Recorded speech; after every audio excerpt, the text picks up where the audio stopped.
Merlin's voice echoed in Orion's mind. I don't remember something like this in either the books or movies, he pointed out. I know. And what are you talking about? You've never read nor watched any of it. Orion shouted, exasperated. Well, I just don't think Rowling would throw in a plot twist like this. If she did, what's left to reveal? An affair between Lily Evans and Voldemort? Maybe that's why the poor lad turned dark. Merlin caressed his long white beard, which made him look strikingly like Gandalf. Hell, he even talked like him. Not the time, old man. This is definitely not the time for this, Orion said, shaking his head as he tried to stand up hurriedly. However, his attempt was thwarted as Daphne clung to his arm like a baby panda. The comparison wasn't made lightly. The sheer cuteness and strength in her grip mirrored that of the animal. Why am I training their bodies again? I seriously need to reflect on this, Orion gritted his teeth. Because you wanted to ensure women existed who could match you in bed. Admit it, Merlin quipped cheerfully. Orion nearly tumbled over in shock. Where the hell did that come from? How are you reading my mind when I've protected it with the law? Shaking off the distraction, Orion turned his attention back to Daphne. Daphne, get going, why? His words froze mid-sentence as a horrified look crossed Daphne's face. She wasn't alone. Similar expressions were plastered across the faces of students and professors alike. Orion followed their gazes skyward and felt his heart drop. Hundreds, no thousands, of Dementors were descending upon the stadium. This was no rogue Dementor incident, this was a deliberate attack. Their targets were clear, the students and the sparse number of professors present. The weather had driven away most of the staff, leaving fewer than 7 professors to protect the terrified students. Orion observed the professors trying to fend off the Dementors with Patronus charms. While formidable wizards like McGonagall, Snape, and Flitwick managed to hold their ground, the sheer number of Dementors was overwhelming. To make matters worse, the Dementors weren't fleeing as they usually did, they hovered briefly before diving back for another attack. Why are they coming here? Orion asked aloud, receiving no immediate answer. Irritated, he directed his thoughts toward Merlin. I'm asking you, old man. How am I supposed to know? Merlin snapped. Does it matter why they're here? They're the enemy, and your actions shouldn't change based on their motives. The priority is to repel them and protect the students. Merlin's words resonated. Orion nodded. It didn't matter why the Dementors were here, what mattered was dealing with the threat. But understanding this didn't make the task any easier. Orion. A sharp voice snapped him out of his thoughts. It wasn't Daphne or Merlin, it was McGonagall. Her wand glowed with the white light of her cat Patronus, which somersaulted through the air, repelling the Dementors. Snap out of it, Ambrosius, she shouted, struggling to hold back the swarm of Dementors. Orion immediately understood her unspoken plea. In the Gryffindor stands, she was the only one capable of casting a strong Patronus, and the few older students who could manage it were too weak to repel the horde. Don't mind me then, Orion said, a surge of determination and power overtaking him. Don't hold back. This is the perfect chance to test your limits, Merlin encouraged. Huh? Are you sure? Shouldn't I hide my capabilities? Orion asked hesitantly. There's no point hiding power if you can't use it when it matters. You're unaware of your limits, and that's dangerous. Remember what happened last time. Merlin's sharp reminder made Orion pause. He had to agree, power was meaningless if he didn't know how to wield it effectively. Orion, Daphne called softly, her voice laced with concern as she clung tightly to his arm. Seeing the worry in her eyes snapped Orion out of his hesitation. He berated himself for wasting time deliberating. There was only one option, to give it his all. But another face flashed in his mind, Rose. She was high up in the air, far closer to the Dementors. Turning his gaze, he saw her struggling to evade them on her broom. Despite her skill, the sheer number of Dementors overwhelmed her. Then, to his horror, she lost consciousness and began plummeting toward the ground. Time seemed to slow as Orion's eyes widened. She wasn't high enough for a leisurely spell, but the fall was still life-threatening. His magic surged, sending out waves of raw power that burned the Dementors nearby. They recoiled, their dark forms writhing in pain. Orion didn't need a Patronus. His own magic, pure and untamed, acted as a repellent. Extending his hand toward Rose, he used the power of the law to halt her fall. With a wave, he pulled her unconscious form toward him, surrounding her with a barrier of magic that kept the Dementors at bay. Rose! Daphne exclaimed, releasing Orion's arm to catch her best friend as she floated into her arms. Orion wanted to check on Rose, but McGonagall's urgent voice interrupted him again. Orion, leave Rose be. She'll be fine. Others need help. She was right. The Dementors were regrouping, drawn toward the magic emanating from Rose's rescue. Orion's irritation flared. "Fine. Have it your way," he muttered as his eyes began to glow, literally. All restraint on his magic and the law was abandoned. He extended his hands upward. Expecto Patronum. A dazzling light erupted, engulfing the stadium and leaving everyone awestruck. Meanwhile, unnoticed by most, certain individuals entered the Hogwarts grounds. Their destination wasn't the castle but the stadium. Whether they could proceed further remained to be seen. The dazzling light broke out like the dawn of a new day, so bright that students and professors across the stadium had to shield their eyes. But none were more affected by the spell than the Dementors. This light, though reminiscent of the Patronus charms cast by other wizards, was far more potent. It carried a quality they couldn't comprehend but instinctively feared. As the radiance subsided, what emerged left everyone in stunned silence. A majestic dragon, nearly rivaling the one that attacked Gringotts the previous year, stood atop the Gryffindor stand. Made of pure magical energy, the ethereal dragon's massive wings threatened to create small hurricanes as it struggled to balance on the narrow platform while avoiding the nearby students.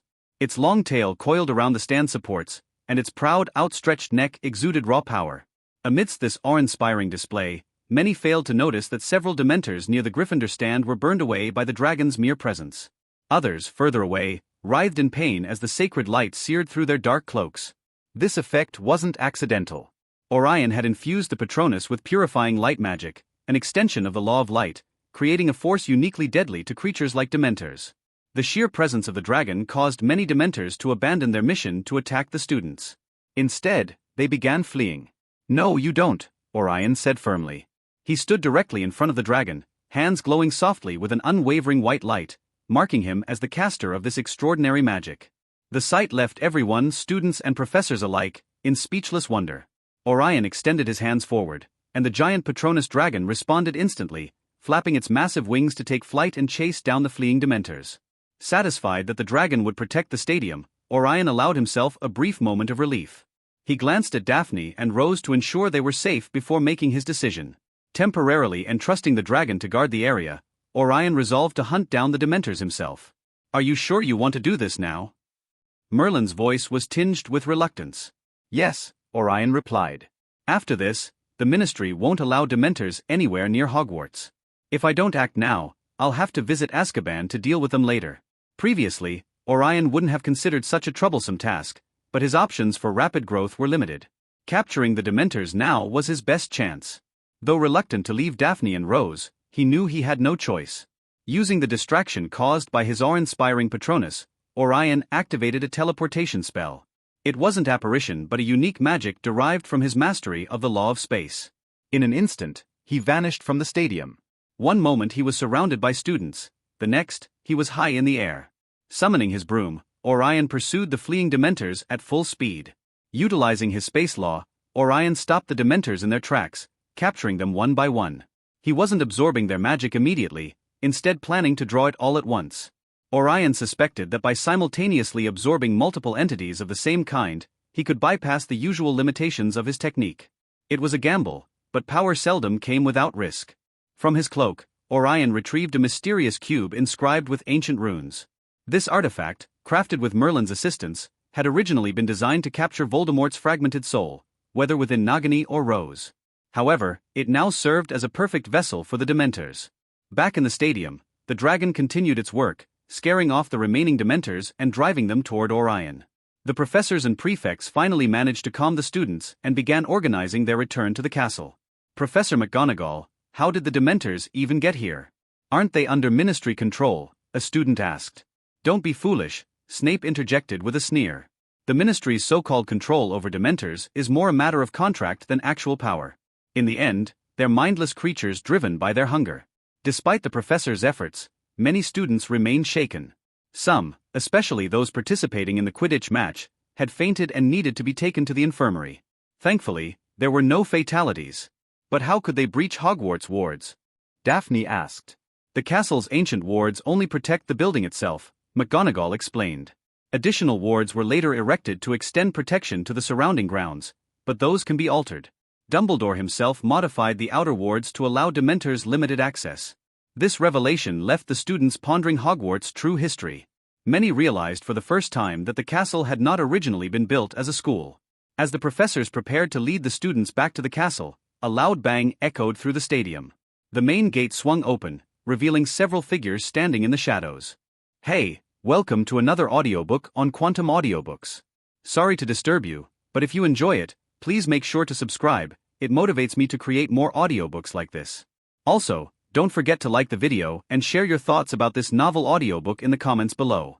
Soon the giant gate of the stadium banged open and many saw multiple figures there. Many of them had red eyes. They were covering their entire bodies with cloaks, and both professors and students noticed fangs protruding out of those hoods. For a second the entire place was silent. Both the professors and students saw dozens of figures covering their identities standing at the gate of the stadium. What's going on? Where are the Dementors? Those were supposed to occupy the adult wizards here. One of the hooded figures said. There was much panic in his voice. The hooded figure around him also nodded in agreement. Many look around just to notice no sign of the Dementors that they were looking for. What do we do? Should we turn back and abandon the mission? One of the person asked the person who looked like the leader of the group. The hooded figure who he was referring to didn't reply directly. Inside the hood, the red eyes close. He focuses all his attention on his smell, trying to spell their target, the person who they were here for. He insta here, said the leader with anger. His voice was rough and there was a sense of irritation in his voice. The same kind of situation was with professors and students. They just repelled Dementors and survived that attack, and now they are getting attacked again. But who are these people? They were thinking the same question. Only a few professors realize who they are people standing in front of them. Vampire, Snape was the first to point his wand at the hooded figure and shout for everyone to know who they are dealing with. After hearing this, other professors and even students immediately jolted. Vampires, here, in Hogwarts? Why, Merlin's beard. This has to be a planned attack on Hogwarts, Flitwick being the smart half-goblin he was, said, connecting the dots. All the professors came forth instantly pointing their wands at the vampires, making sure that they were protecting the students behind them. And this was the standstill they found themselves in. There were around 15 or so vampires while a mere 6 or 7 professors. Students can hardly protect themselves against vampires. The situation was tense. And finally one of the vampire, apparently the leader, spoke. The boy is not among them, the Dementors are not here. Avoids fighting, we are abandoning. Other vampires along with him also agree. Their plan was to strike when Albus Dumbledore wasn't in Hogwarts. Knowing they can't get close to the castle itself, they had to do much planning for this attack. From making a contract with the Dementors to aid them to even coming here undetected. It was hard. Vampires, like ordinary humans, can walk in broad daylight. They could come here today because of the recent weather in Scotland. There is no sunlight today. Easily this was the best time for them to take any action. After that, they won't be able to do anything. The conditions, like the absence of Dumbledore, the presence of Dementors, and the opening of the outer wards of Hogwarts, and lastly the current weather conditions, all favor them. But what is the point if the target they work so hard for isn't even here? Many of them are angry, all their efforts for nothing. Where is the boy? One vampire who couldn't take it anymore, anger clouding his judgment, asked out loud. Hearing this, other vampires quickly tried to stop him. Their mission has to remain a secret until they capture the target or kill it. After all, once the wizards know their true target, there is no way that they can reach to him. After hearing what the vampire had to say, there was a stir in the wizards' side. Professors and students alike were trying to figure out what the vampire in front of them trying to implement here. The atmosphere was tense and a fight could break out anytime now. It's just that neither of the parties wanted that to happen now. Professors were concerned about the safety of their students while the vampires just lost their target. There was nothing for them to fight over. He was here, I can sense it. He left not too long ago. A female voice came along the hooded figure. Everyone turns their heads towards the vampire with a little smaller build. The voice of this vampire wasn't that rough. Can you sense where he go? Another vampire asked. I can't, said the female vampire, as her ability somehow wasn't working well on their target for some reason. This wasn't used to be the case, it only happened this year. Hearing this, finally the other vampire deflated. There was no point staying here anymore. The plan was a failure. If they linger around, then sooner or later the wizards gonna corner them. They were never supposed to fight with the wizards in an upfront battle in the first place. Plan was to let the Dementors distract them while they took care of the target. Let's not make any unnecessary moves. You don't want the little cubs behind you all to get hurt, do you? The apparent leader of the vampire said to the professors. Hearing this, both sides were a little easy, but the tension in the air was still palpable. What do you want? Why come here? Snape was the first one to say. Wizarding kind usually don't mingle themselves with other species, considering themselves superior and all, but still they let other sentient creatures live and don't kill them right off. Both sides maintain a sense of boundary when it comes to their territory. Although the wizarding side is much stronger, but vampires can do much damage to if cornered. This might be another reason why both sides maintain some sort of balance. But now suddenly a group of vampires barge into Hogwarts, a place where the heirs of the majority of the ancient houses are. This is nothing less than declaring war, hell-knowing Fudge, who is just looking for a reason to stabilize his power in the Wizengamot. Since ancient times, rulers have done this. Whenever their rules have been threatened, they either remove those who do that or distract the masses with something like war. But maybe the fun fact was that everyone was aware of it, the professors, and vampires and even some smart students. And yet they there were, facing the exact kind of situation where they might go on a war with a powerful race. We do not intend to harm any of you. We are here for only one person. Just give him to us and we will go, the vampire leader said. Listening to this, professors had a grim face. Vampires infiltrated inside Hogwarts, well, not technically, as they themselves were not in the castle, but whatever, and demanding to hand over someone. And what if we don't? Snape was quick to ask. He doesn't need to listen to what the vampire wants. The situation was at a standstill for a reason right now. He doesn't have to bow down to them. Not to mention, if they were here for someone, then it's most likely that that one person is from Hogwarts.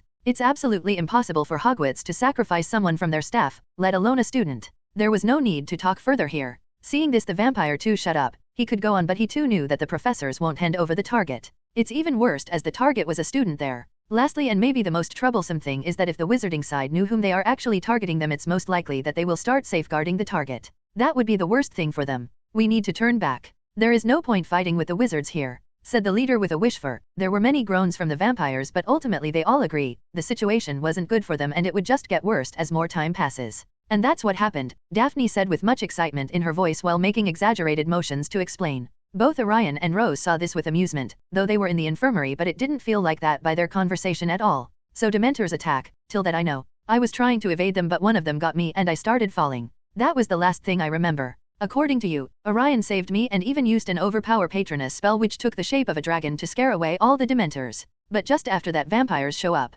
Rose asked, half confused and half not believing the story. She even looks at Orion to ask for confirmation. Don't ask me, I too have no idea about those vampires. I went after the Dementors, I wasn't there. Orion shrugged, but he clearly wasn't happy with what he heard from Daphne about the vampire incident. Oh yeah, about that, why you went after them, you idiot. You even leave your patroness behind.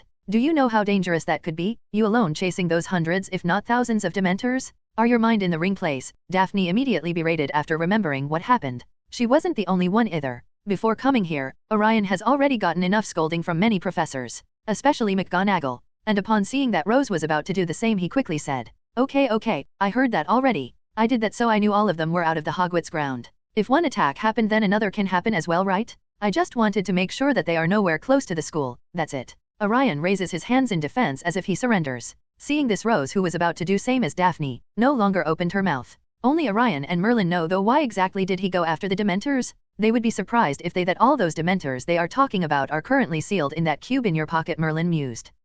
Orion just nodded. I am sorry, Rose, but there is something we need to tell you, Daphne said. Huh, what? Rose asked with curiosity, but upon seeing the hesitation on Daphne's face, her own face had a solemn look. Your broom, it's broken when you fell, Daphne said as he reached out the broken broom parts he wrapped around the piece of clothes and showed it to Rose. This brought a dampness in the mood of both the girls. Something similar happens in the canon, and here in this alternative world also this thing happens. Don't worry, I can fix it. Others might not, but remember I have my own lines of broom going in the market. I practically made this thing for a living, and believe we are the best in the biz. If you say so, then I will show you some newer models from my company, but something tells me that you wouldn't want that. Do you? Orion asked with a smile back on his face. Ah, thank you. And yes, I appreciate that you are doing this for me, but I don't want a new one. That was given to me by Professor McGonagall. I rather have that one if possible, please, Rose said with a sweet smile, melting both Daphne's and Orion's hearts. Say no more. I got everything under control. But don't expect I won't improve the thing while I'm at it, Orion said with a wink. This was followed by more giggles and laughter with both girls.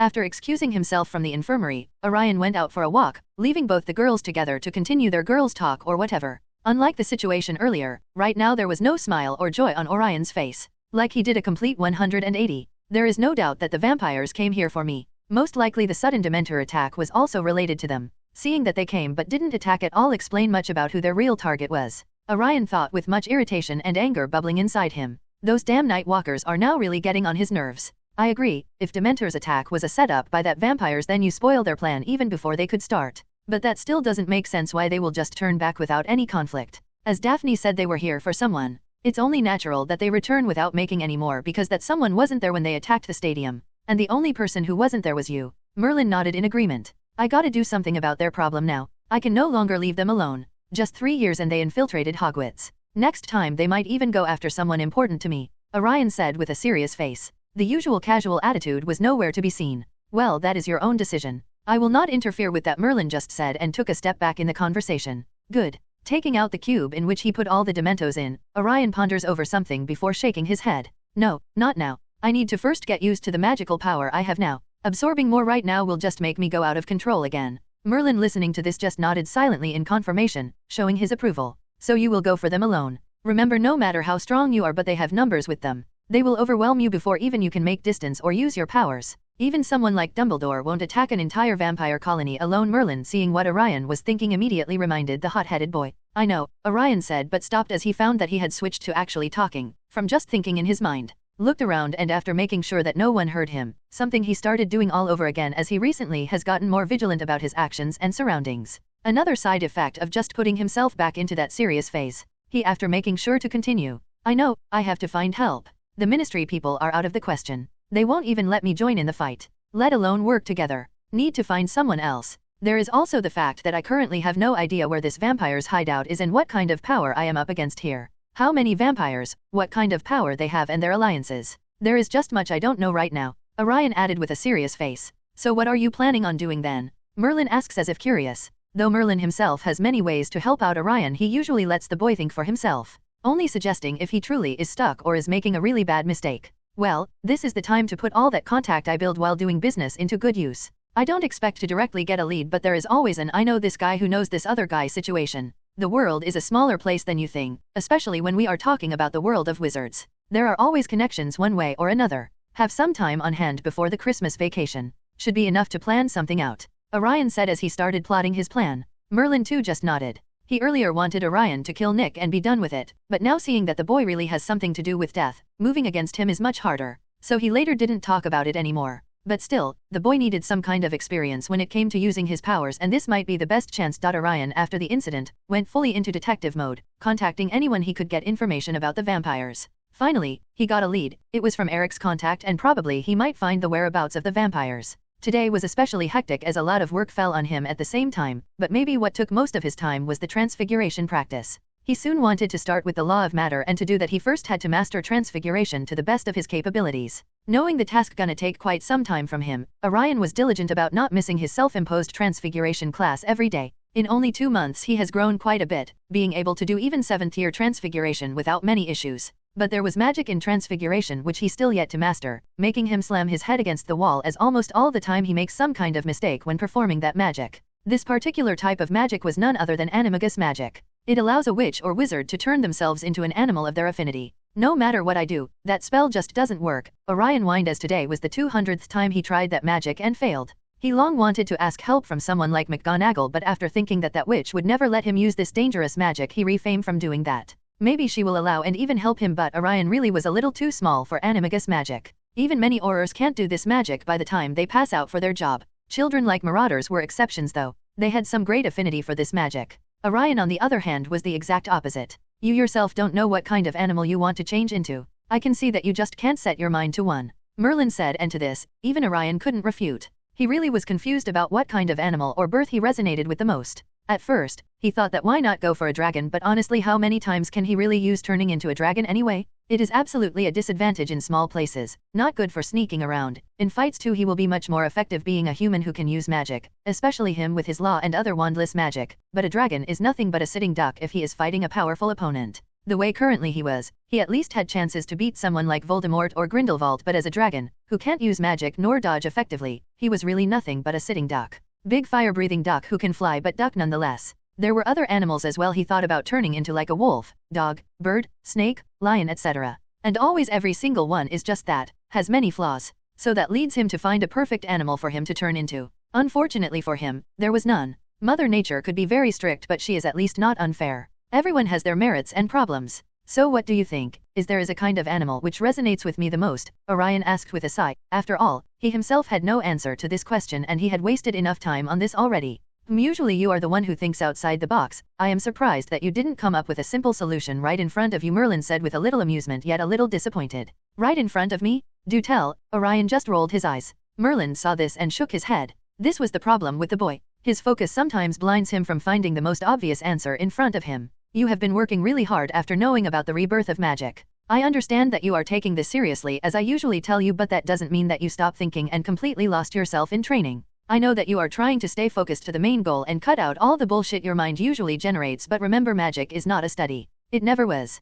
Magic is an art. Although some degree of restraint and focus is important, however, if that causes you your curiosity and attraction towards magic, then you will never be able to grow in magic. For a second, forget that this is something you have to quickly learn to start with law. Forget about that. Think about this magic itself. Why do you even need this magic? Where you can use it? How can it be useful? Remember, it's not about how others use it. It's about how you use it. Merlin said with a smile. Orion, who was expecting an answer to his question so that he just be done with this transfiguration, frowns. He knew that he was rushing at this process, looking for quick success and more powerful magic, but... Sigh. Fine, Orion said, and started pondering about what possibility he could use this animagus spell for. Just like Merlin said, not how others use it but rather how he himself could use it. But right now wasn't the time for something like that. He needed to get some rest. And after so many days, he finally was planning on going back to Gryffindor's dorm and sleeping there. From tomorrow starts the week-long vacation for Christmas and there is much for him to do. So he shakes his head but moves towards the Gryffindor dorm. Under the dark corridors of Hogwarts, Orion has to say that anyone would be spooked here.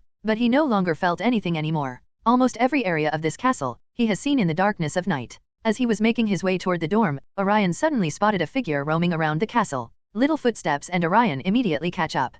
Curious, he took a detour to find who this person was. As he moves past the corridor to find the open railing, he saw a beautiful white-haired girl roaming around. Completely naked? What? Orion gulped as he saw the very naked girl roaming around the place. He wasn't sure, but there was something about her which attracted him. And no, it wasn't the fact that she was naked. Maybe that would have been the case if the girl was a little older, like 16 or something, but as of now she was nothing more than 12. Maybe that's why he didn't feel much embarrassed either. But that was just him, how he was supposed to talk with her now. It doesn't help the fact that he knew the girl, otherwise, he would have surely considered the naked girl in front of his eyes as some sort of perverted ghost or a spell. Which by the way totally felt to him as there was a strange magicalness about this situation. But that Luna love good for, yeah, strange with more quirks than the entire MHA world combined, yet pure and lovely. Sigh, let's see what's going on. Orion decided to delay his meeting his with lovely bed for a little longer and talk with Luna. It's been a long time since he interacted with the girl. He did some time earlier, but they weren't more than a few polite words. Sometimes time didn't allow him and sometimes she wasn't around when Orion was free. Luna, Orion said while his eyes averted from Luna's naked body. Though still just a little girl, she is still a girl and Orion respects her privacy. However, it doesn't seem like the girl herself worried much about it. Orion might be a little perverted to some degree, but which young boy is not when he is practically locked in his puberty state like Orion? But ultimately he is still a gentleman. The call woke the girl from her dreamy state. The little haze in her eyes cleared as she looked into the figure of a handsome well-built boy with short black hair and enticing blue eyes. The boy himself wasn't looking at her as he was looking at the side. She didn't actually matter. She could feel when a person has bad intentions and the boy had none towards her, so she was fine even if the boy looked at her. But ultimately she didn't mention it. You are Orion, right? Luna asked with a pleasant smile on her face, completely disregarding the fact that she was naked. Yes, I was going back to the Gryffindor dorm when I found you. Luna, if you don't mind me asking, then can you tell me why you are roaming the castle at night without clothes? Orion said while still trying to keep his eyes on the lonely dark corridor, resisting the urge to let them roam around near Luna's naked figure. I can't answer the riddle for Ravenclaw dorm. I can't go in, Luna said with a small voice. And though Orion wasn't looking at her face, by her voice itself he could tell that there was much more to this than just a mere password, or riddle, as Ravenclaw has that stupid riddle system to enter into their dorms. Is that it? If you want, then I can help you get in. Really, that would be great. I will return the favor by telling Raxperts not to steal from you, Luna said with a contemplative smile. Do they often steal from you? Orion asked, as by now he was sure that the girl, though talking a lot of nonsense, but in reality, she usually used these terms to say something meaningful, just someone has to put effort into understanding her.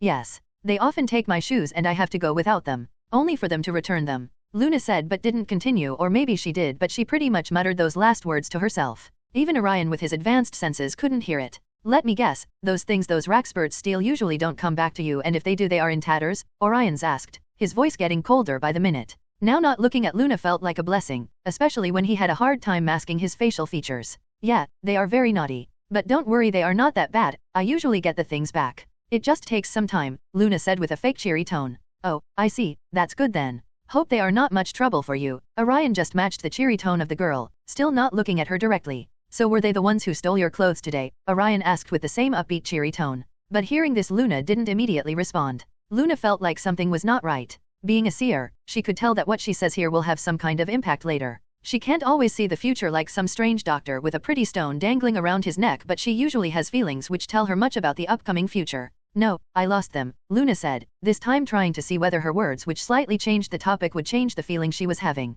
But to her dismay nothing changed. The feeling still persisted, but she could feel that it was not anything bad for her. In fact, it would be good, but still, there was a sense of nervousness coming with the feeling. I see, you really need to take care of this thing, you know, Luna. How did you lose those clothes? I was. Never mind, finding the clothes is more important right now. Do you want me to help you? Orion asked with a smile, now finally turning his head towards the girl, no longer thinking about her naked body at last. No, Raxperts will soon return them to me. They usually do, Luna said. Oh okay, but I can't let you walk here without clothes, you know. Orion came closer to the girl and put his hand on top of her head, and the next second clothes manifested around her. The girl found herself in a pretty white frock. It was completely plain, with some patterns in it. That was the limit of Orion's imagination when it came to female clothes, as long as it was not about what he himself wanted the girls to wear, and those were, well, let's not talk about that. Don't bother returning this, it's made of magic, it will disappear when you remove it, Orion said with a smile, making the girl return an even bigger smile as she looks at the clothes. It's so pretty and so warm, Luna. There was much emotion at those words. Yes, it's chilly at this time in Scotland, Luna. You should be cold, right? I just put some magic to warm you up.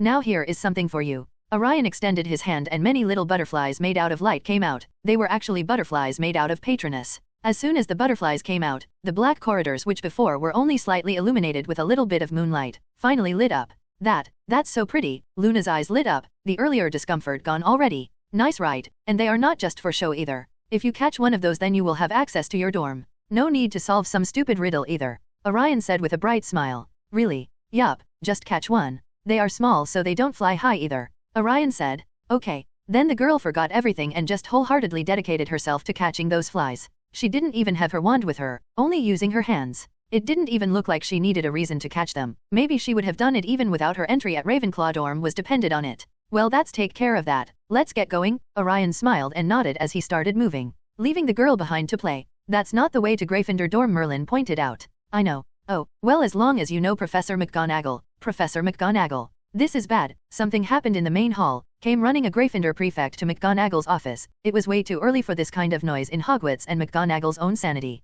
Seeing that this was something urgent, McGonagall, who would usually scold the students for making a ruckus even at the beginning of the vacation, spoke or outright scolded the student. McGonagall didn't say anything and decided to assist the situation first. What is it, Mr. Weasley? McGonagall asked with her usual stern tone. This is bad, Professor. Someone hung some students upside down in the main hall with their faces fully blacked out with paint. They are just in their undergarments, Percy said with a little panic on his face. Hearing this, even McGonagall's eyes widen in disbelief. This is no longer a prank as she was thinking. She immediately took off with Percy toward the main hall, and she wasn't alone. Other professors also made their way there. The reason for calling all of them in the early morning was also necessary. First and foremost, due to the victims' faces completely blackening, none of the students could figure out who they were or from which house they came, not like they were wearing their robes either. Secondly, and more importantly, they were currently hovering in the air, roaming freely around the main hall, and none of the other students was able to break this spell which was keeping them floating and in deep sleep. By the time all the house heads reached the main hall, a commotion was building up as even the so-called professors couldn't break this magic which was keeping them hovering in the air.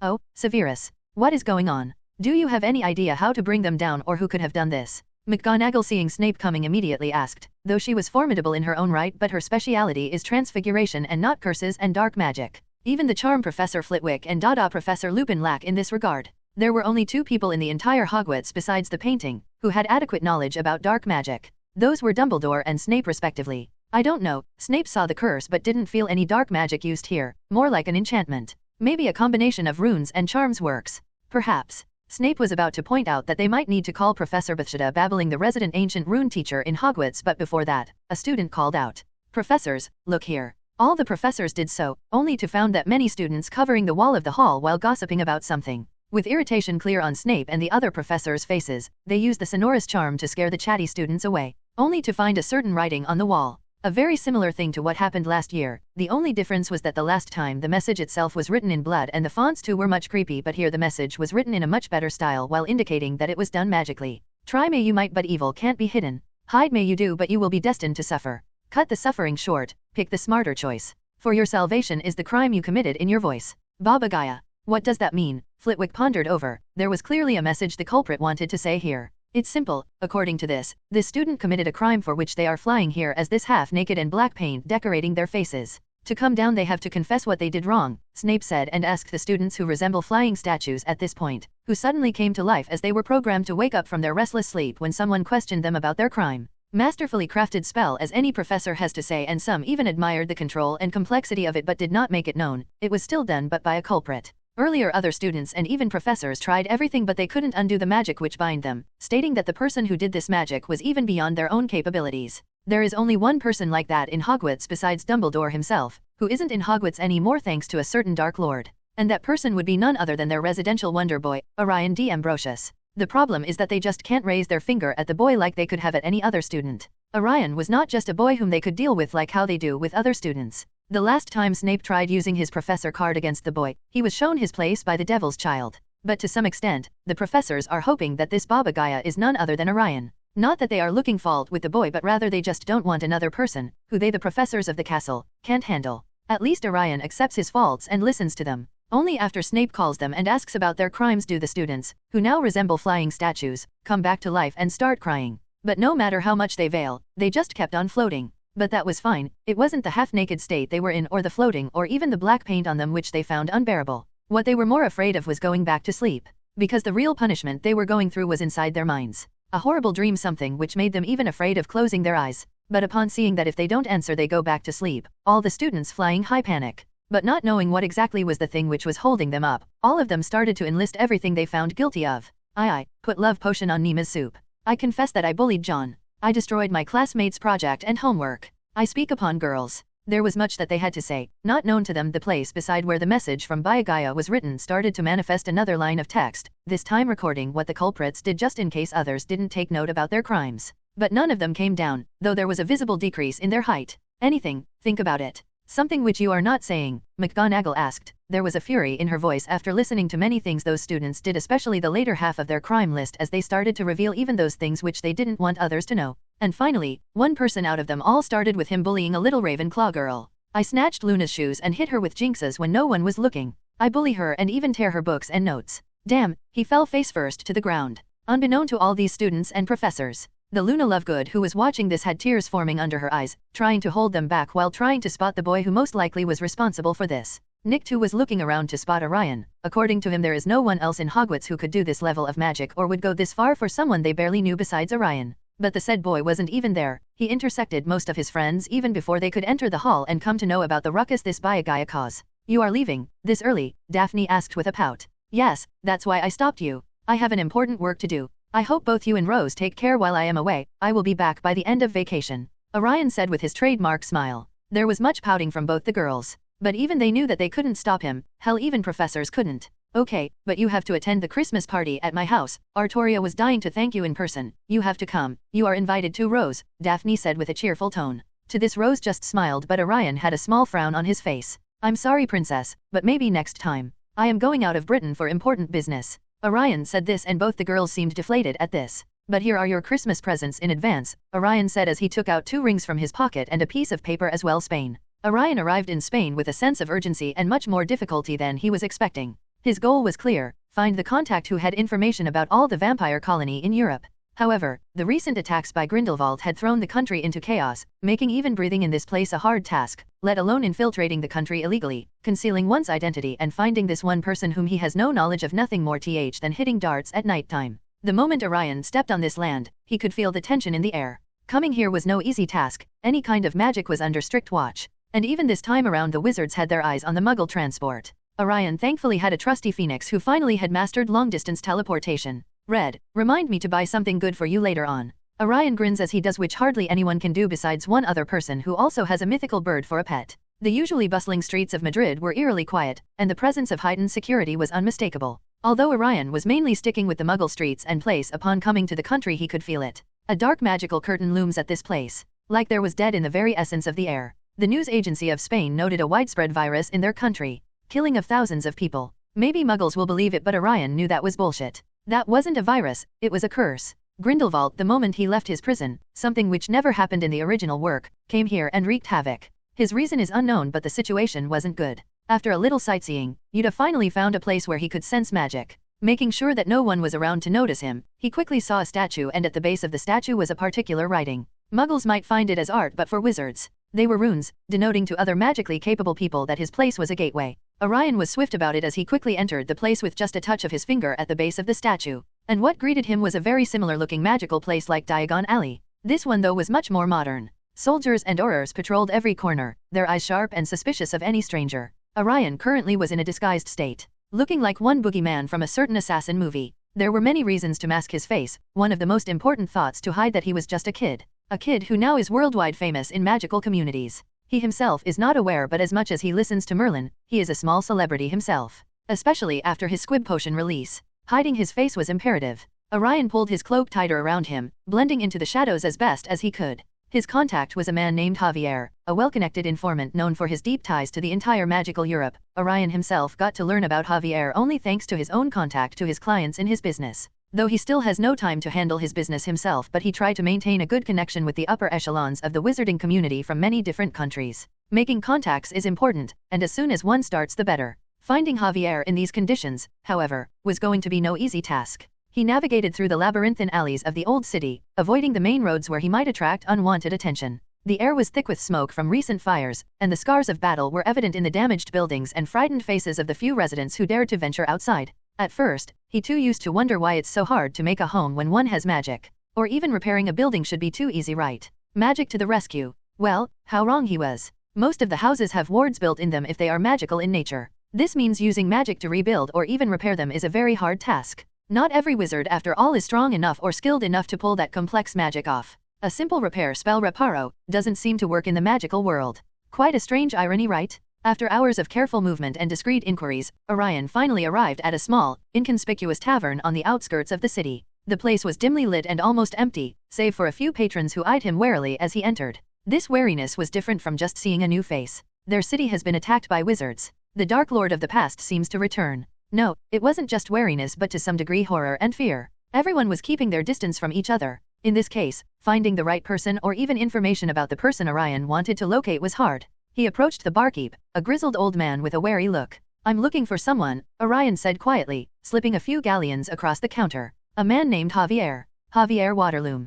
Orion said that last part in a very hushed voice. It wasn't just a name but also a password according to what he got from his client. The barkeep's eyes flicked to the coins and then to Orion. After a tense moment, he nodded subtly and gestured to a door at the back of the tavern. In there. Orion made his way to the back room, his heart pounding with anticipation. It was very common for a killing curse or two to come out of nowhere in shady places like this. He though wasn't worried as his infinity was on almost all the time, but still, he was unsure. He after all wasn't Gojo. If the attack is strong enough then his infinity can be rendered useless. So he has to stay vigilant. He pushed open the door to find a small, cluttered office. Behind a desk covered in papers and maps, a man with dark hair and a tired expression looked up.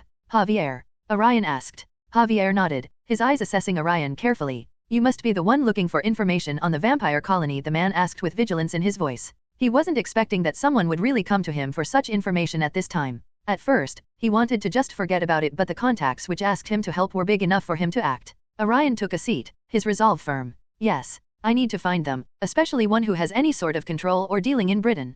Javier leaned back in his chair, crossing his arms. "It's not going to be easy. The recent attacks have made the vampires even more secretive and cautious, and that's just here. Britain, you say? Well, I can only say good luck in that, seeing how those dem beasts tried to attack the magical school in Britain. After that, it seems that the Britain Magical Ministry was after them immediately. At this point, trying to find a third Dark Lord might be easier than finding them. But I do have some leads." Orion listened intently as Javier outlined the possible locations and key figures within the vampire community. The informant's knowledge was extensive, but the task ahead was daunting. With Spain in turmoil, traveling unnoticed would be difficult, and the vampires were notorious for their secrecy and defensive measures. "I appreciate the information," Orion said, standing up.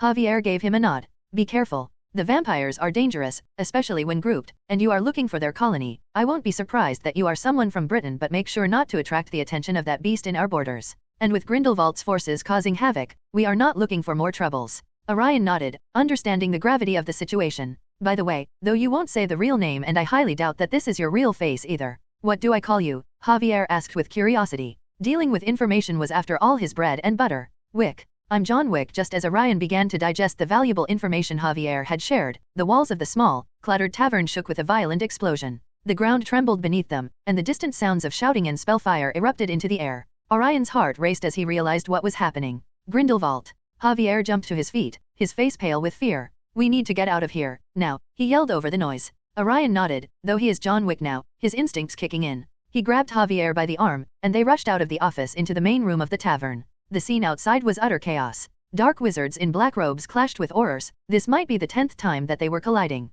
The biggest problem here was that Grindelwald forces were actually equal to this country's Aurors. spells flying in every direction. Fiery blasts and bright flashes of light filled the air, illuminating the frightened faces of the few patrons who hadn't already fled. Stay close, Orion shouted to Javier as they ducked behind an overturned table. They needed to get out of the conflict zone, but every exit seemed blocked by dueling wizards. Dark curses were flying left and right. All of them are at least as strong as Snape. The hell, they are not holding back at all, Orion mutters under his breath. He thought have seen powerful people but had never seen them fight before today. The tavern's windows shattered as a spell hit them, sending shards of glass raining down. Orion shielded him and Javier with a simple move of his hand, preventing all the spells and debris from reaching them. He glanced around, looking for a way out. I thought you would join the fight. This actually was a good place to test out your powers, you know, Merlin said on the side. You kidding me? Are you honestly telling me to put fire in the fuel? And who I am supposed to fight in the first place? Orion retorted. Hey, it's just a suggestion. Not only anyone can stop you from leaving, law and space and all. It's just a good chance to test out your magic in a battle, Merlin said, and Orion pondered over it. There, he pointed to a side door, partially hidden behind a fallen beam. We can make it through there. They sprinted towards the door, but before they could reach it, a dark wizard spotted them. Avrike, the wizard shouted, aiming his wand at them. Orion reacted quickly. Extending his hand, he stopped the curse midway before deflecting the magical beam of light towards another dark wizard aiming for them. The force of the impact knocked the dark wizard off balance, killing him, giving them a precious few seconds to escape. Bursting through the side door, Orion and Javier found themselves in a narrow alleyway. The sounds of the battle still raged behind them, but at least they were momentarily out of the crossfire. Or that is what they think. The entire place right now was under war. For some reason Grindelwald wanted control here, unlike decades ago when he attacked. He only attacked to destroy and get more powerful. We need to keep moving, Javier panted, though wizards are better in the health department when compared to muggles thanks to their magic, but wizards take that for granted, never exercising, even relying a little too much on potions to keep them on top-notch shape. Orion had never been more happy and more proud of his diligent effort to keep himself fit than today. Javier, glancing back nervously, said, they won't give up that easily. You killed that dark wizard, they will come after for sure. We need to go, Javier replied. He right now had many questions. The man just stops the killing curse with his bare hands. Who can do that? Honestly, Javier was thinking of ditching John, Orion, behind, but upon seeing it was John who was helping him escape first, he kept quiet, and now, even if someone gives him galleons to leave his side, he not gonna. What's more secure in this world than standing beside the man who can deflect killing curses? Even wizards in the likes of Dumbledore, Grindelwald, and Voldemort can't do that. Killing curse after all can't be blocked, it can only be dodged. So yes, he had many questions, but Javier kept his mouth shut. This wasn't the right time. Orion nodded, his mind racing. He knew they had to get to safety, but the streets were crawling with dark wizards. In front of them stands the Aurors of this country, and behind the dark wizards from Grindelwald fraction. They ducked and weaved through the labyrinth of alleys, trying to stay hidden. But for how long? Why even worry so much about that? Just go on the offensive. And no, I'm not saying be battle hungry, but kid, you really need some experience in fighting here, Merlin pointed out. Well, observing the situation, I don't see how else we gonna get out of here, Orion replied. He himself can get out easy. The so-called wards those dark wizards and Aurors erected are child play for him to bypass. Space magic is his language. The problem is that he can't use the same way to bring out Javier with him. And no, he wasn't stupid enough to play hero here. He didn't know the man, nor he cared too much for him. The reason for saving him was simple. Orion needed the man for the time being. Only he had enough knowledge about vampire colonies and enough connection that if what information he gave Orion didn't work out, then the man could find out more about the vampires. Just as they thought they had found a safe path, they were confronted by a group of Grindelwald's followers blocking their way. Orion clenched his fist, preparing for another fight. Come with me, but suddenly he got an idea. He told Javier, determination in his eyes. He wasn't about to let them get captured now. But fighting here is also a problem, especially with how he uses his magic in the entire magical world. If anyone saw him, it's not very hard to find that he is using wandless magic. And who currently has the best wandless magic in the wizarding community? Yeah, he was actually trying to avoid fighting, not cause he can't fight back or beat him, but rather because the aftermaths will be troublesome to handle. Dumbledore also seems to be in Spain, tch. As Orion and Javier ducked behind a crumbling wall, panting and trying to catch their breath, Orion's mind raced. The situation was dire, but an idea began to form in his head. The idea was pretty simple but a little risky. There was no risk on his own side. He was confident that even when fighting with all these wizards alone, he could get out of here safely, just like what Grindelwald did in Nepal. He, even after facing so many wizards and even when Dumbledore himself was present there, was able to escape. Even someone like Dumbledore or other Dark Lords can't stop him from escaping, so no risk on his part. The risk was on Javier's path. His idea needed Javier's help. But this put the only man who might have some information about vampires at Europe. Javier, Orion said, his voice low but urgent. I have an idea to reduce their numbers. We need to make them fight each other. Orion pulled out the oldest trick from the book. They already fighting each other.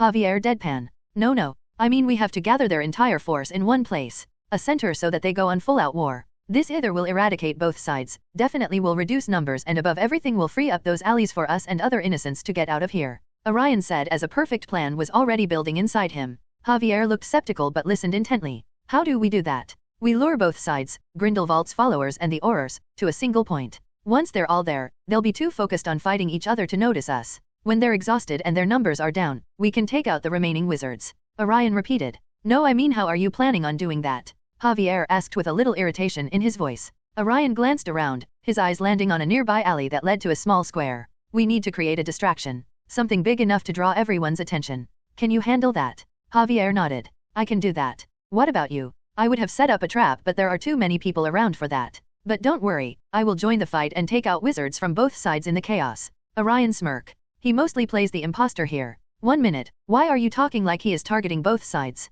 Target the dark wizards. Not the Aurors, you idiot. Javier suddenly realized what Orion was planning and almost shouted. Don't call me an idiot, you are the one who is not thinking here. I know this is your country and all but remember, if those Aurors catch us then being imprisoned will be the last of our worries. You are an underground informant while I infiltrated this country illegally at the worst time possible. I am not saying that we have to kill them. I won't use lethal spells against them so don't worry but reducing the numbers has to be equally done from both sides. Orion said with determination as even Javier knew what the man was saying was correct. Got it.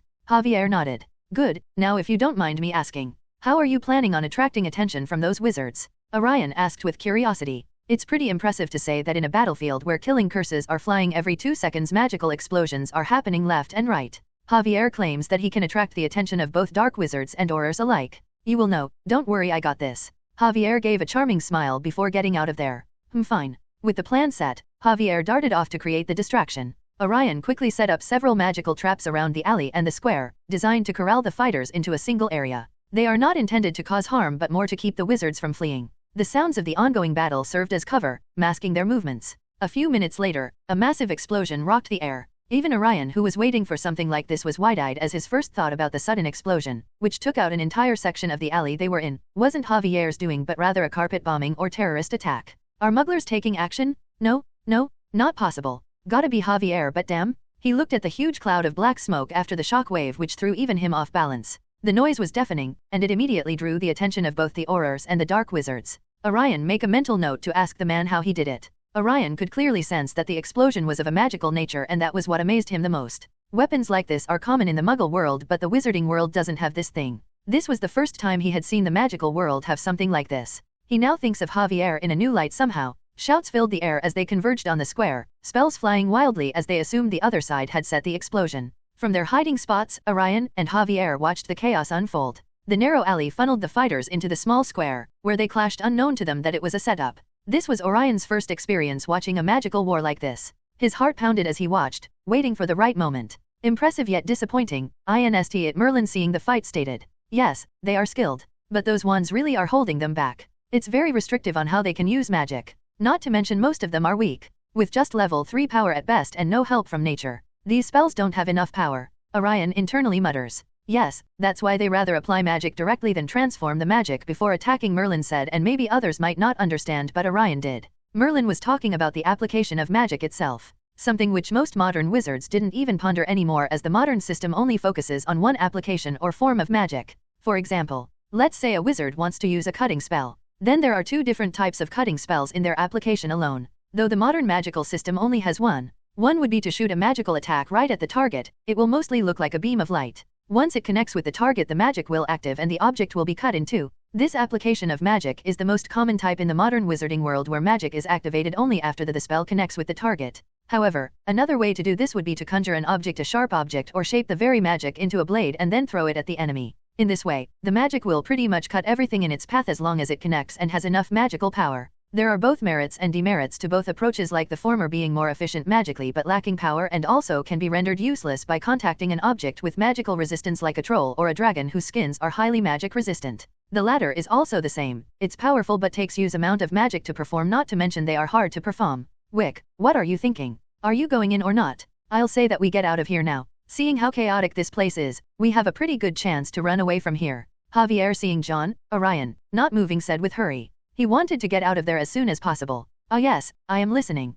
And no, don't be so optimistic. Do you really think that the Aurors won't set up any trap for those Grindelwald followers outside? There is no running without removing that ward. You should go and wait at the exit however. I will quickly finish here and come for you. Once I take care of the wizard holding up the ward, I can easily break it and we can get out of here. Orion replied with full confidence. Pondering a little, Javier just nodded. With the chaos reaching its peak, Orion decided it was time to make his entrance. He quickly cast a few defensive spells on himself. He didn't need them as Infinity was still there, but still just in case, and entered the clash between Aurors and Dark Wizards. Thanks to changing his appearance when coming to Spain, there was no problem in hiding his identity at all. The only problem might be the wandless magic he used, which might give up his real identity. Pulling out a fake wand as he was ready just in case. The square was a cacophony of spells and shouts. Aurors and Dark Wizards clashed fiercely, neither side willing to back down. Orion was even surprised by just how many dark spells were flying around the place. If he wasn't against senseless genocide, he might have absorbed all this wizard long ago. After all, he can, and this will give him a huge boost in his power, right? But there are some lines which one shouldn't break. That was the line which keeps him human. Orion moved swiftly, using his knowledge of both sides to navigate the chaotic battlefield. He ducked under a stunning spell cast by an Auror, retaliating with a non-lethal hex that sent his opponent sprawling. Well, it only looks like that he was casting normal spells, but in reality, Orion hardly knows those spells. He for the longest time has only used Space of Law, or Force as it was called earlier. What he was doing here was targeting those Aurors with Space Law and blasting them off like a telekinetic blast. It was harmful and dangerous but not lethal. At best they will be in hospital for a few months. Next, he found himself face to face with a dark wizard who snarled and fired a powerful curse. Orion deflected it with ease, using a subtle wandless magic that went unnoticed in the pandemonium. No mercy for you, sorry. Orion's wand suddenly emitted light. Chain lightning, Orion muttered under his breath, and the next second bolts of thunder erupted from his wake wand and targeted not only the dark wizards he was targeting but also the wizards around him. The lightning looked like a chain, as the name suggested, as it hops from one wizard to another, connecting them all and electrocuting them. Still he went easy on them and didn't completely kill them. Who are you? Another dark wizard demanded, his eyes narrowing in suspicion. That one spell surely was a powerful dark magic, but he never have seen it before. I am the boogeyman, Orion replied, his voice masked by the charm. He jabbed his fake wand forward, sending the dark wizard flying with a well-placed force spell. The next second Auror lunged at him, strangely cause Orion was targeting both sides. Neither of the sides refrained from attacking him, firing a rapid series of jinxes. Orion dodged gracefully, even letting a few attacks connect just to test out his own infinity, countering them all with a powerful force rebound. The Auror's eyes widened in shock, clearly not expecting such skill from what appeared to be a dark wizard. Well, not exactly a dark wizard. Orion disguised as John Wick was dressed too well for that. But a powerful wizard for sure. Orion suddenly felt like using some bigger spells. He was practically here to test out his spells and practice, so he didn't hold back. He was lying earlier when talking with Javier. He can take them out easily. After all, he has learned the law of space. Just needed time to break off the wards, which now he had enough of after all the wizards gathered in one place. Reversal red. The attack, unlike last year, didn't take much time to form as a red orb form at the tip of Orion's fake wand, making the very space vibrate. This alerted almost everyone present on the scene. The power of the magic was so potent that it was sending waves of powerful magical fluctuation across the area. Almighty push. And then, like all hell broke loose, a powerful centrifugal force broke out from the place Orion was standing, engulfing and uprooting everything in its path and pushing it back like a raging elephant or a dangerous hurricane. All the wizards, regardless of white or dark, put up shields in time, but the attack was just too much for their mere shields to stop. So they were flung out with their shield. Orion directed his attack in an entire 360-degree area and even made the attack as much as non-lethal as possible without making it lose its power. Once the commotion quieted down, only then it was visible that there was nothing around at a 10-meter radius of him. Everything was flaunted out or destroyed by that extreme magic. Orion felt a surge of satisfaction but kept his focus sharp. The only wizards who were standing were the ones far away from Orion. Seeing his magic, they all internally stutter. This magical power either reminds them of Grindelwald or Dumbledore. For the second, all of their fighting and any other movement stopped, as all of their attention was on Orion alone. Both sides looked at each other like there was a tacit understanding between them and nodded slightly. Though they didn't want to right now, there was no other choice but to join forces. Get him. Leaders from both sides shouted as all the remaining wizards started to target Orion. Orion's movements were fluid and precise. He weaved through their curses, using his wandless magic to create shields and counterattacks. Few spells connected, but Infinity blocked them from ever reaching to him. There were only a few curses which even Infinity couldn't stop, and Orion was giving them priority. A flick of his wrist sent one dark wizard crashing into another, while a forceful push knocked a third off his feet. The ground shook with the intensity of the spells being cast. Orion's disguise was holding, but he knew he had to be careful. Amid the confusion, he noticed an Auror pinned down by 3 dark wizards. Temporary alliance, my ass. They are dark wizards and most of them are just thugs. Will do anything as long as they wish, only the strong can subdue them. Orion saw an opportunity. With a swift, unseen gesture, he sent a burst of wind that knocked the dark wizards off balance, giving the Auror a chance to escape. He just didn't want to kill an Auror, but almost everything else goes. That dark wizard turned to another, the one close to him, eyes blazing with fury. "Traitor," he hissed, launching a series of vicious curses. Maybe the idiot thought it was him who attacked. Orion was still deflecting attacks with ease, using his fake wand as a distraction. He countered with a powerful stun spell that sent the dark wizard crashing to the ground, unconscious. The plan had worked. The enemy forces were decimated, and it was time to move. But to his utter frustration, just like usual, the world has to throw curveballs at him. Suddenly he senses two powerful magical signatures in the battlefield. Oh shit. Orion immediately pulls back his magic to the point that no one can sense it. It was important, as the two people who came were none other than Dumbledore and Grindelwald. The situation became tense when two of the strongest wizards of this era came face to face. Currently, Orion can barely handle one, let alone two. Good for him that it's most likely that all the friendship that they had once might be just a thing of the past at this point. I at least hope so. Both Dumbledore and Grindelwald commanded a presence which was far different than anyone else. Orion found that the Dumbledore he was used to in school was much different than the one he was looking at now. If at school he meets an old grandfather, then the current Dumbledore is nothing less than Odin Allfather. Powerful magical fluctuations were emitting from him. Though at least the magical power was pure in nature, dangerous and intimidating, yes, but still nothing compared to the man he looked at after Dumbledore. An old man who looked much younger than he had any right to was standing in front of Dumbledore with much brighter blue eyes than his own. Platinum blonde hair and handsome features even after being just as old as Dumbledore himself. Grindelwald didn't look like that grandfather type. Not at all. In fact, he commanded much more dangerous presence than Dumbledore. Dark magic was emitting from him. An exact contrast to Dumbledore pure radiance. Nothing compared to what Orion had, but it was powerful. Upon coming face to face for the first time in ages, both didn't bother to say anything to each other surprisingly, but rather looked around, seemingly looking for something or someone. Oh shit indeed, don't tell me that I was the reason they came here. Orion gulped as he, with the help of Law of Presence, cut off all of his presence to a degree that even the legendary wizards like them couldn't find him. Maybe they could if he was the only one there, but the place was crowded by many wizards. Some standing and admiring or fearing the presence of two old friends turn enemies, or just lying unconscious. Orion's handiwork. Orion had two thoughts about getting the F out of there, but his curiosity got the best of him and he planned to hide and observe what they planned to do. "You have grown old, old friend," Dumbledore greeted first upon not finding what he came here for. Though he sensed his friend's presence coming as well when arriving here, even after there was a huge change in him, he could tell his presence apart from others, but he first decided to find the source of the powerful magic he sensed from here. No doubt Gellert was here for the same purpose.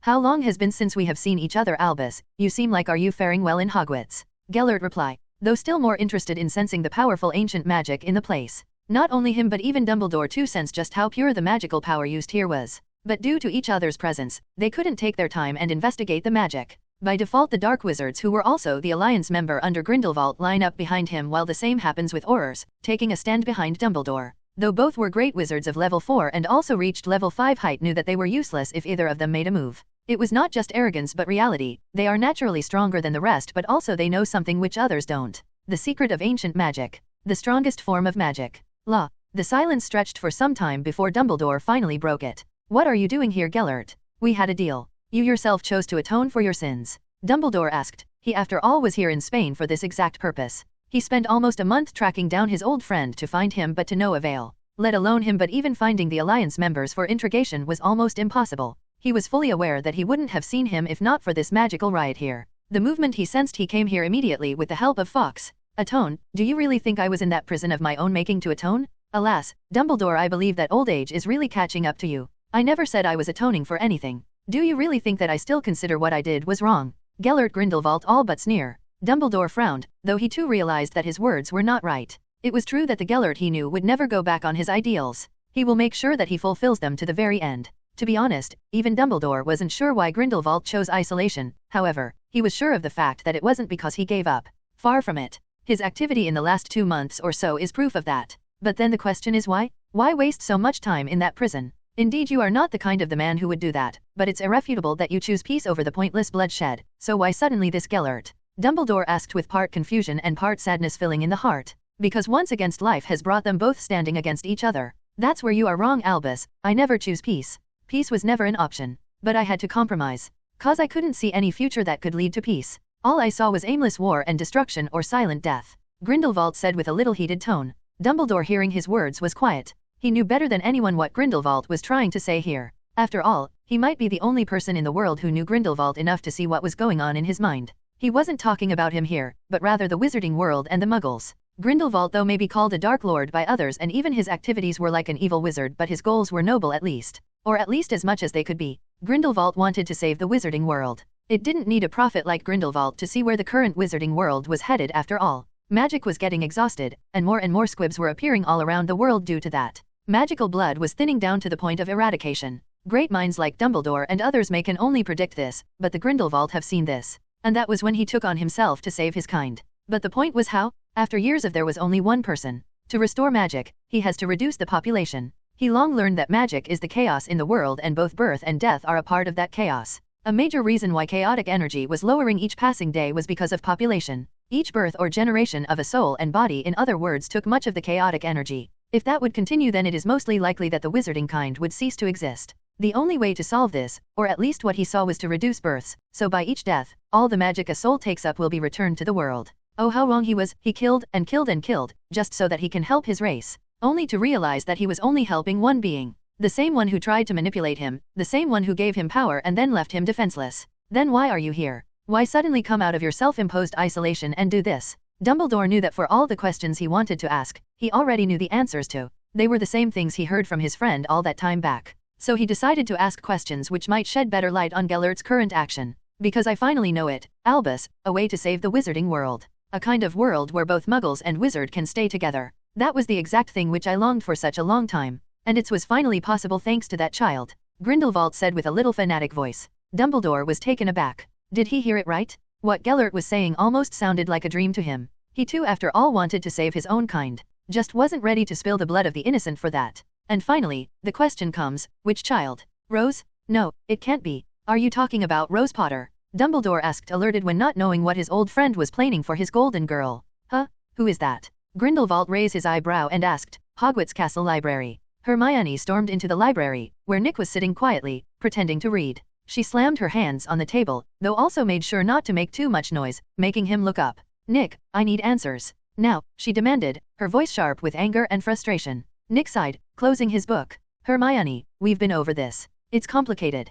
Complicated. Hermione's voice rose. Orion saw that thing in the boggart? That's not just complicated. That's terrifying. You know something, and I want to know what it is. Why did you try to kill Orion and Rose? This all is somehow connected. I know it. Is that things has something to do with you? Tell me. Hermione all but shouted. Good thing she placed a silencio charm before. Nick looked around the library, making sure they were alone. Hermione, sit down, he said quietly. This isn't something I can explain in a few words. Hermione reluctantly sat, but her eyes were blazing. Don't worry, I have all the time in the world, just start talking. Nick took a deep breath. The being Orion saw was death. And no, I am not talking metaphorically here. It's not just a concept, it's more than that, it's a force that exists. Death is a real being. Nick slowly explains and shows Hermione's face changing as the poor girl tries to comprehend something even her excellent brain cells are finding hard to believe. Gosh, I shouldn't be saying this, but seeing how things are turning out, it's most likely that you will have to know this sooner or later. Sigh. The boggart's turn into his worst fear, and for Orion, that's death. But it wasn't his own death he was afraid of, otherwise, he might have seen his own dead body or something. What he really was afraid of was the he being who rule over death itself. To not confuse the concept and this being, as I don't know any other name to describe her, let's call her Mistress of Death. Not just the idea of dying, but the entity itself. Hermione's eyes widened. Why would he fear that specifically? Nick paused there, though he wasn't fully sure, but he might have an answer to that. Sighing, he knew that he had to say it nonetheless. Because, in our last fight, Yuta was struck with an attack similar to the killing curse. Nick said carefully, as he saw the girl gasp in realization. I didn't directly attack him. Let me explain, okay? Orion back then took away my wand. It is not the one I usually use. That wand was different, it was a deadly hallow, one which was created by death itself. I am sure that you have heard that tale of 3 Pavirals who got 3 gifts from death. That is not just a story. The wand was the elder wand created by death. He snatched the wand while we fought and tried to use the wand against me, but magic rebounded and his hands got burned. Nick said, which made Hermione's eyes widen. That's how he burned his hand.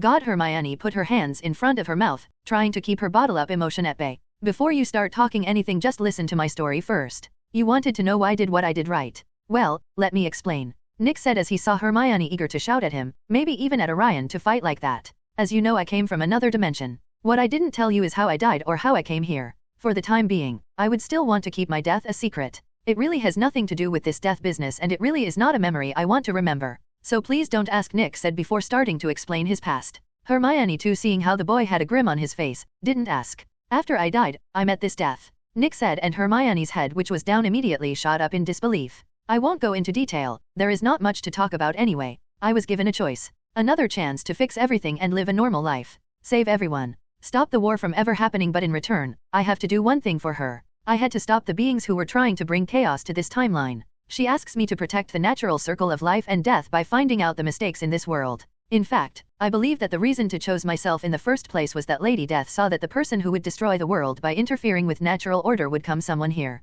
I took the chance given to me. There was a chance to save everyone, save you. There was no way I would have missed that. And since I came here, I started to look for things which have differed from my time. It's obvious that there were only two, Rose and Orion. One was supposed to be me, not a girl, and another. I have no idea who is this Orion. He was never supposed to exist. Death said that there is only one person, and she will born at the same time I will. According to Death, that person was supposed to be a girl. So maybe Rose, but then who is Orion? I was confused about why I didn't take any action in the first year, but upon seeing how powerful Orion had gotten in the second year, I had no other choice but to act. I decided to remove both of them from the equation to not mess up in any other way. I didn't want to kill an innocent, but there was no other way. Hermione, Nick said with a defeated tone, reminding Hermione of the same broken Harry Potter from the past who lost everything. That's why you wanted to kill them? Hermione asked, her voice trembling. To protect us. Nick just nodded his head. I was trying to protect all of us. From the future, we can't control powers that could destroy us. But I wasn't enough. Both of them are still alive.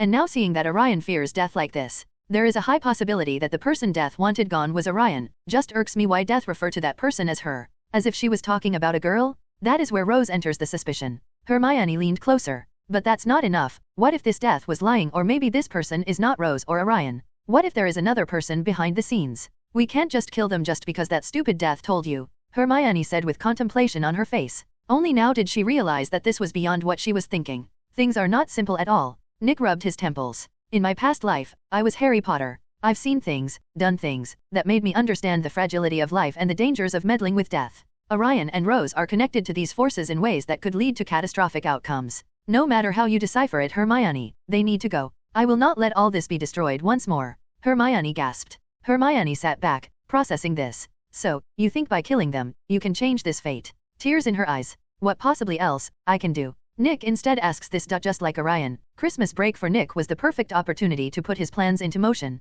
He had made up his mind. He would leave Hogwarts and seek out the Death Eaters. He needed their help to revive Voldemort and use him as a pawn to eliminate both Rose and Orion. The threat that Orion posed was growing too significant, and Nick knew he had to act. Even he with his dark magic wasn't a match for Orion right now. Something which he found exceedingly uncomfortable. After all, if there was one thing he prided himself on after killing Voldemort, then it was his power. Nick waited until the morning to leave after lying to Hermione where he was going, but another commotion was waiting for him at the hall by a certain Baba Yaga. He suspects that his mysterious Baba Yaga is Orion. Who else he could be? Once outside the castle, Nick made his way to Hogsmeade.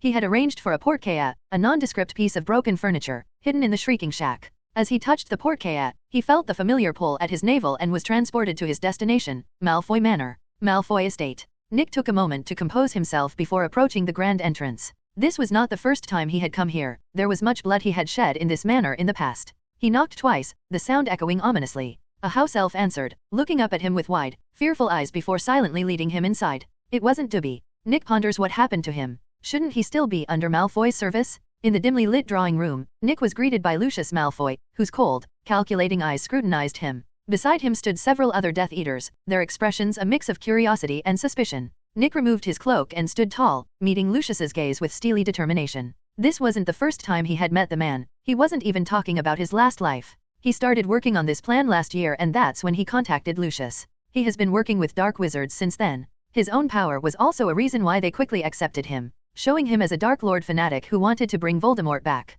Unlike what he expected though, Lucius Malfoy didn't want anything to do with that Lord Baldy, but since Nick raised enough momentum to bring the Lord back in front of other Death Eaters, Lucius had to accept. Nick Iron, Lucius said, his voice dripping with condescension. To what do we owe the pleasure? Nick took a deep breath. It's time we bring back the Dark Lord. A murmur of surprise and excitement rippled through the room. Lucius raised an eyebrow. And why, pray tell, would we listen to you? Because, Nick replied, his voice steady, I have a plan. A plan that not only brings back Voldemort but also ensures our dominance over the wizarding world. But first, we need to gather our forces. We must free the imprisoned Death Eaters. Nick said, though he was talking more to the other Death Eaters than Malfoy himself. If it was on Malfoy then he would never let that psychopath to come back, usually an assessment which Nick would firmly stand with, but right now he needed Voldemort to do what Nick himself can't. And when it comes to Voldemort himself, well, he has killed the bastard once, he can do it twice. The reason why he wanted Voldemort especially is because Orion can't kill Voldy. Only he knew how to kill him as of now, Horcruxes and all. Though he still didn't have any on his hand, he could find them in future.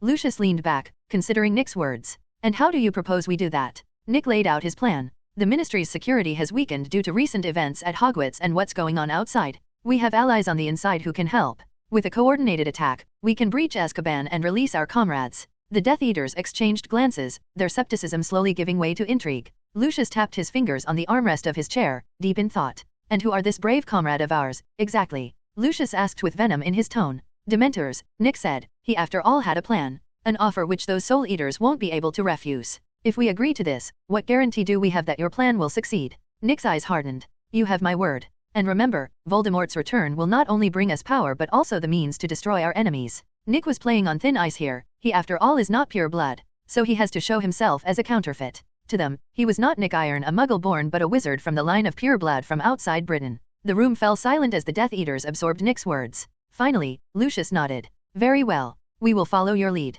But know this, failure is not an option. Nick nodded, a grim smile spreading across his face. We won't fail. This is the beginning of a new era. Once our Lord comes back, we can rule the world. Of course, it wasn't easy to fool those dark wizards. But Nick with his past knowledge exactly knew what buttons to press to make them believe. He knew the risks were high, but this was the only way to eliminate Rose and Orion. His was growing power threatened everything he had worked for, and he would stop at nothing to protect what he vowed to protect. As the first light of dawn broke over the horizon, Nick and the Death Eaters gathered in the Grand Hall of Malfoy Manor. The air was thick with tension and anticipation. Lucius Malfoy stepped forward, addressing the group. Tonight, we strike. We will free our brothers and sisters from Azkaban.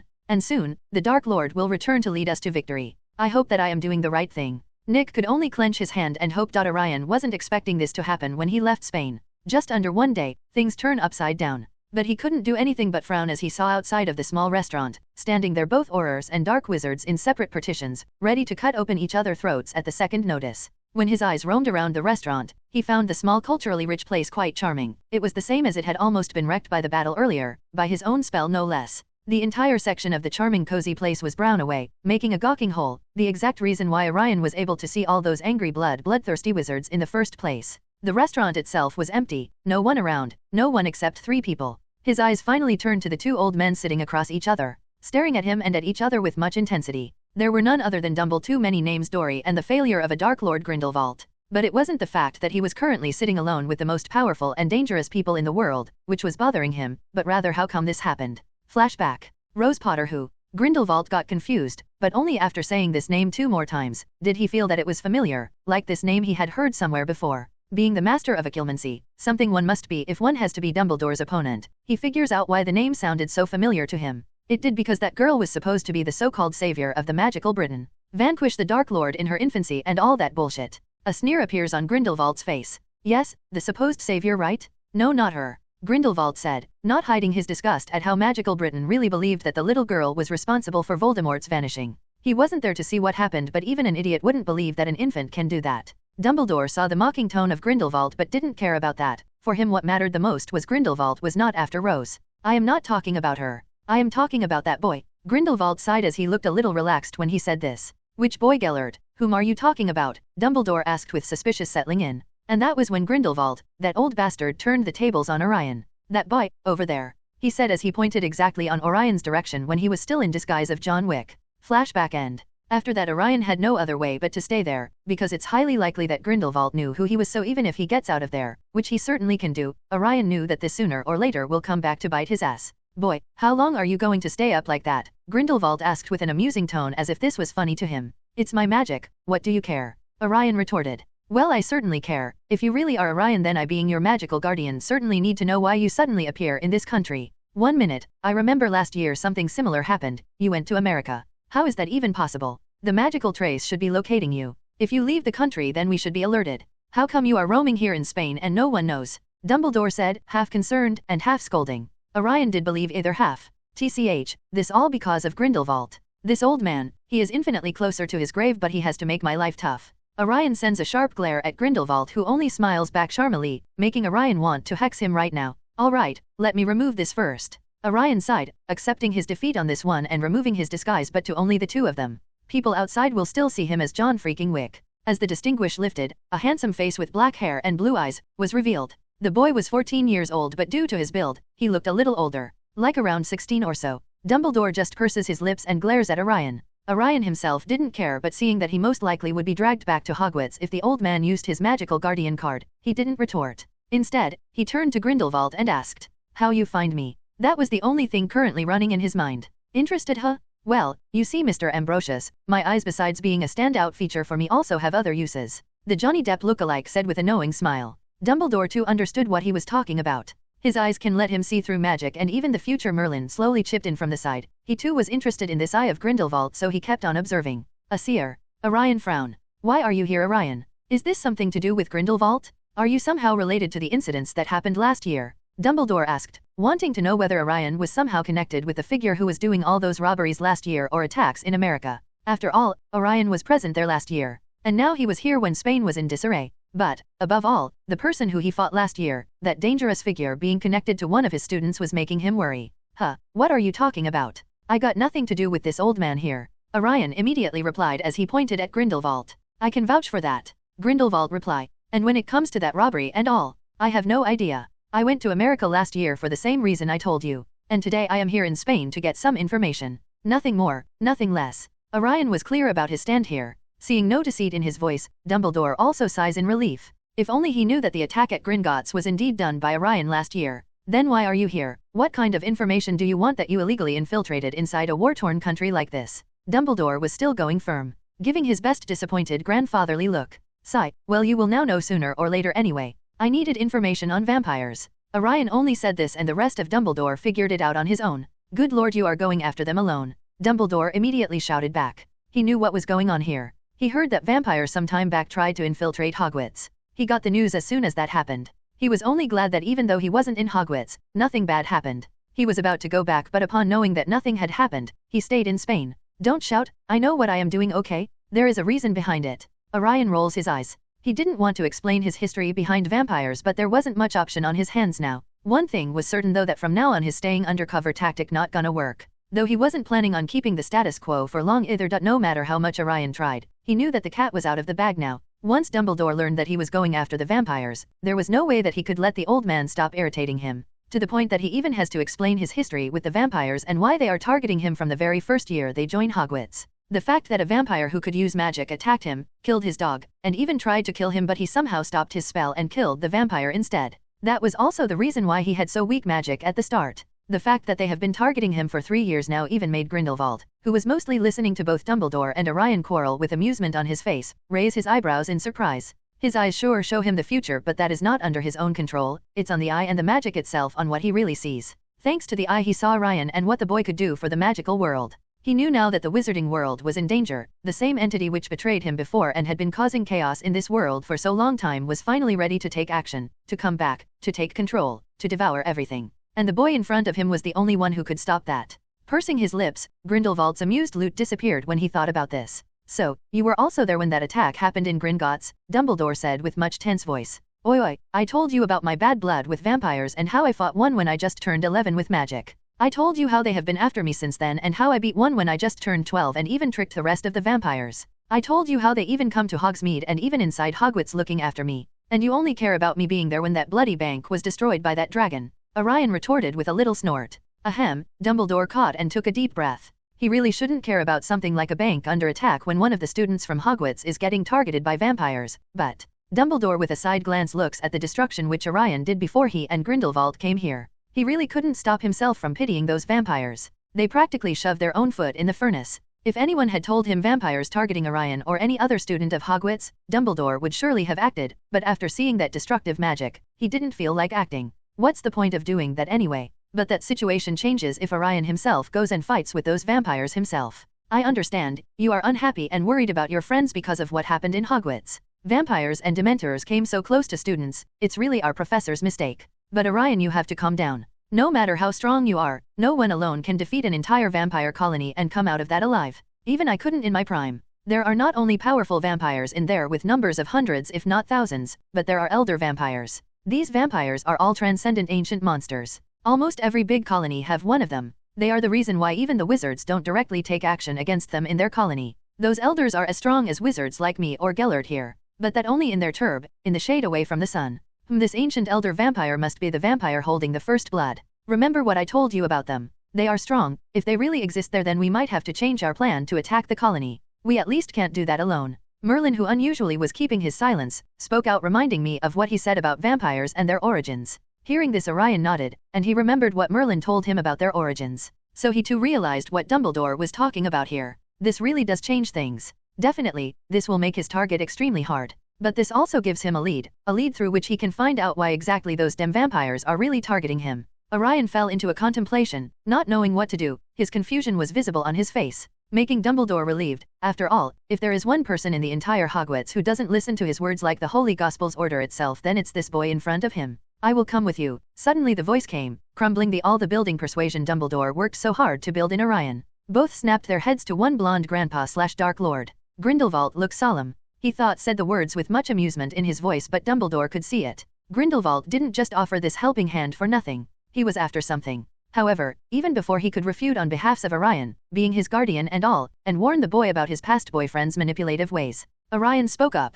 Oh, that's nice to hear. Do tell me why I should believe a Dark Lord who killed God knows how many wizards in just under a month and almost destroyed the wizarding world in the past? Orion asked with a snort. Because there is no one else who you can go for help, is there? Grindelwald said with a knowing smile. This made Orion shut up. That damn eye. He could only grumble internally. Usually, Grindelwald doesn't see things as he wants to, but rather his eyes show things and events with major significance to the world. So his eyes have never been useful to gather information on someone, except now. It's just like the world itself depends on what action this young man will take. His existence is crucial for not only the wizarding world but also the Muggle world. That was the reason Grindelwald knew so much about Orion. Because no matter what his eyes show him, somehow it's connected with Orion. That is also the reason he has quite a lot of information on Orion. Now not all of it was from his magical eye, many actually came from his followers as well. After all, it was a given that he sent people to gather information about Orion when he saw so many of his visions. Well yes, but it's that no secret. I am after all just a student. I have no one to call for backup. But I don't need it. As long as I know their location, I can think of something to take care of them.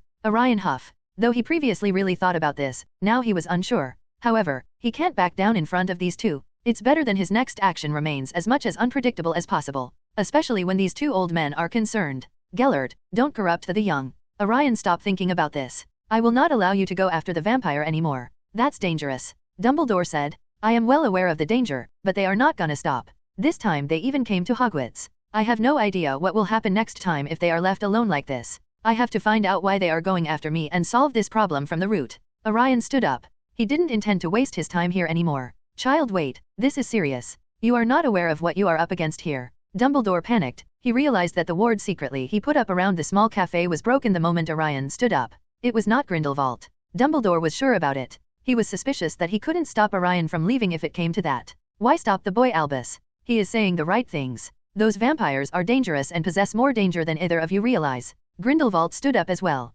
Suddenly his amused tone was gone and he got serious, making both Dumbledore and Orion frown and confused at the sudden change in his demeanor. Boy, no, Orion was it. I will come with you, Grindelwald announced. I don't know. Before Orion could even say anything, Grindelwald said, it's not up to you. I too have business with them. If you wish you can just ignore me, but I am going. Grindelwald was firm. Dumbledore now finally couldn't take this anymore and stood up.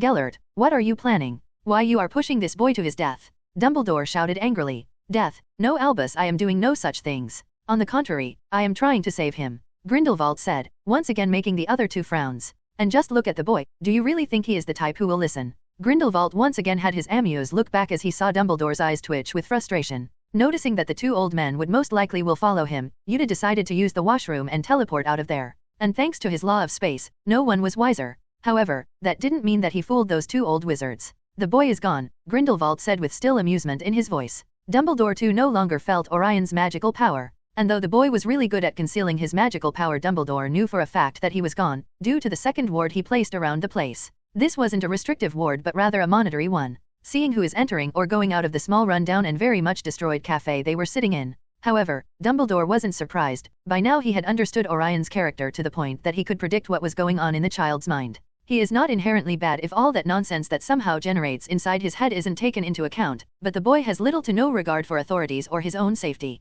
In his eyes, Orion is a Gryffindor though hard-headed and just charged right through. Usually, he would be proud of these traits but not when it comes to Orion. Why can't the boy listen or think for himself for that matter? Dumbledore grumble. The biggest problem with Orion is that he is a kid with powers which no kid should have. It would have been fine if he even acted like an adult but no. Now Dumbledore was pondering how would Tom Riddle would act in this kind of situation. And though he would prefer Orion over another crazy Dark Lord any day of the week, still if only Orion had a little more tact as Tom had, was the only complaint in Dumbledore's heart. Sighing, Dumbledore shifted his attention from the one boy to the present Dark Lord in front of him. Another Dark Lord, he couldn't help but grumble under his breath. Why you are after that child, Gellert?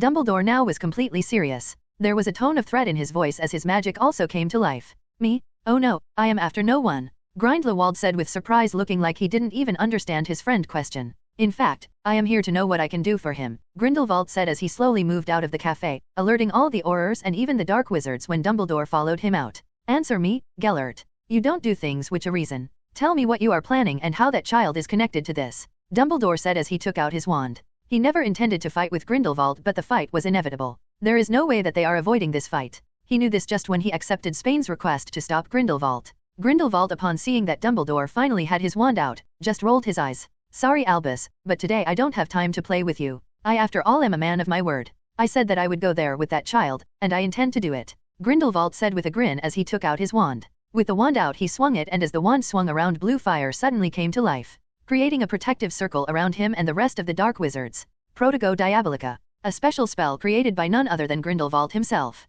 It works both as offense and defense. Summoning blue flames of hell, he could identify foes and enemies. The spell will only burn away those who are against Grindelwald. Seeing the blue flames spreading around, both Dumbledore and other Aurors hurriedly stepped back. The dark magic was very deadly. The spell itself seems like a combination of fiend fire, but unlike fiend fire, this spell was much more controllable. Not to mention it doesn't harm the caster or anyone who doesn't hold ill intentions towards the caster. Dumbledore was very familiar with this fire. Don't go close, keep your distance. Back off, Dumbledore shouted as he erected a barrier to prevent the enraging flames from reaching him, though he himself noticed he wasn't feeling the heat. No doubt this is happening because he himself has no ill intention towards Grindelwald. He doesn't even want to fight him, but he has to. But the Aurors were not that lucky. The shield which Dumbledore erected not only stops the marching flames but also protects others from its heat. Sorry Albus, but I have to go. Let's hope we meet in better circumstances next time, Grindelwald said as he apparate from there with other Dark Wizards. But even after him leaving, the blue fire remained. We have to remove this spell. Work together.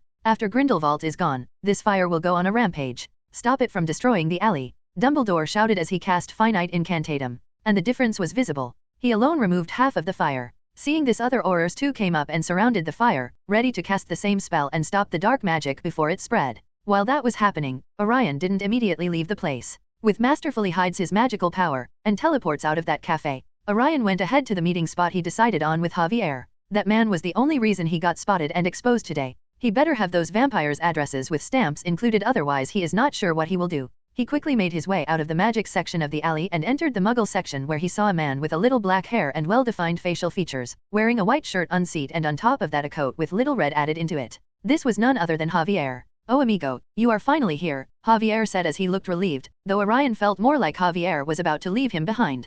At least it felt like that due to him checking his surroundings like werewolves were tracking him. Amigo means friend in Spanish, for those lazy people who don't want to Google it, Merlin added from the side. Yes, here, and kicking, but we need to get the fuck out of here. Both Dumbledore and Grindelwald are in there, Orion said as he was back to his John Wick form and led Javier to an abandoned area where he could open a portal and get out of there. Javier too just follows Orion. There could not be a more dangerous place on Earth than here at this time. Two of the greatest wizards of all time fighting. Orion felt like he was back in his initial stages when he was struggling with magic. He was feeling the same kind of frustration right now as both he and Javier went from dungeons to dungeons and abandoned castles, but he couldn't find his Dracula. Meaning that all the information Javier had about the vampires was faulty to the booth. All the places they visited in their short time skip of a week turn out abandoned by the vampires. What in the hell's going on? This is the 12th cave we visited? Dude comes up, do you really know about their hideout or just wasting my time? Orion all but shouted as he saw another abandoned cave. Beside this they also visited abandoned castles, graveyards, churches, and much more. Not even a shadow of those blood eaters was found.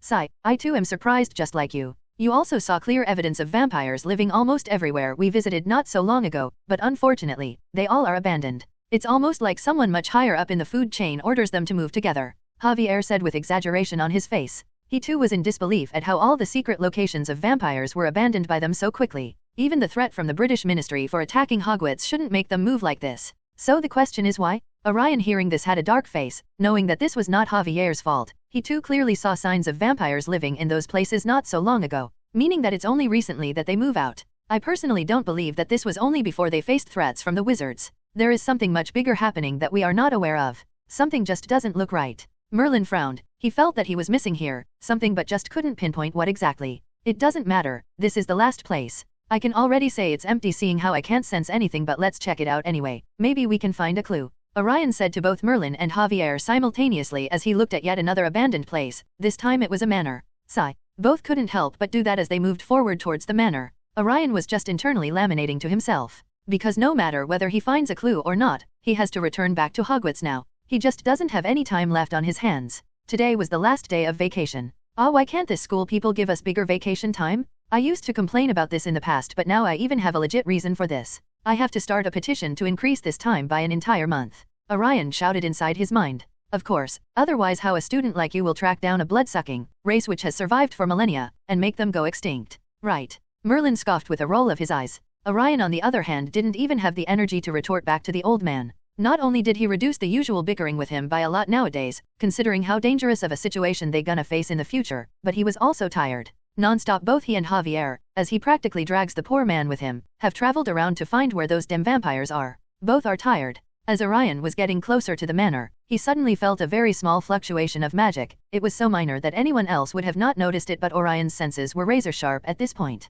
He immediately stopped, surprised and stunned at the same time. There were two reasons for this, one being that there shouldn't be any magic here in the first place. Is this a vampire's manor and not a wizard's? So why did he sense magic? Second, and maybe the most important, there was something. After all this time, he finally got a clue which made him overjoyed. He has wasted so much time and effort to track down vampires and had nothing in his hand. But finally, at least he has something. It's a magic barrier. Orion mutters slowly. Javier on the side didn't notice. The man at this point was running on pure fumes. He would have long have ran away if Orion hadn't paid good money for this service. So he would act like he didn't hear anything even after if he really did at this point. But the person who Orion really was talking about did hear and nodded. Merlin can't sense the magic with so much accuracy. This was due to him being just a memory, and second, he was indeed at this point was not as good as Orion when considered in terms of magical sense. Even in his prime, Merlin might be only a little better or equal to his student here. Merlin just nodded and Orion, disregarding both him and Javier, started to search for this magic. It took some time, but he realized that the manor was enchanted by magic. Though the magic itself was very weak, as it was very old. Not having knowledge about that ancient magic, Orion falls back to Merlin, who after much testing of his own denotes that it's almost 1,000 years old magic, even making someone like him surprised. I am sure that the answers I was looking for are here. I can hope to get some answers at least. Orion said as he finally entered from the entrance after he decoded the barrier with the help of Merlin. I too am feeling it's hard to say, something familiar about this. Familiar and bad. Merlin looked at the manor and had a contemplative face, like thinking about what he was missing here.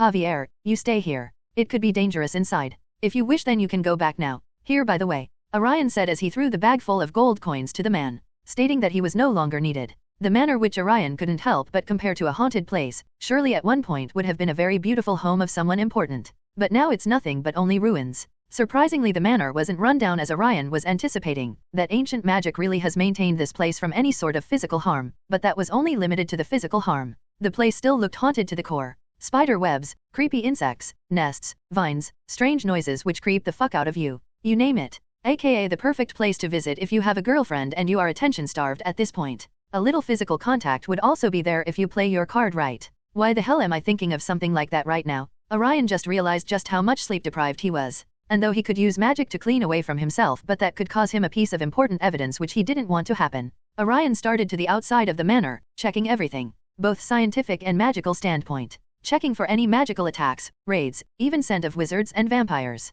Good things that the place was filled with scent of vampires. Bad thing that he couldn't send a wizard there. But that was expected considering how old the barrier was outside and how weakened it has gotten over the years. It was clear that no one had put magic in that barrier for a long time, making it weak to that level. So Orion's best guess was the manor at one point used to belong to a wizard or witch and later vampires captured it. Seeing at how discreet location this thing has built, it kind of understand that no one can find it. In fact, they also only found the manor by luck. It was a location on a diary they found in one of the caves they visited earlier. He has to say that in this case, he surely has lucked out. Orion took his merry time, checking almost everywhere in the manor. He didn't want anything happening here, and he soon found some disturbing things. The manor seems to have only been abandoned for less than 10 years, but the interesting thing was it looked like it'd been centuries since anyone came here. This was what was throwing off both Merlin and Orion. They both clearly spot someone living here. He wasn't sure who, but they did. With a little ancient magic at work, it's not hard to find who walked the tiles of the manor the last time, and more importantly, when was that time. This is troubling.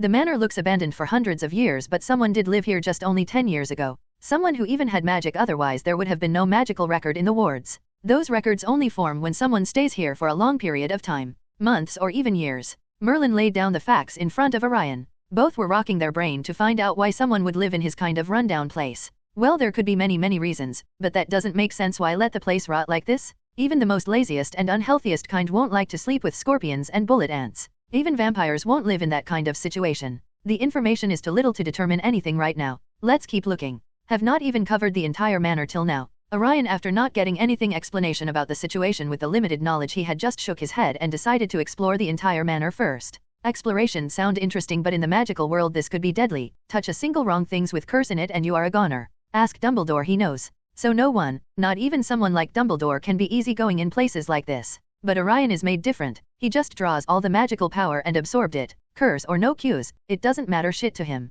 This also gives him an advantage which others lack. The ability to get an hands-on experience with things if he so wants to. This particular ability lead him to find a secret door in the manor, because why fucking not? Let me quote, no other wizard or even a vampire would be able to do this, before they will try magic, trick or just senses, but that the problem lies. It's not possible to find the secret door Orion got. The only way could have been the old school, start touching and messing everything until you hear a secret door opening, approach. Finally Orion grinned, knowing that he was getting to the good stuff now. Careful, it could be dangerous. Merlin reminded from the side, even went on ahead to check what's in the secret area. Being a memory, he isn't afraid of anything. Orion just grunted as he slowly made his way down with the help of stone stairs, reminding him of Skyrim and its dungeons. Unlike what he was expecting, instead of a treasure chest and a lot of reincarnated zombies, Orion found a study room. This place, unlike the manor, was well kept and not even an ounce of dust could be sensed here. The magical wards here were perfectly fine. This sure looks fancy, Orion remarked as he saw a very well developed and decorated old room which was kept like this for a millennia. There was a leather cover, a fireplace, an old-style pensieve, tons of books, fancy gold equipments and even materials which even considered rare to almost exist 1,000 years ago. Even Merlin couldn't help but whistle. Orion's eyes slowly was taking a dangerous glint. The person who left this surely put a lot of effort into this. It would be a waste to let this all to rot here forever. No, I must not allow something like this to happen, Orion internally said as he greedily started to calculate the price of those things in the room according to today's market value. Merlin on the other hand just rolls his eyes seeing this. He had a good idea of what the boy was thinking, but even he has to say that it really would be a shame if they left these things and this place to rot here like this. This was when Merlin suddenly saw a portrait. The moment his eyes locked onto that portrait, it felt like his breathing stopped. Their eyes widened as he felt like a lump was stuck in his throat. He almost freezes. Orion didn't notice this. He only kept on checking out the place until he got a box in his hands, which was used to support the table as one of its legs was broken and was a little short. If he has to say then in the entire room, that was the only imperfection. Though it looked bad, but Orion didn't care too much. He was just about to remove the unassuming box so that he could move the table itself when he felt it. It looked so unassuming. There wasn't even any magic in that brick. But he felt something from it. Like he is the only one who can feel this and no one else. A tremble rang in his body as he saw that his pendant was shaking ever so slightly. XXX. Again at cooking. What do you think is happening here? Here is the clue. Remember that vampire that he killed at the beginning. Finally the long gruesome week ended and Orion had to return back to Hogwarts. He didn't find any vampires during this week, far from what he expected to completely eradicate their race. If only he was so lucky that someone did that for him. Yeah, right? Things are not simple either. Besides not finding the vampires, Orion also ended up blowing his cover, which he was quite a good job at maintaining. But now, Dumbledore knows that he has been doing many things behind his back that technically he shouldn't. For from now on moving around will be hard for him under Dumbledore's watch. The long-ass lecture from Dumbledore and other professor if Dumbledore didn't kept his mouth shut regarding his adventure vacation was another dreading thing which make him things one once but many time to just ditch the school. After all, which great man became great by going to school, right? Unfortunately, he can't. For a short time is fine, but he can't left the people he care about with Nick Iron alone in the safest castle in the world. I mean honestly, the castle itself is so fucking dangerous on its own, why add Nick was beyond him. Sarcasm aside, he really can't leave the girls, especially Rose, alone there while Nick is in the school. This issue once again bring him back to the same question of why just can't he fucking kill that guy. Then he remembered that Lady Death had a crush on him. Sigh. To act against Nick, Orion at least needs to get strong enough to handle whatever Death throws at him. Things are now more complicated than ever. After visiting that manor, both Merlin and Orion are acting strange. Merlin is not talking, like barely, and even his usual pipe to smoke was just hanging on his mouth, but no real smoke came out of it. Like the man got the shock of the century. Orion didn't have time to ask what was wrong with the grandpa either. He himself found something strange with the box he got back in the manor. Not to mention how tried Orion was, he just decided to get teleported to the room of requirement directly from that manor and get a good sleep before Hogwarts started tomorrow morning. So he really didn't had time to worry about anything, let alone tinker with the box he got. If not anything, then at least that will be helpful to crack open both Nick and Malfoy's skull when the time is right. Next morning Orion woke up groggily with a heavy head. Still not in the mood of listening to Snape's ugly mud face, but he got no option. At this point he can only hope that Dumbledore doesn't look for him for trouble. Begrudgingly skipping his daily training plan and even the magic absorption section as time didn't allow him, he took a quick bath with magic infuse. He highly doubted that Muggle-style bathing techniques are capable anymore to clean what his poor body has experienced in the last week. Let's do a rundown. Infiltrate inside a war-torn country, meeting with a Dark Lord, world travels in search of vampires, entering and searching in any bloody hole where he could even smell a fart of vampires in it, and much more, which are too graphic to even mention for this FIC. Yo old man, are you still in shock or what? At least tell me what make you like that. Orion asked, though there was no one around him. Except for that creepy loli, what was her name again? Moaning Myrtle, yes, what kind of orgasm did that basilisk give her that she is still moaning after half a century? I mean, if it's possible to learn this power, I don't mind learning from a death snake as long as with one look is enough. I swear I will resurrect that snake no matter how much dark magic I have to do. Anyways, that Myrtle girl became a good friend to Orion after a few times he talked with her. Currently, she was peeking on him while bathing. Why is he letting her, and why the fuck he is bathing in girls' washroom? Because why the fuck not? Let the poor girl complete her orgasm already, maybe that why she is still lingering around. Back to the topic though, Merlin hardly had talk back since then, and he most of the time now stay invisible. Seeing that he won't get any answers for now, Orion didn't bother to ask another time. He will talk when the old man is ready to talk. For the time being, he was super hungry and it was time to attack the dining hall. Upon entering the hall, Orion noticed that the hall was in disarray. Well, more disarray than the usual day where students are running around, some make new friends, some just realized why their popsicles are becoming wooden sticks in the morning, and more importantly how to fix it, and some girls dreaming about coming of age and find a boyfriend. Orion just tactfully ignores all the commotion. His eyes roam around to find three girls though, Daphne, Rose, and Luna. He saw Daphne sitting with Rose as usual, and reading the newspaper. Oh, that is not usual, and usually there is only bad news in the paper. By the expression on their faces, Orion could tell that whatever they were reading was indeed bad. Luna on the other hand was looking quite happy, and she found him entering the hall much before he found her. So when he looked at her, she was already staring at him with a sweet smile. Small cute smile which expresses all her emotions with just one look. Lowly eye magic, it too power for a mortal like me to bear. He soon identified that the reason why the place was in so much commotion was that newspaper. He effortlessly snatches the newspaper from an underclassman's hands, and with magic sneakily sifted everyone's sitting position in the row to make space for himself. Everyone jolted with the sudden shock and the rough shift in their position, not to mention the friction their butt has to go through. Orion didn't care, he is already exposed to some point, what would he act all nice and sweet? He is a punk. Always has been. He will now act like one. Azkaban attack, Death Eaters escape.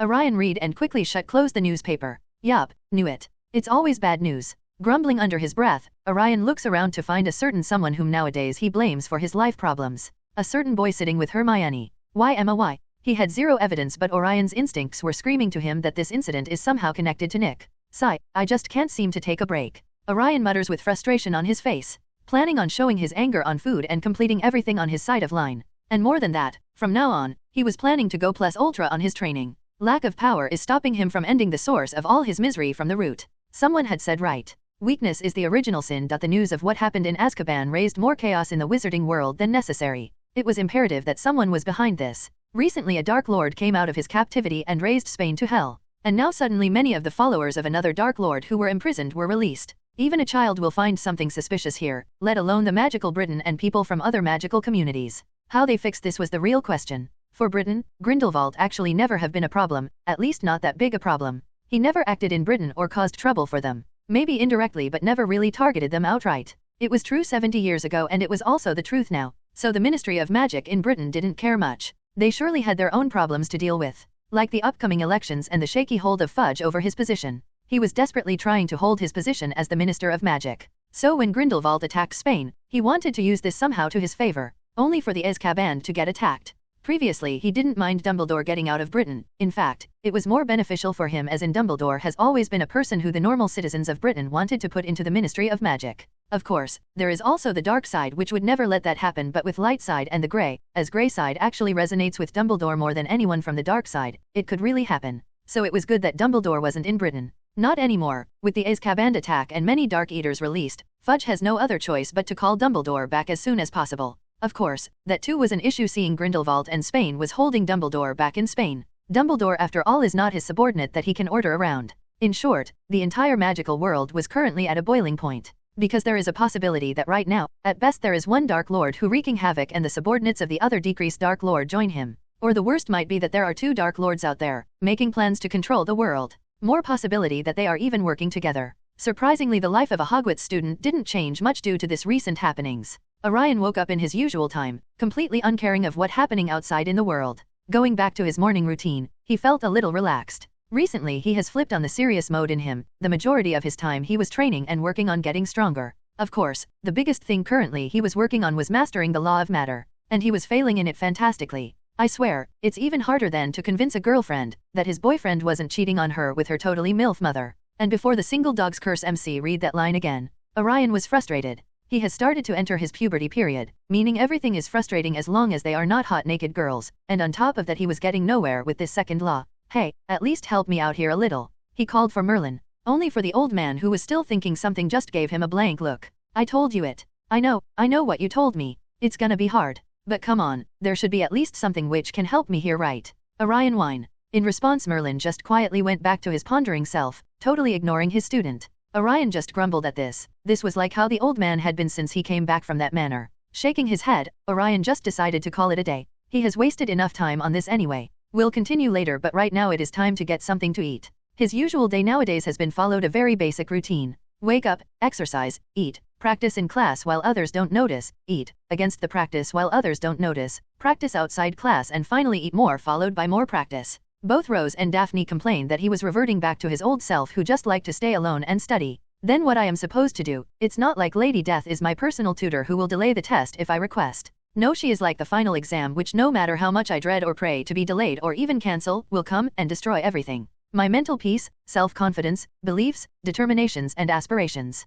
Everything renders useless again those final tests. I mean her. Orion grumbled. And just as this time went on, besides training he was trying to maintain a good relationship with both the girls with the limited amount of time he had in his hands. Not to mention he also had to keep a look on Nick. He was acting suspiciously. Dobby, who right now has been released from Malfoy's service thanks to Orion using ancient magic to break the magical contract, has now been assigned by Orion to be a hidden guardian for Rose. Orion even uses Dobby to spy on Nick from time to time. Ancient magic is quite versatile, by the way, and this is the real reason it's so sought after, because those who are under it can pretty much bypass anything created by the rigid magic system in modern magic. Anyway, back to the topic. Dobby told him that Nick went out of Hogwarts just after Orion himself left the castle. This was new, as Nick hardly went out in the Christmas vacation. He has not in the last 2 years, and it's understandable too, as he lives in an orphanage, so why would he do that? But then the question comes, if not in the orphanage, then where? Dobby asks the same question, so he trails him and even tries to get more information from other house elves. And the answer kind of made Orion think. Malfoy Castle? Why would he go there, and just right before what happened in Azkaban? Now this gives me a really good idea. I know that I most likely can't get info on Nick from his mind. Bastard has really good shields. Even better than Snape. But maybe I can probe around other Slytherins' minds for some answers. Especially Malfoy. He definitely knew what was happening with his family and the Dark Lord in the story. There is a high possibility that he knows about this attack as well. Orion pondered as a plan started to form in his head. Orion suddenly woke up at the middle of the night. He was currently sleeping in the room of requirement. Usually, this is what his daily routine goes like. He hardly sleeps in his own dorm. He put enough wards and illusion spells in his dorm that others don't notice him missing. And considering that he shared room with both Ron and Neville, he hardly believed that he needed those, but still. After coming back to Hogwarts, Orion tried to stay as low as possible. Dumbledore wrote a lengthy letter both to him and Professor McGonagall. To say that his upcoming days weren't pretty was an understatement. He got a year-long detention with McGonagall. Well, that actually worked out for him, as he still wanted to learn more about transfiguration, so it was an opportunity for him rather than a restriction. So he wasn't actually wasting time with her in the detention, but it also put a restriction on his movements. Now he has to spend at least 2 hours of his free time with McGonagall every day until the year ends. It aligned with his goal to learn transfiguration, but in the standpoint of him liking it, he was dreading this. He rather learns on his own at this time. But that was not so good idea. He saw it already in the last few months. His transfiguration though did improve by leaps and bounds, but when it comes to the law of matter, he can't even do the basics. But that was nothing to do with why he woke up in the middle of the night. Today he planned to give visit to the Slytherin dorm. This was time to finally get inside the minds of those little snakes and see where they are laying eggs. I mean, what the F they are doing with all this dark magic and Dark Lord business. As he slowly get out of the room of requirement, he slowly make his way through the castle. Strangely, almost all the dorm entrances are kind of a hidden door from other students. Though of course students do tell them each others, but for some reason finding where the door is hidden exactly is quite difficult for member of the other houses. Orion though was an exception of course. He easily bypass small concealing magic like those and can find where the entrance are. However, entering the dorm is another thing altogether. Thankfully again Orion has his ways. He was able to bypass the door by just creating a portal. His portals can open inside Hogwarts and can help him bypass those doors. That was how he entered the Ravenclaw room. So here was Orion, making his way toward the Slytherin dorm in the night. This was the time when even the portraits and paintings, which are hung all over the castle, fell to sleep. With his natural night vision and concealing charm, it wasn't hard for him to sneak around the place. He even put a muffling charm on his legs to muffle his noise. So it's imperative to say that at this time he was only hearing the constant snoring of few of the paintings from the hall and corridors. Nothing new to him actually. At first he found hearing this snoring and the sound of his own breathing echoing was creepy as fuck, but now he has gotten used to it. So even Orion was stunned a little when he heard footsteps coming in his direction. He was currently moving down from the 6th floor to the basement. After all, that's where the Slytherin dorm was. He was right now on the 2nd floor, the place where the dorms of the Hufflepuffs are. This sound he heard from the extreme corner, the place where the kitchen of the entire school is. But again it's hidden from others, though not a restrictive section. A teacher or even a student can go there and ask for anything he liked to eat and those house elves will gladly make it for him or her. Orion only occasionally came here, only when he needed something specific to add or remove from his diet. As he moved close, Orion noticed the sound was getting muffled. Like whoever it was there stopped moving. Did he learn of my presence? Orion pondered. Nah, besides Dumbledore, who can do that? Even someone like Nick can't, Orion assured himself as he moved on further, only to see the hidden door of the kitchen opening for a second only for it to close right after. Nobody came out or went in. Though it wasn't a restrictive place, but only a handful of people in the castle knew where the kitchen was, let alone the hidden door of the kitchen, and this is why Orion was interested in the person. But no one came out or went in. This confused Orion until he heard a voice. A mouse. Orion sighed, seeing only a mouse passing him by, though he has no idea who the mouse opened the door, but whatever. Spending so much time in Hogwarts have made him train his mind to not to quiz it in whatever he see, because most often than not, the answer is either because it's magic, or something outright idiotic and pointless because why not when we have magic? Just look at those moving stairs. But then his mind snap as his mind race. Son of a. Orion didn't complete his sentence as he ran after that rat. Orion opened the gate of the room of requirement with a push. Finally he had the rat he was looking for so much in the last 2 years in his hands. Peter Pettigrew was an absolute disgusting character in the show, someone Orion just wanted to push out of a valley or a death point or something. But unfortunately for him, he just couldn't get his hands on him. Ron lost his rat in the very first year and Orion couldn't even find the damn rat even with using ancient magic or the Marauder's map. He completely lost hope to find the man in Hogwarts again. Mostly likely he ran away somewhere unknown or was taken by the likes of Sirius, Aurors or Nick. But here he was. Orion immediately changed his little plan of mind wrap little snakes and focus all of his attention at the Pettigrew. Tossing him in the room of requirement he said, "Alright, you have one chance to turn back into human Pettigrew before I start cutting off your limbs." Orion said with a little grin forming on his face. He didn't wanted to agree, but he gonna enjoy this. "Where are you taking me?" Rose asked with confusion as she found Orion suddenly approaching her and dragging her somewhere. Now the girl wholeheartedly believes in the boy, but still, it was irritating when he refused to say anything. "Can you see that small hut there? Do you know what that place is?" Orion asked, still not stopping. "It's the Shrieking Shack," Rose said as she got more confused at what was happening. "Tell me, Rose, do you know how your parents died?" Orion asked with a frown. It was finally time to talk with her. Rose hearing this question was taken aback and then her expression fell. She didn't want to think about it right now. Recently she learned that the person who was responsible for the death of her parents was none other than her own godfather, Sirius Black. Orion said, "What's she thinking?" If previously someone would have asked her, then her answer surely would be Voldemort, but now that name has changed to Sirius Black. "Well, that's what they say," Orion said as he kept on moving. "Remember, Rose, that what you hear from others or get information from outside is not always right. One has to understand when one has to cross-check the information which they get, especially when the information is as important as you blaming someone as a murderer," Orion said as both she and him reached the Shrieking Shack. "What are you talking about?" Rose, who till now was restraining her small irritation on Orion as the boy was being all mysterious and dragged her half a kilometer, finally couldn't take it anymore when it came to her parents and raised her voice a little. Orion expected this, though good as she was, she hardly had any sort of control over her emotions. Harry was very similar in the books and movies. Rose here is even worse when it comes to this expect. "Do you want to know who really was the secret keeper who sold out the location? Who was really responsible for Voldemort finding where you and your parents were? If you do, and if you believe me, then come with me. You will find all those answers in there," Orion finally said. He was keeping his mouth shut just in case others didn't hear it. Rose too could have gotten a little too loud where there are too many people to talk about this sort of stuff, so dragging her out was the best option. Rose, after hearing this, was stunned, confused, disbelieving, and almost hesitant to move on any further. But seeing the boy was just faintly smiling at her with still her hands on his, not pulling her like earlier but rather just holding her hand, like waiting for her to decide. Rose just pursed her lips. She believes in Orion, maybe more than anything at this point. He has saved her many times by now. I want to know, Rose said with finally determination settling in her features. Awesome. Though we might have to wait a little bit. There are still a few people missing until you can get not only the answer to your question but also a good solid proof. Orion smiled as he finally led Rose in the shack. Both Orion and Rose had to wait for 20 minutes before they finally heard sounds from outside of the shack. Orion even plays some music he got from the Muggle world in the meantime just to ease the fidgeting girl. Soon the sound outside increased as both of them saw someone entering the place. Rose had her wand ready in her hand while Orion just stayed right there, not moving at all. Everything was under his control at this point anyway. As the person entered the shack, both realized that it wasn't actually a person at all but rather just a dog. A very very dirty and skinny black dog, but a dog nonetheless. Rose saw the dog relax a little, though she didn't let her guard down. The black dog too just stared at Rose and froze. This was the time when Orion finally spoke. Sirius Black, nice making acquaintance with you, though I expected a better place than this. Hearing this, both Sirius in his animagus form and Rose jolted.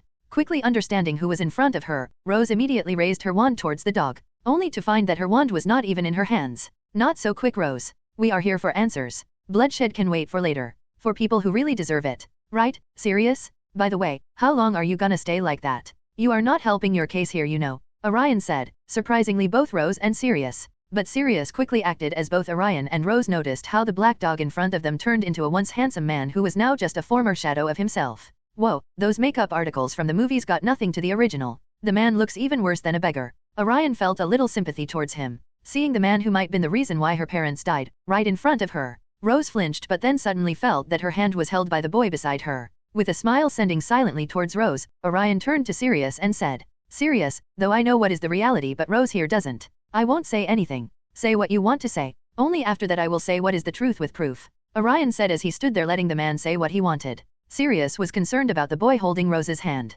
She was way too small to make a boyfriend right now, but seeing that it was the boy himself who prevented Rose from directly attacking him, he was a little grateful. Though he still didn't like how they were being all lovely-dovely. But right now wasn't the time for that. It took a lot of shouting on Rose's path and a lot of explaining on Sirius's part for the entire truth to come out. And even after that Rose was skeptical. The reason was that there wasn't any proof there. It was just what Sirius was saying. She didn't even know about this Peter Pettigrew. Orion saw her confusion and realized that this was the right time for him to come out with the truth. After all, he didn't want to lose this chance. He worked really hard to draw Sirius here by using Petter's scent. It was a harder job than it looked. And when Rose turned her head towards him in both confusion and a little playful expression, he just nodded. Well, Rose, now that you know Sirius's side of the story, it's time to prove that, Orion said as he raised his hands. Both Rose and Sirius were shocked when they saw the space start to ripple. The portal started to open, Doctor Strange style, and from the portal came out a certain rat man, legs tied up and hanging from the portal, upside down. Seeing this Rose was confused, never seen Peter before so of course she wouldn't understand but Sirius just growled. After seeing Peter Pettigrew hanging upside down, Sirius had bloodshot eyes. He jumped immediately at him but was suspended midair. Not so quick. Remember we need him alive to show proof you are innocent. And for the proof I was talking to you about Rose. Let's hear the guy first, what he has to say. Orion said as he smacked the unconscious man with magic. He actually was under a spell which was making him sleep.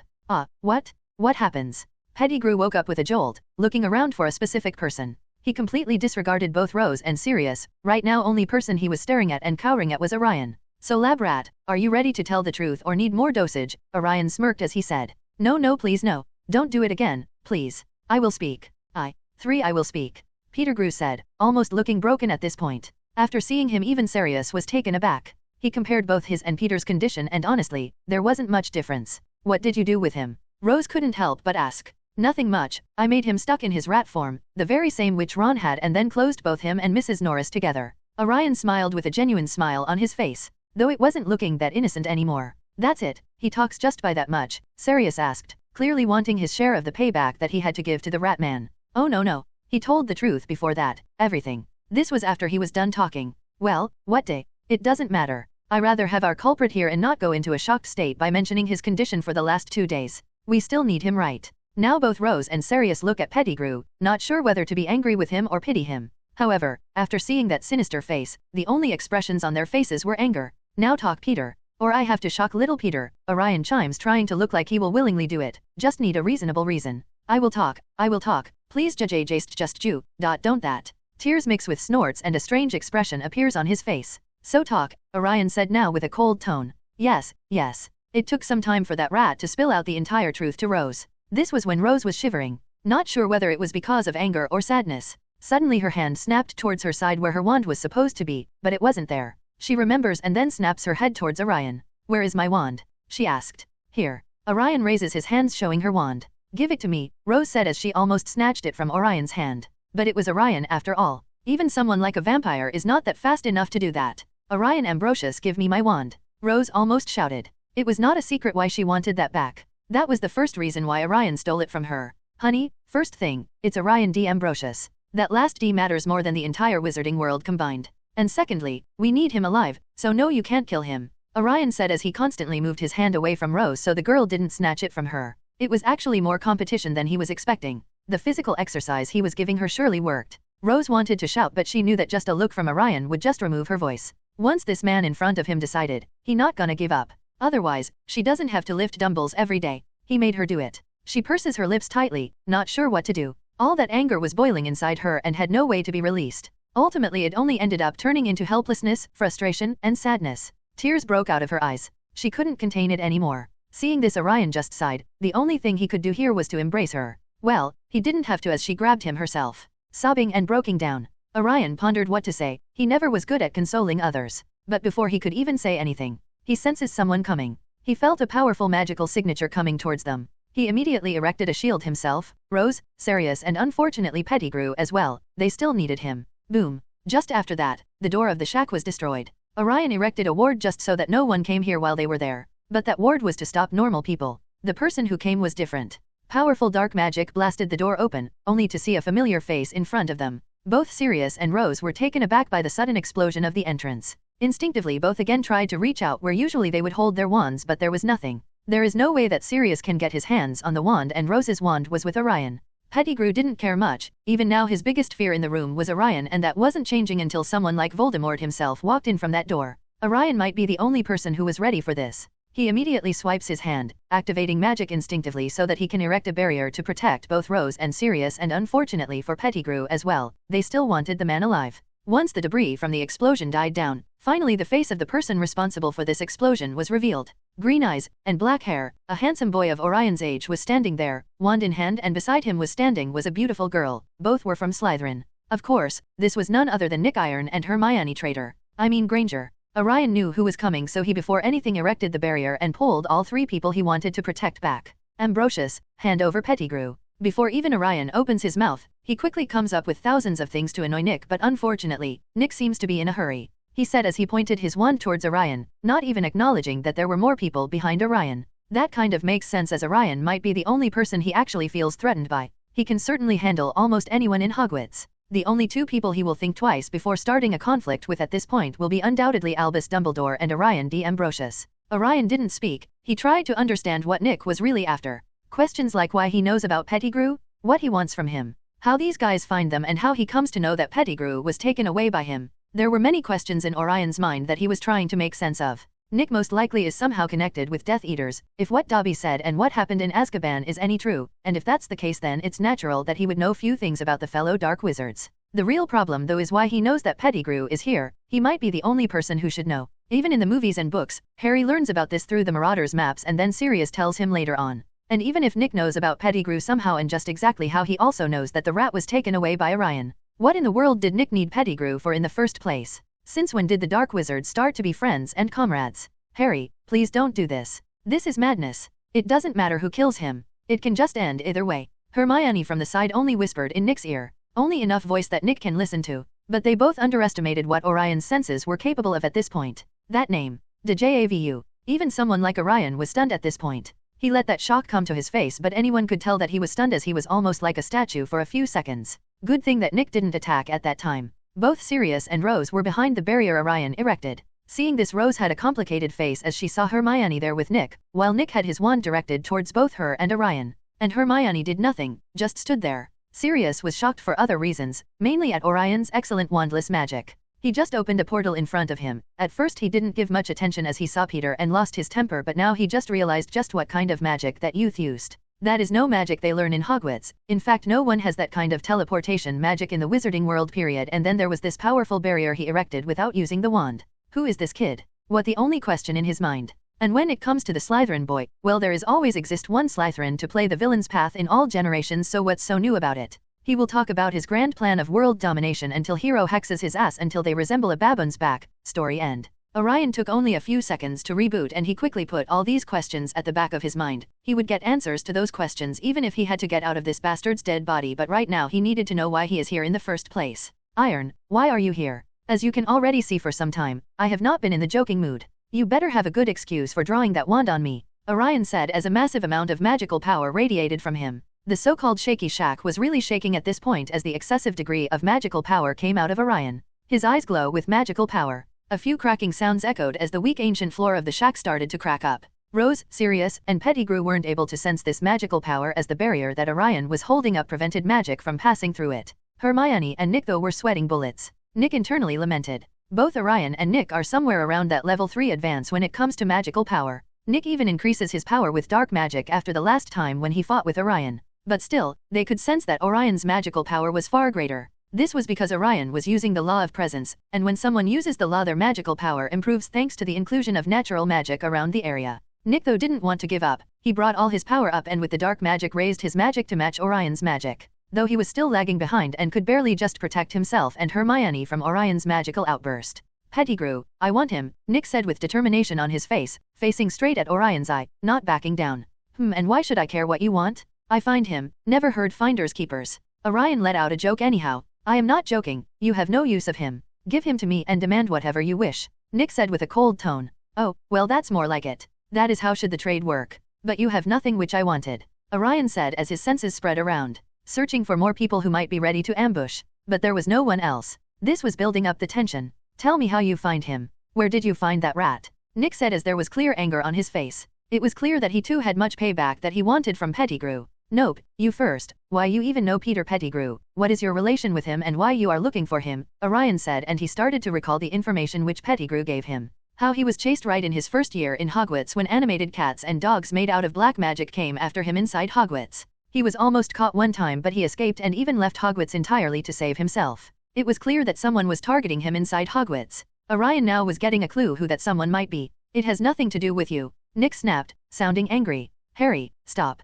Hermione nudges from the side, totally unaware that Orion could hear even her whispers. Fair enough, here's the deal. Beat me and the rat is yours. Orion didn't want to waste time on this guy anymore. Killing him right now is not that hard, he can sense Nick's magic is not that strong. Maybe he would have been a match if he had that wand of his, but as he is right now, no. Nick hearing this only gritted his teeth. Rose and Sirius on the side tried to understand the situation. It was a little easier for Rose to understand, knowing the dispute between Orion and Nick. Sirius was in total confusion though. As you wish, Nick shouted as a bolt of red lightning zapped towards Orion with incredible speed. It wasn't a lethal spell, Nick didn't use dark magic with that one wand of his. It's traceable on the wand. Orion didn't even bother to move out of the way. Before even the attack came close enough to Orion, his infinity came in between. Usually, this infinity is not as strong as Gojo's infinity power. It can be broken with the attack is way too powerful for Orion's magic to handle. But the current attack done by Nick wasn't that strong. So everyone saw in amazement as Orion stood still while doing nothing, but Nick's attack never came closer to him. It kept on hovering in front of Orion but never came, like there was an invisible shield in front of Orion.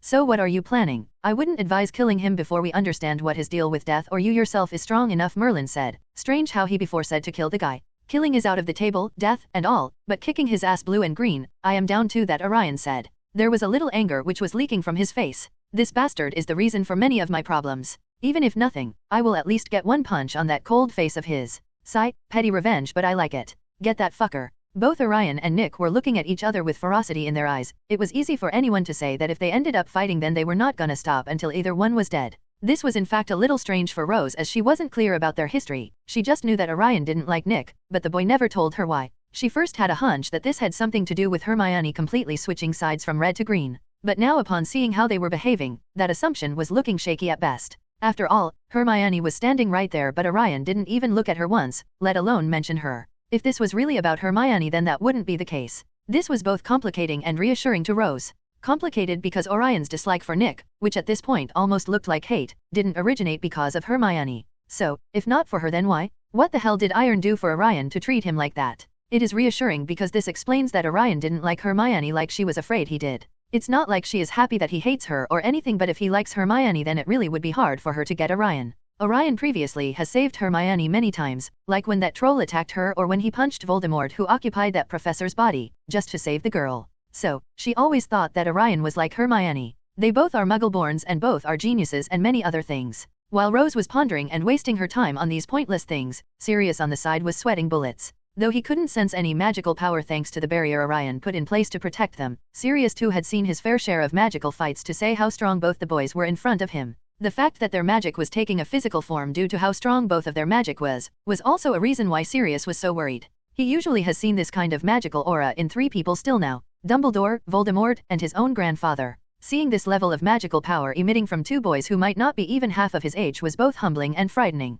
"Rose, who is that friend of yours and that rattlesnake? Why so angry?" he asked with a joke, but it was just a failed attempt to calm himself down. He hardly doubts that he could have beaten either of the ones in his heyday, let alone right now when he has completely weakened and has no wand. He heard the talk between both the boys and understood at least this much, that rattlesnake with striking green eyes, which strongly reminded him of both James and Lily, wanted Pettigrew. There was no way that he let that happen. He rather dies before that. But that could also mean that Rose will be in danger. Currently, the only person who can stop that Slytherin student was that boy, Orion. Hermione on the side was also in contemplation. She wanted to stop Nick but she just couldn't. This was happening because Nick wanted to kill Pettigrew himself. This was also the reason why he sent these hounds after Pettigrew in the first year. There are only 5 people Nick or Harry really has hated from the bottom of his heart, and Pettigrew was 3rd on that list. Only because Pettigrew escaped back when he first met with Sirius was the reason why Cedric lost his life. Nick from the very beginning wanted to fix what mistakes he made last time. So, it was imperative that he had to kill that rat. But that was the problem. He clearly didn't have to. Right now Pettigrew was captured, and it doesn't make sense to kill him if he escaped again, which is highly unlikely as Orion was here and looking over him.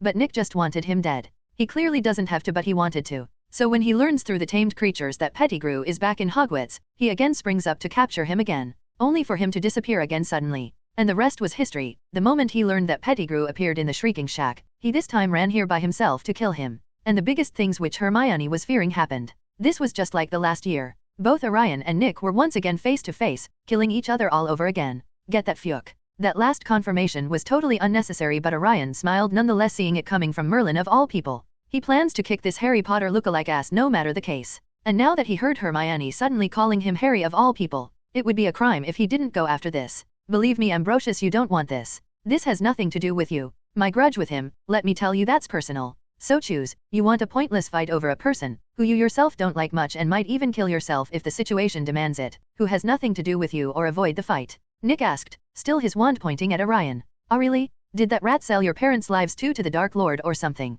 Orion teased intentionally, and to his surprise, the sudden facial change he was expecting from Nick was there. Clearly, something shady was going on here with that boy. He suddenly enters into the story where only he should have the premium right to be a reincarnator. He looks like Harry fucking Potter, and last him being this strong, trying to kill him and Rose, and even knowing the story to some degree just always irk Orion, but he couldn't pinpoint what was wrong. I will take that as an answer that you choose to fight, Nick said as his magic spiked up. Haha, do you even believe yourself that there was an option for peace? Orion replied mockingly, but there was a wide smile on his face. But unlikely that charming smile. His eyes were glowing with eerie blue light as even more powerful magical power broke out from him. The first spell was launched by Nick. He still wasn't using any dark spells like the forbidden curses, and he was worried about his wand being traced. Thanks to his previous life, he knew that a spell done by him could be traced by the tracing spell placed on him when he entered Hogwarts by boat in his first year. That was when the tracing charm was first applied to the underage wizards and witches. But that just tells that someone around the wizard or witch did magic, completely unreliable when it comes to finding what kind of magic that witch or wizard did, or even finding out whether it was that underage wizard who did the magic or someone else around them.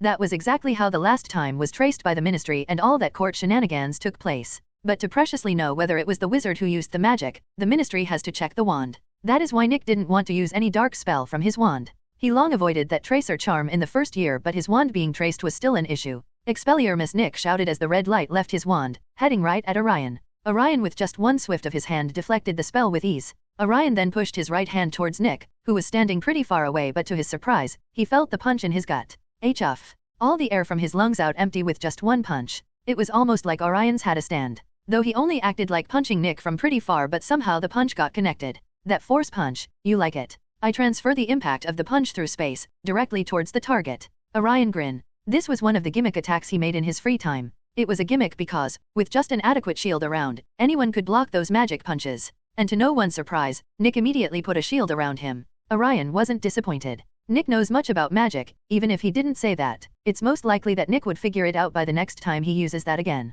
Bombarda Maxima, Nick immediately shouted. Orion sensed the magic acting as he saw a blue spell coming towards him. Generally, spells which have some kind of color are more powerful in nature than the ones which are colorless. Orion didn't panic at all, he just raised his hand up to stop the spell from reaching him. And just like Neo stopped those bullets from reaching him, Orion too stopped the spell from reaching him, his infinity acting up. That was the ideal side of this infinity, though it's pretty much useless after a certain degree of power, like an attack intended to kill or harm him from someone like Dumbledore or the Dark Lords. These weak attacks are nothing to him. His infinity easily blocks those. Seeing his spell stop midway, even Nick was taken aback, a little stunned and a little helpless. Finally, he started realizing that maybe fighting with Orion right now wasn't the right decision. You can have this back, Orion said nonchalantly as he pushed the spell back towards Nick with ease. Nick and almost everyone's eyes widened at that. Since when he can do that? That is almost like cheating. Nick didn't have that much time to reach though, the only thing he could do was to jump out of the way. The spell directly went at the wall of the rundown shack, completely exploding it. As splinters and pieces of wood blasted out of the shack, Orion could only hope that this thing just didn't collapse on all of them. Stop, both of you. This place will collapse. Both Rose and Hermione shouted simultaneously. Orion, who was building, was amplified blue on his hand paws. He was sure that he could prevent others from getting injured if that were to happen, or even fix that shack later on if needed. But upon seeing both girls standing between him and Nick, what else he can do? TCH this again. Orion just clicked his tongue as Rose ran out of the shield he erected and took it in front of him, while Hermione did the same for Nick. Rose, you don't understand what's going on here. Just stay behind that shield, Orion said as he gently, with the help of force, dragged her back to the shield. Well, at least he tried, as the girl again immediately came out before even he put a permanent ward to stop her from escaping again. I don't care, stop fighting. And you, I don't give two flying fuck why you need that rat. You ain't having him. And that's final, Rose said with a commanding voice as her magic too leaked out. Since when did she become like this? Orion pondered, but still amused at how the usually easygoing girl was finally showing what she really could do. Her own magic was nothing to sneeze at, of course, nothing in comparison to both Orion and Nick, but it was enough to break the situation and bring both of the boys' attention to her.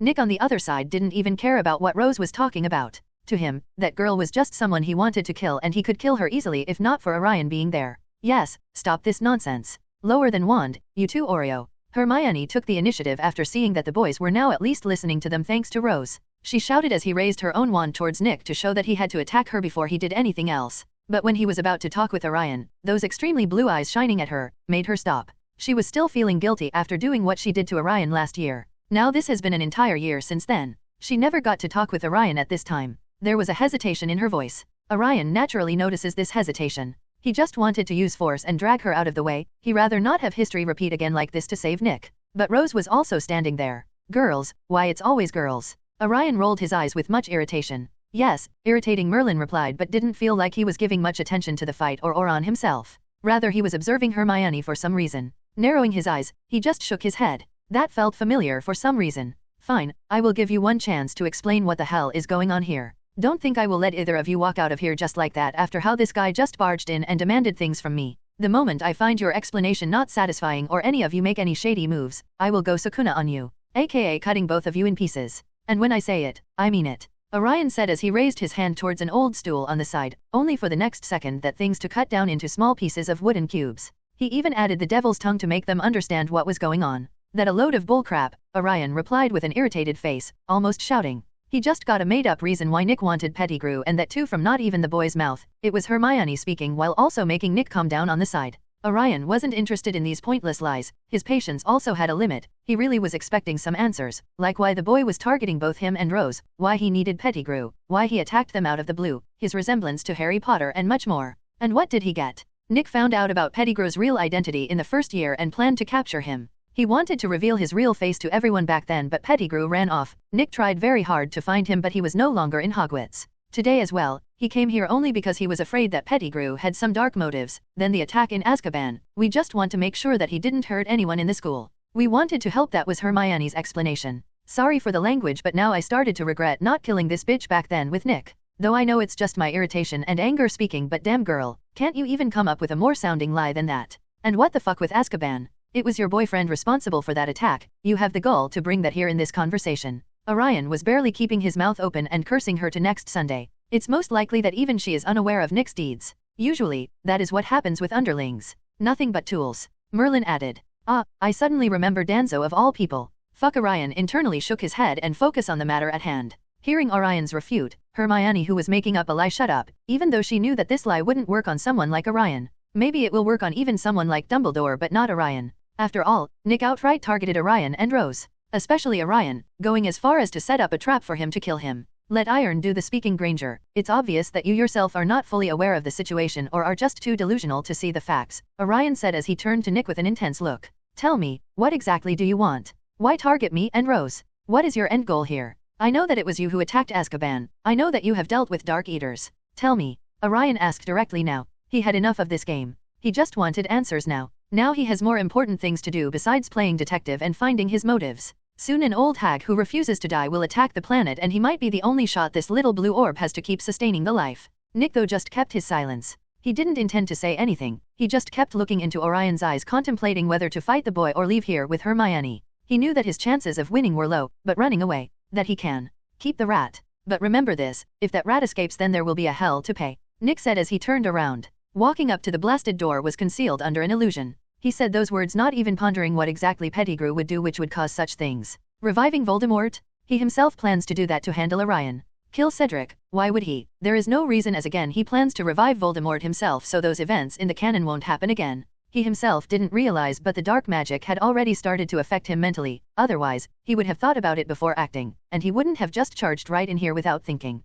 Though neither Hermione nor Nick would like to hear this, Nick slowly was getting corrupted in the mind. To the point where his reasoning will affect him, he will always choose the more violent and bloody path. Hermione sees Nick going out and Orion does not do anything, just pursues her lips and follows Nick. Are you going to let him go like this? Merlin asked in confusion. He wasn't against it but just wanted to know what his student was thinking. Harry Potter. Nick stopped. Hermione stopped. Orion slowly sighed. That reaction of yours, why do you look like someone who shouldn't even exist in this world? Why do you react to a name which has nothing to do with you? Why does that girl beside you call you Harry? Said Orion, now finally let go of all this reservation. He couldn't see Nick or Hermione's face as they were facing the other side but he could feel that it was a sight to be seen. Merlin on the side finally had an amused face. I know you have something to do with that death. I know you are up to something, Iron, or should I say Harry. Do not consider my silence as my weakness. If you think that you can come here and mess with this world, cause chaos here and target me or my dear ones, then I assure you that you will only find your own doom. Go and tell that mistress of yours that come whenever she likes. She will face the same outcome as what she has faced all this time.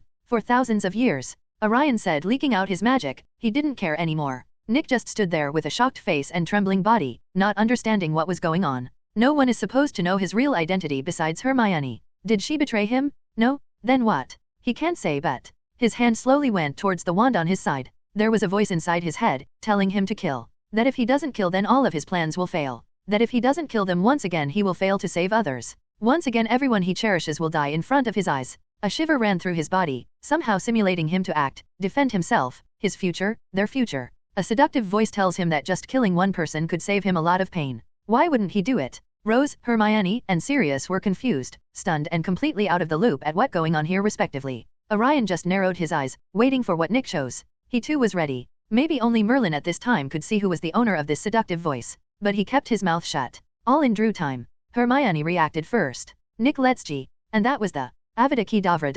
Avada Kedavra. Nick suddenly turned around and shouted. A green light was lingering at the edge of the wand, shot out directly at Orion. This attack was powerful. Anyone could tell that by the color and ripple that spell was making around the place. Usually, the light tells how powerful a spell is. This one light was enough to make the entire shack glow up in the eerie green light. The attack was so fast and stunned that almost everyone was taken aback. Stunned and shocked. But Orion wasn't. For someone who has watched countless movies and anime, the cliché scene of a villain stabbing a hero in the back was way too much overused. But Orion has to say, the attack was powerful. Powerful enough that on one look Orion can say that his infinity can't stop his attack. That was the only problem with infinity. It stops attacks only under a certain level. That is because infinity is a 360-degree technique. As long as he has that activity, there is a space barrier around him. Nothing comes close to him as long as infinity is active. It's not exactly like Gojo's infinity which he can manipulate so easily. Orion's infinity is not like that. It's just an invisible shield which doesn't let anything come close to him as long as he has the technique active. But that is also a problem, like the shield being weak because it's not focused on one side, but rather covering the entire 360.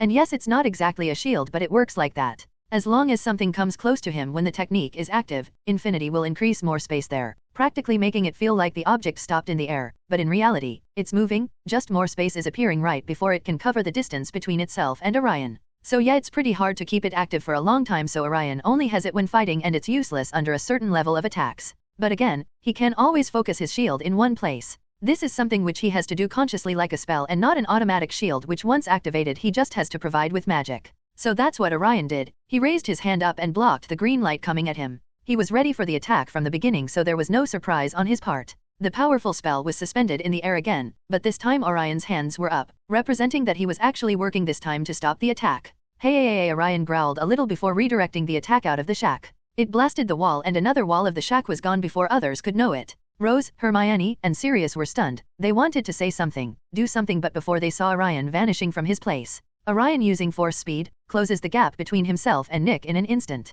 He was so fast that even Nick wasn't able to react. Making a fist, he draws it back. Not holding back this time. He punches hard, directly hitting Nick in the face. Crack! There was a clear sound of breaking jaw, and then he flew out of the shack with such force that he even flew out several meters. Nick shouted Hermione as she ran out after the boy, and it wasn't long before the shack just couldn't take it anymore and collapse. Orion hurried, wrapped Rose, Sirius, Pettigrew, and even Hermione under his force shield. Nick was naturally by now outside of the shack, so he wasn't hurt. To Orion's dismay, of course, the boy was out and unconscious at this point. His jaw was broken and he even had an injury to his neck by that powerful punch by Orion. Reparo Maxima, Orion shouted. And just after a few seconds, the completely destroyed shack started to move, fixing itself slowly. Before even the shack could completely fix itself, Hermione ran out of it, as soon as Orion removed this force shield, and ran towards the unconscious boy, checking what happened to him and even had her wand out just in case. Everyone came out, and both Sirius and Rose stood not knowing what they should do. Nick clearly attacked Orion with a killing curse, so they weren't much concerned with him at this point.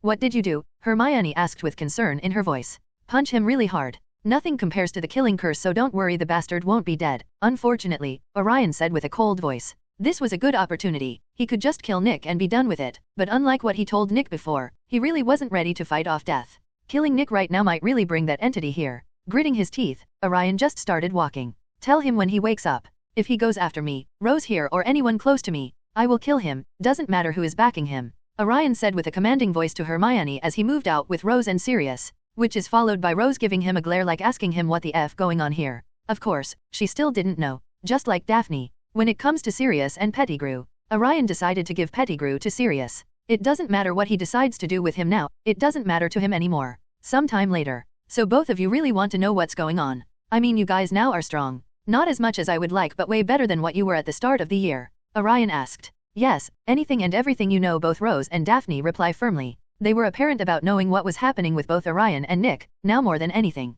Sighing, Orion just sat down, knowing that one day he had to explain what was going on to them. They are involved in this shit no matter if they like it or not. Especially Rose, so it's better that they know this. Alright, then take some popcorn. I have a long history to explain before I can even begin explaining the so-called drama of my life. Months pass like days and days like seconds after that last incident of that year. Making both Daphne and Rose believe in his words was much harder than he anticipated, though he did have many corresponding proofs of his tale about the past and what would come in the future. Those two girls just wasn't ready to accept that world is coming to an end in few years if the boy in front of them didn't get his shit together. Orion wouldn't blame them either. He wouldn't believe himself at times like this, let alone others. But it was true, and when Orion stuck with his words for more than a day, they also started to believe that it wasn't a prank by the said boy. At least he doesn't pull one on them often, especially nowadays. Of course, Orion only told them a very selective part of this story. Nothing regarding his reincarnation and Merlin either. In fact, the amount of loopholes he left behind was so much that he knew was sure that sooner or later either of the ones, mostly Daphne, would find it out and come after him.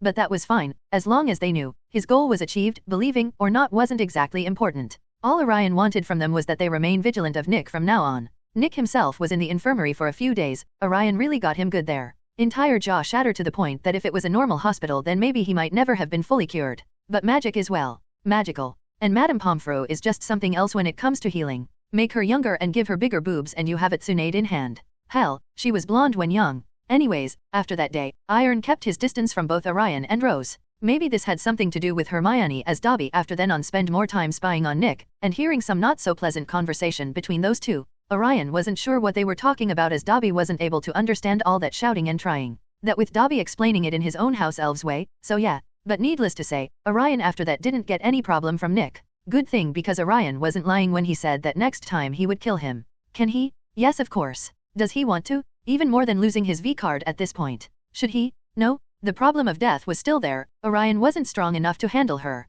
It's not like she will come on her own. Technically she can't come to the world of living like that, otherwise world would have been doomed long ago. It's the trouble she can cause that Orion is afraid of, like sending demons or deceased souls after him. What then? He has to be strong enough that those kinds of things are useless against him. Only then he is willing to go against her. When it comes to both Death Eaters and Grindelwald, things were just like how they were before to Orion's surprise. Even after many of those Death Eaters got out of Azkaban, they did nothing. Both the Ministry and Auror work really hard to track them down but nothing. They didn't find even a clue. It was almost like they all vanished from thin air. Nothing impossible in the magical world mind you, but still not leaving behind any clue was both strange and troublesome. Because now there are 10 if not hundreds of Death Eaters roaming in the magical Britain without checks. It's a very dangerous situation. The Ministry was trying to suppress the situation as well, but it was hard. So they just outright transfer the blame for their incompetence to Grindelwald, stating he was behind this. And just like sheep, this crowd of magical dumbos believed it. Though by no means does that mean that Grindelwald was innocent, just in this case he was.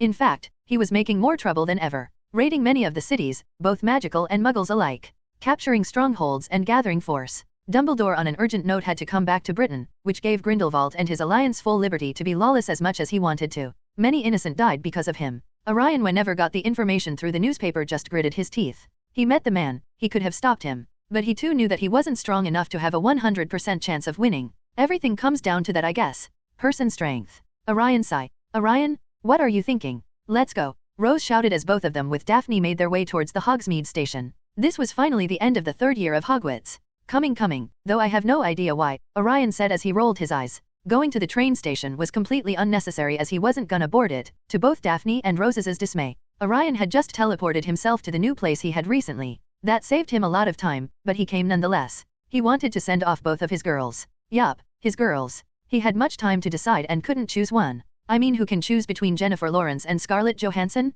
I sure can't. I need both of them. Both is good. But Orion had no idea how to ask both of them out. He himself sure can't share any of his girls with another boy, so expecting them to share him is just wrong. But still, he will figure out something. For the time being he has not thought about this and has not talked about this to her either. Now remember to write this time. I honestly will hex you if you don't. Rose narrowed her eyes threateningly, resembling a ginger cat. You will get my daily log reports on time, madam. Orion just raises his hands, not wanting to start with yet another session of him trying to coax the mad girl who is obviously faking it. Good, it better be. Rose giggled. She has grown quite a bit. Was wearing jeans and a tight black sweater, which hugged her curves pretty nicely. This was more of a tomboy here. And what about me? Daphne asked from the side. She too was looking more mature, and unlike the residential tomboy, she was wearing a long skirt and a shirt. Quite feminine if Orion had anything to say, that accompanied with blonde hair. She was very pretty. Jennifer Lawrence and Scarlett Johansson, remember? You two. Now get in. The train leaves in a few minutes. Pouting, the girls just huffed and got on the train.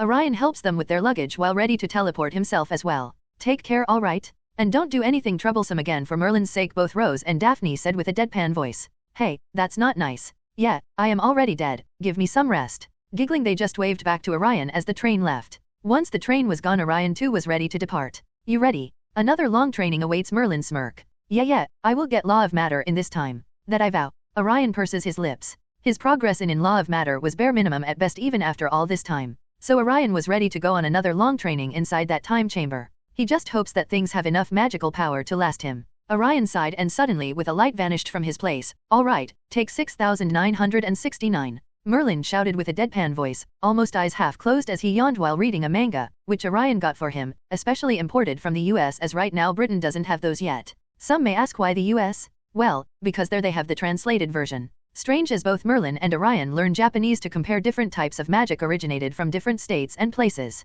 but still prefer reading the translated comics. Do you have to say that? At least be a little quiet or skip these particular numbers. Orion's eyes twitch as a throbbing vein is clearly visible on his forehead. He was currently standing in the middle of a large empty room, eyes closed, and his muscular body was drained in his sweat. It wasn't because he did something tenacious, it wasn't because of heat for sure. This was because he was practicing magic for hours at this point. He took a deep breath, trying to stabilize his erratic breathing and calm down before giving another try to the magic. Slowly raising his hand, his magic started to move. An invisible magical wave started to make ripples in the air just before the very room itself started to deform. With his hand up, he stakes them down and immediately the floor itself ripples like he threw a stone into the water. He again raised his hands and slowly the roof with complicated patterns in it started to deform before almost collapsing and refurbishing itself. Merlin sitting and reading manga looked at this from his side eyes, there was a glint in them which he hid well. Orion kept this up, trying to fold the entire room like a paper, much similar to what Doctor Strange was able to do to New York in the mirror world. It's just that he was trying to do that in the real world. This was the law of matter. Huff huff. Suddenly with a jerk, Orion put his hands down as the room returned to its normal self. Damn, only this much in the last 3 years, Orion muttered with clear irritation on his face. He has learned under Merlin in the time chamber for the last 3 years originally, though it was just a few months outside. But still, he wasn't able to manipulate the matter of the world around him like he wanted to. The resistance he was feeling was too much. Strange you say that with irritation. Anyone else with enough knowledge of law would be surprised that you can do even this much in an entire lifetime after mastering another major law of all things, Merlin said with a calm tone. Orion didn't reply to anything. There was nothing to say. He knew that he was progressing faster than anyone could have been able to. He himself is not sure why. Power does make sense in his case as he can just absorb it from others, but being able to learn this so fast just wasn't normal. And yet, this was not enough. He knew that he couldn't even hold a candle against death who had eons to get stronger. Sighing, he just gave up on going down on this line of thoughts. There was no point. He had been there before and he couldn't find any better way to close the gap besides keep on getting stronger and leaving everything to fate. Okay, we are done here for the time being. How long is left before school starts again? Orion, completely out of the real-time flow outside the time chamber, asked. A week, maybe a little more. Merlin replied after pondering a little. I see, and how much longer I can use the time chamber? We are almost out, maybe one more day inside here at best. Merlin said. Sigh. Fine, guess I will just rest for a week before joining Hogwarts for one last time. But before that, it is time that I level up. Orion said as both he and Merlin looked at a few objects left on the table. All this time, Orion wasn't just practicing the law of matter but also getting used to his own magic. That was a big problem for him according to Merlin. Not knowing his own power was more dangerous than not having it, or at least that is what Merlin had to say. So while he didn't grow that much in power in these last 3 years, he now had really good control over his magic and the extent of what he could do. So at least nothing similar like that Bogart will happen again. Yeah, you should get that done while you have time. It might put you in sleep for some time after that. Merlin nodded. Great, Orion replied and snapped his finger, and in an instant, 6 objects flew in the air and were placed around him, making a circle while him being in the middle. Then he placed his palm on the floor and a magical circle was formed. He quickly sat in the middle of it. 1 minute, Merlin said but didn't complete his sentence. Orion asked while raising his eyebrow in confusion. He was about to absorb all the Dementors he captured last year and all the other Horcruxes to level up. He stayed in level 4 for long enough, it was time to go to level 5 Grandmaster. Nothing. Go ahead. Merlin shook his head and said. He felt that something was wrong. Though his own magical senses are not as good enough as they used to be, he is sure that Orion uses space law to form that magical circle. Should he even do something like that? Not like he knows, as there are less than 3 or 4 people who have ever mastered the law of space. So even Merlin didn't know that making magical circles which are not intended to be used for that particular magic like space is even the right thing to do, especially with the law of space. Orion left the old man alone as he just wanted to be done and get something to eat and then sleep. Before Merlin could even decide whether he should let the boy use the circle made out of law, Orion started absorbing the magical power. 6 dark auras started to devour inside in body as the circle worked just like Orion intended, as it didn't let magic leak. Merlin, seeing that everything was fine, just shrugged. Well, that was only until Orion's eyes opened. What the hell, the magical power is not coming to. Before he even says that circle light up with brilliant light. Why I am always right. It was sometimes irritating. Merlin cursed as he saw the blue magical circle beneath Orion holding himself, not letting him move while not only devouring the magic which should have come to Orion. Then suddenly a bright blue light appeared which completely illuminated the room. Motherfuck. Orion wanted to say, but before that, he was gone. Orion woke up with a jolt. His breathing was erratic. He wanted to move but his body was stiff. Almost like he was lying in this place for days without moving. He can say that by just how hungry he was currently. Not to mention his throat was dry to the point that he was having a problem even speaking. Are you alright? Suddenly came a sweet voice, making him aware of his surroundings. He looked up from where he was lying. He sensed that it was mostly trash on which he was lying. How? He has no idea. I am not sure yet. We'll let you know after checking out how much life has fucked me over, this time. Orion replied as he saw a beautiful girl with white hair and red eyes looking at him, and on her side was standing another pretty chick, but this one was blonde in a completely black suit, like some sort of butler to her lady. Or at least that's what kind of vibes he got from them. If you two beautiful ladies don't mind, then mind giving me a hand here. I can't even seem to move my body. Orion asked after trying to stand up for the 3rd time, only for him not even able to lift his legs right. His magic was there at least, that was a relief, but for some reason, it was completely out of the whack. Maybe because still now it was working on its own to protect itself until he woke up. And now it wasn't even usable. Like a limb where blood circulation was cut off. Or just overused to the point that it's sore. Need just a few minutes for him to be able to use it again. He also noticed that his magic was stronger now, but he hasn't entered into the level 5 stage. Mainly because the majority of that magic was consumed by the magical circle he put there to absorb magic, as he was absorbing a huge amount of magic from multiple sources at the same time. Not to mention this time it wasn't just magic but soul of Voldemort as well. But after observing closely he could say that he didn't get much from it. Maybe the majority of the power was taken by the circle. At least I am closer to level 5 now, just need one last push. Orion thought and sighed. Upon hearing Orion asking for their help, the blonde-haired girl in a suit moves and helps him to stand up. At first, Orion thought that he was a boy, a very beautiful and feminine-looking boy, but that wasn't the case. Thanks. I am Orion, by the way. Can any one of you tell me what this place is? Orion asked as he looked around to notice that it was nighttime, and he was under a bridge of a sort. There was grass beneath but he could see the light of the city peeking from the sides. He also notices a river a little away. This reminds him of a very overused place in anime he used to see. Ah, this is Fuyuki City, replied the white-hair girl with confusion on her face. Ah, of course. And where is this Fuyuki City? Orion nodded and asked with a deadpan voice. Japan. Upon seeing the child, who obviously didn't look like he was from Japan and is a foreigner, the blonde girl said. Japan. Orion hearing this snapped at the blonde with a little surprised look on his face. Mind telling me the year as well? Orion asked, knowing that he was just being an idiot now. 1994. Oh, at least that's similar. Hey Merlin, it's 1994, right? My sense of time is all whack up. Orion asked in his mind, but didn't get any answer in return. This made him stiff just for a second. He suddenly realized that he couldn't sense the old man around. He pondered what was going on. But right now wasn't the time to think about that. He decided to worry about Merlin later on. For the time being, he focused on where he was. What happened with that circle and why he ended up coming to Japan of all places. And of course lastly the two beautiful girls in front of him. Well, seems like I am lost a little. Anyway, what did you tell me your name was? Orion asked while actually not paying much attention to them and getting outside of the underside of the bridge to see where exactly he was. His magic was still resetting, but he was feeling the magic coming back to him. For the time being, he just decided to just focus on learning where he was. Maybe he can get some ramen to eat before he gets his magic back in the working state and returns to Britain. He was damn hungry for sure. He noticed that the two girls now were looking even more confused. But they came outside the bridge anyway to tell their name. At least the blonde in a black suit did.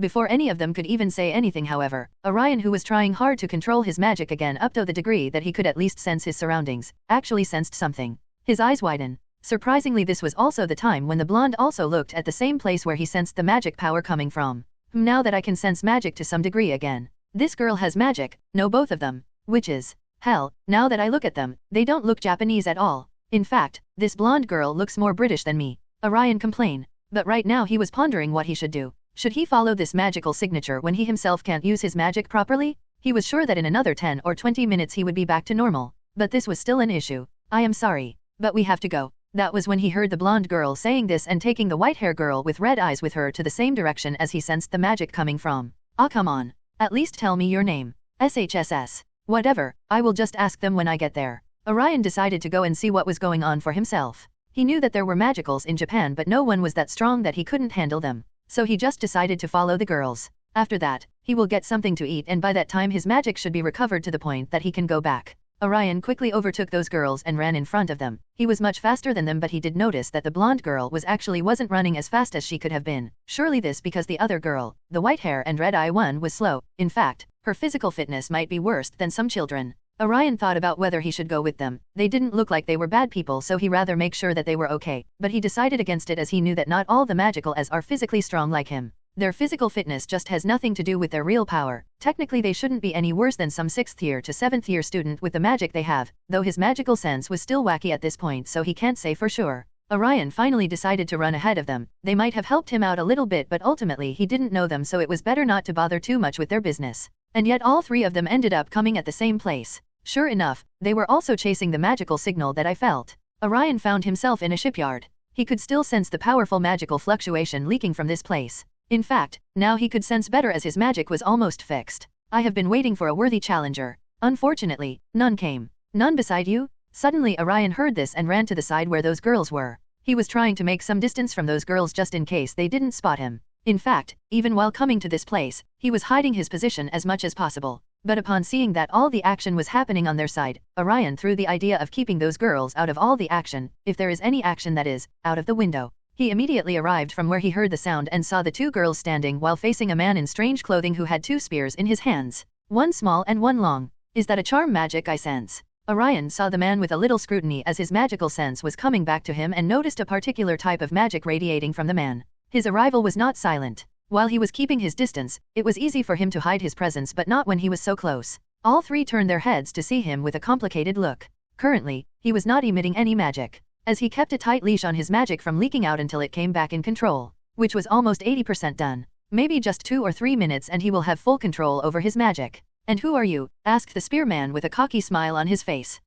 Orion D'Ambrosius. Nice to meet you. Orion replied on instincts as he saw the girl who was previously in a black suit was now wearing white and blue armor, and he could also see she was holding something in her hands. Something invisible or hidden with magic. He observed all of them with full attention, and while 2 of them remained just as stoic and uncaring of his name, if not just a little confused as to why a normal person, as his magic was concealed from them right now, was doing here. But the eyes of the blonde-haired girl went wide when upon hearing his name. She intently looked at Orion and internally, like thinking of something. You should not be here, child. This place is dangerous, said the spearman, though his eyes long left Orion after finding him nothing to be interested and went back to glaring at the blonde-haired girl. Orion's eyes twitch at this. Who are you calling a child, you bastard? He wanted to shout, but that was pointless. He was really a child. He after all was still 14, nearly 15, and looked like 16 thanks to all those muscles he built up. He calmed himself. He had a feeling that this all was familiar. Damn, it would have been so easy to just go through the Mind Palace and get what I am missing, but can't do until magic actually starts working. So are you the servant called Saber? Asked the spearman.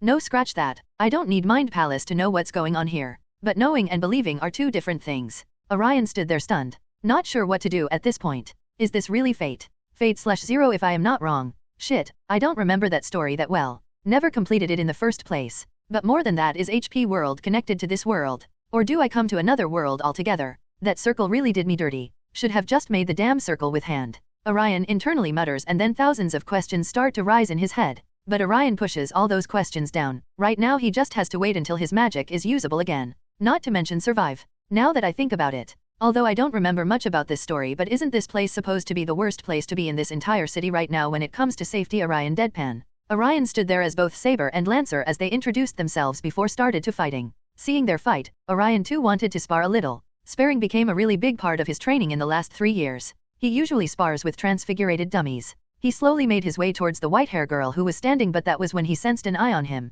It was Saber. She looked at him like observing him, warning not to get any closer to the white hair woman. Orion stopped there. He just thought about waiting for a few minutes for his magic to work again. But then he sensed something again. Again felt like someone was looking over him. But this time it wasn't Saber. This was someone else entirely. TCH, I might just not have come here.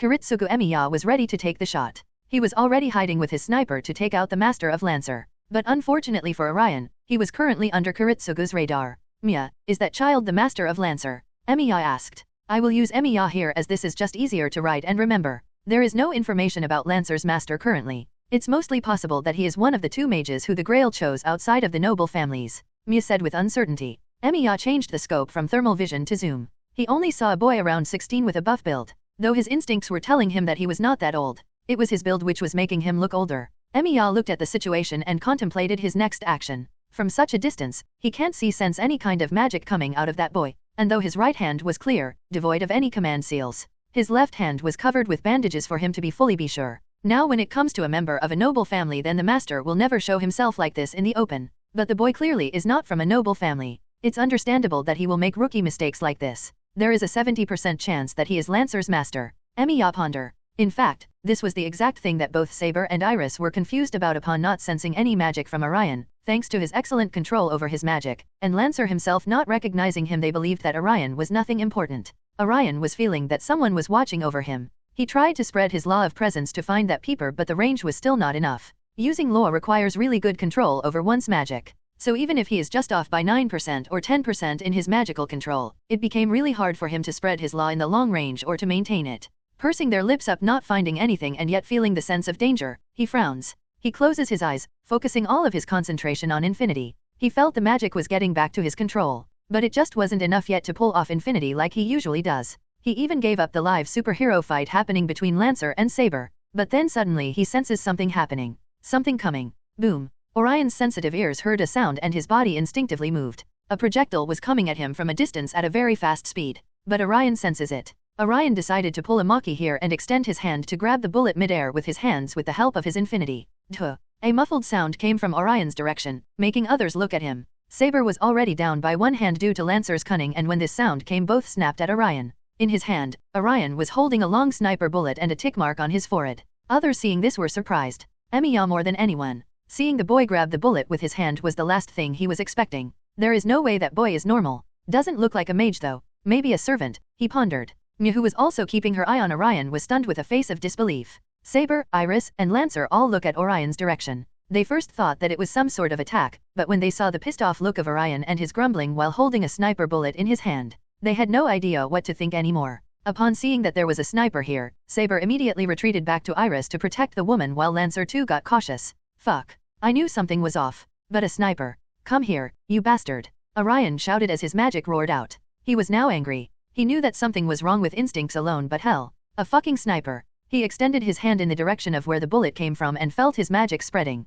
Emiya, who was already planning to move out from there, suddenly felt a pressure engulfing him. Urk. He groaned in pain as his muscles and bones started to compress. Orion once felt that he had a good grab of the rat, snapping his hand towards himself, and virtually at the same time Emiya on his side lift up and like getting sucked into a black hole, he flew towards Orion from his place. HAAA, Orion shouted, anger clear on his face as he used blue to bring that rat in front of his face to face. No, not exactly face to face, as he just pulls the man towards him with his right hand and makes a fist with his left. Go fuck yourself, shouted Orion to others' amazement who were there. But almost everyone notices the powerful magical fluctuation from Orion, getting on their guard. But what surprised them the most was the man suddenly flying towards him, and Orion punched him right in the face. Boom. The punch was audible to everyone, as one punch was enough to break Emiya's jaw, completely putting him unconscious. And that's when Orion held back and didn't go for the kill. Otherwise, he just had to increase the power of the pull and crash the man into a wall or a container behind him. Everyone was shocked. The boy, who was calmly watching the fight between both Saber and Lancer just a second ago, reacted violently as suddenly a sound came from his side, only for him to have a sniper bullet in his hands.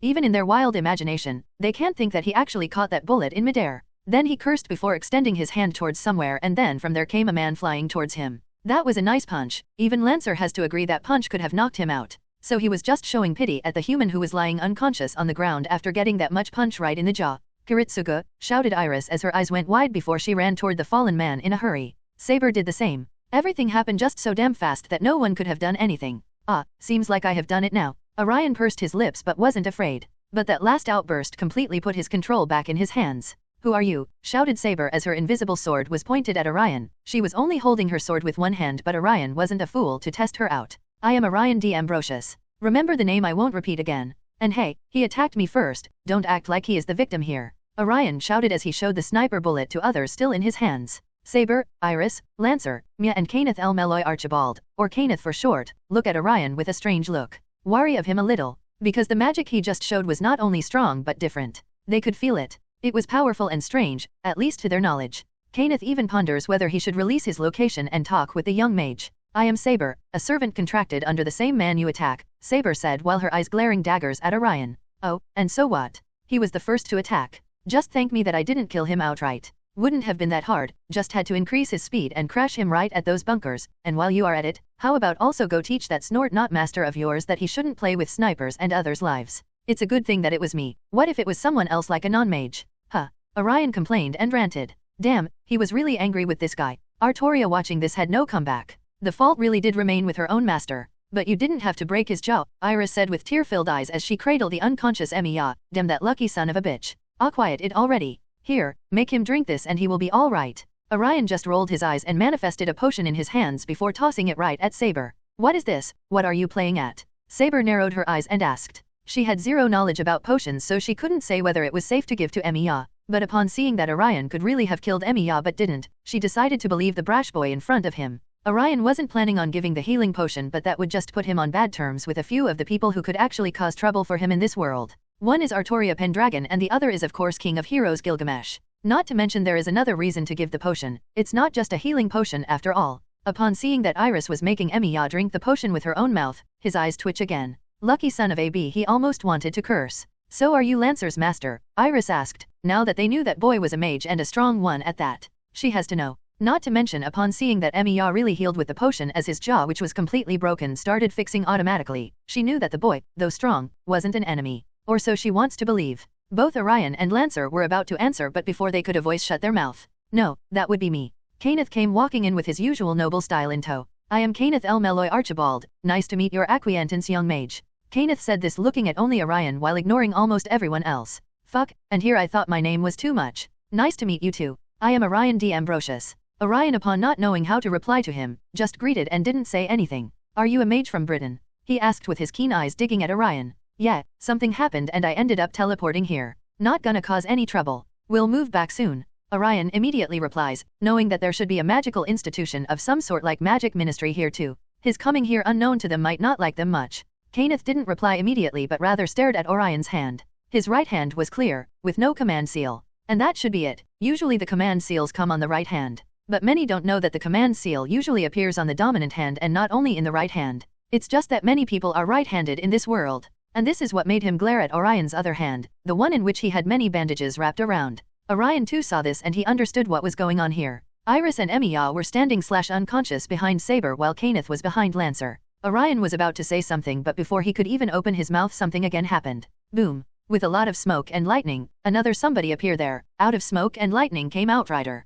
one of Orion's favorite characters in Fate Zero. This man has charisma, that's for sure. There was also a skinny boy riding beside him on his cart. Most likely his master. Everyone was stunned and cautious of the new master and servant appearing in the scene. Velvet, so you were the one who stole my artifact. I should have known, Kenneth said as he glared at Velvet with a piercing look. The said boy was now covering in fear as he was holding onto the cart, which by the way was pulled by a bull. Super cool. Velvet didn't say anything, he just kept quiet. Seeing this, Ryder spoke first. Ha ha ha boy, come on, cowering like that doesn't suit you. And you, who might you be? Ryder asked with his usual laugh. Kenneth L. Malloy Archibald. Kenneth just replied without any particular emotion. How the hell he even say that name without getting his tongue twisted a few dozen times? This was out of Orion's comprehension. I see, so you must be Lancer's master. And you must be Saber. I presume that man unconscious or the woman cradling the man is your master. Ryder smiled as he saw how both Lancer and Saber were protecting their masters, which leads him to finally look towards Orion. And boy, what about you? Are you also a master of some sort? He asked with amusement. Yeah, kind of. I'm master of my fate and captain of my soul. Orion winked. Though honestly, he was feeling a little self-conscious. Why he is the only one without any servant to flaunt to. Huh. Ha ha ha ha ha ha ha ha ha ha ha ha. That's nice. Haha, you are amusing. Ryder laughed while others gave Orion a look. What? That the best comeback came to me. I don't even need servants. I can take all of you alone, god damn it. But that didn't go on for long as soon as Lancer and Saber asked. Ryder, why are you here? Why stop our fight? Ah, well I am here to join the fight. Iskandar the King of Conqueror is here to recruit you to join my cause. Ryder said with much drama in his voice. Orion just looks at this with a little second-hand embarrassment, though he likes the man because of his personality, but most of the time he kind of acts childish and idiotic. While their chit-chat was going on, suddenly Orion felt a ripple in the space. He was the first one to snap his head towards the golden dust gathering. Soon a blonde man wearing golden armor and an arrogant look appears on top of a street light. Ah, here we go, the most narcissistic asshole of all assholes is here. Orion just rolled his eyes at this. Such ignorance. You two lowly mongrels calling themselves kings in my presence. Gilgamesh said with his usual arrogant tone. Did I say arrogant? At this point, I am not sure why the hell I am even staying here. Shouldn't I just get the fuck out of here? Orion just rolled his eyes. And soon enough the golden gate of Babylon was opened behind Gilgamesh, targeting Ryder, Saber, Lancer, their master, and Orion. Wait a minute, why me? Orion gritted his teeth and reached out with his magic. Gate of Babylon at its core is still a space magic. There remains a possibility for him to just outright close the gate with his law of space. He by now is a master at space. Maybe that's why he isn't worried that he can go back. Lancer, Saber quickly withdrew and stood in front of their master to protect them while Orion was working hard to crack the Babylon's code to stop that cheat ability, or at least prevent it from appearing in a space under his control. But then suddenly something else happened. With a black mist appears a knight in black armor, covered with black mist all over his body. The Hellman, Orion cursed. He can't remember this servant. He hardly remembers this anime in the first place. He never completed it. Gilgamesh observed the new person who came with a side eye and then with an irritated look said,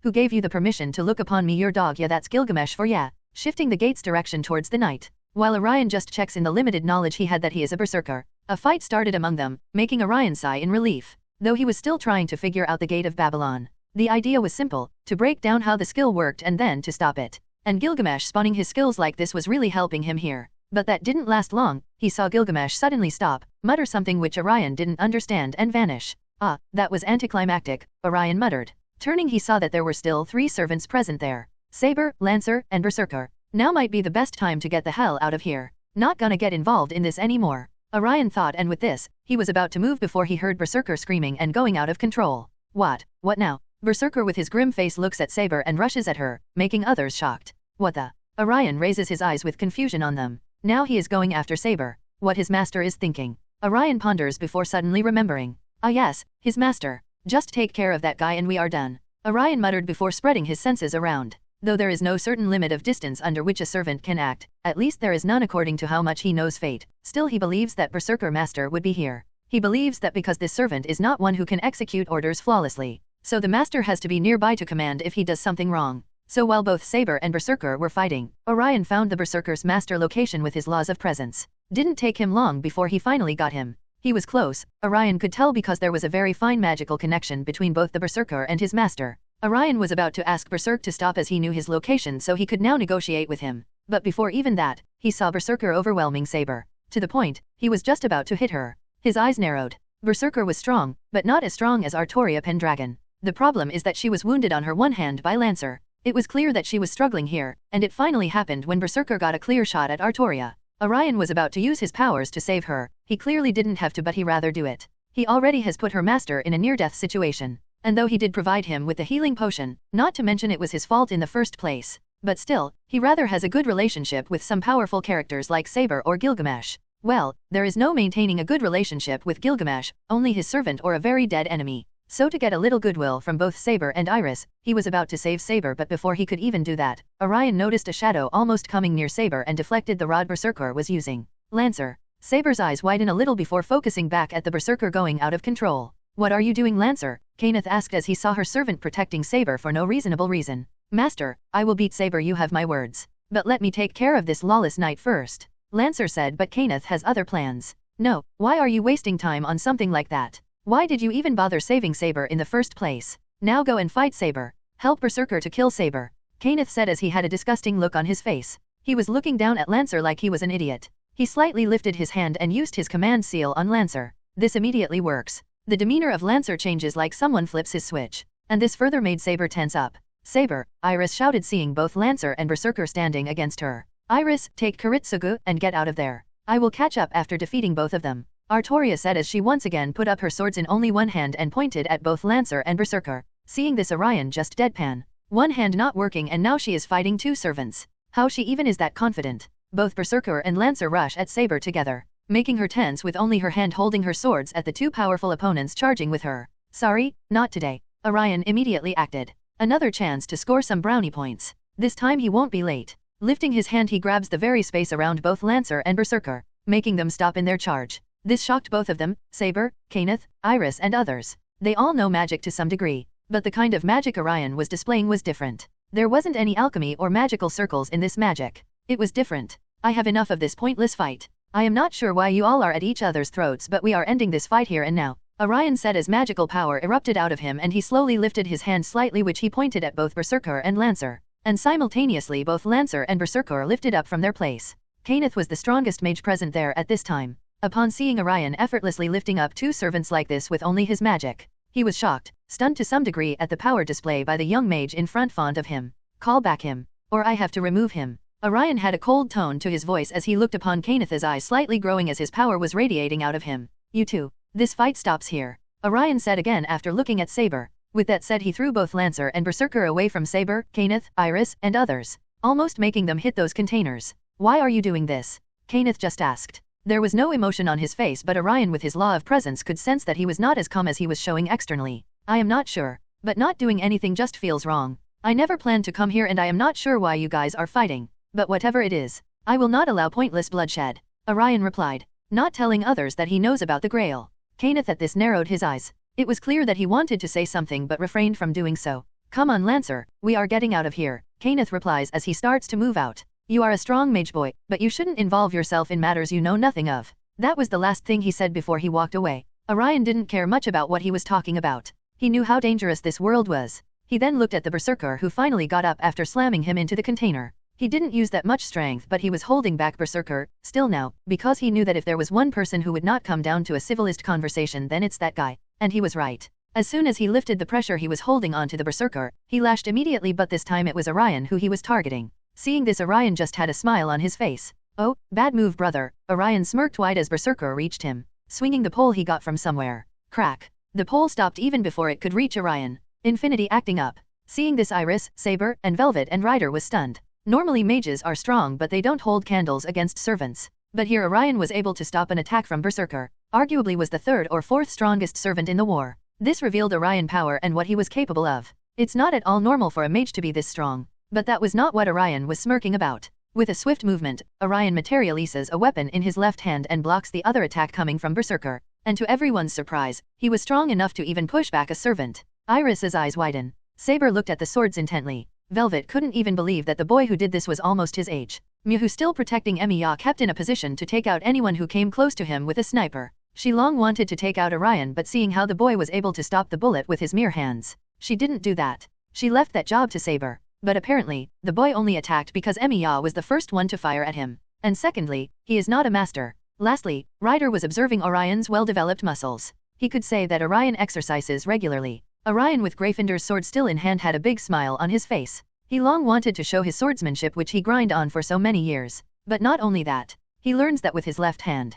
Just because he can't use his magic with his left hand doesn't mean that his left hand is useless. So for 7 years, of which one he spent in Hogwarts and 6 in the time chamber, he was learning swordsmanship with his left hand. I was planning on letting you go but that ain't happening anymore. You shouldn't have attacked me, Orion said with a smirk appearing on his face and magical power radiating out of him. Clang, clang, clang. The sound of iron hitting iron came as both Berserker and Orion clashed their swords. Saber, Iris, Velvet, and lastly Ryder were looking at this fight with amazement in their eyes as a mage, a human nonetheless, was keeping up with a servant who was deemed as the strongest that ever existed and given the title of hero by the Grail and had the powers of noble phantasm. It was honestly humbling to see a boy not much younger than young Velvet was holding his own against someone like Berserker. But to those who has a good understanding of swordsmanship like Saber or Ryder, they could easily see that although Orion was surprisingly both strong and adaptable at the sword even after being a mage, he wasn't a match with Berserker when it came to close combat fighting, making many mistakes which an experienced swordsman would never make. But while he was making mistakes, he was also covering them with his magic.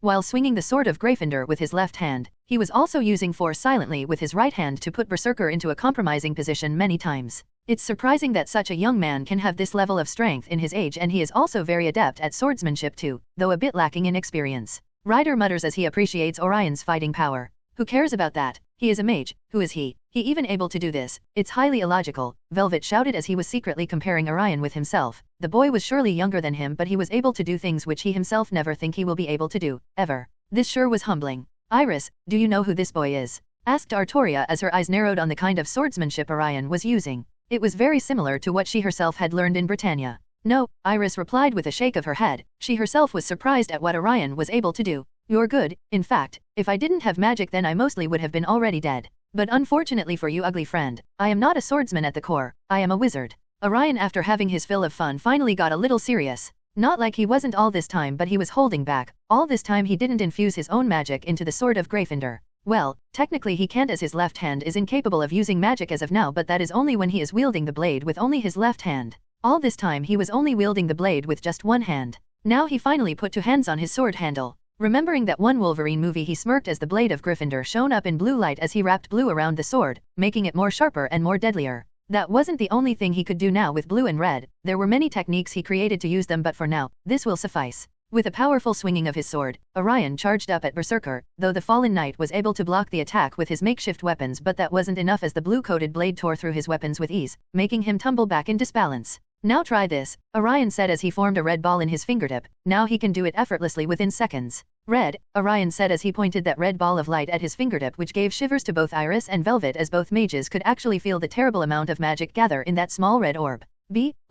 From that point things went pretty much like he thought it would go, making an entire ditch as his red devastated the area in front of him, completely obliterating Berserker. That one attack was more than enough to completely kill him. Or not. Orion mutters as he senses a magical power still lingering at the end of the attack trail, and it is disappearing soon. But Orion didn't plan to let that happen. He is getting rid of that dark knight here and now. He immediately vanished from his place, surprising others even more. Appearing just in front of the Berserker and with his sword wrapped in magic, he stabbed it right through the Berserker's heart. Even pierced the armor without a problem. Chaos. Berserker choked as blood spurted out of his mouth. Arturai. That was the last-ditch effort of him trying to say something finally meaningful before the Dark Knight was no more. When the things died down, others saw Orion slowly blowing his finger like he had a gun. Putting his sword back, more like it just outright vanished from thin air. Everyone was looking at this with wide eyes. Things went from oh to oh my god pretty quickly there. Orion looked at his handiwork with a smile. Not even a little bit down that he just killed Berserker. Cool guys, fun it may be, but I now no longer desire to include myself more in this madness.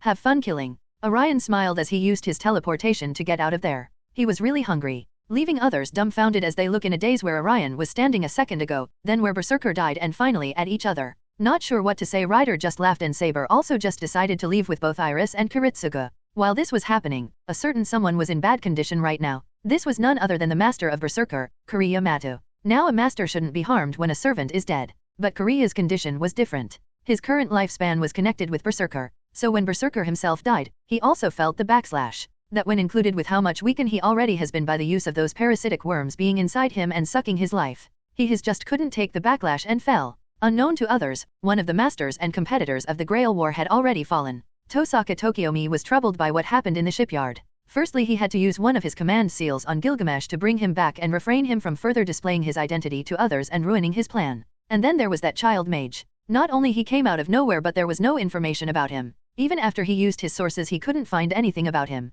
It wouldn't have mattered that much, but the child was strong. Though even Kodoman's servant assassin couldn't find just how strong. Apparently, something blocks them from even entering a certain space close to that shipyard. Him being there is a reason to consider him another master, but nothing is clear. And lastly, after that, it became almost impossible to find the boy. And if that wasn't enough, then they found a former master's dead body in the shipyard later on. That being none other than Kirei Yamato. Frowning, Tokiomi just shook his head. He knew that there would be changes in their plans. I understand, Kodomine. Make sure that you use assassin to find this boy and if possible take him out. Master or not, it's better for that boy to not exist, especially if he is strong. Tokiomi said as he spoke into a magic device while sitting alone in his study room, while talking with his apprentice, Kodomine, who too was a master but was working with him all along. Understood, came the cold voice of Kodomine from the other side. As he cut the phone call, Kodomine frowned. Orion D. Ambrosius. Who are you? And two of them were not the only ones who were thinking about Orion. Saber and Iris were taking Emiya back to the mansion as he was unconscious and still very much injured even after Orion generously gave him a healing potion. Before meeting the caster, just like in the anime, they were talking about Orion. They were especially impressed as they had seen Orion fighting. And though it surprised them when Orion alone was able to fight Berserker with swords nonetheless, what made them almost get out of there as soon as possible was Orion's killing Berserker so easily. And they were not the only ones, others were also talking about the boy. And on the other hand, the said boy, after his little uninvited introduction to the canon event, immediately rushes to get something to eat. He was starving from training all day long, and he wasn't even sure for how long just he was lying in that garbage. While devouring the entire ramen shop, he didn't notice the slight sensation of coldness and then warmness on his left hand. The shop owner was completely gaping by the time Orion was done. He alone emptied out his entire week's stock. Of course, Orion compensated him enough that he didn't just give up on him midway. 3 gold coins were more than sufficient. Was that necessary? No. Way too much money he gave out? Absolutely yes. So why did he do that? Because he loved the food. And because it was nighttime, there wasn't even a single shop open nearby, to the point that he had to catch a man who was just about to close his shop for the day, a small shop at the corner of an alley, quite old and cheap, but the food was tasty as hell. He felt bad as how he had to stop the man from closing his shop and make him cook ramen for 3 hours straight for him.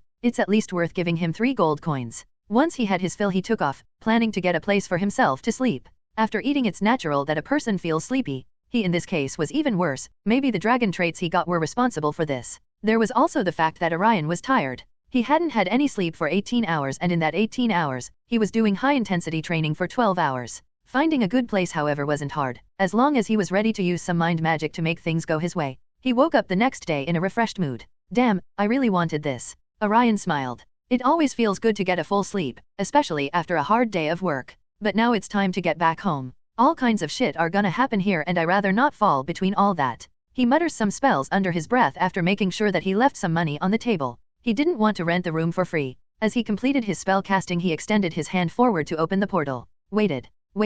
Nothing happened. Waited for more. Still, nothing happened. Fuck. He cursed, seeing nothing happening. He made sure that his magic was working fine by trying to lift something with simple force. He even used the law of space next to understand whether this place was causing him any problems in manipulating the space, but everything was fine. He even opened a normal portal after that just to recheck, and it worked just fine.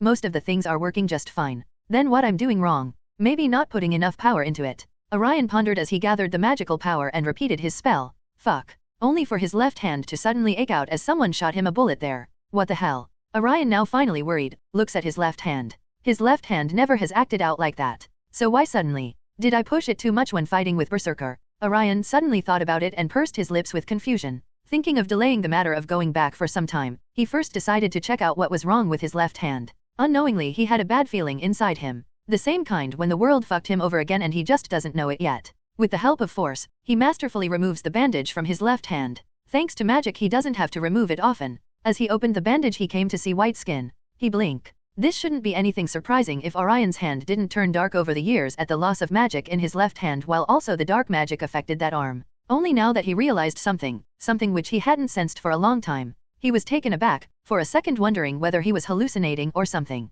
He hurriedly removed the rest of the bandage to see. There was no doubt that this feeling on his hand was magic. How? That was the only question he wanted to know at this time. But upon looking at a strange tattoo on the back of his hand he understood everything. Why suddenly does his hand heal? Why he can't go back to his world? Just my luck. Orion POV. Just my luck. Madara was right after all. Nothing goes as planned in this accursed world. Especially in fate. I lifted my arm, left hand to be more precise, and saw a peculiar mark there. It is hard to understand as the mark is faded, not sharp, but was clear that this was a command seal. This means the Grail is considering me as a part of its killing tournament. Now I also benefited from this as the presence of this mark reactivated the magical circuits in my hand. It's a blessing that the mark appears on my left hand where I can't do magic, healing it. Usually, masters get the seal on their dominant hand, but I am ambidextrous. That wasn't the case earlier, but after losing the ability to use magic from my left hand, I started to use the left hand more in things which doesn't require magic much, which is pretty much everything, so that my right hand can stay free to do magic all the time. This with the 7 years of training turned me into ambidextrous. Though honestly, I have been doing things from my left hand more than I use magic from the right hand. AKA it was really a blessing. So I have to give credit where credit is due, but what the hell? This cost me almost everything else. First, I can't go back into my dimension. Second, I have to take part in this crazy war where almost everyone else is out for my blood. And lastly, I don't even have a servant of my own right now. At least I need some time to find an artifact that can be used to summon a heroic spirit, right? Sigh. There is no point wasting time here. I quickly need to summon a servant. There is no apparent way to just give up. At least I don't think there is. So it's important that I have a heroic spirit of my own. I can mostly fight alone, with my left hand restored. I am stronger than ever, but having someone who I can trust to watch out my back would be nice. The problem is that I don't have any artifact ready on my that can bring any heroic spirit right now. Before I looked for my options, I suddenly heard a voice. It was delivered by magic, it was clear. So, I didn't just ignore it like usual. To all masters participating in the Holy Grail War, I have an important announcement. Due to the heinous and unforgivable acts committed by the servant known as Castor, and his master, it has been decided that they must be eliminated immediately. As a reward for those who achieve this, a command seal will be granted to the master who successfully kills Castor and his master. Additionally, the church will provide its full support in assisting the elimination of this abominable pair. The sound was of an old man. I am sure of that. Did something like this happen in the story? I can't remember. I can't remember to the point that even in my mind palace the memories are very vague. Damn, I should have really watched those anime with focus. But that is not an option now. It's kind of good for me though. The rest of the masters and servants will put all their concentration on Castor. I should have some time now to get myself a servant. As for the extra command seal, what will I do with it if I don't even have a servant to use it? But the real question is, where can I get an artifact from?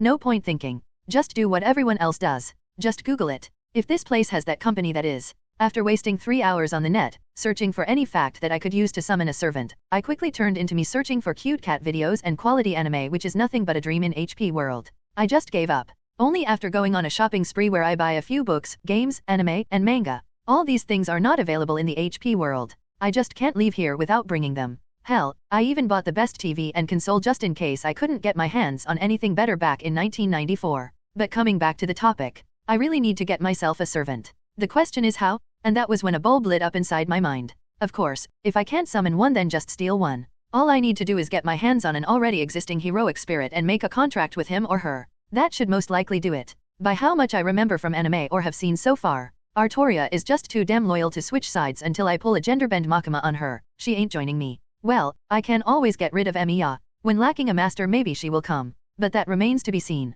Lancer is a complete simp, that ain't coming to my side anytime soon. Castor is a no-go either. Just his presence will bring more trouble to me than he helps me. Gilgamesh. Yeah, as if. The rider won't come. I know his kind of man. He only does what he likes. It's okay if this kind of trait is paired with a weak man or someone like Gilgamesh, a complete asshole who will do pretty much anything as long as he finds it fun or beneficial. But Iskandar is the most troublesome kind of man. A stubborn, powerful man whose actions are more driven by instincts and feelings. I remember he considered that boy Velvet his master for the time being. I highly doubt that he will switch sides. Maybe I was too hasty to kill Berserker. Sigh, anyway, I need to get there first. Thinking not gonna provide me a servant. Gotta act also. Orion, after much contemplation, finally decided to leave his cozy hotel and all the manga and games he got his hands on after coming here, to go on servant hunting. There are currently 6 active servants out there. Gilgamesh, Saber, Lancer, Assassin, Rider, and lastly Caster. Out of all, he only planned to get his hands on only 4 of them. He doesn't want Caster, as that guy will be more trouble than he can handle. The same is the case with Gilgamesh. Saber, Lancer, and Rider are just a little too loyal to their master, but there is always a possibility of his magic changing things around for him. Lastly, the best target for him would be none other than Assassin. Finding Caster and his master's location might be hard for others but not for him. As such, he found himself in an eerie-looking forest, full of fog and magical energy filled here. This place sucks, even the Forbidden Forest was better than this, Orion muttered as he made his way ahead. Navigating here was hard thanks to how much fog and magic was here. Ahasee. Suddenly he heard a voice making him perk up. Orion reacted quickly as he almost vanished from his place with the help of force speed, which was now much faster, maybe similar to Sora from One Piece or Shunshin from Naruto. Orion's irises as soon as he entered the dark forest changed from being their beautiful blue to dangerous-looking slid yellow, resembling a dragon's eyes. His smelling ability was enhanced while his entire body was aware of what was happening around him, thanks to the spider traits. All those traits now gave him many passive boosts which he never counted but were enormous in nature. This was the reason why Merlin never suggested Orion to do any kind of ritual. Rituals are created for this kind of stuff, getting traits or powers of this kind which are more biological in nature rather than magically required rituals. But those rituals come at a cost. Just look no further than Voldy to understand the consequences of their dangers. But Orion is super lucky in this regard. He gets traits of the animal or beast he absorbs, and that too without paying anything back. Merlin surely would have grumbled about this power of mine being unfair. Orion smirked as he finally arrived from where the voice came. He only found a little child trying to run but just circling the area. Sigh, his senses are compromised. This is not normal fog, it's magical in nature.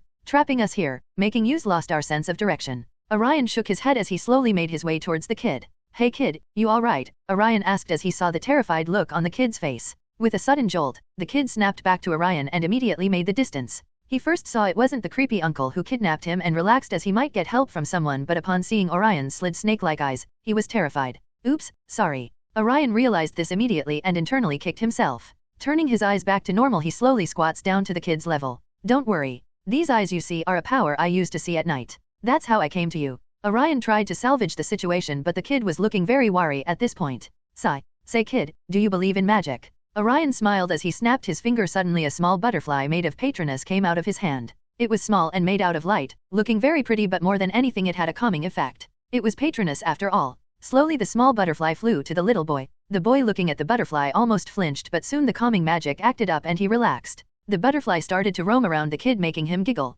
You can do magic? The kid asked in a timid voice, to which Orion just smiled and nodded. Yup, wanna see more magic? Orion had a bright smile on his face and asked, to which the boy after a bit of hesitation nodded. Good, so how about we first do something about all this fog? Want it gone and lighten this place up a big? Orion stands up as he smirks. Yes please. The kid didn't understand, but if the big brother could do that and make the darkness go away, then sure. Great. So here, see this. Orion smiles as he brings both of his hands close. Ah, this feeling. Being able to control magic from both hands is just another level of satisfaction. I missed this. Orion smiled as he felt his powerful magic once again running on his left hand. Almighty push, Orion said as he widened his hands while making sure that he was not putting too much power into the spell. He just needed to disperse the fog, not the entire forest. Nothing happens. The boy looks at this with a strange look. Wanting to say something, he was about to open his mouth, but before that, wind started to shift. Suddenly the pressure around him changed and it felt like a hurricane was emitting out of the big brother in front of him. The wind was so strong that it almost made him fly away. More focus on almost. The kid closed his eyes and covered his face to protect himself from the hurricane, but by the time he opened his eyes again after the hurricane was gone, his eyes widened. The entire forest was free of fog. The fresh air of the forest with a little chilled in the air was lingering around them, making his gape from his mouth. Orion just smiled as he once again raised his hands. This time magic acted up and multiple small orbs of light came out of his and multiple as they floated higher in the air, making the entire place lit up. Whoa, kid's eyes widened as he saw the entire forest slowly lighting up under those countless multiple orbs. Hehe, what I say to ya? I got magic. Now you believe me? Orion asked with a smile on his face. The kid nodded.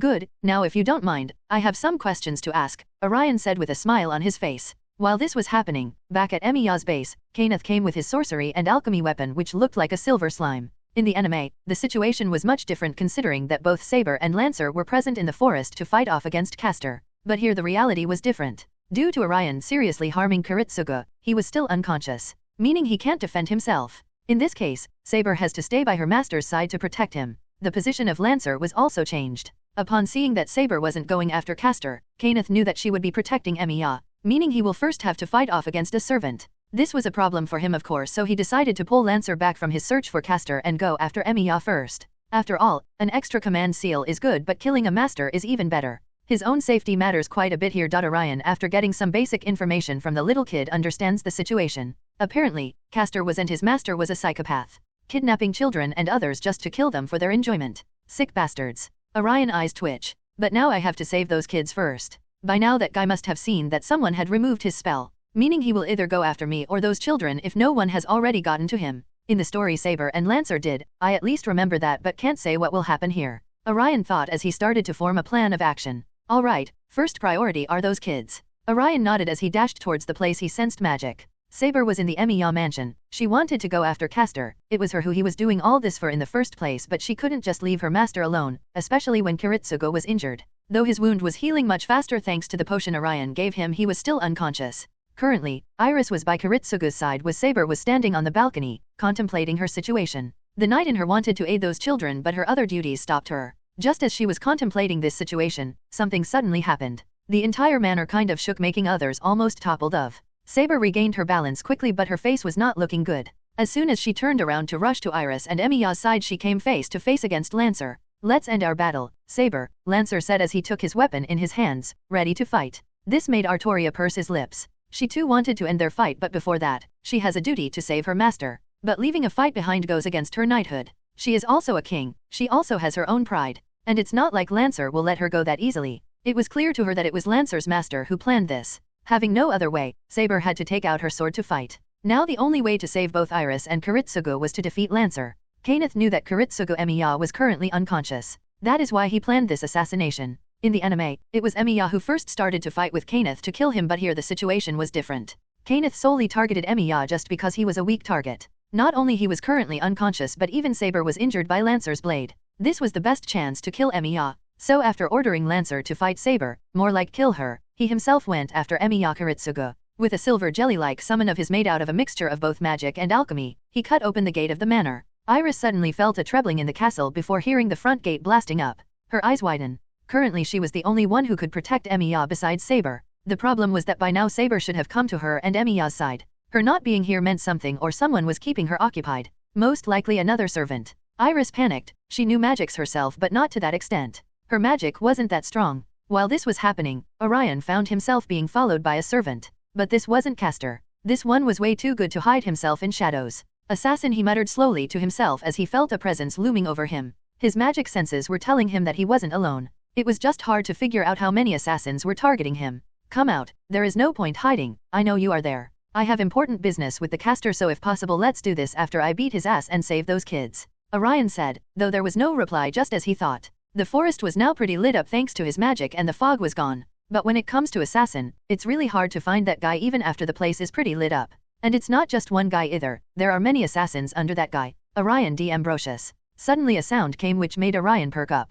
Glancing back, he saw a man with black clothes and a cross on his neck walking up to him. Ah, this guy. I don't remember his name, but he is Assassin's master. The main villain, as considered by many. Yes, that's my name, and who might you be? Orion asked. Kirei Kotomine. You are the unknown variant in this war. I can't let any uncertainty exist in your plan. Kirei said as he took out what Orion could only say were long slender knives with shot handles. There were many in his hand, and the way he was holding them made it look like he was imitating Wolverine. He isn't alone. At least 4 assassins are around here. Orion mutters as he gets ready. So I assume you can't delay getting your ass kicked by me? Orion asked as the magic started to emit from him as he got ready. And then suddenly Kirei rushed at Orion, ready to kill him.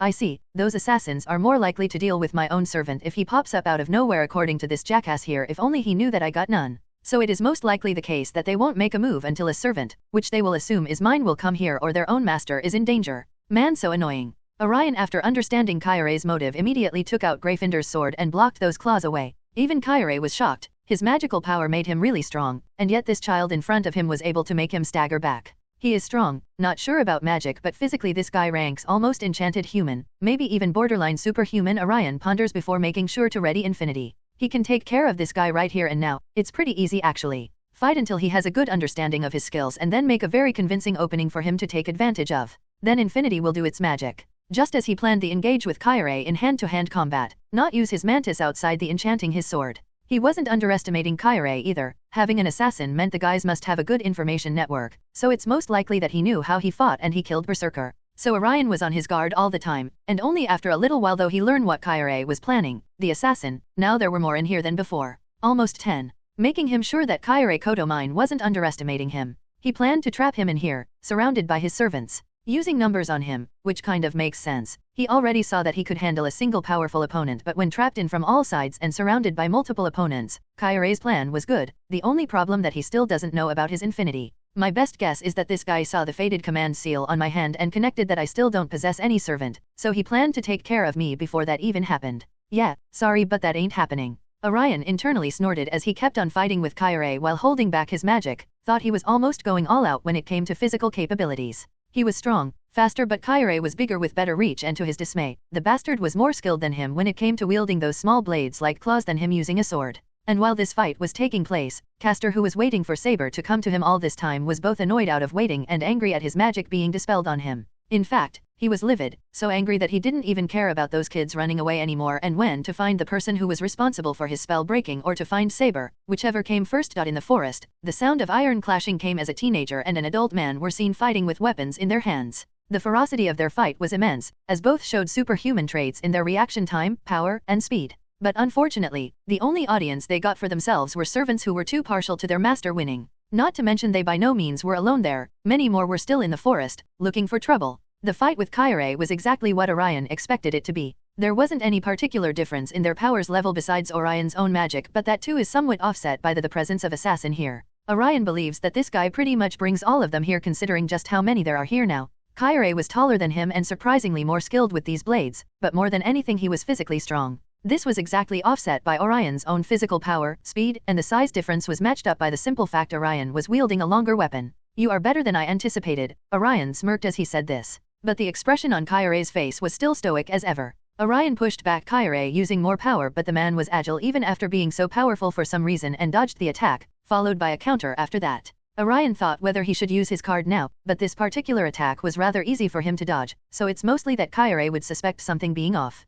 So Orion just twisted his body in a strange way to get out of that attack, showing just how damn flexible he too is. Even Kirei was looking a bit surprised at this, but nothing more than that. He soon followed again with more attacks which Orion deflected and went for a counter. But then suddenly, like some sort of command was given, all the assassins jumped from their place, rushing at him. Orion was wide-eyed. He knew that something like this would happen, but why so suddenly? He was looking for any kind of action or signal done by Kirei, but there was nothing. They acted on their own, rushing at Orion with immense speed with their weapons in their hands to stab him to death. Orion's little surprise was what Kirei was betting on. He fully used this little gap Orion gave him to attack him, but it wasn't any vital position. Those were still guarded by Orion. Rather, he went for a small gap which gave him access to his abdomen. His plan was to just leave Orion in an injured state, no matter how little, to stop him from using his magic for a few seconds. Those few seconds were enough for Assassin to take care of him. Unfortunately for him, this move did make Orion put his guard down for a second, but that was only after he erected his infinity. Upon seeing that the attack was a success, Kirei went for it and stabbed Orion, only to find that his blade stopped only a few centimeters away from Orion.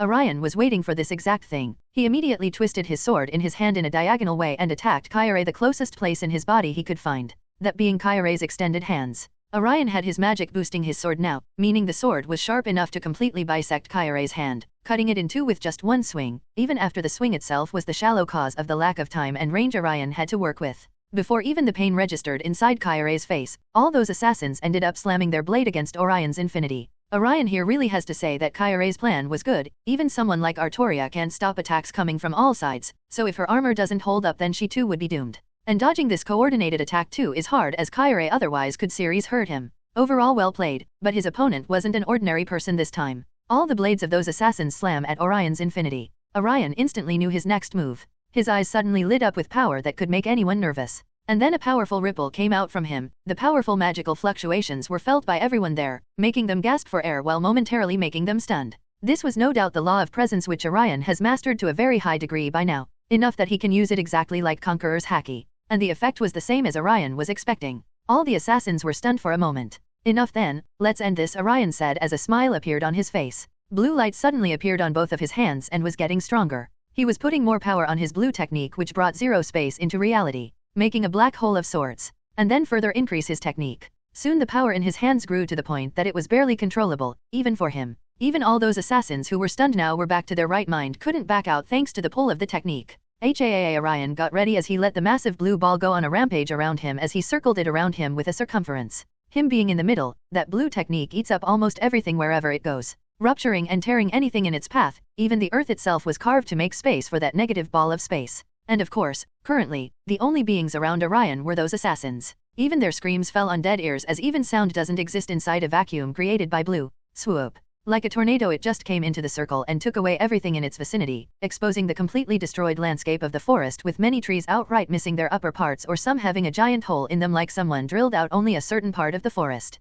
The only two living people now left in there were both Orion and Kirei, who made distance from Orion the moment his hand was cut off by Orion. He was wide-eyed, mouth gawking, and if Orion wasn't mistaking it, there was a tremble in his body. Phew, that was great. Doing it with two hands is just so damn easy. Orion smiled as he said with a little excitement in his tone. He could use blue or even red before but can't control them with this much power output with just one hand. But with two, maybe I can even do that. Orion muttered with a little light in his eyes. While this was happening, another fight was taking place. This fight was between Lancer and Saber. It was getting exceedingly hard for Saber to fight with Lancer with just one hand, but more than that, she was more worried for her master and maybe even more than the wife of her master, Iris. Some other players were also making their moves like Kenneth chasing both Iris and Emiya while Castor looking for the culprit who messed up with his spell. As the fight ended, Orion found himself facing Kirei once again. But this time the man wasn't looking that good. One of his hands was cut off, but even more than that he was looking horrified. The attack almost took out an entire section of the forest. "What kind of mage are you?" he asked with a little disbelieving tone. This facial feature looked very strange on the stoic man, but Orion didn't reply or comment on this.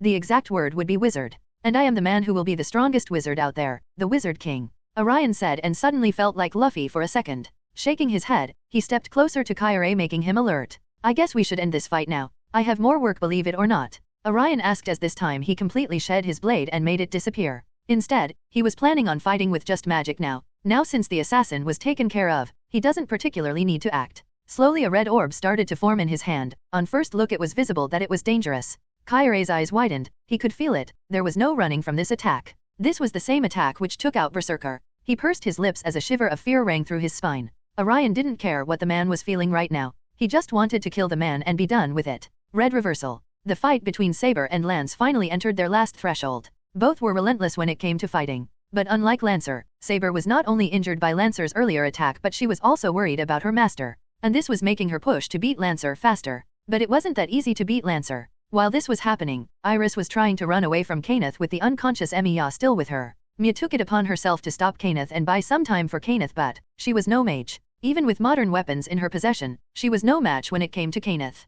Kenneth was a very powerful mage. Even without his servant he could fight almost anyone besides some of the most powerful players in the war. Mia struggles to hold herself against Kenneth, running away from Kenneth and trying to evade his silver jelly-like thing which was both a shield and weapon. Kenneth knew that the woman wasn't the master of Saber, it was that man Orion, that young mage from out of the seas attacked Kirisugu Emiya, and was getting annoyed now. He was especially here to kill Emiya while missing out on the chance to get an extra command seal for himself by going after Castor. But the reason he went after Emiya was because he was an easier target. Not to mention, he has no idea where Castor is currently. "Woman, come out. I will let you go if you tell me where Kiritsugu Emiya is," Kenneth shouted. He didn't want to waste time here on this woman anymore. But Mia didn't come out. Finally, anger got hold of him and Kenneth went on a rampage, destroying the fancy and quite expensive mansion of Emiya and Iris. That was when Mia finally came out. She knew that staying hidden away was the only way to save her life, but she wasn't here for that. Her goal was to stop Kenneth here and buy time for Kiritsugu. "I just hope that Iris takes Kiritsugu and gets out of here soon,"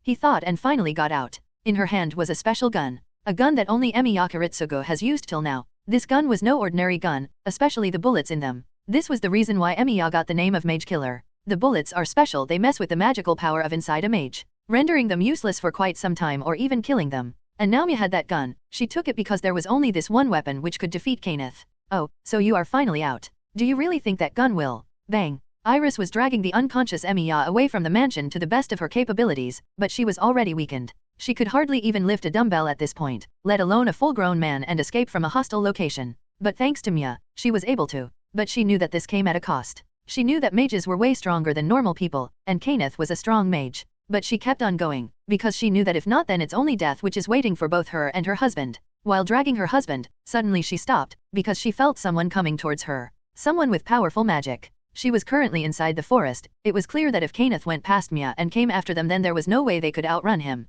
So the only way to escape is hiding. Forest was dangerous, but that was the only place she had to hide her own failing body and her unconscious husband. Till now the Avalon inside her given to her by Kiritsugu was helping her maintain her body. But the more away she was getting from Saber, the harder it was to move her body. Please, just a little bit more.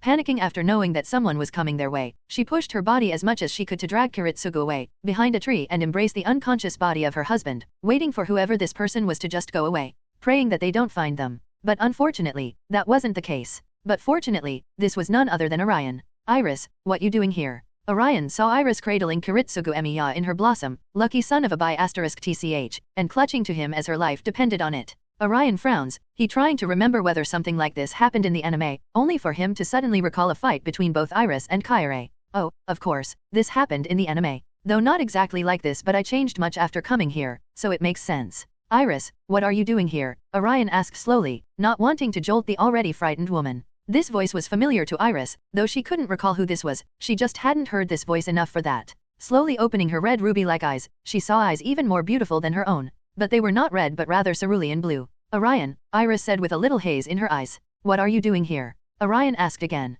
Confused a little considering he took care of Kirei in the forest, so whom exactly she was running away from.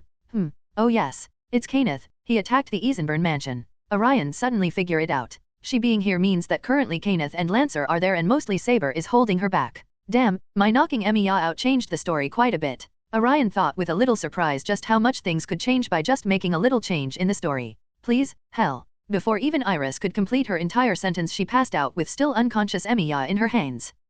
Now what happened? Orion was a little confused. Not understanding what happened. I should have watched the complete series. At least both seasons of the Fate Zero. Orion sign. Seeing the beautiful woman lying there defenseless, Orion felt a little bad about lying back then when he gave the healing potion to Emiya. Though he didn't lie about the fact that what he gave was a healing potion, it also put the person in an extreme state of sleep. Emiya isn't waking up for a week or more. Of course, he only feels bad but can't say that it was the wrong choice. He took out a competitor from the fight without even killing him. But he has no qualms against both of them. So he rather not leave them here to die if someone dangerous happens to come here. While thinking this, he suddenly felt someone coming towards him. Now this could be Saber, and if that is the case then that's fine, but if not then it will be dangerous for both Iris and Emiya. He closes his eyes, remembering that the space work here is slightly different than his own world, and makes sure that he doesn't make any mistakes in haste, thinking about his hotel room before he raises his hand slowly and opens a portal. By the time he made both of them teleport to the hotel room he was staying in, the presence he was waiting for came. The man was wearing robes, wizard style, and had big eyes, almost popping out of his eye socket.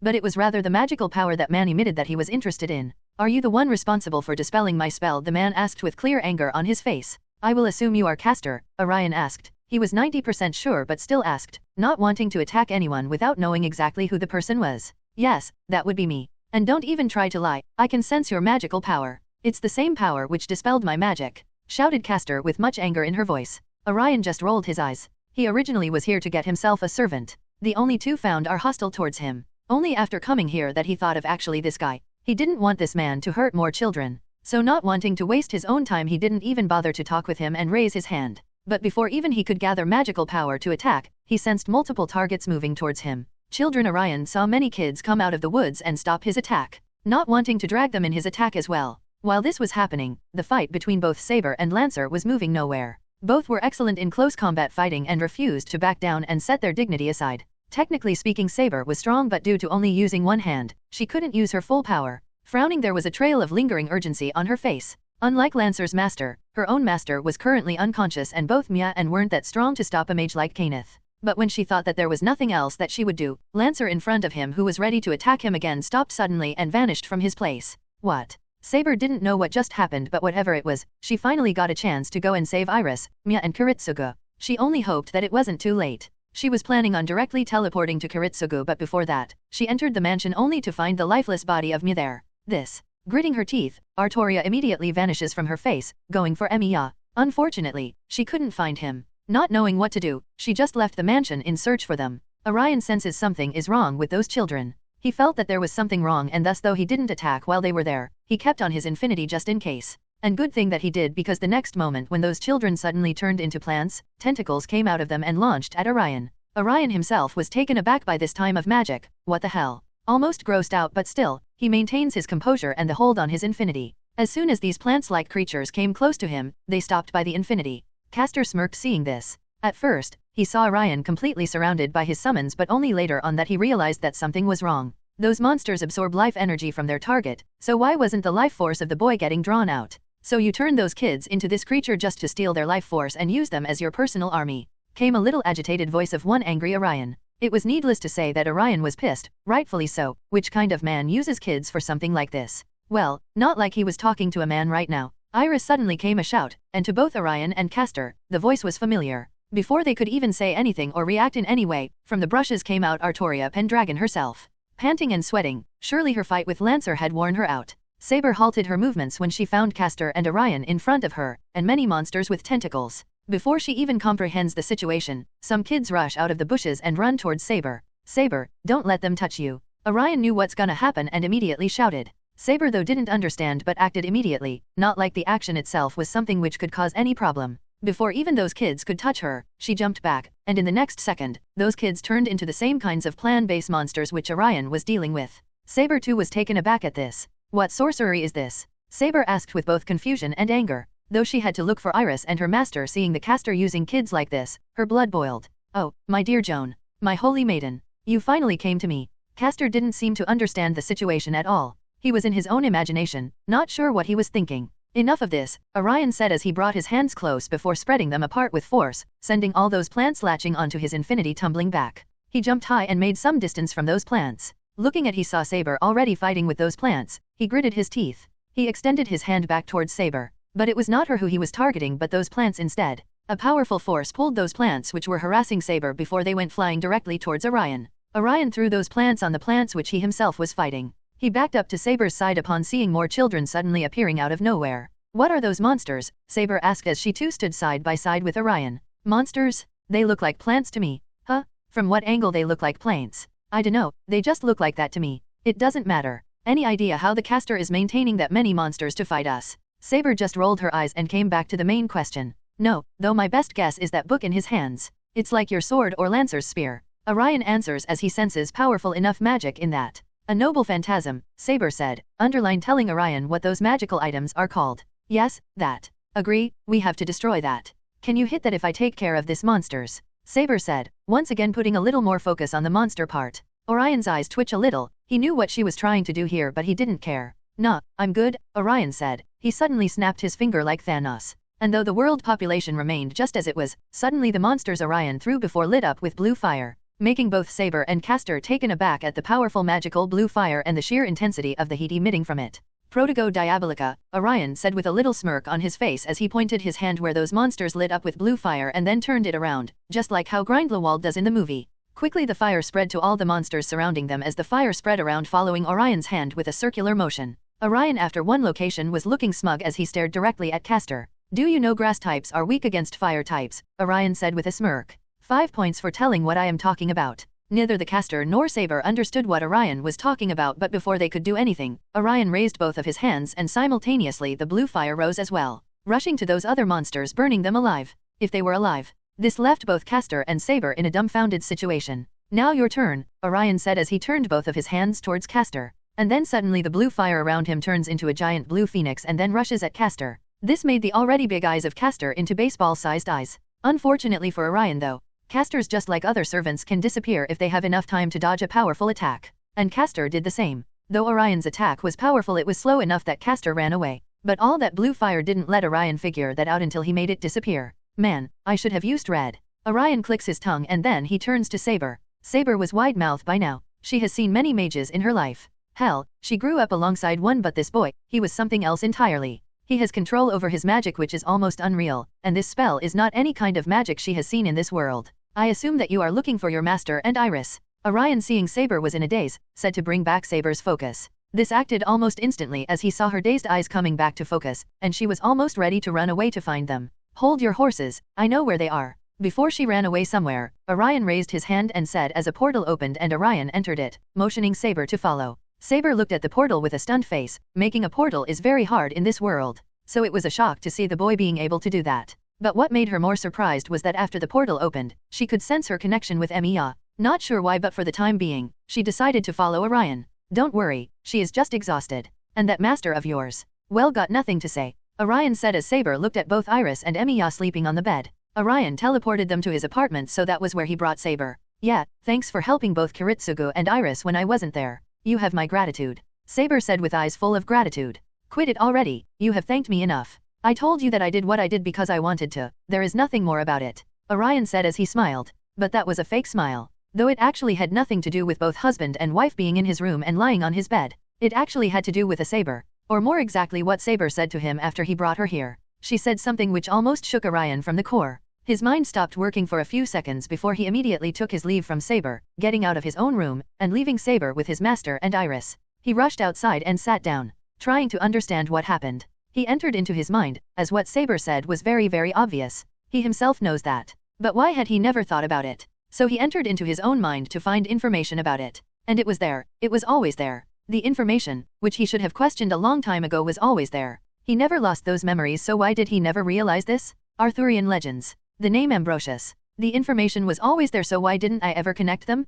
Hell, why nobody seems to connect them? Not Dumbledore. Not Grindelwald. No one did. Why? Something was wrong. Wasn't right. He only thought of this right now because Saber pointed that out. Only because she used to know a Merlin from this world. That was a completely different man, but his name was exactly like Merlin from HP World. Merlin Emrys. But at the same time, he was also given another name, by none other than King Arthur himself. Merlin Ambrosius. Why the hell, what is going on? This name should have been the very first thing which should have came to my mind when thinking about Merlin. Even when I read that Hogwarts letter, I should have thought about it. So why didn't I? This was the question which was grinding on Orion currently. He knew that something was going on here. Then he remembers how Merlin never let him test his blood in Gringotts. That old man, I knew that he was hiding many things, but this borderline manipulation. Fuck it. I don't care anymore, I will have my answers, Orion almost shouted, but that was the time when he heard his doorbell ringing. This put both him and Saber on alert. Later Orion just calmed himself and sat up to reach the door. He really wasn't calm like usual, but right now situation demands him to forget about this revelation until he actually has the liability to do so.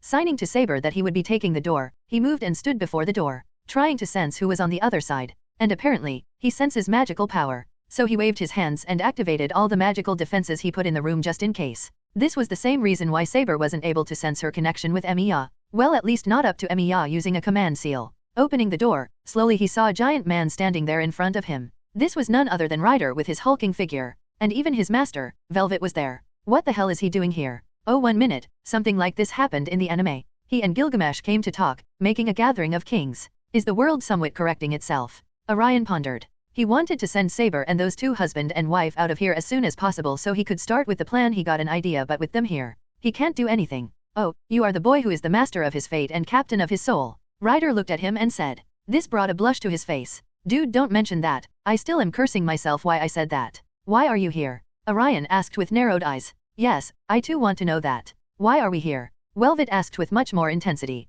Quit it, boy. I am here to meet Saber. Would you mind letting us in? Ryder asked, making Orion and both Saber, who weren't standing too far, confused. Damn, it's really happening like that. I can only hope that Gilgamesh doesn't show up around too. Murphy's Law states that if something can go wrong, it definitely will go wrong. Orion suddenly remembers these particular wise words after seeing 3 troublesome characters sitting across him. Artoria Pendragon, the king of knights. Gilgamesh, the king of heroes. And lastly, Iskandar, the king of conquerors. This was happening in his room. Why, he had no idea, but one after another characters just came here. Only later he realized that finding his location through magic is almost impossible, but that is not the case with a little bit of real-world investigation. Like calling the hotel he was staying in and asking the staff. It's praiseworthy that his place even was hidden from me. You have done excellent work hiding this place, mage. Gilgamesh said as he remembered how not only he wasn't able to find this place, but he couldn't even enter this room by teleporting. He too has to knock on the door like any ordinary person for Orion to let him enter. Well, I am glad that you like it. The wizard lair has to be protected with magic.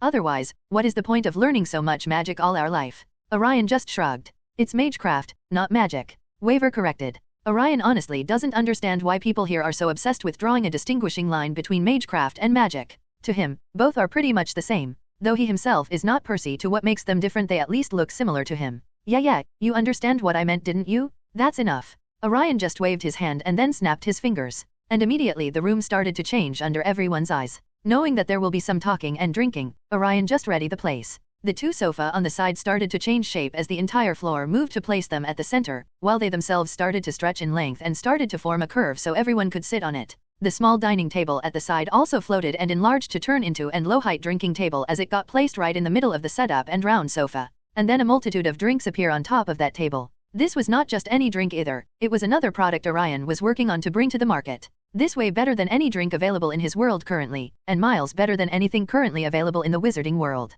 Oh, that's certainly a good skill to have. Ryder, seeing the drinks and sitting place, said with a little joy on his face. What? How did you do that? You didn't even put any magical circle or chant any spell? Weaver asked in disbelief. I have to say, you are certainly not like those other mongrels. You at least have the decency to treat this king like he is supposed to treated. Gilgamesh was just like his usual self. Yeah, just sit, get whatever you want to drink. From milkshakes to drinks that are out of this world, I got everything. Knock yourself out. Orion said as he himself took a can of chocolate milk and tossed one to the Weaver before sitting on the sofa. Seeing this, others also quickly sat down in a circle. The talk was much like how it went in the anime. It was pretty much about kingship and the ideal of being a king. The people participating in this talk were mostly kings. But soon the talk turned to Orion. Mage, what is this drink? I have never drunk something like this before. Gilgamesh asked as he slowly savored the flavor in his mouth. Yes indeed, this drink is not like anything I had back in my journey of conquest, Ryder added. Saber remained calm, but it was clear that she too enjoyed it. Mage, give me some bottle of this drinks and I will forget your insolence of sitting as an equal in this gathering of kings,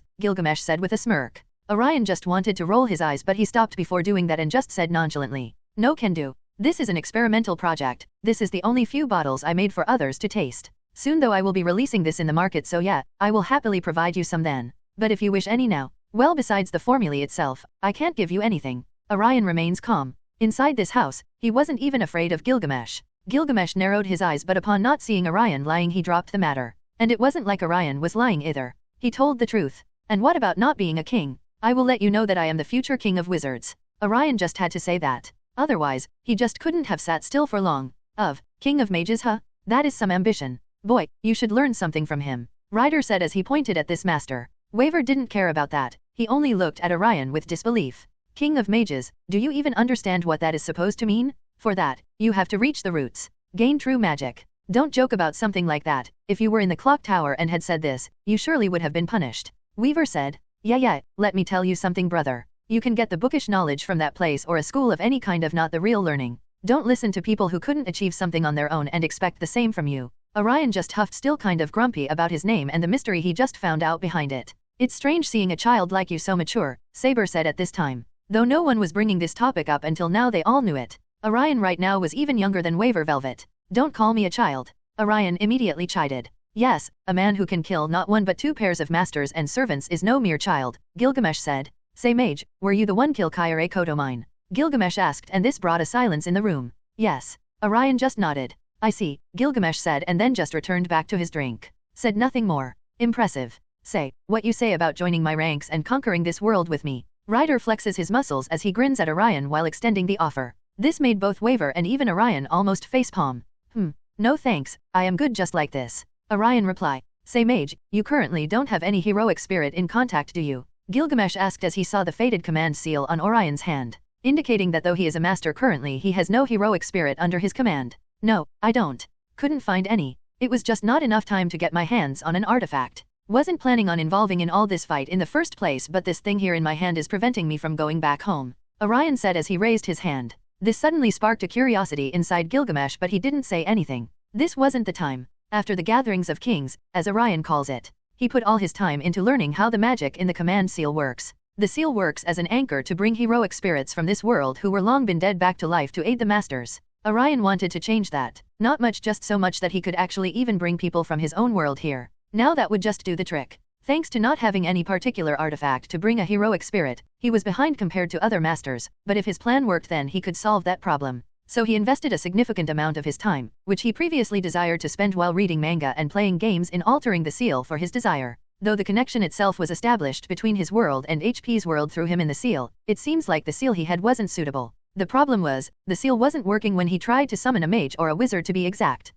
It's most likely that I got the seal from Berserker, meaning I too had to summon a Berserker class servant. Orion had never been this annoyed before. Well, he has been, but at least the situation wasn't ever this dire. Even though after knew what could the problem be, he kept on trying to find a way around it. And thus he tried once again to make it work. Just as he was about to summon his servant, or at least failed spectacularly for another time, a surge of powerful magical energy near the Mayan River caught his attention. This was a powerful magical spike, enough to draw his attention. Abandoning his summoning ritual for the time being, he decided to investigate this disturbance. Not like he was getting any success with summoning anyway. Near the Mayan River, chaos reigned. Castor, almost deranged after his last fight with Orion, had used the blood of countless innocents to summon a monstrous creature, a gigantic tentacle beast with unparalleled regenerative abilities. The sky above darkened as the beast rose, its grotesque form casting a massive shadow over the city. It was a good thing that it also created enough pink mist to almost cover its figure, and it was nighttime so that it was well hidden. Well, almost well hidden. There were still people who saw this. After all this was happening in the city,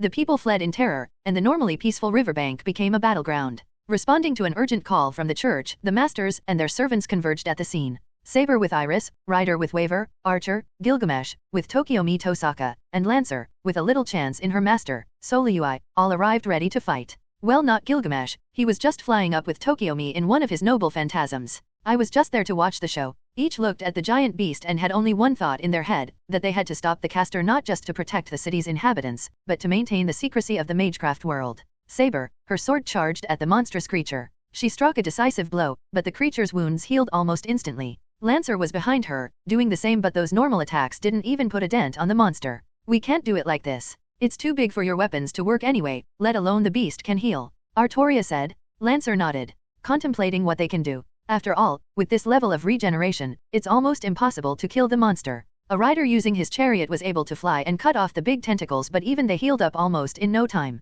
Gilgamesh, standing aloof with his golden armor gleaming, just enjoyed his wine, not planning on doing anything. Tokiomi tried to make Gilgamesh take down the beast, but Gilgamesh just shut him up. Pondering whether he should use a command seal, he just pursed his lips. He already used one and he will need those in the time of the Grail. He can't do that. The masters watched in growing frustration and horror as their servants struggled against the monster. Castor, watching from the core of the monster, gave a twisted smile. And in the middle of that, when Orion arrives there. What in the world is that? A freaking kaiju. Is this Fate World or fucking Monsterverse? Damn it, I should have watched the season 2. Orion almost cursed as he stood on top of a building and he teleported there to see the giant creature. Orion knew that with the sheer size of the beast in front of him, normal attacks wouldn't work. Even attacks like red and blue won't work. He was watching intently and noticed the regenerative power of the beast. It's mostly that it will recover from his attacks. Orion pursed his lips and thought about it. But he just didn't have enough info about the monster to know. So he just teleported himself close to the beast. Saber, Rider. What the hell is going on? Orion shouted the moment he reached there.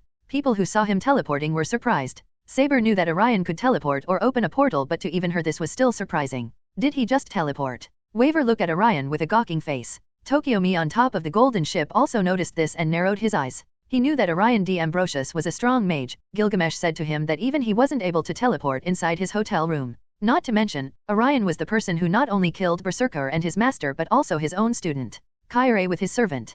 Currently, besides maybe a caster, there is no enemy more dangerous than this unknown young mage. Tokiomi uses all these channels to find information about Orion, but to no avail. Gilgamesh too looked interested in this and watched with expecting eyes. Orion on the other hand just ignored the surprised faces and looked at Saber, expecting her to explain everything clearly, which she did. So none of the attacks are working. Orion repeated and looked at the hulking figure of the monster, which was almost the size of a Biju from Naruto or Kaiji from Monsterverse. Maybe Fiend Fire. Orion started pondering what could help. No, it will take time to completely burn it. What if the monster enters the city after getting set on fire? I can't control that fire that well either. Protego Diabolica is the same. To take down this scale of monster, I only had one spell. But will that work? Even with 2 hands, I have a hard time controlling overpower red or blue. It's hard to believe a caster could bring something this big into the city. How the hell did he even do that? Weaver asked, with frustration. Don't panic, this will just make the situation worse. Ryder reprimanded. He stole the life force of man people. Convert that into magic.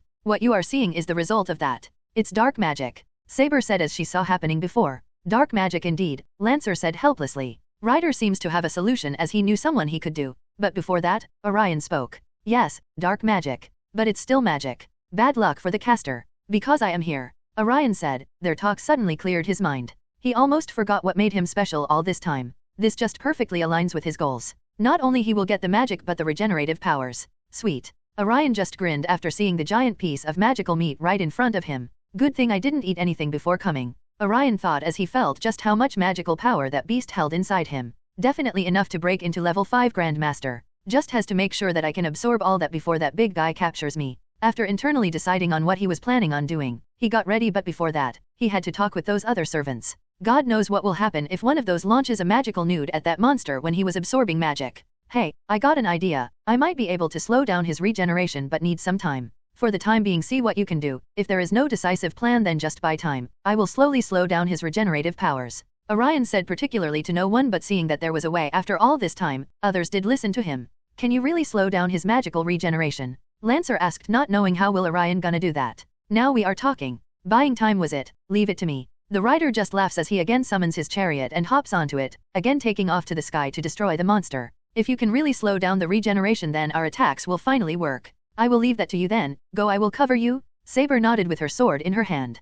Nice, then I will leave that to you. But remember that just taking care of his regeneration, we still need to take that thing down. Start thinking of a plan while I do my work. Orion said as he suddenly floated in the air without any help from a magical tool or anything, making those servants and even some masters widen their eyes in surprise. What, that child can't do? What kind of mage is he? Could it be that at such an age he has reached the roots? No, it can't be, but then how come his magic is so powerful and different? Orion D. Ambrosius, who are you exactly and where did you come from? Tokyo-me was watching everything with adapt attention. He was about to intervene himself after seeing that Gilgamesh wasn't planning on taking down that huge monster. Though he himself can't kill the monster, he can take care of Castor's master. But before he could even move, that boy. No, calling him a boy at this point would be both demeaning and inappropriate. Not to mention ignorance. That mage, Orion D. Ambrosius, came up. Tokyo-me clearly saw Orion flying with magic and even opening portals. Those kinds of magecraft are not normal. Only some of the strong mages could do something like that. Especially the portals. Opening portals or teleportation is so close to true magic. Tokyo-me really wanted to see who that person was. If possible, establish some kind of relationship with him. Even though the mage was a part of the war, it was not completely impossible to establish a friendly relationship. After all, he clearly doesn't have a servant, and nor does he show any interest in the Grail himself. If anything, by all the information he has gathered so far, Orion didn't even want to be a part of this war in the first place. I have to talk to him. That is the only way. It's not like he's in my way either. Without a servant, he can't get the Grail even if he is strong. I rather have him with me than against me. Tokyo-me pondered and then turned his attention to the task at hand. He had to find Castor's master and get rid of him. That was the only thing he could do right. While Tokyo-me was thinking about all this, there was one more person beside him who was thinking almost in the same line. Gilgamesh got interested in Orion after learning that he alone killed Berserker without a servant. Then to his shock, the boy killed Kirei, the person he was planning on to use in his upcoming plans. And last, Orion's capability to stop even his own teleportation inside his lair. And it didn't end there. Gilgamesh tried to use his Gate of Babylon inside Orion's hotel room to intimidate Orion after he confirmed Orion killed Kirei, but to his surprise, he couldn't.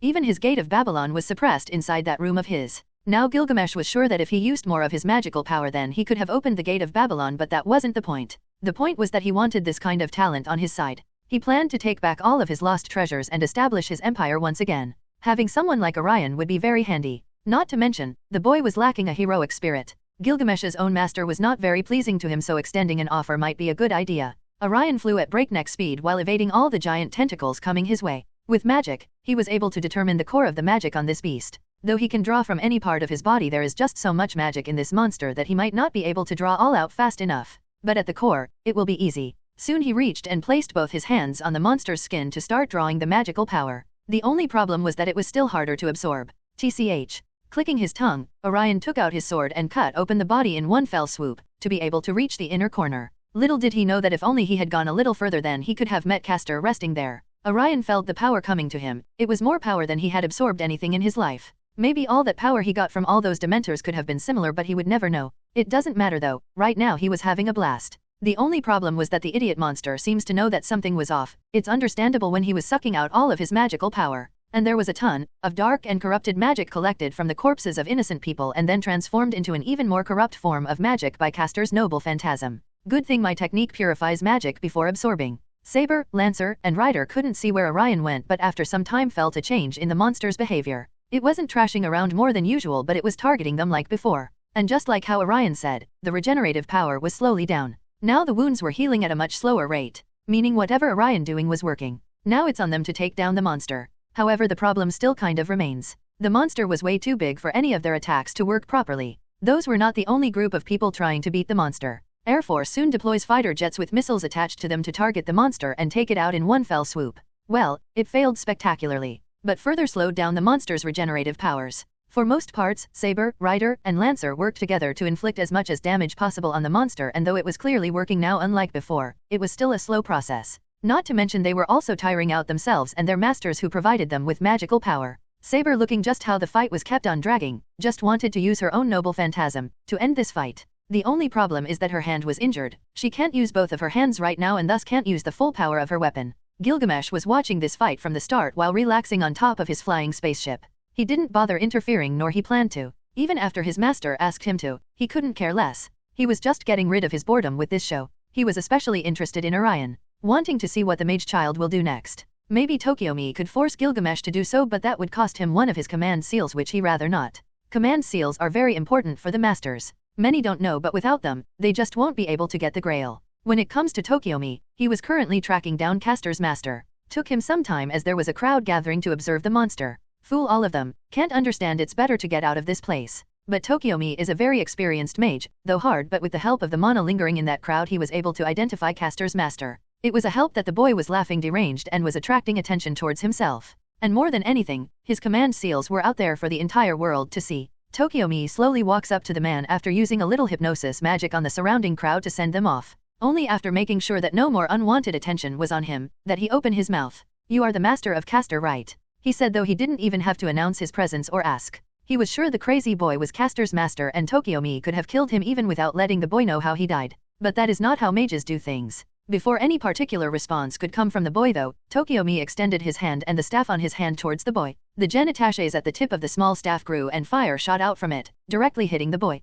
Ahahaha. Castor's master was burned alive there. Everything was going well for Castor until suddenly the magical power started to disappear. It felt like a black hole opened up to suck all of his gathered magical power. The monster he summoned needed magical power to sustain, and he gathered enough to last for a long, but suddenly the monster began to lose tons of magical power rapidly. This both confuses Castor and makes him panic. So he looked after it only to find that it was the same boy who didn't let him unite with his dear Joan. But he finally had it when he felt his connection with his master broke up. This meant that his master was dead. This finally makes him act. He uses his own magic to stop Orion. Orion was having the time of his life. This was the first time he had this much magic all for himself. He devoured the magic like there was no tomorrow until suddenly he felt that something was off. He was very close to breaking into level 5 Grandmaster and didn't want any mishaps now, but unfortunately, things didn't seem to go as he planned. At first, he didn't understand until he felt it. His hands. They were stuck to the skin of the monster and he was slowly sinking in its skin. Gross. Orion tried to move out but to no avail. Not his magic or his physical power was working for him right now. Then suddenly he realized what had happened.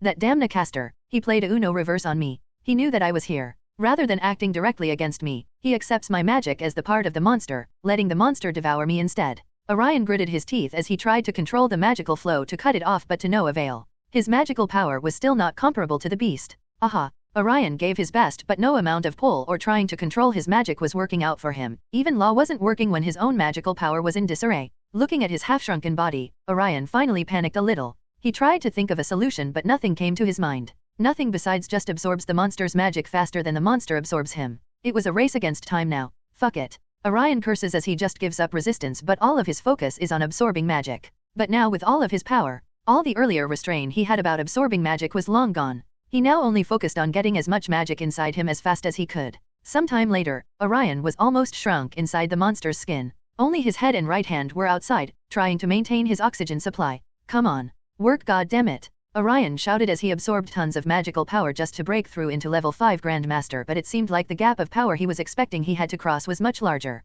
Soon his mouth and nose were also submerged into the monster's skin. Orion took a deep breath to hold out for a few more minutes. Now truly desperate. This is what happens when people go for biting more than they can chew. But just as darkness was about to set in front of his vision, Orion finally felt it. A power growing inside him, and not just that, another power originating on his right hand. The last thing he saw was his right hand holding onto his pendant, as that was the only thing he cared about more than his life at this point. Cough money cough. And the tattoo appears on the back of the very same hand. Suddenly a blinding light cast over an entire section of the Fuyuki city, making almost everyone blind or close their eyes who was remotely looking in the direction of the huge monster. The origin of the light was from the monster itself, though it wasn't the monster itself who was making the light. And soon after the light, it was followed by an explosion of epic proportions. Enough to finally make the remaining people halt their amusement of watching real live Godzilla wreaking havoc in the city. Saber, Lancer, Rider, Waver Velvet, Gilgamesh, Iris, Tokyomi and more looked at this explosion with narrowed eyes. This explosion wasn't done by those missiles. They could sense very powerful magic at the origin of this explosion.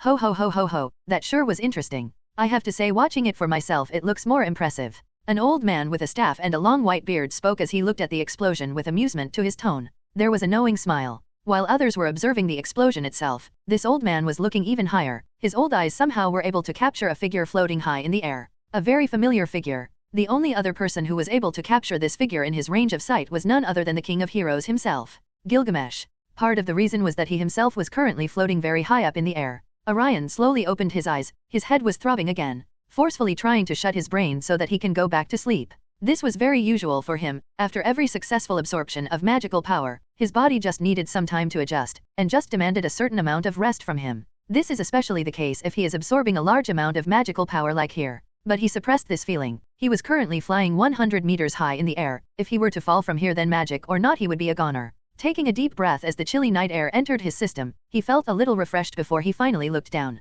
only to see that an entire part of the huge monster was blasted by him, and though it was regenerating slowly, it was clearly slowed down to the degree that it's actually possible to kill the bastard. As his mind cleared, he felt another feeling besides sleepiness coming onto him. It was the best kind of feeling he has ever felt and always has looked after. Feeling power. He felt magic coursing through inside him, excellent control and enough volume to make it apparent that he had finally achieved it. Grandmaster level. Level 5. Orion couldn't help but laugh internally when he felt just how powerful he had gotten by advancing just a single level. It's not usually very apparent when someone goes from level 1 to level 3, that is also the best a wizard or witch can achieve, no matter whether ordinary or outstanding genius. From level 3 to 4 was an insane jump that can be felt, but nothing compared to what he was feeling right now. It was absolute bliss. After controlling his emotions, he again looks at his hands, only to see both hands currently had a tattoo. Undoubtedly both were command seals. The only difference here was that the one on his left hand was still faded and nothing happened to it to date, while the new one on his right hand was fully formed. It looked like a staff of some sort, exactly like how Castor's master had. There were many questions currently running inside his head, like why he has two command tattoos now, but he just ignored them for now. Right now he has to take care of the giant monster before it completely heals himself. But before he does that, he shifts his head to the port side, a very specific place where he senses powerful yet familiar magical power. In fact, this magical power was so similar to his own that even he was surprised. As his eyes narrowed, he saw an old man looking directly at him with a grinning face, and waving slowly. TCH, after all this, now he is here. Orion could not help but curse internally. But then he again looked at his right hand. Seeing the command seal, he still was having a hard time believing that it worked. He ended up summoning the old man here too with his new command seal. Definitely, the pendant acts as an artifact. Now he was sure that the previous command seal was not intended to be used on mage-like characters. His best guess is that he can summon a berserker-like character from it. Hey Orion, what the hell happened to your hair? Merlin shouted from a long distance, making a tick mark form on Orion's head. That's what he says immediately coming to this new world. And what happened to my hair? God, don't tell me they burn away in the explosion. Orion's eyes widen as he immediately touches his head, only to feel the silky smooth hairs there. Phew, at least they are there. I will look into a mirror later to see what's going on. But right now let's end this nonsense. Forget that, it looks good on you. Tell me if you need any help if the huge-ass monster. It seems that whatever you did to bring me here also ended up giving me a body. Guess what? I can do magic again. Wanna see? Came an overjoyed response from Merlin, to which Orion just snorted. Nope, this one's mine. Find your own big-ass monster. Orion shouted, though he didn't need to. The conversation was happening with their mind connection. Ah, come on man, don't be like that. I've been a very long time since I used powerful magic. A little explosion won't hurt anyone. And just look at the size of that thing. Can you even take that down yourself? Merlin interjected. Yup, I'm good. Orion just said this before disconnecting the connection and turning back to the monster. By this time all the smoke was cleared out from the sky for characters like Saber, Lancer, or Rider to finally spot Orion flying in the air. And then simultaneously they felt a chill in their back as powerful magical energy spread around the place. Everyone at this snaps their head from where the magical power emanated. Even Gilgamesh seems to feel this magical power and gets a little serious. This is the one technique which I just couldn't do it up until now. But with this much power. Orion grinned as a red ball of light appeared on his right hand while a blue ball of light appeared on his left. He slowly brought both of them closer and this spread ripples of energy in the space. It was like the space itself was bending, twisting, and breaking down all the laws of physics around that place. Both water looking like balls of light slowly collided with much serenity. The space started to distort and then an eerie purple light emitted from Orion's hands. For common people, this was nothing but a light show, but for mages, their scales were tingling with an excess amount of magical power in the air and the ripples that magic was causing in the space. Merlin on the side just smiled. Slowly descending to come at the eye level of the monster, Orion got ready. Just this once when others can't hear. throughout heaven and earth. That purple energy intensified as it formed a giant ball, much bigger than normally it should have been thanks to Orion putting more and more magical power into it. I alone am. Saber, Lancer Rider, even Gilgamesh's eyes widen to epic proportions when he realizes the nature of this magic. It was eating away the space around itself, like completely erasing the existence. Tokyo-me saw this from the top of the bridge and gulped, looking a little horrified at the power of this magic. The Honored One. Hollow purple. Orion woke up only to see the same rooftop which he had been waking up to for the last few days. Blinking he grumbled he woke up only to see Merlin puffing on his pipe. Oh, you finally up. I was wondering how long you gonna lay there. Seems like you are getting used to this hibernation thing. Merlin smiled as he snapped his find, and to Orion's surprise the bed itself started to morph and a table came out of the side of the bed, covering his lower half, and on the table were various kinds of food items. Orion immediately salvation, though he had many questions for the old man, but he decided to tend to his angry stomach first. Iris and Saber were back to their Japanese-type house. Emiya was placed there as he was still unconscious. Things were making both of them worry. It had been quite some time before he went into this coma state, and the end of the war was nearing. If he didn't wake up soon then. Saber, do you know anything about that boy? Orion. Iris asked as her body too now was failing her. She lasted for as long as she could, but now she can't. Even after Avalon was inside her, she was struggling to even stand, let alone anything. Personally, no. But his name, that name is of someone I knew. Interestingly, the very same person was the greatest mage this world has ever seen. And just how much we have seen. Orion magecraft is. It's different than what I have seen, but it is powerful. Some of the most powerful magic I have seen. Saber said as she recalled what kind of devastation that little boy unleashed just a few days ago. I see. I believe that Orion is a good boy. No matter how powerful he is not bad. If possible, don't be an enemy of his in future. Iris said, and Saber understood what Iris was doing. She was dying, it was clear, and this was not exactly what she wanted to say to Saber herself, but more to Kiritsugo through Saber's mouth. I don't have much time anymore, Saber. It's better that I return Avalon back to Kiritsugo. It's important for him to wake up now. Without him, all this that we have done will be useless. Iris said as she gently caressed her husband's face. This was the only thing she couldn't meet her husband one last time, but she could do this for her husband. Using Avalon, Emiya Kiritsugo will surely wake up. She was ready to go through this. Saber seeing this could do nothing. She just followed what Iris had to say. Kenneth, Sola, and Lancer were in a grim situation. After learning what Orion did in the port and how he defeated that monster, Kenneth for the first time has a feeling of despair. If it was a servant, then at least he can accept it, but a mage doing that level of destruction with magecraft. Kenneth just pursed his lips and thought. Sola was the same. Lancer might be the only person who was not completely frowning at this point. Do you know anything about this mage child? Where he comes from and which noble family he belongs to? Kenneth almost roared as the situation was eating him away. He had zero information about this Orion. We did extensive research but couldn't find anything. Maybe this boy doesn't belong to a noble family. Maybe. Sola was saying, but before she completed her sentence, she was reprimanded by Kenneth.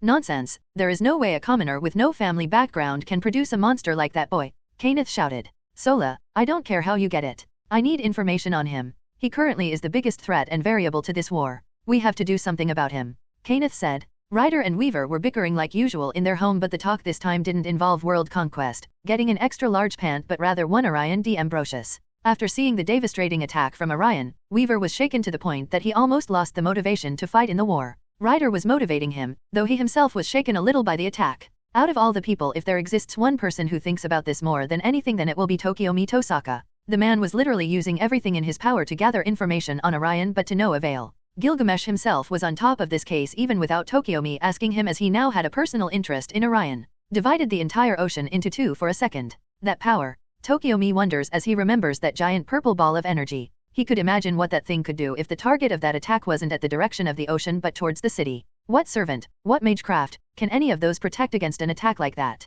Tokyo-me knows after that night, that if Orion D. Ambrosius is running after the Grail, then there is no way he can win, unless or until Gilgamesh get ready to go all out against the boy. But there was one thing which only he can Gilgamesh knew and others didn't. That now Orion had a servant. Meaning it's not just one person they would be fighting. I have to do something about it. Tokyo-me thought as he finally decided to meet the boy himself once he found his location, that is. So you are saying that after using purple, I passed out and you saved me. Brought me here before another master could know. Is that it? Orion asked as he was almost done talking. Pretty much. Merlin shrugged. Orion just accepted that at face value. Not like he himself remember much of what happened. Only if he saw the newspaper from a few days ago or just went out to the port area of the city, which by the way doesn't exist anymore. That entire area was carved out by his hollow purple. However, Merlin didn't say that to him. Orion right now didn't care about that. He only had one thing in mind and one alone. Start talking. About this name. How come others don't know your name was Ambrosius? How come even I didn't know that? What the hell is going on? I know you are hiding something. Why stopped me from identifying my blood at Gringotts all this time? Are we somehow related? What are you planning? Orion fires one question after another in rapid fire, putting Merlin in a difficult situation. Orion wanted answers, not a date when he would get answers. Merlin just told him that he would explain after going back to their world. For the time being, just focus on controlling his newfound level 5 powers. He was unwilling, but what else could he do? Not like he could get things out of that old man's mouth if he didn't want to say. It was never apparent more than today how powerful Merlin was really. The man never got a chance to show it as he never had his body, but due to the war, he was given back his body. Which by the way looks so much like Gandalf from Lord of the Rings that it's almost suspicious that Merlin copied his look. But whatever, the real deal was his magical power. For the most part, it was suppressed, and Orion would have bet that he wouldn't have been even feeling that underlying magical power if not for his current improvement. He was like Yamatomo Genri Yusai of the wizarding world, and the staff he is carrying was Ryujin Jaka. Orion's eyes just kept on fixating at the beautiful looking white staff at Merlin's hands, and he gotta say that looked badass. Certainly now being able to just use magic wandless felt bland to him. That cool-looking staff really made Merlin look like a wizard from those old folk tales. But that was just the look. After hearing from Merlin what kind of things that staff can do, Orion immediately started drooling. Though there was much on the list of what it can do for the start, how about outright doubling the base stat of a spell? It can take that up to 10x. 10 freaking x. That alone is enough to wage war for that staff. Stinky Meryl won't let him use it. Why, I thought you didn't like staff. We will get you a good wand for you just like you requested. Remember, he said. Orion can't help but sigh. He swore to get a better staff or something comparable in due time to rub it on that old man's face. Well, when it comes to old man, let's talk about the stable 3 we have in the HP world. Dumbledore, Grindelwald, and also Voldemort, as he too is pretty old. Currently, Orion is comparable to all of them when it comes to magical power alone. But that doesn't mean he was their equal. Oh no, he surpassed them. With all the ancient magic he has learned from Merlin and the law, he was far better to any one of them when it came to combat power alone. However, on other aspects, he might still lack experience or extensive knowledge about a subject like white magic or transfiguration for Dumbledore or black magic for both Grindelwald and Voldemort.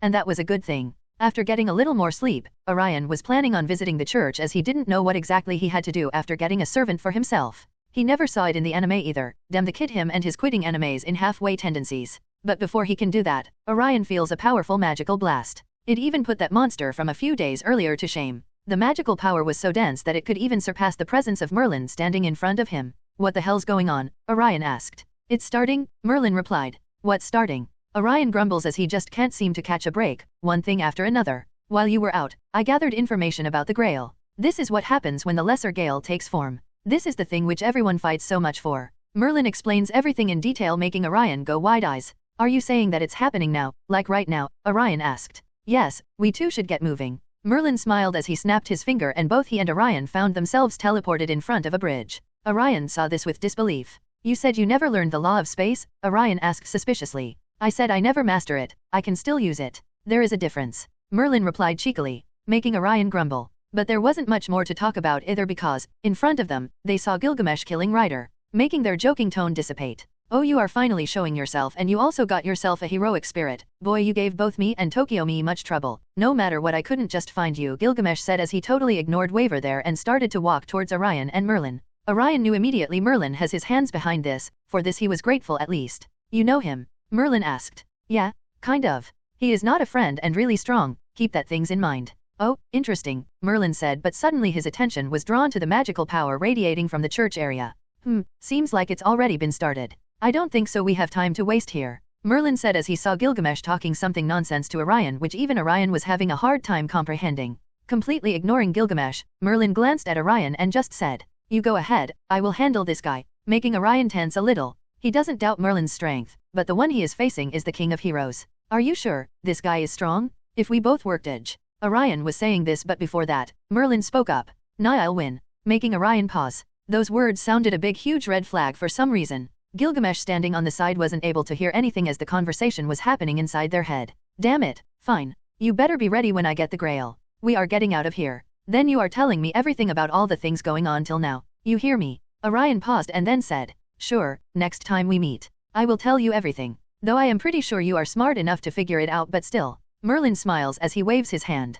Orion just nodded as he was ready to get out of there with teleportation, but before that Merlin said again. By the way, one more thing. Merlin said, making Orion stop in his place.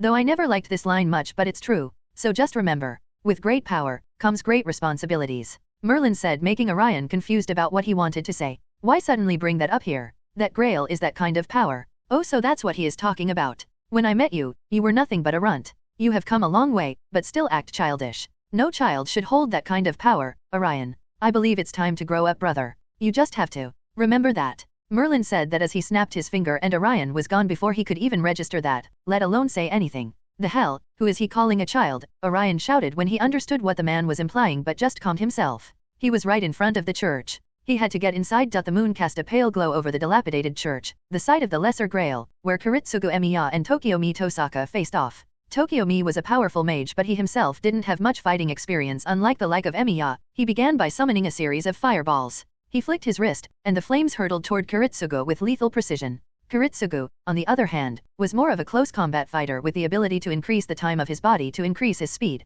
Thanks to that, he easily dodged the attack. He rolled behind a column, quickly assessing the battlefield. Both Tokiomi and Kiritsugu were expecting a fight, but their main concern was not each other but rather a child who literally made both of them nervous. This was none other than Orion, of course. Both of them tried to contact Orion while he was unconscious, but thanks to Merlin's magic, they couldn't find him. They don't even know where the boy is currently, but both were saving their cards for him. Drawing his Thompson contender, Kiritsugu loaded a special bullet designed to disrupt magical circuits. He peeked out and fired a shot, the bullet whizzing through the air toward Tokiomi. Tokiomi raised a barrier just in time, but the bullet's unique properties shattered it, sending a shockwave of disrupted mana through his body. This fight was nothing like Kiritsugu's fight against Kirei in the anime. Tokiomi was strong, but he was more like a long-range fighter. He sends Gilgamesh to take care of all the servants and Orion for the time being, meaning he has to fight alone. Not a good idea when fighting with someone like Kiritsugu, who is deemed as a mage killer. Tokiomi grunted in pain, his spellcasting faltering momentarily. Seizing the opportunity, Kiritsugu rushed forward, closing the distance between them.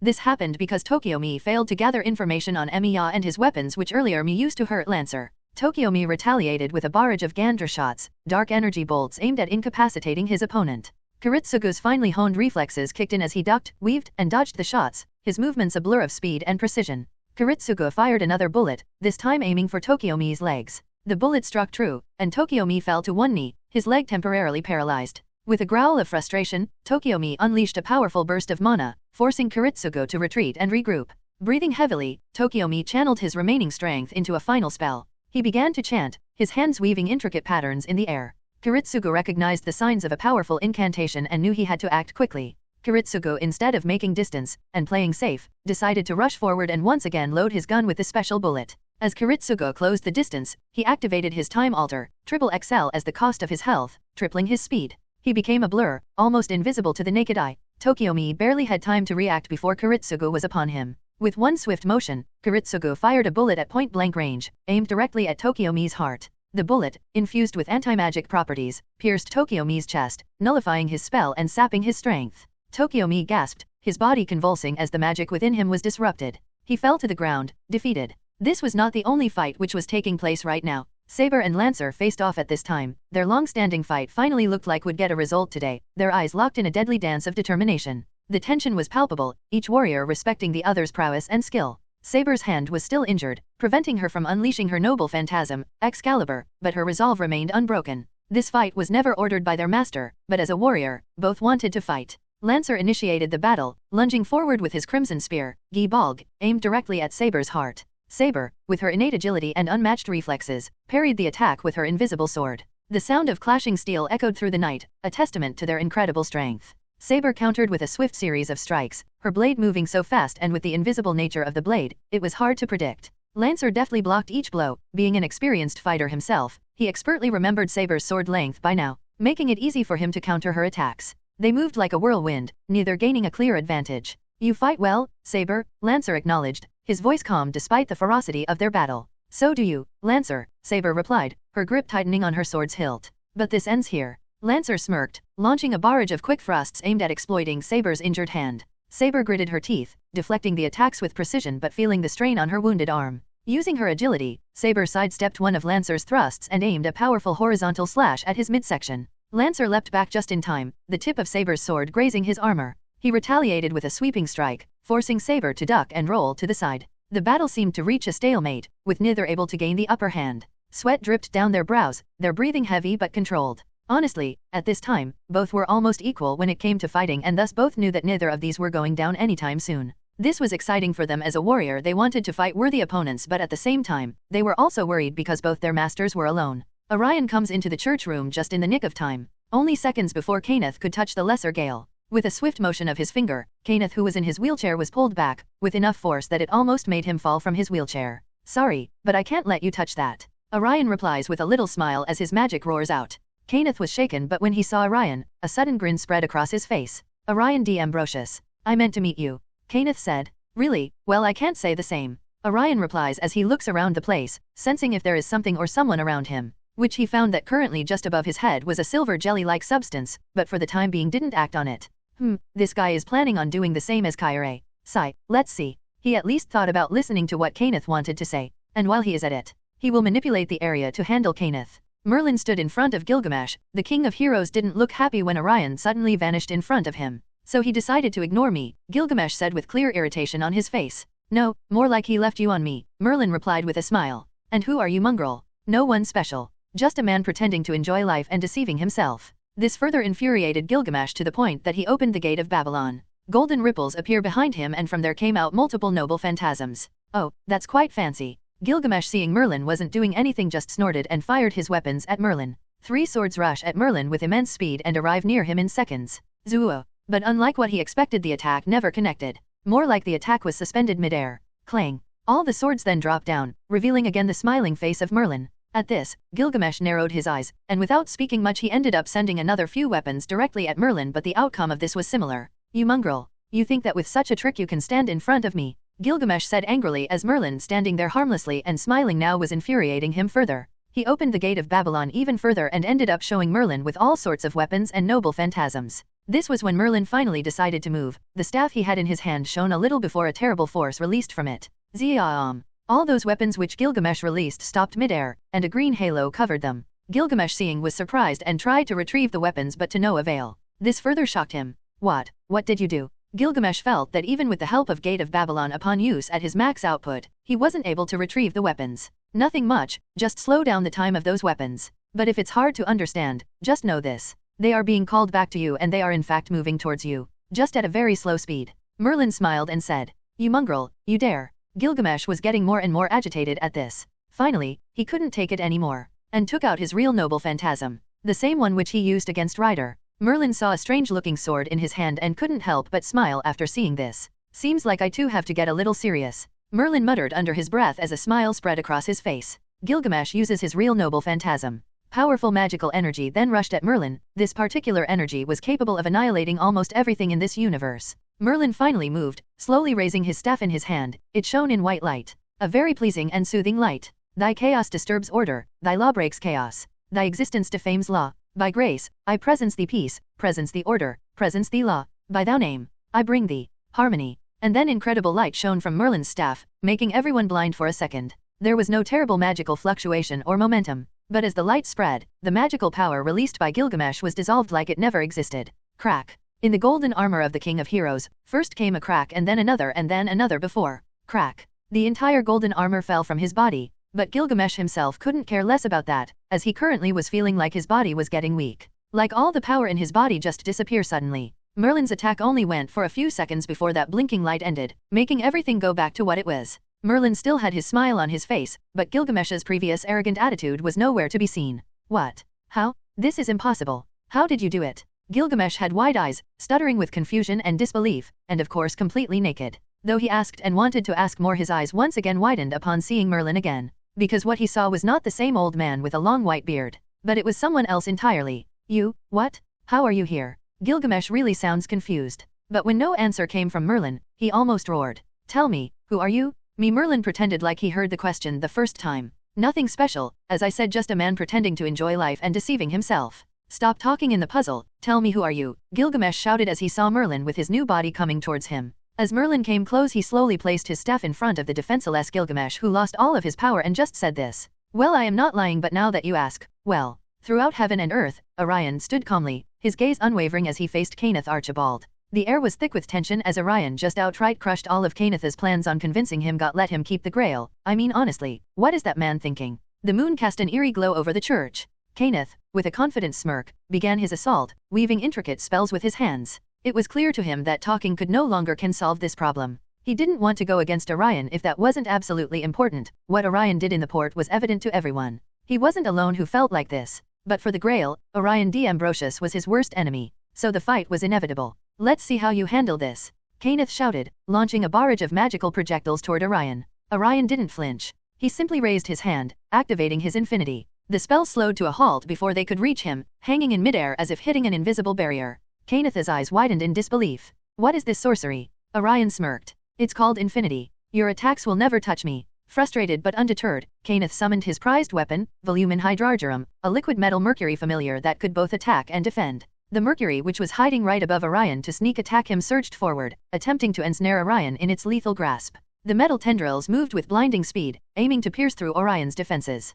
But as the mercury neared Orion, it too slowed to a stop, unable to breach the infinity barrier. Orion watched calmly, his eyes never leaving Kenneth's. He could see the growing frustration on the mage's face. You think you're invincible? Kenneth snarled, his voice trembling with both helplessness and anger. Let's see you handle this. He poured more magical energy into the mercury, trying to overwhelm Orion's defenses. Orion remained unfazed. With a flick of his wrist, he deflected the mercury tendrils away, sending them crashing harmlessly to the ground. He took a step forward, his presence imposing. Kenneth, desperate, conjured a massive fireball, hurling it with all his might. The inferno roared as it barreled towards Orion, lighting up the night. But it too met the same fate, stopping inches from Orion's face, the heat dissipating harmlessly. Let's end this, okay? I really don't have time to waste here like this, Orion said, his voice steady. Red. A red ball of light appears on his finger, making Kenneth remember what that ball did to Berserker. His eyes widen as he immediately recalls the mercury or summons to Lancer to protect himself. Too bad for him. Orion was faster. He didn't even have someone to call Lancer.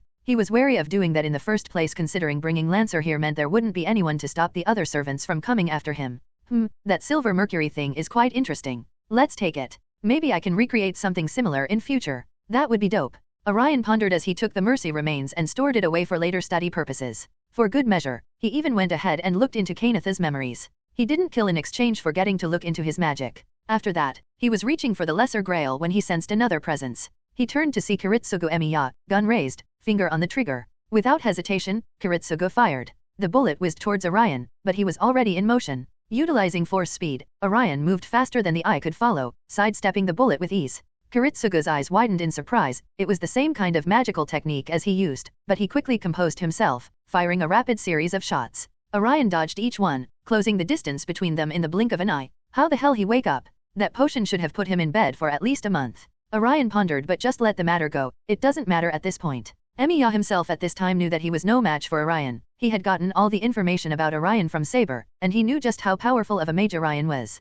His only chance to win is to either bring Saber here, but that will also bring Lancer here with Saber. Not good. Secondly, sooner or later Gilgamesh will also show up. If only he knew. Come on, I really don't have time for this, Orion taunted, his voice calm and steady. Kiritsugu switched tactics, pulling out his special gun loaded with original bullets. He fired, aiming for Orion's heart. Orion's reflexes kicked in. It was maybe his magic which repulsed at the sight of that bullet or his spider senses, but he acted, and once again he caught the bullet midair, Maki style in almost point-blank range, making Emiya curse internally, inspecting it briefly before pocketing it. Just in case, I rather know why I feel bad upon coming in contact with this bullet. Interesting, Orion mused. I'll study this later. Kiritsugu's frustration was palpable. He holstered his gun and was prepared to use his seal to call for Saber. There wasn't any more choice left with him, but Orion was already upon him. Using his enhanced speed and physical prowess, Orion landed a series of powerful blows, each one precise and calculated, making Emiya back off and can't even use his command seals. Kiritsugu tried to counter, but Orion was too fast.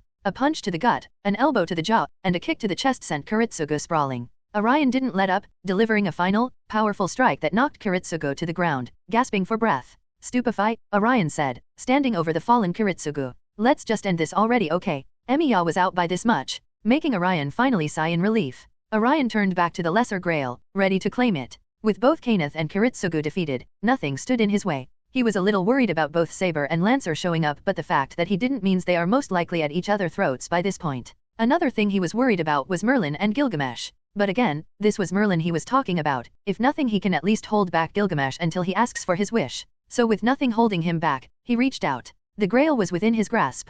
Orion found himself suddenly standing in a forest. He remembers this forest, it's the place where it all began. He used to live here with Red. Those were simple times. Welcome. Orion heard this and snapped his head in the direction of the voice. To the Matrix. Keanu Reeves. Orion sputtered out when he saw the man sitting on a chair which looked very much out of the place in the forest. But that wasn't the big deal. The man who was sitting on the chair was none other than Keanu freaking Reeves. Or at least a man who looks like him. No, exactly, I look like Keanu Reeves, only because you are a fan, said Keanu, who wasn't Keanu. So who are you? Orion asked with a little confusion in his tone. You can call me the Lesser Grail or the Holy Grail or whatever you like. Ultimately it doesn't matter what you call me. It's not like this is Matrix either, I was just role-playing. What matters is what you want. This is your chance to ask for a wish. Anything you like, asked Keanu. Oh, well, I want to go back home. Well, you can certainly do that, though doing that will not be that hard even without Gale's help. After all, the only thing which was holding you back here was the Gale. But once you ask for a wish, the command seal on you will disappear, allowing you to travel back to your world. Keanu said with a smile. Oh, that's convenient. So I can go back as long as I ask for a wish, it doesn't have to be specific to send me back. Orion asked again. Yeah. God, that was exactly like John Wick. Awesome. Okay, then Orion thought about something that he wanted and finally asked. I want to master all 3 major laws. That is my wish. Okay, then how you like to do that? Keanu asked, making Orion confused. What do you mean how? My friend, you don't understand the nature of this Grail, do you? Hearing those words, Orion had a very big suspicion that a bullshit moment was waiting for him. No, please do tell, Orion asked with a face devoid of any emotions. The Grail, as you know, can grant you any wish. The only catch is that you yourself should know how that wish should be fulfilled. In simple terms, let's say you want Iron Man armor, if so then you can have it for sure, but you need to know and explain to the Grail how it's built. Only then the Grail can give that to you. Ah, there it is, the big-ass middle finger from the heavens itself. You want something for free, go fuck yourself. Great. So now I have to explain how I am gonna learn all those things. If I knew then I would have done it myself. You? Orion is chidden with frustration. Oh, I am sure you would have. In fact, many could. It is just they think that the Grail is a magical solution to all their problem. Which honestly it's not. Sigh. Only if they understood that Grail is just a source of energy. It just provides magic for their wish to come true. But how to use that magic is on them ultimately. Keanu said with a sigh, making even Orion nod in understanding. Wait a minute, did you say it provide magic? Like unlimited magic? Orion almost shouted. Yeah. Keanu again said with his John Wick style. In Hogwarts, Dumbledore's office. Albus Dumbledore sat behind his desk, reviewing some ancient texts. The room was quiet, save for the occasional rustle of pages. His mind, usually focused and sharp, wandered to the recent problems with Grindelwald and that boy Orion. The boy had displayed remarkable magical prowess, far beyond his years, but his attitude regarding both the light fraction and the dark fraction was unclear. More than anything, he is strong enough that his opinion actually matters right now. Dumbledore leaned back in his chair, his eyes narrowing in thought. Ambrosius, he murmured. Suddenly his mind stuck on the name. He repeated it again. The name lingered in his mind, evoking something distant yet significant. Ambrosius. Merlin Ambrosius, he whispered, the connection finally striking him. He sat up straight, astonished by the Merlin's beard.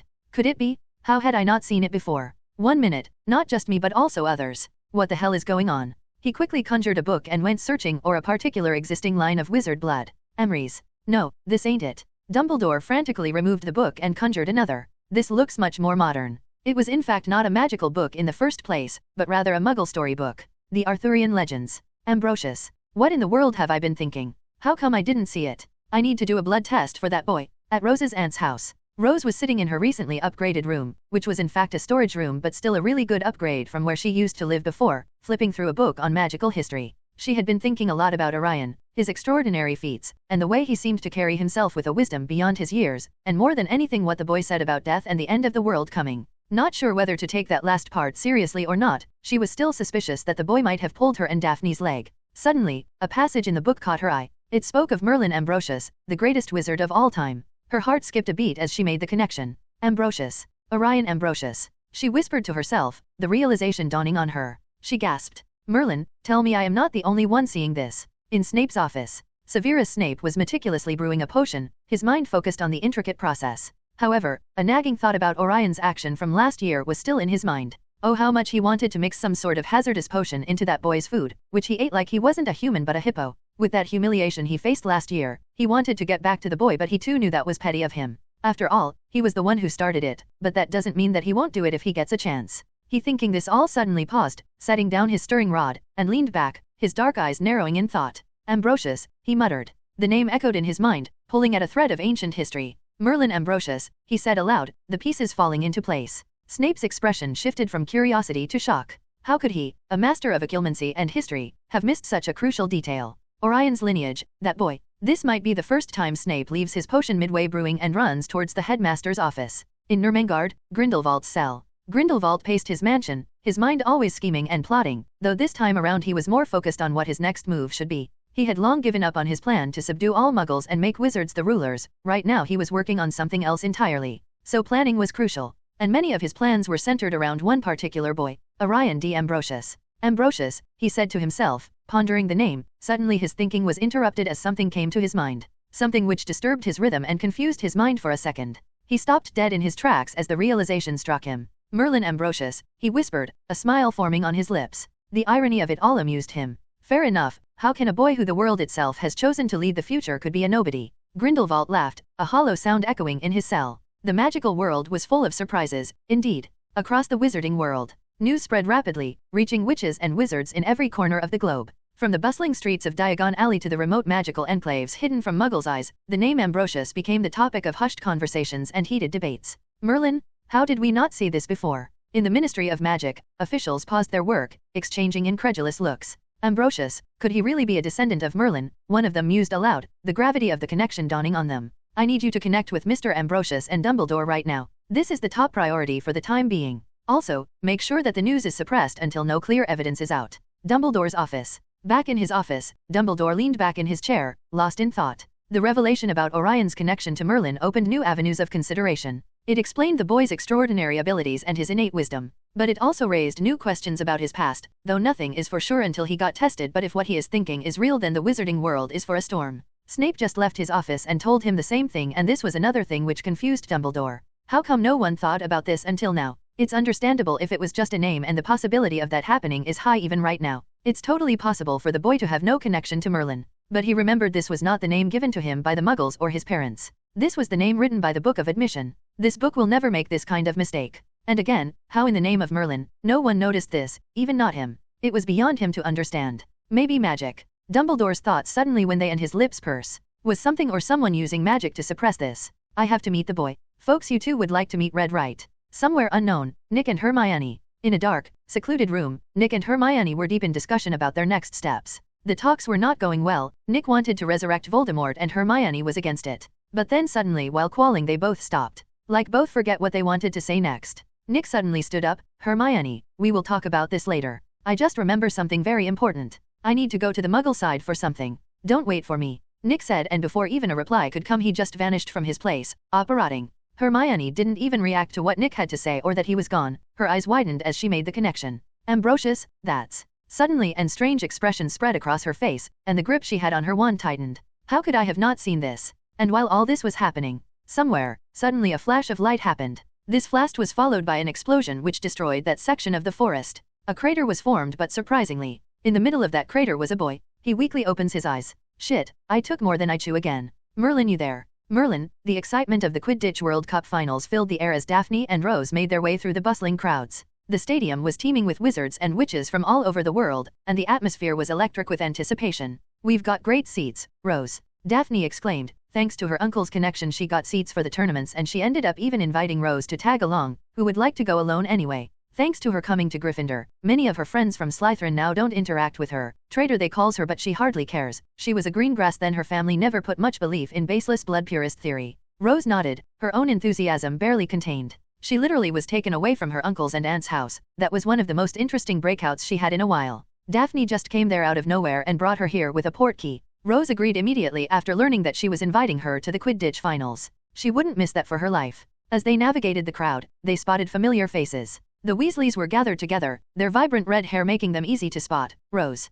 waved enthusiastically, and the Weasleys waved back with equal warmth. However, there was a little awkwardness when it came to both Rose and Ron. They used to be very good friends, at least Ron believed so, but later they just seemed to not talk much, often to the point that completely no interaction. Not like they didn't want to, but it's just that their personalities didn't match much. Hello, Rose. Hello, Daphne. Ginny Weasley called out. To other members of the Weasley family, however, these things didn't matter at all. Hi, Ginny. Hi, everyone. Rose responded, smiling. Daphne gave a polite nod. Good to see you all. As they continued, they ran into Draco Malfoy and his entourage. The air seemed to chill slightly as the two groups crossed paths. Draco smirked at Rose and Daphne. To them, Draco was nothing but a fool. At first they used to be wary of him, but now it's nothing. Thanks to Orion's training, even without magic they can kick the boy's butt, anytime they like. Let alone with magic. Orion didn't hold back when teaching them magic, going even into some deep concepts in magic and even going so far as to teach them some ancient magic. Of course, they wanted to know how he knew all of this, but he never said.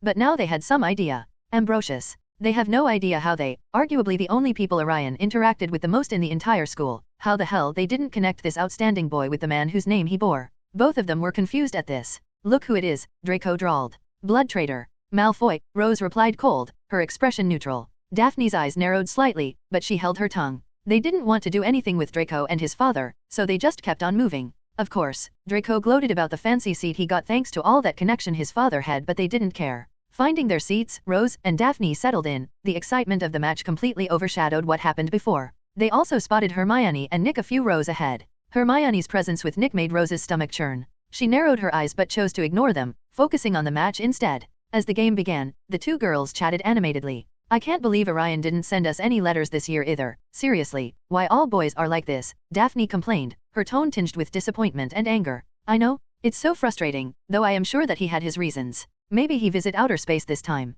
Rose agreed, her voice matching Rose's annoyance, but then also laughter thinking about what Orion might really have been doing all this time. Honestly, at this point, I wouldn't be surprised if he even visited another world, let alone outer space. Their conversation shifted to the incredible Pegasus brooms Orion had designed. Did you see how many professional players are using them? Daphne said, pointing out several players on the field. Yeah, it's amazing, Rose replied, her admiration evident. Orion really outdid himself with those, though I heard that he is also charging handsome galleons for those. If only all those players learned that what they are using is still an inferior quality product than what Orion is really capable of. Rose said after thinking about Orion's own Dark Pegasus and the breathtaking speed it can achieve. The match was thrilling, with both teams showcasing extraordinary skill and agility. The crowd's cheers and gasps filled the air as the players zoomed across the pitch, performing incredible maneuvers. Honestly, what will he do with all that money? Hell, I won't be surprised if someday Gringotts got looted, and I would know who did it. Daphne huffed. When the match finally ended, the crowd erupted in applause. Rose and Daphne, still buzzing with excitement, made their way back to their camp. As they settled in for the night, a sudden commotion outside caught their attention. They stepped out of their tent to see people running and shouting. Mrs. Weasley hurried over, her face pale with fear. Girls, you need to get out of here? Death Eaters are attacking the tournament grounds, she urged, her voice trembling. Rose and Daphne exchanged horrified looks. They saw the ominous green glow of the dark mark in the sky, and panic suddenly overtook them. Though they were stronger than they used to be, not have any particular fighting experience made them nervous. Come on, we need to move, Daphne urged, grabbing Rose's arm. The chaos around them was overwhelming. They saw many familiar faces among around them, running away. People were running in every direction, trying to escape the terror. Rose stumbled, her heart pounding in her chest. Suddenly, she felt a sharp pain in her leg and collapsed to the ground. She looked, only to find a sharp wound on her leg, making it ache as he tried to move. Due to all that crowd, she not only got separated from Daphne and others, but even Daphne didn't realize it. She tried to stand up, but her legs were hit well, and pain rang in her at even the thought of moving them. She looked around, to call for someone, anyone to help her, but by this time almost most of the people were gone and a few who were running away wouldn't stop her. And while searching for someone to call for help, she looked up to see a shadowy figure disappearing into the crowd. This particular figure was different. Wasn't running, and only upon her looking at it that person got away. It looked familiar. The figure was of a girl, at her age, and she could tell by the glowing wand that it held that she was the one who attacked her. She looked at her leg again, though earlier panic she didn't realize, but the wound on her leg was not natural, it was a spell which hit her. Before she even knew it, almost everyone was gone, making her feel a certain chill creeping up to her. She hurriedly took out her wand in her hand and tried to move to the corner. Taking cover at this moment was the most important. But then suddenly she heard a voice. Look what we have here. A Death Eater suddenly appeared out of nowhere, like especially targeting her and taunting her, her eyes wide, and she instantly raised her wand to attack, but the Death Eater was faster. He attacked before Rose made her disarmed. Soon more Death Eaters came there, making Rose grit her teeth. She couldn't see any of their faces, and they were wearing masks covering their entire faces. In fact, their entire body was covered with robes. There were at least 20 Death Eaters in front of her. For the first time after getting attacked by all those spiders in her second year, Rose was scared. The only person she could think of was the boy who saved her back then. A Death Eater, this particular one had short height, raised her wand towards her. Magic rolled to his wand, but unlike the killing curse or the torturing curse, the spell which came out of the wand was not an attack. Rather, she felt magic acting on her leg, and slowly in front of her a single drop of blood floated towards the Death Eater, which he put in a small bottle. Rose was both surprised and confused. Don't kill, that our Lord's target. But besides that, have fun. But nothing too excessive, said Death Eaters to others, and then he apparate from there, leaving others alone there with Rose, who hearing this had eyes widening. She could swear that she had heard this voice before, but can't remember when. But this wasn't the time to think all this, as others Death Eaters raised their wands. Her eyes again looked horrified. She looked at her wand a little further from her, but there was no way that she could reach to that before those Death Eaters attack her. She couldn't do anything. But then she realized that the Death Eaters were not attacking her for some reason. She turned back to them only to see they looking behind her. Rose, upon seeing that those Death Eaters were not targeting her anymore, or more like focusing on something or someone behind her, so she looked back to see. While doing that, she also moves towards her wand. But upon actually getting a look at who was really standing beside her, she didn't anymore. There was something similar about this person. Due to darkness, she wasn't able to fully comprehend the face of the person, but by the height alone it was clear that the boy was her age. He was wearing a long dark blue jacket with dark pants and a black inner shirt. But what made Rose pause was those familiar blue eyes of the boy. Ori. Rose pondered, but those words didn't come out of her mouth as the hair of this person was different and the face, it was like Orion but at the same time different. It was hard to see how. The boy didn't say anything, just extended his hand towards her. Rose thought he was helping her up, but the next second he slightly flicked his hand and to her surprise, the entire ground started to move, taking her with him, and she found herself getting dragged all round in a half circle, ending her short mid-journey behind the boy while he stood now in front of her, facing those Death Eaters. And all this time, those Death Eaters didn't do anything. Stay put, Rose, I'll handle them, and sorry I couldn't write to both of you, came the voice, and Rose now was sure that this person was Orion. She is mostly confused because of Orion's hair. They are no longer black anymore. They are white. Orion. Orion looks at the clowns with pointy hats in front of him and sighs. His head was killing him, and now this. He was trying to not move too much right now, because besides feeling like his head was filled with water, even his body was feeling like getting crawled by ants. He wanted to curse himself. Seeing unlimited magic thanks to that fucking Grail, he really ended up absorbing way too much than he could. And the rest of the things, he can't even remember. He only remembers pain and power sweeping inside him. And next, he woke up in a familiar forest, covered completely by wounds and lying on his own blood. Thanks to that regenerative power I got from that monster, I was able to recover. Orion snorted as he was somehow holding himself from falling into a slumber. All thanks to absorbing so much magic, that even though he was unable to properly say how strong he was right now, he currently looked like a vampire who hadn't slept for centuries. His voice came out rough and even a little weak, saying just how much he was struggling to just hold himself up right now. He really wanted to sleep, but then suddenly the memories of what happened at the start of the 4th year came to his mind, making him grumble. Though things are very different from what it was from the canon, he still has a bad feeling when he thinks about it. So he forces himself to stand up and more, and with a little help from Red, he teleported here.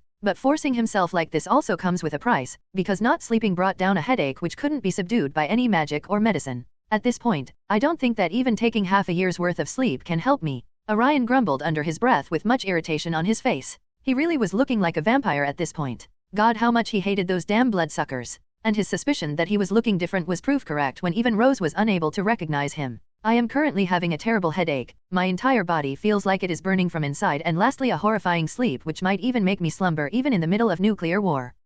Orion was saying, but suddenly held his head as a throbbing feeling came to his mind. Motherfucker. Orion growls, unknowingly using the devil's tongue, making Rose and the Death Eaters silver as his anger and urge to just hurt someone transfigured to them. The Death Eaters took a step back after seeing Orion's blue eyes, which were covered in red as he looked like someone looted his bank account. I will only say this on. He was saying, but before even he completes, those damn Death Eaters raise their wands simultaneously. And the next second, all those spells rush at him. In a matter of minutes, hundreds of spells rushed at him which never actually were able to come even close to him. When he comes to stop those Death Eaters, he uses his law of presence to stun him, just like how Conqueror's Haki works. And it seems like they came out of their stunned state, as they all together throw hundreds of curses at him, though none reach him thanks to his infinity, which at this point was so strong that he doubts that even a nude could break it. The sound of that spell made him close his ears. With this level of headache, even a fly humming near this ear felt like someone hammering his head. AHH. He raises his hand up towards those Death Eaters, who are getting nervous as none of their attacks are working. Diffindo. Swoop. All the attacks stopped. Dub asterisk. Dub asterisk. Dub asterisk. And then the sound of bodies falling came. Rose stayed behind Orion, who was stopping all those attacks. She surprisingly wasn't worried at all. After Orion came here, she had this feeling in her that she would be okay. So much so that even when so many Death Eaters attack Orion, she just sits there, full confidence in Orion that he will win. And then the attack stopped. She raised her head slowly and then saw something which shook her from the core. Her eyes widened as she saw those Death Eaters were cut into two. Their upper body was separated from their lower body, and then all of them fell. All dead. Gasp. She was so shocked after seeing so many dead people, killed so brutally in front of her, and her stomach started to turn on her. It felt like something coming out of her mouth, and then, watching Rose emptying out her stomach, there was not how Orion was expecting to meet the girl after 3 years and 1 universal travel. He looks back at that 20 or so Death Eater who turned 40 with the huge problem of matching their lower half when Oro's gonna get here. Orion just sighed, not at all even caring that he killed 20 people, though he wasn't actually going for that. He wanted to cut open their wands with the cutting curse. But due to increased magical power, and the headache, his control right now was all over the place. But again he right now was so much bothered and irritated with his own situation that killing a few sons of bitches wasn't that big of a deal for him. He stood there, waiting for the girl to complete her stomach cleansing until suddenly he sensed people coming. Horrors! Orion cursed under his breath. He knew that their being on the spot here would just make things harder for both him and Rose. Though they really can't prove shit, but I still rather not involve with them. Especially with his condition right now. For their safety, he better get out of here. He walks up to Rose and grab her by hand. Sorry, but we gotta go, Orion said, and the next second both of them were gone. And just seconds later many wizards with wands pointing at the site of crime appear. Their initial expression was nothing different than Rose's after seeing what Orion did there. Rose on the other hand directly appears back to her uncle's house. Orion didn't even bother chatting with her. He was in no position to do that. Orion too appeared at his house, which he hardly came to. The only thing he does right now is to call for Dobby and give straight instructions not to wake him up until Hogwarts start. Poor Dobby didn't even get to ask what happened before Orion just fell onto his bed and was out. It was only after a week that Dobby even bothered to come to Orion's room and wake him up. And it was very hard. From throwing water on him to making noise, Orion just didn't wake up. Dobby almost tried everything, but Orion's infinity, which was active even after he slept away, was protecting him. Even noise didn't bother the person who slept so deeply. So unfortunately Dobby had to give up until he could find a way to make him wake up. Another week passed and long did the Hogwarts started. But this time around, Orion D'Ambrosius was nowhere to be seen. Even Dumbledore or Fawkes was not able to find him thanks to all those blocking charms he placed in his place. And that was when Orion finally woke up after sleeping for an entire 2 weeks. It was early morning at 4 o'clock that he woke up due to his hunger and his stomach making noise. Though clearly, his sleep wasn't completed. Rather he felt even more tired and sleepy. It's just that his body needed food and water. Dobby! Orion shouted. Then his headache kicked in. What the hell? I told you to wake me up when Hogwarts is about to start. Orion shouted.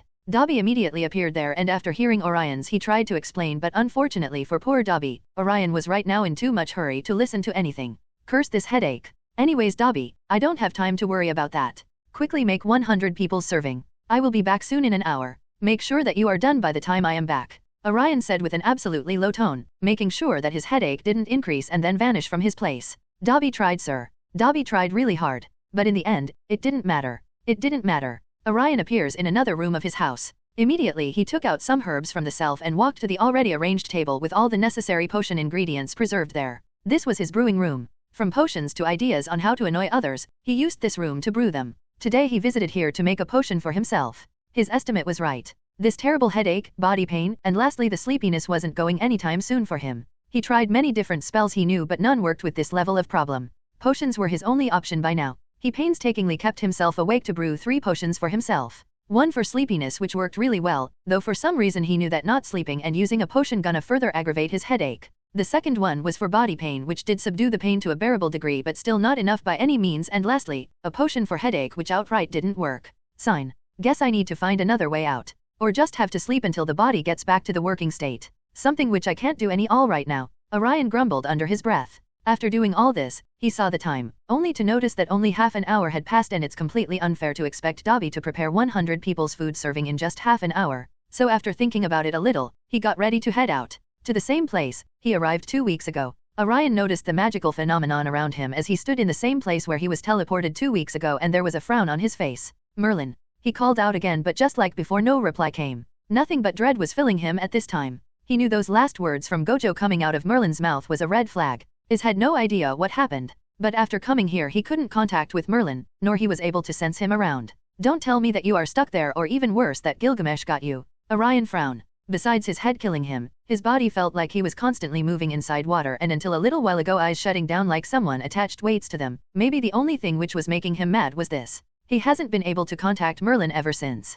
He saw his own hands, looking at one completely clean hand which once had the seal which brought Meryl there, and then his left hand which started working just recently and still had that faded command seal there. I'm gonna bring you back. Promise. Hogwarts. The atmosphere in the Great Hall of Hogwarts was noisy and chatty with excitement as the students eagerly awaited the arrival of their guests from Durmstrang and Beauxbatons. Whispers and hush voices buzzed around. At the front of the hall, Dumbledore stood with his usual calm demeanor, ready to welcome the visiting students. The doors to the Great Hall swung open, and the first to enter were the girls from Beauxbatons. Their arrival was nothing short of enchanting. They moved gracefully, almost gliding across the floor, their powder blue uniforms shimmering as the candlelight lit up the room while small blue butterflies conjured out of them. The Hogwarts students watched in awe, their eyes wide with admiration at the elegance and beauty of the Beauxbatons girls. In fact, many suspected that many of them were Vila. Next, the doors opened again, and the Durmstrang students marched in with an air of power and discipline. They wore heavy furs and dark robes, their presence imposing and formidable. The Durmstrang students moved with synchronized precision while stabbing their staff in their hands on the floor, making the sound while moving, and fire was flying around them constantly.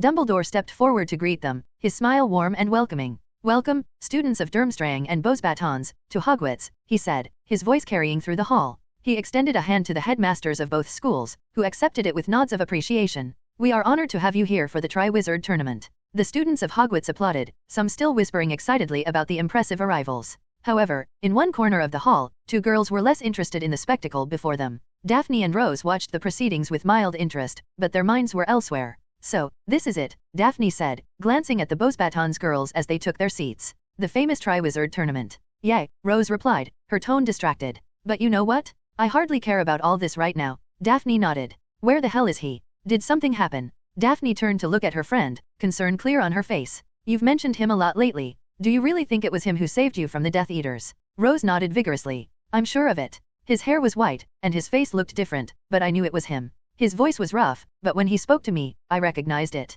He said he was sorry about not writing to us before he killed all those Death Eaters." Reply, but the last part was nothing but a whisper. Daphne's eyes narrowed slightly. "Then where he is, he should have been here weeks ago. Even Dumbledore couldn't find it." "I don't know," Rose admitted, frustration creeping into her voice. "But I saw him, Daphne. He wasn't looking good. He seemed changed." Daphne frowned. "Do you think he's in some kind of trouble?" "Well, if he is not, then I will truly doubt him being Orion, but a trouble he can't handle." "I doubt it," Rose said quietly. "He never came back to Hogwarts. It's like he's disappeared." The sound of applause brought their attention back to the front of the hall. Dumbledore was still speaking, but that was when suddenly the door of the Great Hall again opened. A little too drastic if anyone has to say, as it made more noise and a huge change in the air pressure. Zoop. As the door opens, everyone snaps their head only to see a boy standing there, looking quite familiar but still different. Dark blue eyes with a little dark circles forming under his eyes and a little scowl on his face. White hair while wearing Hogwarts uniform. Rose, seeing this, perked up. She immediately knew who this person was. Daphne took a little more time to recognize the person, but when she did, she shouted out the name for everyone to hear.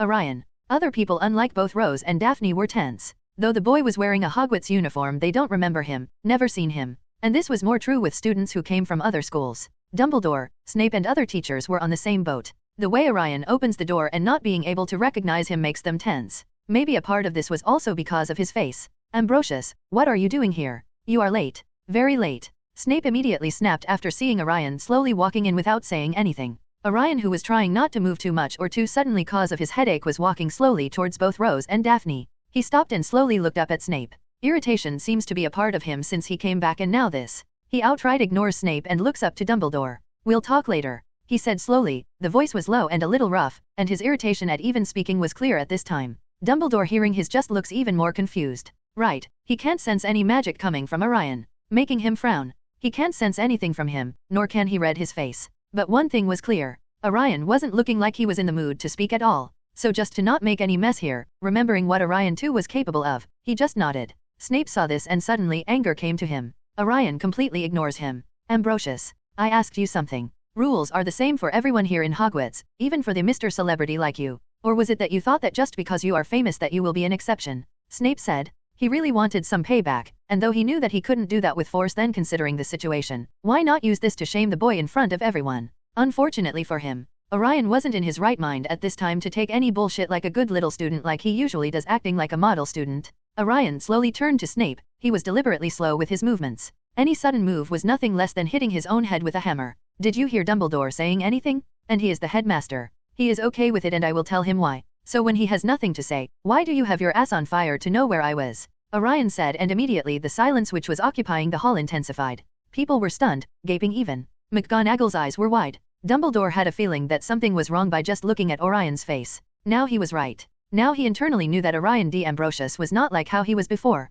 People in the hall were stunned. Snape stood there gaping for a second before he registered the words, and then his usual pale face started to turn red. Or at least Orion imagined it was happening. "Detention, right? I get it. There is not anything more you can do anyway. Just get your ass down. I will tag along when I get time," Orion said with no particular expression on his face, though he was making a little strange face due to his head throbbing. Knowing that Snape was about to explode, he ended up talking first. He didn't want to talk more than necessary. Hearing this, another gasp was resounded by the students around. Dumbledore frowns on the other hand. before Snape, who was looking like someone broke his favorite cauldron, was about to shout, but before that Dumbledore spoke up.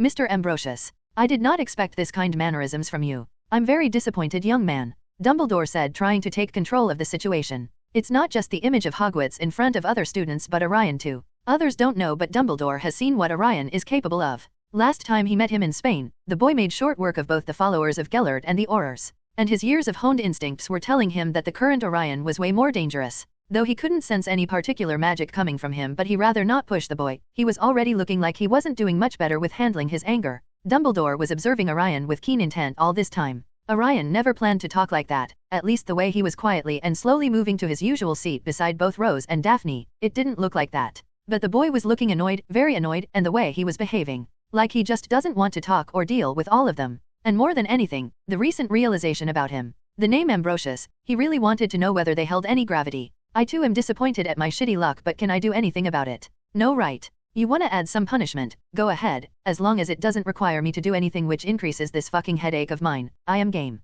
Orion said animatedly as he massaged his head slowly, his pain and irritation actually making him just want to end the talking right there. Come to my office after the dinner, Mr. Ambrosius. We have much to talk about. Dumbledore said with his grandfatherly tone as ending the matter right there. There was a feeling inside him that further even talking with Orion could have brought trouble. At which he was right. Dumbledore. Snape was about to say something, but just before that Dumbledore turned to him and immediately said, I will talk to the boy myself, Severus. Let's just drop the matter for now, Dumbledore said firmly with his tone, making sure that Snape understands. Orion didn't care about this anymore. He just slowly moved to his seat between both Rose and Daphne. Seeing the boy coming to them, both of them were finally ready to bombard him with thousands of questions, but just as Orion came there he said, I have a splitting headache. Try not to make too much noise, Orion said, and the moment he sat down, instead of destroying the mountain of food which pretty much everyone from Hogwarts was expecting, he put both of his hands on the table and put his head down on the table, instantly falling asleep. He didn't even touch the food. Rose and Daphne thought, finally their worry about Orion coming back. Orion not eating at dinner time.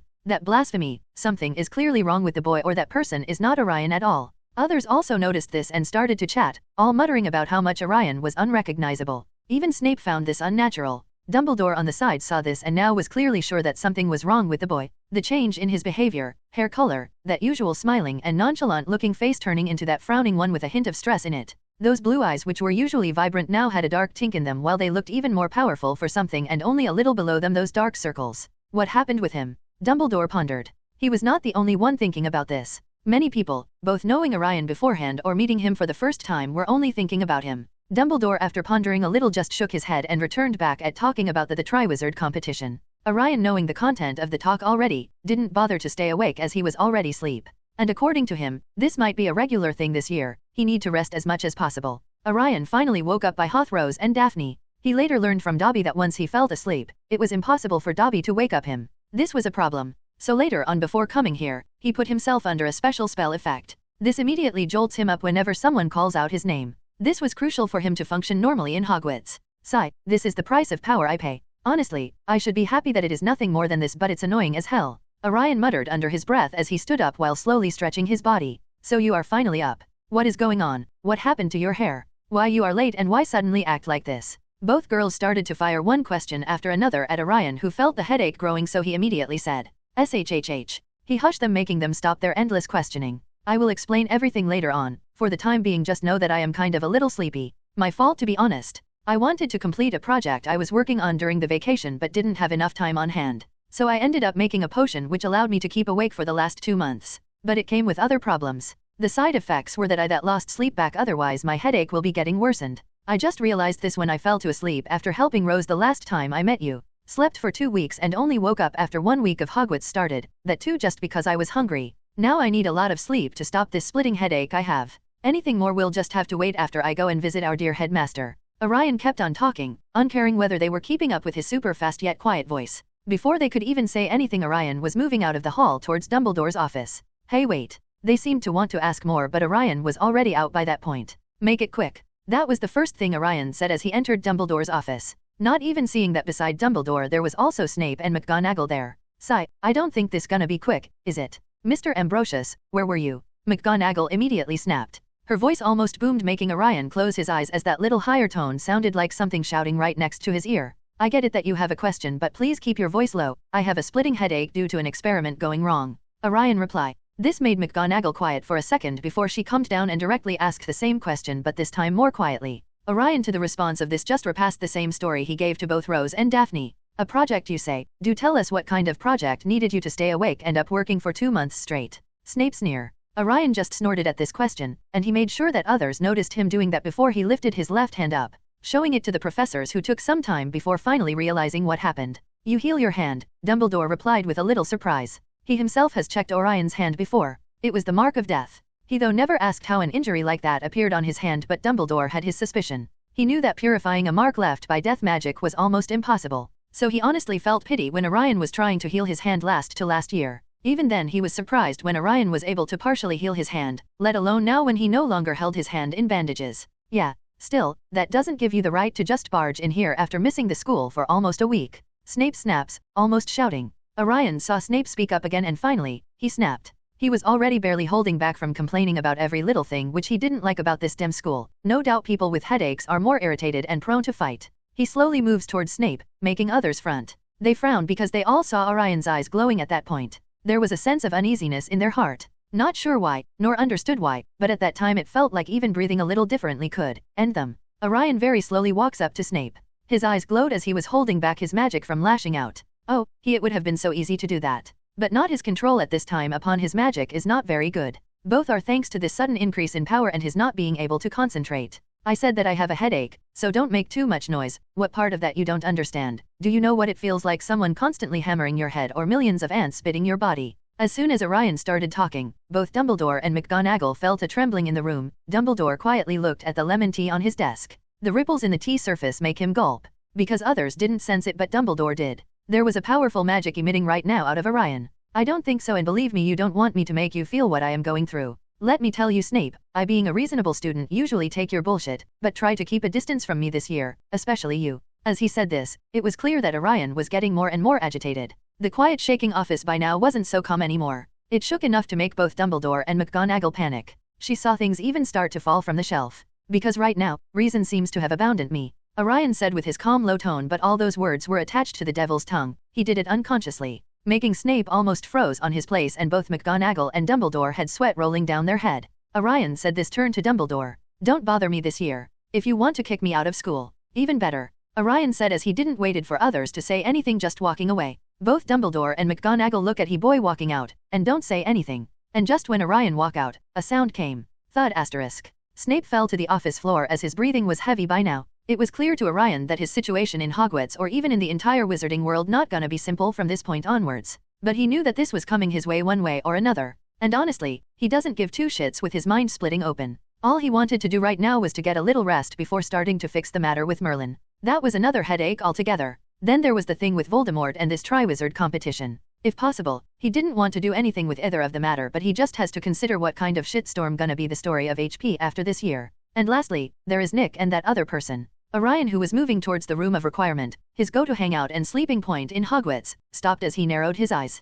He sensed it. There was another powerful magical power inside Hogwarts beside him, Nick and Dumbledore today. He would have looked into it if not for constantly feeling like he would fall asleep any second at this point. Sigh. Dumbledore sat in his office room alone with a heavy frown on his face after both McGonagall and Snape left. What I am supposed to do? Dumbledore pondered. He couldn't tell whether Orion was turning dark at this point. No, who he is kidding, that's not the point at all here. The real problem was what could he do if Orion D'Ambrosius was really turning dark? What he felt today, can anyone really do anything about that boy if he went dark? He shivered after thinking about Orion, though his insight said that Orion was having a hard time controlling his magical power today. The outburst today wasn't something he actually wanted to do, or at least Dumbledore believed so. After these few years so knowing the boy, he at least knew that the boy didn't like showcasing his power even if he had it until it was not absolutely necessary. So what happened tonight was more like him losing control. I don't know whether that's a good thing or a bad thing. Dumbledore grumbled as he thought about a boy stronger than him who was probably going through a super soon version of puberty. I rather take Tom over him.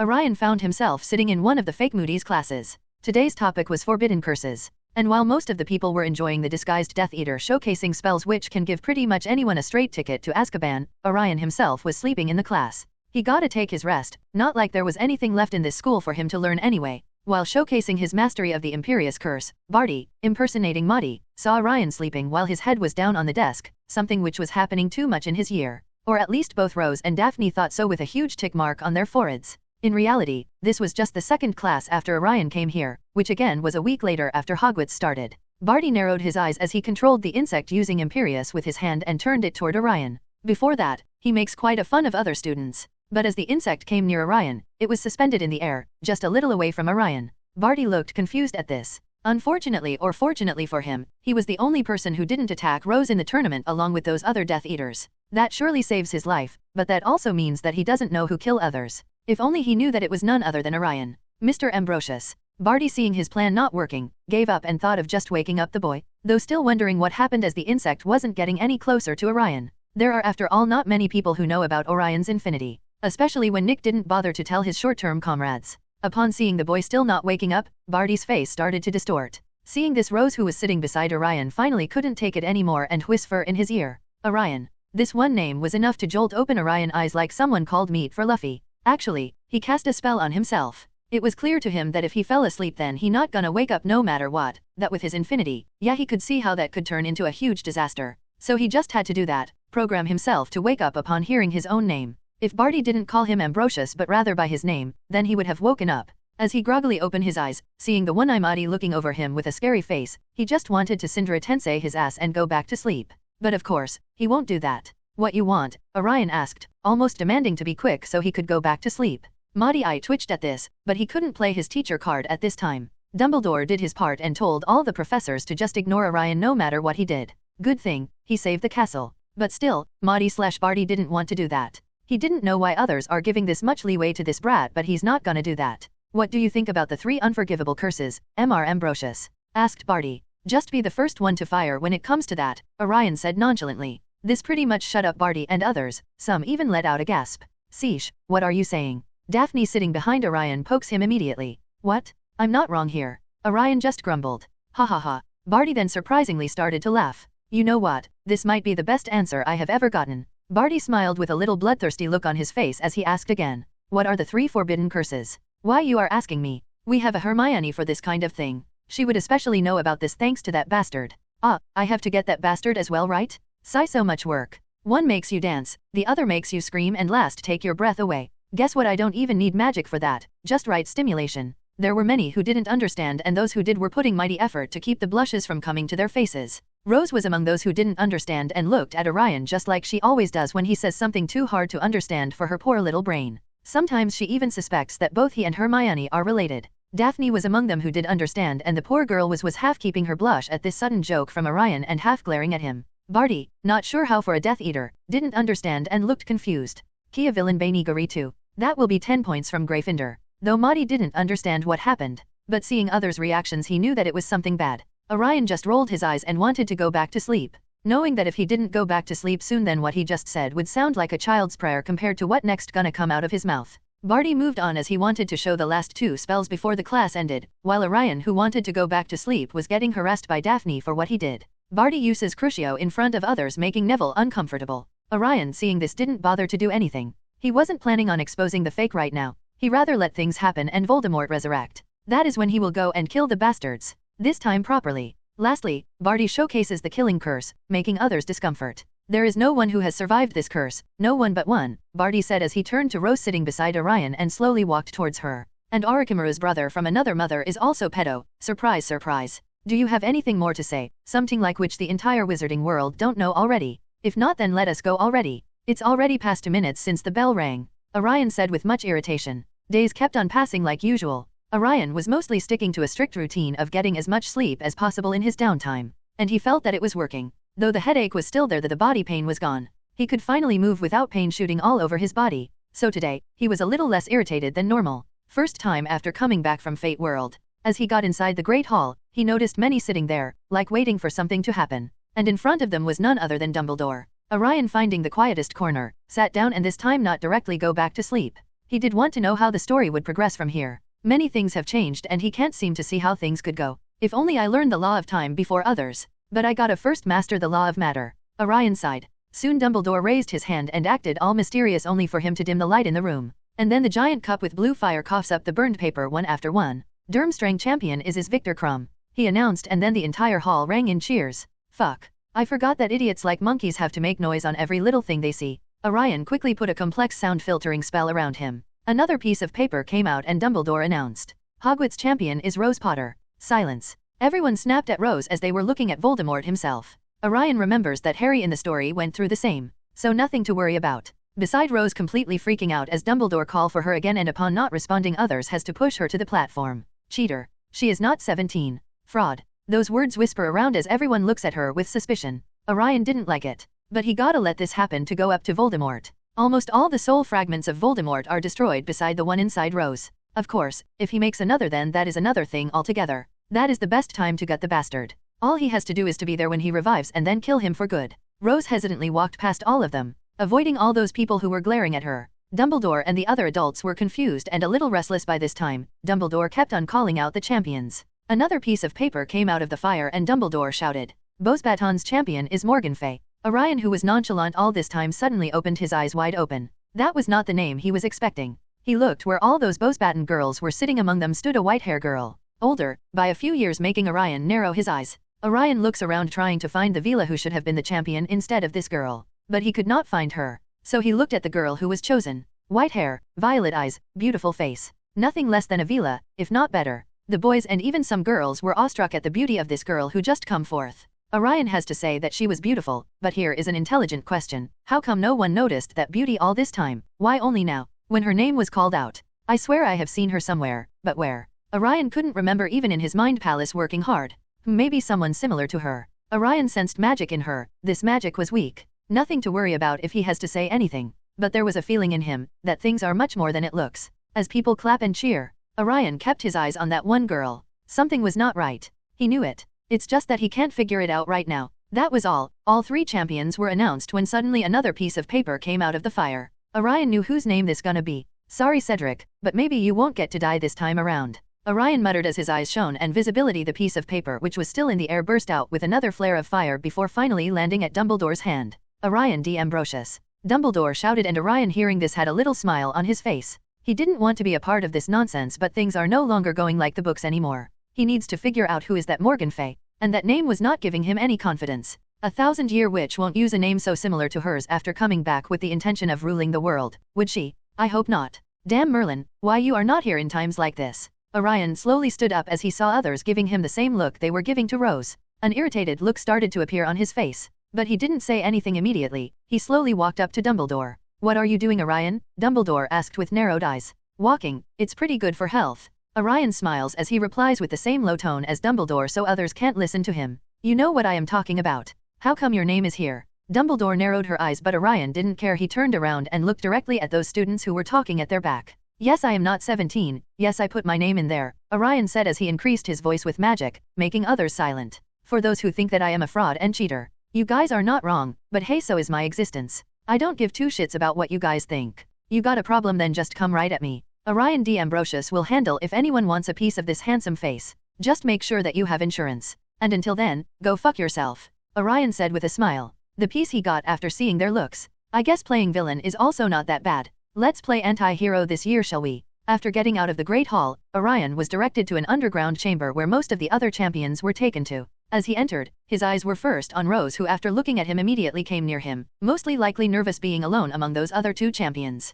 Orion just slowly touched her hand, calming her while also ensuring everything was alright. But internally he wasn't giving much attention to her. Though he was looking at her but in reality he was glancing time to time at the white-hair girl. Though she was beautiful but that wasn't why Orion was interested in her. It was her name, and look which exactly caught her interest. Orion had a feeling that he had seen the girl before. He was sure but just can't remember when. Though she was weak, her magic wasn't anything to worry about but there was a feeling of unease inside Orion which was lurking him. But right now he can't act upon his suspicion. He needs to investigate her. The simple fact that she is here, taking the place of Fleur Delacour, was enough for Orion to be suspicious of him. But then there is so much more. Shaking his head and adding another task in his mental to-do list, he shifted his attention to Rose. You okay? I really didn't put my name in there, Orion. At least you have to believe me. Rose was still trying to convey that. Sighing, Orion just nodded. I do, there is something wrong going on here. But don't worry, with all that training I have you two go through, this little tournament is nothing. Just remember what you learn and you will be alright. And hey, I am also here, right?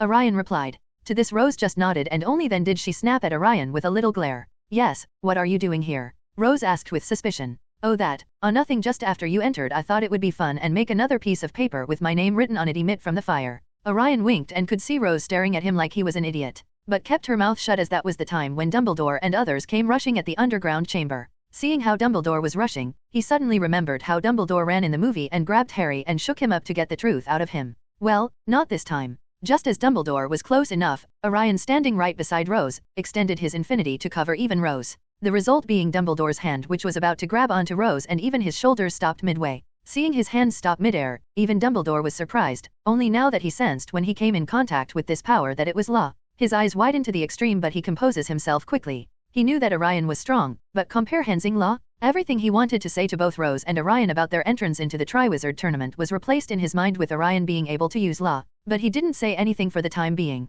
But now he knew that it was time to finally talk with Orion. It's time to know what is going on with him and see whether Orion D'Ambrosius is really a threat or he is overthinking things. However, it was only Dumbledore who temporarily forgot about the current issue. There were others who right now wanted to rip apart Rose, Orion, and even Dumbledore because of what just happened. After all, not one but two underage wizards entered the tournament and both were from Hogwarts. Others seem to bitch too much about the underage participants. There is no way that both Ms. Potter and Mr. Ambrosius can get out of this anymore. Their name came out of the cup. It's impossible for them to back out now, said Bartemius Crouch Sr. Orion long have forgotten that the bratty was his son, but ultimately it didn't matter. How both of you put your name in that Grail? Explain. Some of the older people asked with anger in their voice. I don't know, maybe writing in a piece of paper and putting the name in like normal people. Orion might have been feeling better, but that doesn't mean that his headache was cured. And right now it was getting worse thanks to this people. Ambrosius, this is no joking matter. Do you know how big of an issue this is? Said Dumbledore as he finally was coming out of his daze. Issue, huh? Well, I believe it's an issue. Two 15-year-olds were able to cross the age line made by the most famous white wizard of all time. Yes, we call that skill issue. On the part of who draw the line, that is. Orion smiled and said, making everyone shut up. Orion was getting agitated now after they were shouting so much around him. But I believe that is not the case, so I rather believe that it wasn't both of us but someone else who put our name. After all, I can't believe that the line which Dumbledore himself drew can be so easily bypassed. Do you? Orion smiled and looked into others, making all the talk end then and there. Now if they talk more about this topic, then they are mostly talking about the credibility of Dumbledore. On the side, Dumbledore was sending a sneaking glare at Orion. He himself believes that Rose didn't put her name in there, and how much he knows Orion, there is no way that Orion will put Rose's name in. But on the contrary, Orion definitely put his name in. Hell, he don't even think he really put his name. Strange how it sounds, but he believed that that last name which came out wasn't supposed to his name in the first place. Orion changes that in the last second. He felt his magic flare for only a second, and then there was that little reaction on the paper when it came out. Dumbledore can't help but sigh, but it was clear to him that now he needed to talk with Orion. He wasn't earlier because Orion wasn't ready to hear anything, snapping out almost on everyone. But now seeing that the boy switching back to his cheap insulting remark from the earlier outright hostile and angry attitude, at least now it's a possibility that he can talk with him. Orion stood in front of Dumbledore's office. His head was already aching with all that shouting from those old geezers. He honestly didn't wanted to talk with Dumbledore right now, but he has no other choice. Dumbledore was serious when he asked him to come to his office after what happened. Seeing that he was the only one visiting here, it was clear that this was not just about him taking part in the Triwizard competition, but much more. Sighing, he slowly entered the already open stairs leading to the office of a man who he didn't want to see at all if possible, especially when he knew that talking with him gonna made his headache worse. As he walked up, he noticed that the gate of the office was open. Dumbledore was expecting him, and this wasn't giving him a good feeling at all. Knowing that there was no avoiding this talk, he just walked in. Upon seeing Orion coming, Dumbledore didn't show his usual smile like he usually does. Instead, he was looking tired. Here I am. Orion too didn't want to talk, period, no matter how. He hardly talks even with Rose and Daphne nowadays, so it's understandable he wouldn't want to do that with someone like Dumbledore.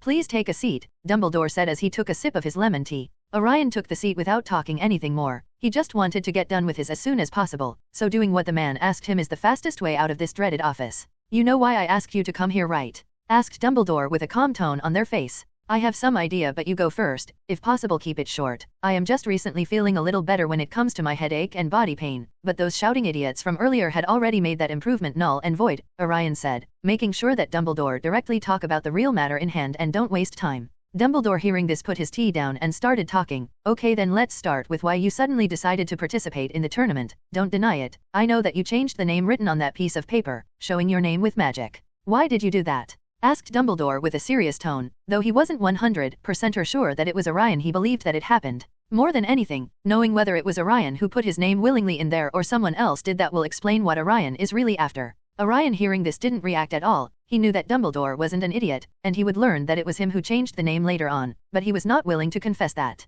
Huh, you give me too much credit, being able to change the name in front of the greatest white wizard. If I was capable of something like that, then I long would have left this school and graduated from here, Orion said with no shame in his voice. And here I thought that we were making things quick. Dumbledore sighed. I said quick, not foolish. Orion was very close to roll his eye but didn't. Fine. I entered after seeing how Rose's name suddenly came out of there. I am sure that Rose is not a person who will put her name in that. Eternal glory. Do you really think someone like Rose needs that? To others maybe it looks like Rose cheated, but I know her. She definitely didn't put her name in there. If only this was someone else then I wouldn't have cared, but this is not other than Rose, the girl who lived. There is definitely something going on here. That's why I decided to enter. Orion said, and though what he said was not true but he did give it thought of entering when knowing that Rose wasn't likely be enter into the tournament, wanting or not. Dumbledore at this, he too thought that Orion might have done that. On this Dumbledore just took Orion at face value. So he just nodded his head. What about your name then? Asked Dumbledore. Now Orion was aware that he wasn't the only one who was aware of the importance of his name here. Talking with both Rose and Daphne made him aware that after coming back from Fate, he wasn't the only one who realized what the name Ambrosius means.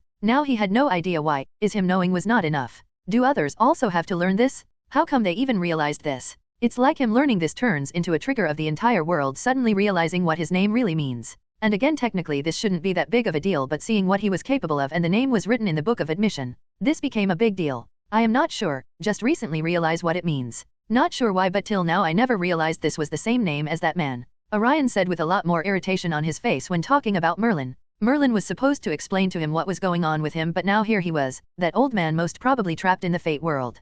How the hell is he gonna bring him back? Orion has no idea but he gonna find a way to do this, somehow? Dumbledore hearing this looked suspicious. His can't look into Orion's memories, if only it was that easy. But upon seeing Orion's irritated and helpless look, at least with his years of experience, he can say that he is mostly telling the truth. But again, understanding this boy in front of him was always been hard. Did you check out Blood in Gringotts? Dumbledore asked. Do you really want me to go there the way I am? Orion just raises his eyebrow. No, I rather have the only bank in magical Britain and the race running it intact. Dumbledore immediately shook his head. You know that you will have to do both a blood test and a wand test to enter the tournament, right? Dumbledore asked with a little amusement on his face. What? That was never shown in movies. Movies? I mean it that important do. I don't even use wand anymore. Orion immediately cover himself. It's important, and it's not important to use your wand but you will have to show your wand in the ceremony nonetheless, and I will advise to use the wand. That will attract less attention from others. Dumbledore advice. I see. So when should we go? Go where? Gringotts and Ollivanders. Sigh. Orion stood at the entrance of Hogwarts, the majestic castle looming behind him. He glanced at Dumbledore, who was adjusting his half-moon spectacles, a little smile on his face which was irritating Orion. Orion didn't want this to happen but ultimately he had no other way. Not to mention, he too has to believe that having Dumbledore with him might be more useful than Merlin back then. The reason they were standing there like this was because Orion needed a new wand and to check out his blood lineage in Gringotts. At first, Orion didn't want to. Why waste money on buying something which he gonna throw in his storage space after the tournament anyway? It's not like he can't just make a fake wand and act like he has won in a tournament. But no, there is a fancy ceremony regarding wand testing. Why would they even have something like that in the first place? He had no idea but ultimately to participate he had to get a wand.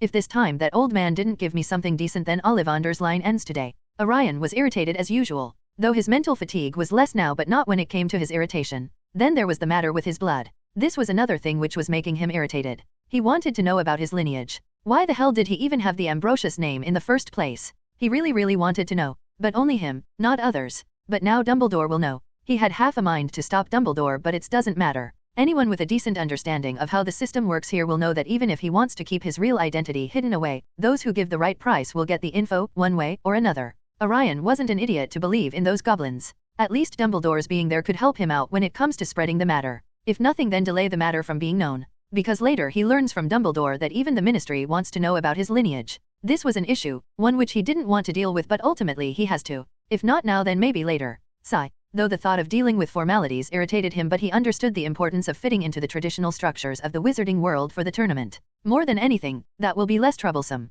You ready? Dumbledore asked as he was about to apparate away to the Diagon Alley. Knowing what Dumbledore was thinking, he immediately made the distance. He already had a headache, and using an apparition on top of that would be like sprinkling oil on the fire. Yeah, let me handle that, Orion replied as he slowly raised his hand and rotated it only for a portal to open up in the air in front of both him and Dumbledore. Seeing this Dumbledore's eyes widen. Oh, seems like I'm still not giving you enough credit. You are more capable than I anticipated. Dumbledore's eyes were twinkling as he studied the portal. The portal opens the space right in front of the space of the entrance of Diagon Alley. Dumbledore was able to see the wall, which is the gate of the Diagon Alley, and has to say that he was impressed. This also gave him some understanding to what kind of law Orion might have mastered. As they arrived at Diagon Alley, the bustling street full of witches and wizards going about their business, Orion couldn't help but feel a slight pang of nostalgia. It had been a while since he last visited. The chatter, the colorful shops, and the magical atmosphere had a way of making even the most seasoned wizard feel a sense of wonder. Their first stop was Ollivander's. Orion made a beeline to that shop, not stopping anywhere in between. One reason that he didn't want to waste time, and another being it was noisy out on the alley. And while Orion came here, Dumbledore directly went to Gringotts. He needs to talk a little with those goblins. The bell above the door jingled as they entered, and Mr. Ollivander himself appeared from the back, his eyes lighting up at the sight of them. "Ah, Mr. Ambrosius, Oakwood and Bowtrucklecore," Ollivander said, his voice filled with curiosity. But immediately after hearing what kind of worthless wand he went the last time he came here in this shop, Orion frowns. "Yeah, that last wand. Well, that ain't cutting it anymore. Need something better now," Orion immediately said. "I've been expecting you. Dumbledore told me that I could expect you sometime soon. A wand is a very personal object, you know, and I believe that now is the best time for you to get a good wand for yourself. Let's find the perfect match for you." Orion just nodded at this. He just needed something which would work for him. It's hardly that he's gonna use it outside the tournament anyway. Ollivander began pulling various wands from the shelves, each more unique than the last. Orion tried a few, but none seemed to resonate with him. By just a touch, they start vibrating. And Orion was sure that if only he put a little more magic in them, he would have a magical C4 in his hand. Ollivander saw this and shook his head. "A troublesome customer you have remained, Mr. Ambrosius. But I presume this time the trouble is more happy to have than the last time. Unlike last time, when no other wand was accepting you because of low magical power. Now, they are rejecting you because they can't bear your huge magical power," Ollivander said with a little emotional tone on his face. Orion was having a hard time understanding what Ollivander was thinking. But his surprised face of his was hard to miss. Maybe it was his age and experience of him that kept him outright for the sudden increase in power. Ollivander thought a little and brought a few more boxes, but none of the ones after that worked. Troublesome indeed. Ollivander sighs, but then he looks at Orion. In his eyes, there was a hidden light, like he was thinking about something. "Seems like the trend of getting a special wand continues with you, Mr. Ambrosius. I am afraid that nothing here I have will work for you. But I have something which might work," Ollivander said and went inside. Confusing Orion. "Elderwood and Thunderbird Feather, 12.5 inches, very powerful," Ollivander announced. As soon as Orion held it, he felt a surge of power, and a shower of sparks erupted from the tip.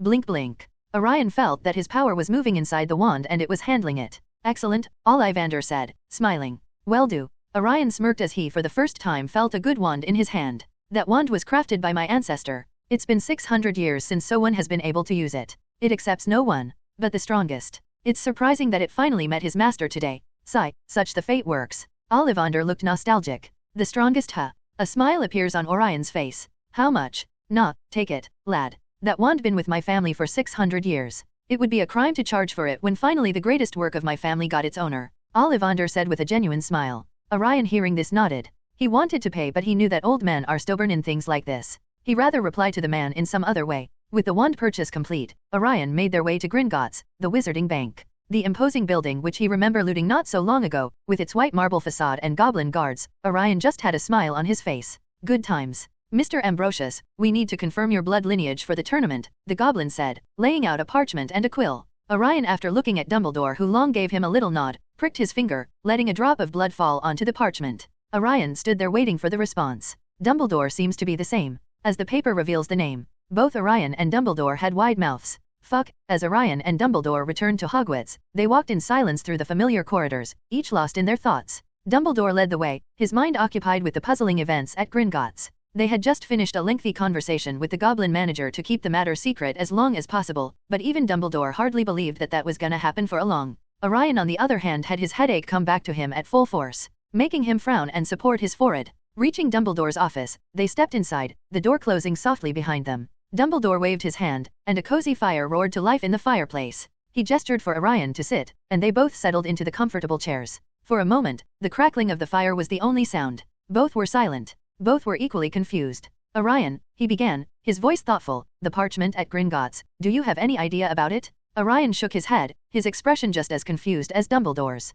"How the hell I'm supposed to know this? Isn't you are the one who can tell me more?" Dumbledore leaned back in his chair, steepling his fingers as he considered the situation. "It's peculiar, to say the least. The Ambrosius name is linked to Merlin, which we already knew. We go there to find your connection to that," Dumbledore said, but suddenly was interrupted by Orion. "And to enter me in the tournament. Orion said with suspicion in his voice, thinking that he might really didn't had to do a blood test to enter and this old man played him. And to enter you in the tournament. Dumbledore quickly said. But while that name was there, the other name. But the inclusion of Dumbledore suggests a familial tie I was unaware of. Orion frowned. Orion A. Dumbledore, what kind of joke is my life turning into? Could it be a mistake? Or some kind of magical tampering? Dumbledore shook his head slowly. Gringotts records are rarely wrong, and they are protected against tampering. This must be genuine. But how, or why, this connection exists, I cannot say. Orion looked at Dumbledore, a mix of confusion and determination in his eyes. Do you know anything about your family history that could explain this? Any ancestors or branches of the family tree that might intersect with mine? Dumbledore sighed, his eyes reflecting the flickering firelight. The Dumbledore family has always been small and somewhat private. I have a brother, Aberforth, and our parents were Percival and Kendra. And I did have a sister who died long ago. But beyond that, there is no one. Dumbledore said, but as he said, his face looked like he was thinking about something. Like remorseing something? Orion didn't care about that. He was actually cursing Merlin in his mind. Surely that old man knew something. There is definitely something that he is hiding. But what the hell? The D in the name is Dumbledore. 1 minute is that why I had a phoenix? Orion leaned forward, a spark of resolve in his gaze. Then we need to find out. If there's a connection, it might explain more about my lineage and why things are the way they are. Dumbledore nodded. I agree. We must investigate this further. But we are not right now, after the tournament. The implications of your name and lineage are significant. Forget about the Dumbledore name for the time being. What is more significant is Ambrosius' name. They sat in contemplative silence for a while, the enormity of the situation sinking in. The trip raised more questions than it answered. But at least what they went there for was established.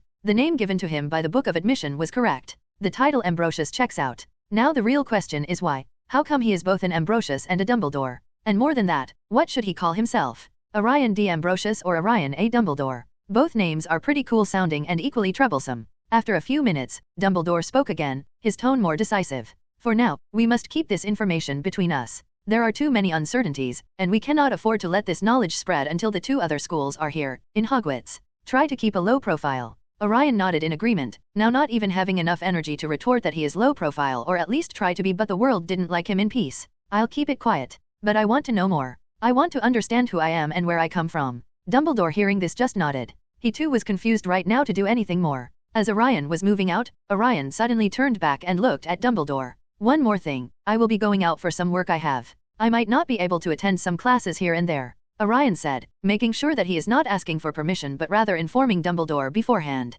Hearing this, Dumbledore's mouth twitched, but still, he smiled and sent the boy off, somehow. Out of all things. He is of my blood. Sigh. What just happened? I can't remember this. Whose child is he? Dumbledore can't help but sigh. As Orion left the office, he immediately vanished from his place, appeared back in his mansion. A mind-splitting headache was coming to him. He right now just wanted to destroy things, eat and sleep. Anything to calm his raging mind. God? What kind of personal vendetta you have against me? Or you are using my future as your personal meme page, Orion POV. One problem after another, things are just more troublesome the more I look into this world. Sometimes I wonder if not getting any special power or help from Merlin would have been better, just a simple innocent student in Hogwarts wouldn't have been that bad either. Sigh. I sat and watched the wand ceremony taking place, wasn't interested in this pointless ceremony personally, so I didn't care what they were doing. One after another the name was called, from Rose to that white hair girl Morgan, they all went up in the stage to show their wands. Soon it was my turn. I saw Ollivander, who else would be performing this ceremony, reading the next name in the list, but then he didn't call it out directly.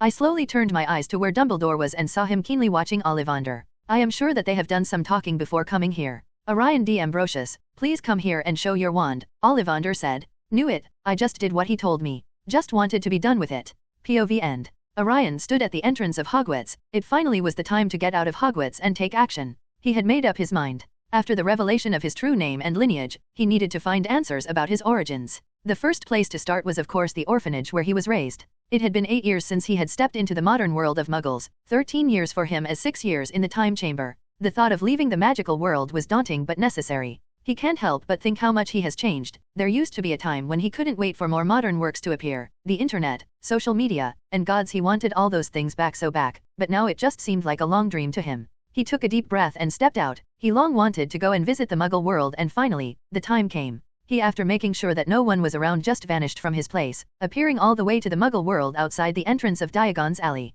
Let's start. Adjusting to the Muggle world was harder than he expected, and believing this for him who used to be swear by the supremacy of the modern world, it was even harder. The hustle and bustle of the city, the noise, and the technology all felt foreign to him. Maybe even a city boy like him can change when someone lives 13 years away from this kind of place. Though he was out here for some reason, but before that he decided to look around a little. Maybe I should have bought both Rose and Daphne. They surely would have liked a little touch of modern life. A little smile appeared on his face when he saw a 19's game parlor. A little playing around wouldn't cost, I guess. Orion smiled as he diverted from the path and wasted some time in the gaming parlor. Even in the Fate world, the world was very similar to this, as that place was also, it was only 1994. And he honestly didn't get enough time to place around either. After playing around a little, he finally found his way to the location of his old orphanage. But what he saw shocked him. The building was a charred ruin, its structure barely standing. The place where he had spent his early years was now a desolate, burned-out shell. What happened? Mr. and Mrs. Lawrence. Orion remembers the people who raised him, though they weren't nice people. He by no means wanted them to die.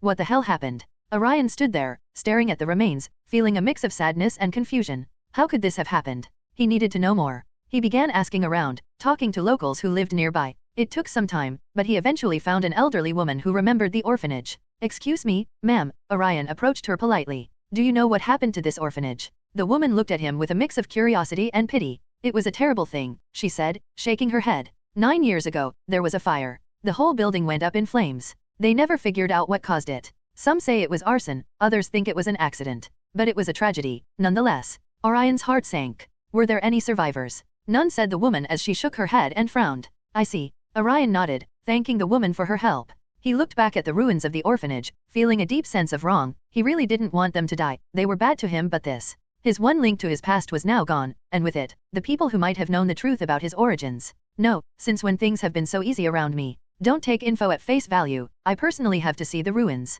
Maybe then I might find something. Determined not to give up, Orion decided to follow his plan. He teleported inside the ruin, ready to search around, trying to find any clues about what happened here. The possibility that what happened here was for natural reasons was high, but what if it's not? As he walked away from the orphanage, his mind was filled with questions. After spending 5 hours looking at every aspect of the place, there was only one thing he found. I'll eradicate those vampires. After that day, Orion directly came back to Hogwarts. He now had to find another way to find out about his origins, and right now he only sees 2 ways. Either he brings back Merlin, or he himself goes back to see what happened in the past. And both he is not sure how to do or where to start from. Sigh. As the days passed and the news of Rose and Orion participating in the Triwizard tournament spread through Hogwarts, the reactions from their fellow students were anything but supportive. The hallways buzzed with whispers, and the common rooms were filled with murmurs of disbelief and ridicule. Orion hardly cares. He by now is used to walking around by reducing the surrounding sound anyway. He can't even hear them gossiping. And about them acting differently around.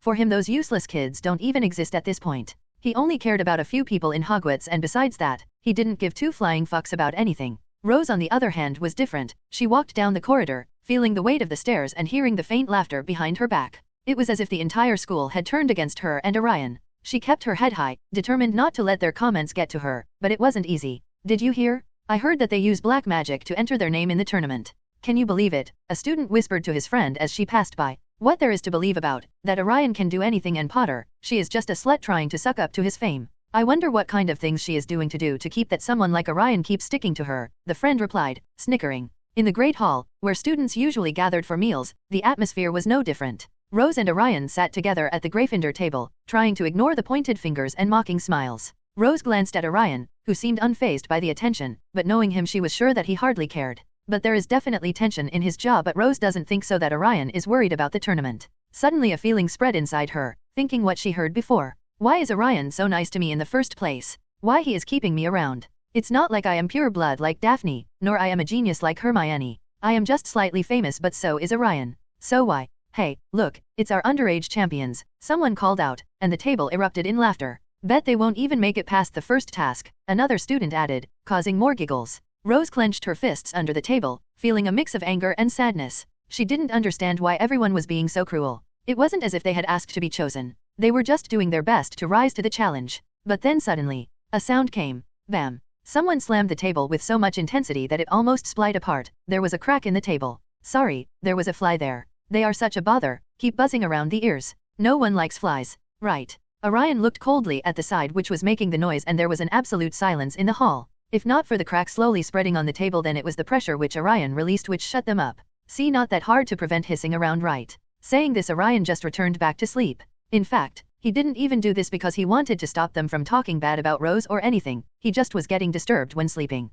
After dinner, as they left the Great Hall, a group of Slytherins blocked their path. Draco Malfoy smirked, his arms crossed. Well, if it isn't the baby champions, he sneered. Do you need us to get you some training wheels for your brooms? Orion stepped forward, his expression calm but his eyes cold. Just get your scaly ass out of here, need nothing more, Orion replied with a roll of her eyes, not even giving any attention to his presence. Draco's smirk faltered, but he quickly recovered. Ambrosius, do you really think that by taking the name Merlin you are really his descendant? You are nothing than a lowly mudblood.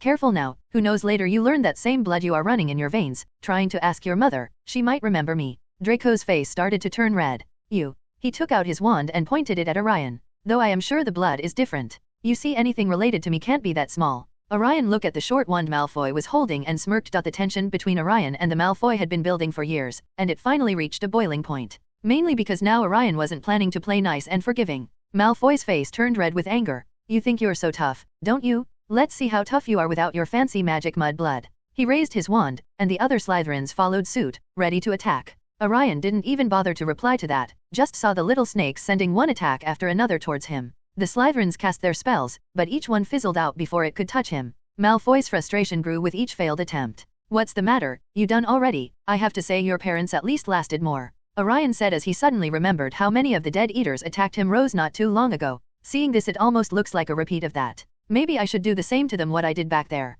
A dark look appears on his face. Draco's eyes blazed with fury. Fight me properly, you coward. His father was found dead not too long ago. Now he doesn't think that Orion killed them, but even mentioning his father's name was a trigger for him. Orion laughed, a cold, mirthless sound. Why would I waste my time on you? You can't even get past my defenses. The courtyard was filled with students now, watching the confrontation with bated breath. Rose stood beside Orion, seeing Orion single-handedly picking a fight with all the Slytherin students. She couldn't help but both frown and shake his head at Orion's childishness. You think you're better than us, don't you? One of the Slytherins shouted, his wand aimed at Orion. Of course I do, dud, Orion replied like it wasn't even a question. Draco lunged forward, trying to physically attack Orion, but the infinity kept him at bay. He stumbled back, defeated and humiliated. This isn't over, he spat, glaring at Orion with pure hatred. He said this and was about to go on his way like always. But, yes, it's not over, Orion said, his voice calm and composed. But Malfoy, who was about to walk off, was paused in his place. More like he can't move anymore.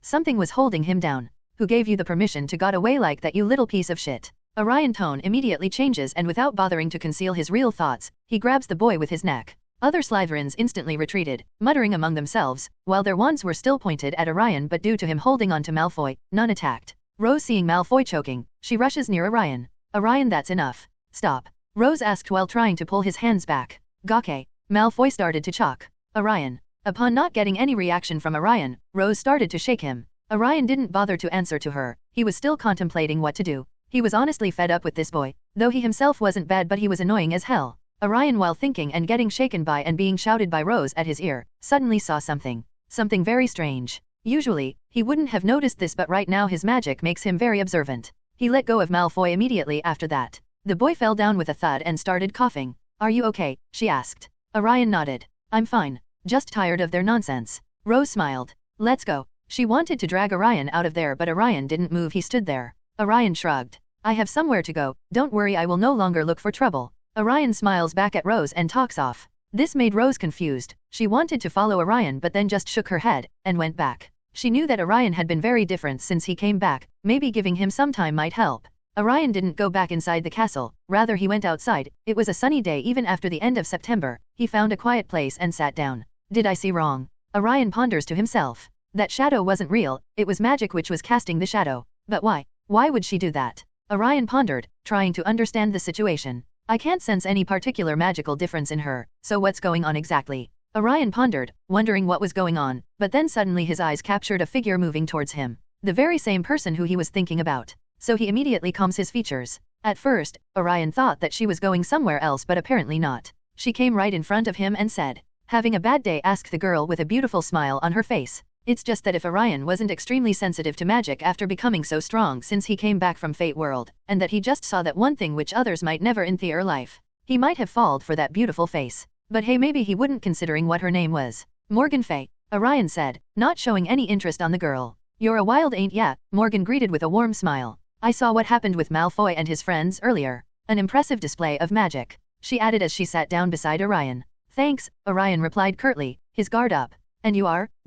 Don't mind, but I don't remember your name. We are at the tournament together, right? Orion remembered, but he just wanted to ask again. Strangely, the girl wasn't deflated at this at all. In fact, she smiled even more and offered her name again. Nice to meet you, Morgan. Can't help it. Orion just had to converse back. He needed to get some information out of her if possible. Morgan nodded. Her curiosity clearly looked piqued. Your defensive magic is quite unique. I've never seen anything like it before. What exactly was that spell you used?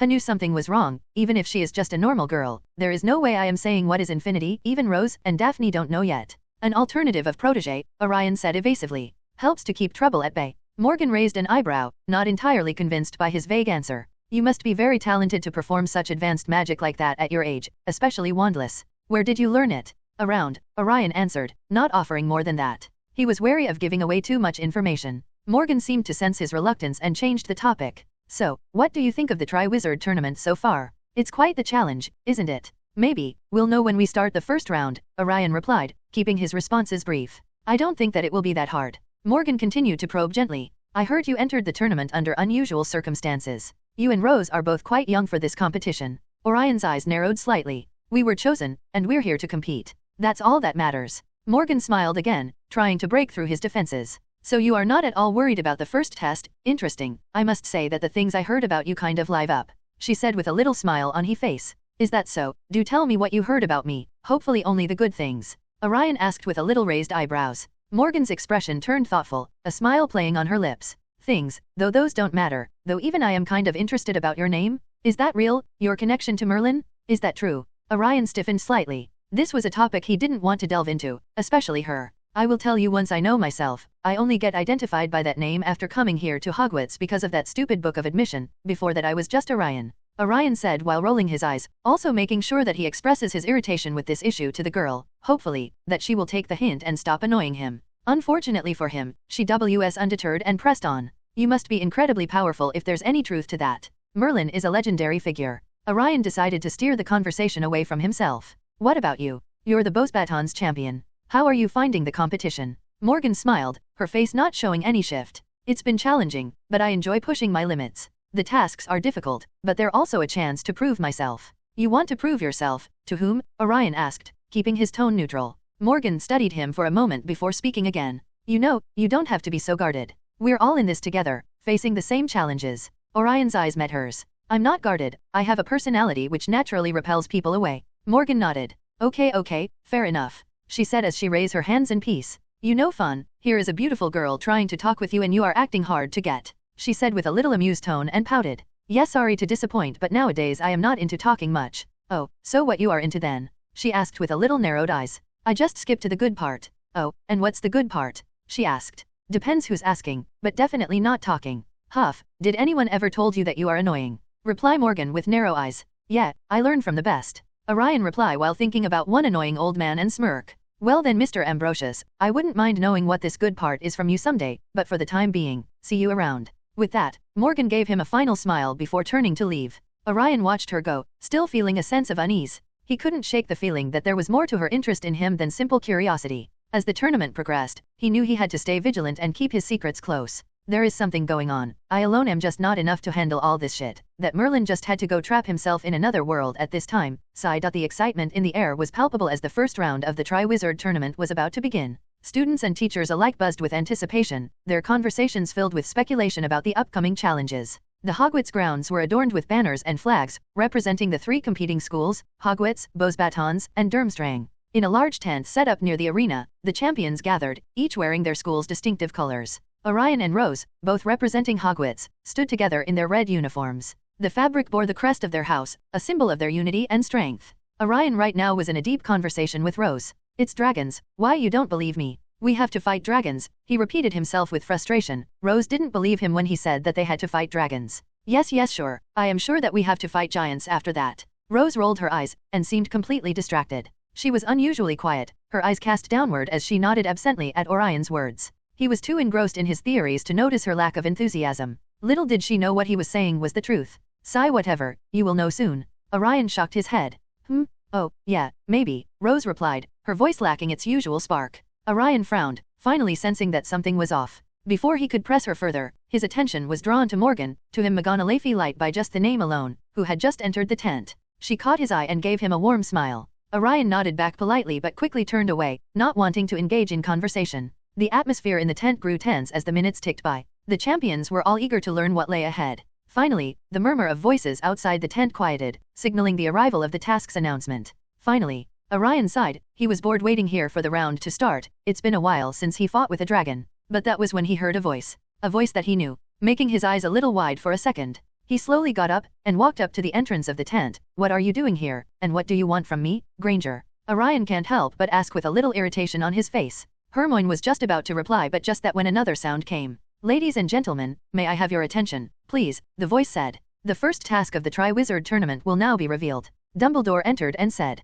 whatever it is, I right now don't have the time. Orion wasn't able to see Hermione as she was standing behind the curtain of the tent but he knew her voice very well. He just moved on, not wasting time on Hermione but Hermione didn't seem to look like she was having it. Just 1 minute, Orion, I promise I won't take that long, Hermione said but Orion didn't stop. If it's important then just come later, not right now. Then he returns to his place. Good morning, champions, Dumbledore greeted, his eyes twinkling with a mix of excitement and pride. You have all been chosen to represent your schools in this prestigious event, and I have no doubt that you will do them proud. The first task, as you will soon discover, is designed to test your courage and resourcefulness. Orion somehow stopped himself from yawning. What could the first task be? He knew before even they decided it. He glanced at Rose, who seemed slightly more alert now, her curiosity piqued by Dumbledore's words. Dumbledore continued, you all only have one goal, to get the golden egg. But it won't be that easy, because the one protecting those eggs was none other than a dragon. As Dumbledore spoke, Orion had a smirk when Rose snapped her head at him with wide eyes, acting like saying I to do you so, but he did not say it, everyone watching after all.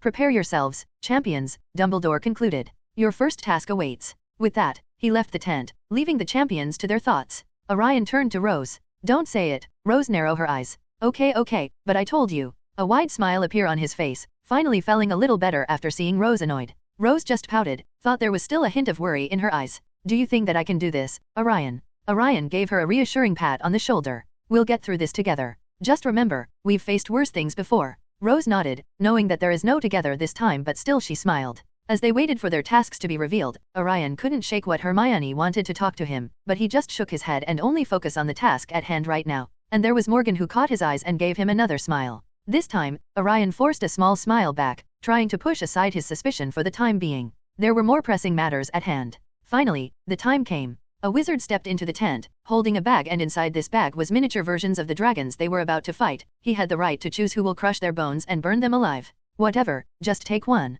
Orion just sneered at this and thus he chose first and took Oily the most dangerous one intentionally. Finally I get to test out my brand new wand. The first round of the Triwizard tournament was finally underway, and the excitement of the people sitting in the audience was evident. The stands were filled with students, teachers, and pretending to be humans, their eyes glued to the arena where the champions would face their first challenge. Rose was the first to step forward, her Potter luck acting up. Her heart pounded as she walked into the arena, knowing that everyone was watching was a different sort of pressure. If only she believed Orion and prepared for this, but nothing could have fully prepared her for the sight that greeted her. There, standing between her and the golden egg, was a massive dragon. Its scales shimmered menacingly, and smoke billowed from its nostrils. Remember the training and you will be all right. That is what Orion told to her, but suddenly she felt that she couldn't remember any training upon seeing the dragon. Now of course Orion was looking at this and he would immediately act to save Rose if needed, however not until it was not urgent. Otherwise, he wanted to let Rose handle this problem herself. The dragon roared, a sound that shook the ground and made Rose's heart skip a beat. She took a deep breath,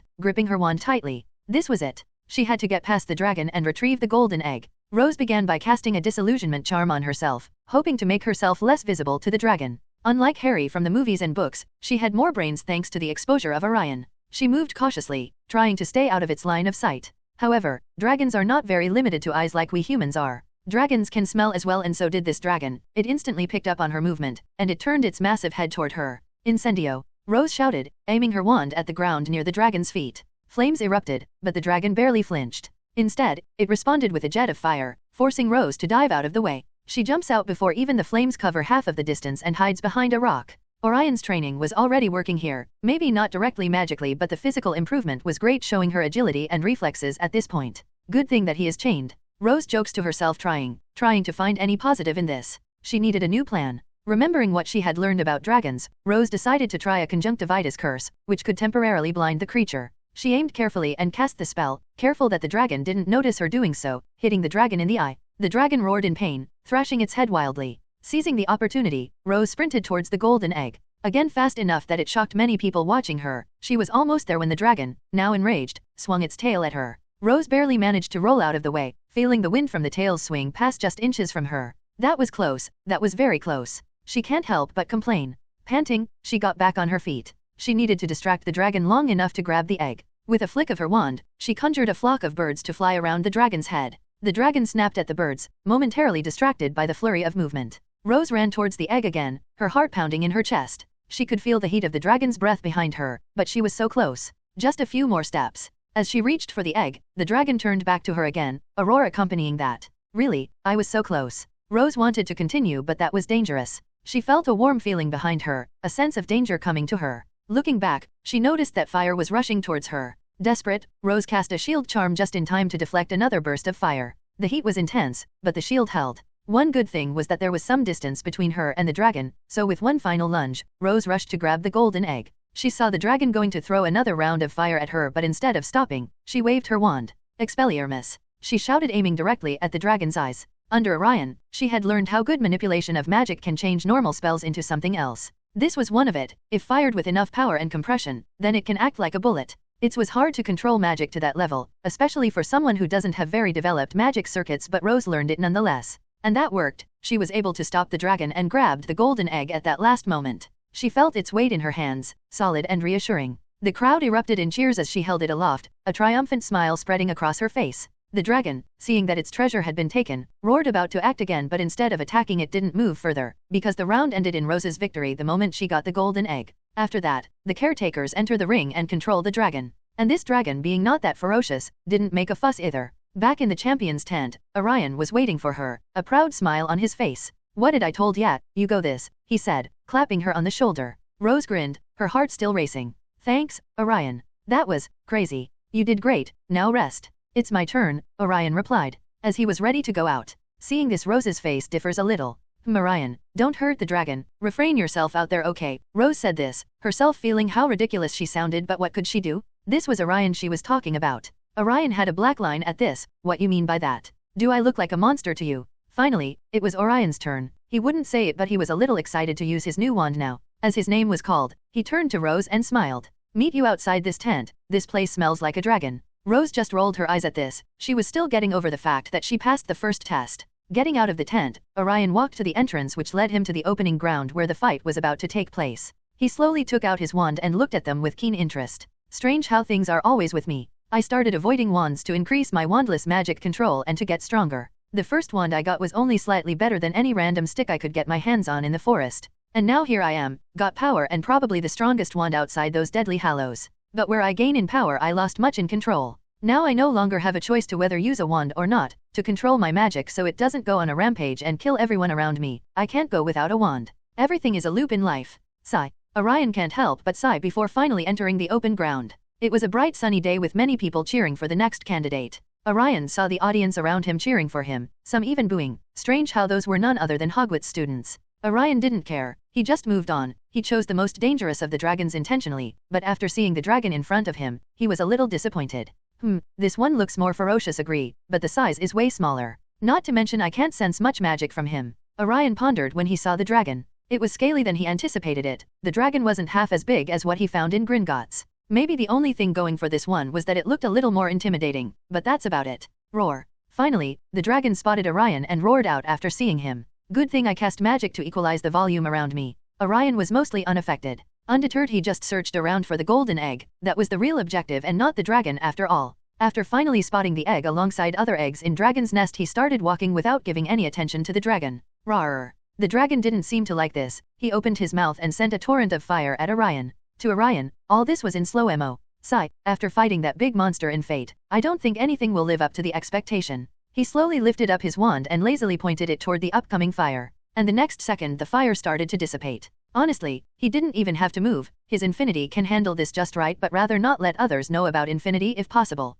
Hogwarts students are fine, but there are many other people here who he didn't want to attract attention to. Rawr. The dragon kept on sprouting out fire from his mouth to burn Orion alive, but the fire never reached to Orion. It vanishes after a certain point, never reaching Orion. You done, brother? I really not wanna kill you, so just get your scaly ass out of my sight. Orion yawns, his sleepy state acting up. This might be more annoying than his constant headache. Dragon maybe say that his fire was ineffective again. Orion roared again, but this time it decided to attack Orion himself. His relatively huge body moved at surprising speed, rushing at Orion, who didn't even look surprised. What is he doing? Why he's not moving? Many asked and looked at horror when the dragon was only a little away from Orion. As the dragon came rushing at Orion, he, after checking something, took one step back, just in case. Thump. Just a few meters away from Orion the dragon stopped, his mouth closing with a snap to crush Orion and swallow him alive. But unfortunately, Orion was good at measuring the chain's length to which dragon was attached to. The beast tried to move further, but the chain warped around his leg, stopping him from moving further ahead. This is more ridiculous than I anticipated.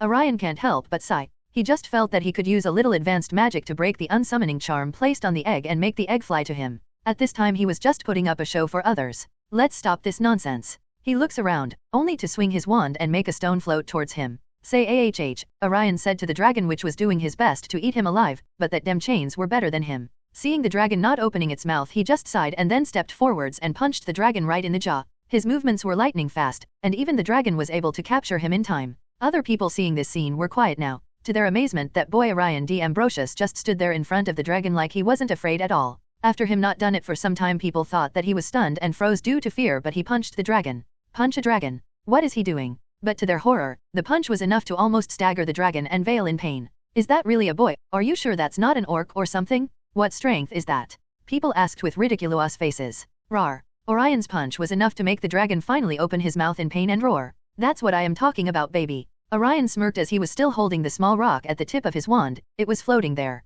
The moment the dragon opened his huge mouth, Orion just pointed the rock at his mouth and stopped it after saying, "Engorgo." And the next second, the small rock, which shouldn't have been bigger than paperweight, suddenly turned into a boulder, and it enlarges right inside the dragon's mouth, making him gag as a huge boulder appear in his mouth, so big that he can't even spit it out and heavy enough to drop his head at the ground. Oh, that's good. Maybe one last add-on to make sure you stay. Orion pointed his wand at the end of the chain, and with a swing the place it was being held onto exploded. After the chain free up, Orion again swings his wand to make it move in the air and warp it entirely around the dragon and tired him up.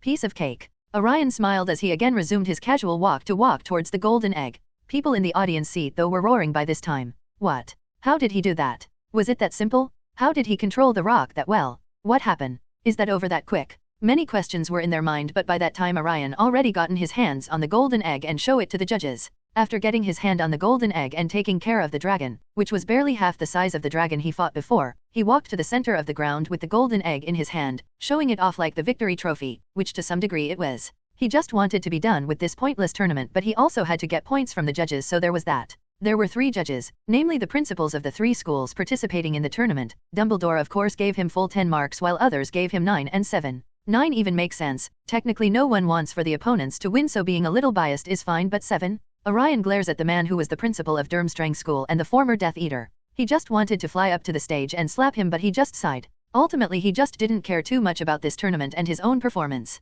With a good score under his belt, he turned back, ignoring most of the cheering he was getting from the audience, especially from the Hogwarts side. Strange how these were the same people who were booing at him earlier. As he was going back, he glanced back at the poor dragon he tried up with a chain and again took out his chain. With a simple swing of the wand he was able to make the chain and the boulder inside the dragon's mouth disappear. Finally free, the dragon couldn't help but fly away with fear when he saw Orion again. Thought they were a beast, but dragons are very intelligent creatures. They can tell if someone is dangerous. Orion, who was heading back to the tent, was about to find both Rose and Daphne and get something to eat. But by the time he went back, he saw Hermione standing in front of the tent door. Seeing this he pursed his lips. He honestly didn't want to talk with Hermione. What happened back then was not something he wanted to recall anymore. But seeing the girl already spotted him, he sighed and went ahead. Let's just do this as quickly as possible. So what you wanted to say? Make it quick, I have other work. Orion replied with a cold expression.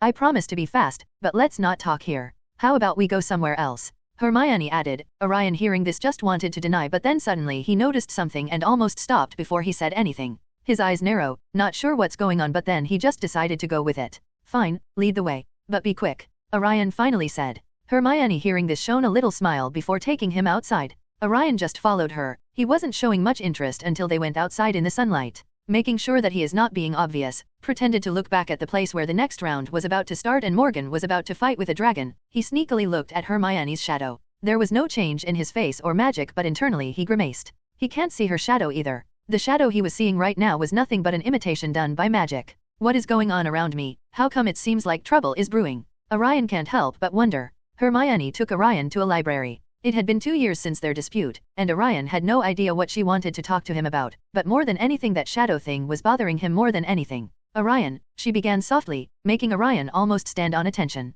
Because right now he doesn't know what's going on, he has to give attention. Maybe he can pick something from the information he gets in this conversation. She took a deep breath and sat down across from him. I wanted to talk to you about what happened 2 years ago, about our argument and why I wanted to save Nick. Orion's eyes flickered with interest, but he didn't say anything, simply nodding for her to continue. Honestly, he was interested in this one question: what in the world that Nick bastard do to her to completely make her his follower? I was wrong, Hermione admitted, her voice trembling slightly. I thought Nick could be saved, that there was some good in him. But I was blind to what he was really doing. I found out recently that he has been using dark magic all this time, manipulating people and plotting to bring back Voldemort. Orion's face remained impassive, just listening to her words but believing nothing, because the Hermione he knew would never be fooled for this long. She would have detected the sigh of dark magic on Nick way too early. This was Hermione we were talking about. She doesn't sound like the Hermione he remembers anymore. I thought I was helping a friend, she continued, but I see now that I was just a pawn in his plans. He used my trust, my loyalty, and I feel so foolish for not seeing it sooner.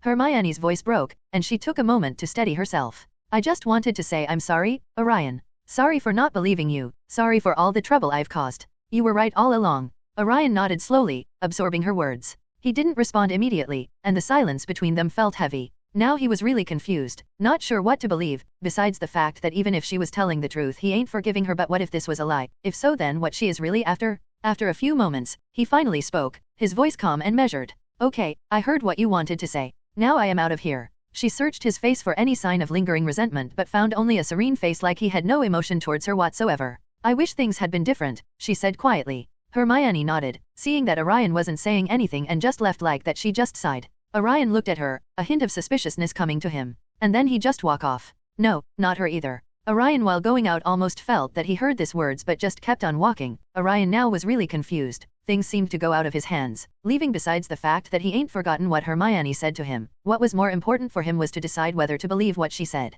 Did she really have a change of heart or want to apologize for what happened? Orion doesn't think so, especially when he found that same issue with her shadow which he found in that girl Morgan. Sigh, if only that old man was here, Orion mutters with clear irritation on his face. He himself sometimes doesn't understand how much he used to rely on Merlin being there for him. Whatever, now that the first challenge is done, it's time to work on the plan. Need to find a way to bring that old man back. My headache is better than before now, so let's act. Orion mutters under his breath as he tries to distract himself from the strange things happening around him and focus on bringing Merlin back. That was the most important for him right now, but again the problem was how? How he supposed to bring back that old man? He already tried opening a portal back to the Fate world, but no matter how hard he tried he couldn't open the portal back to that world. It was like something was stopping him from going back. He was no idiot, he knew that dimensional travel is no small thing. There are some strong entities who don't like intrusion in their dimension. Upon not getting any way to go back to the Fate world, Orion just had to find a way to pull back Merlin from that world without going there. The Master Seal still on his left hand was an option, but no matter how he tried, he couldn't seem to use it.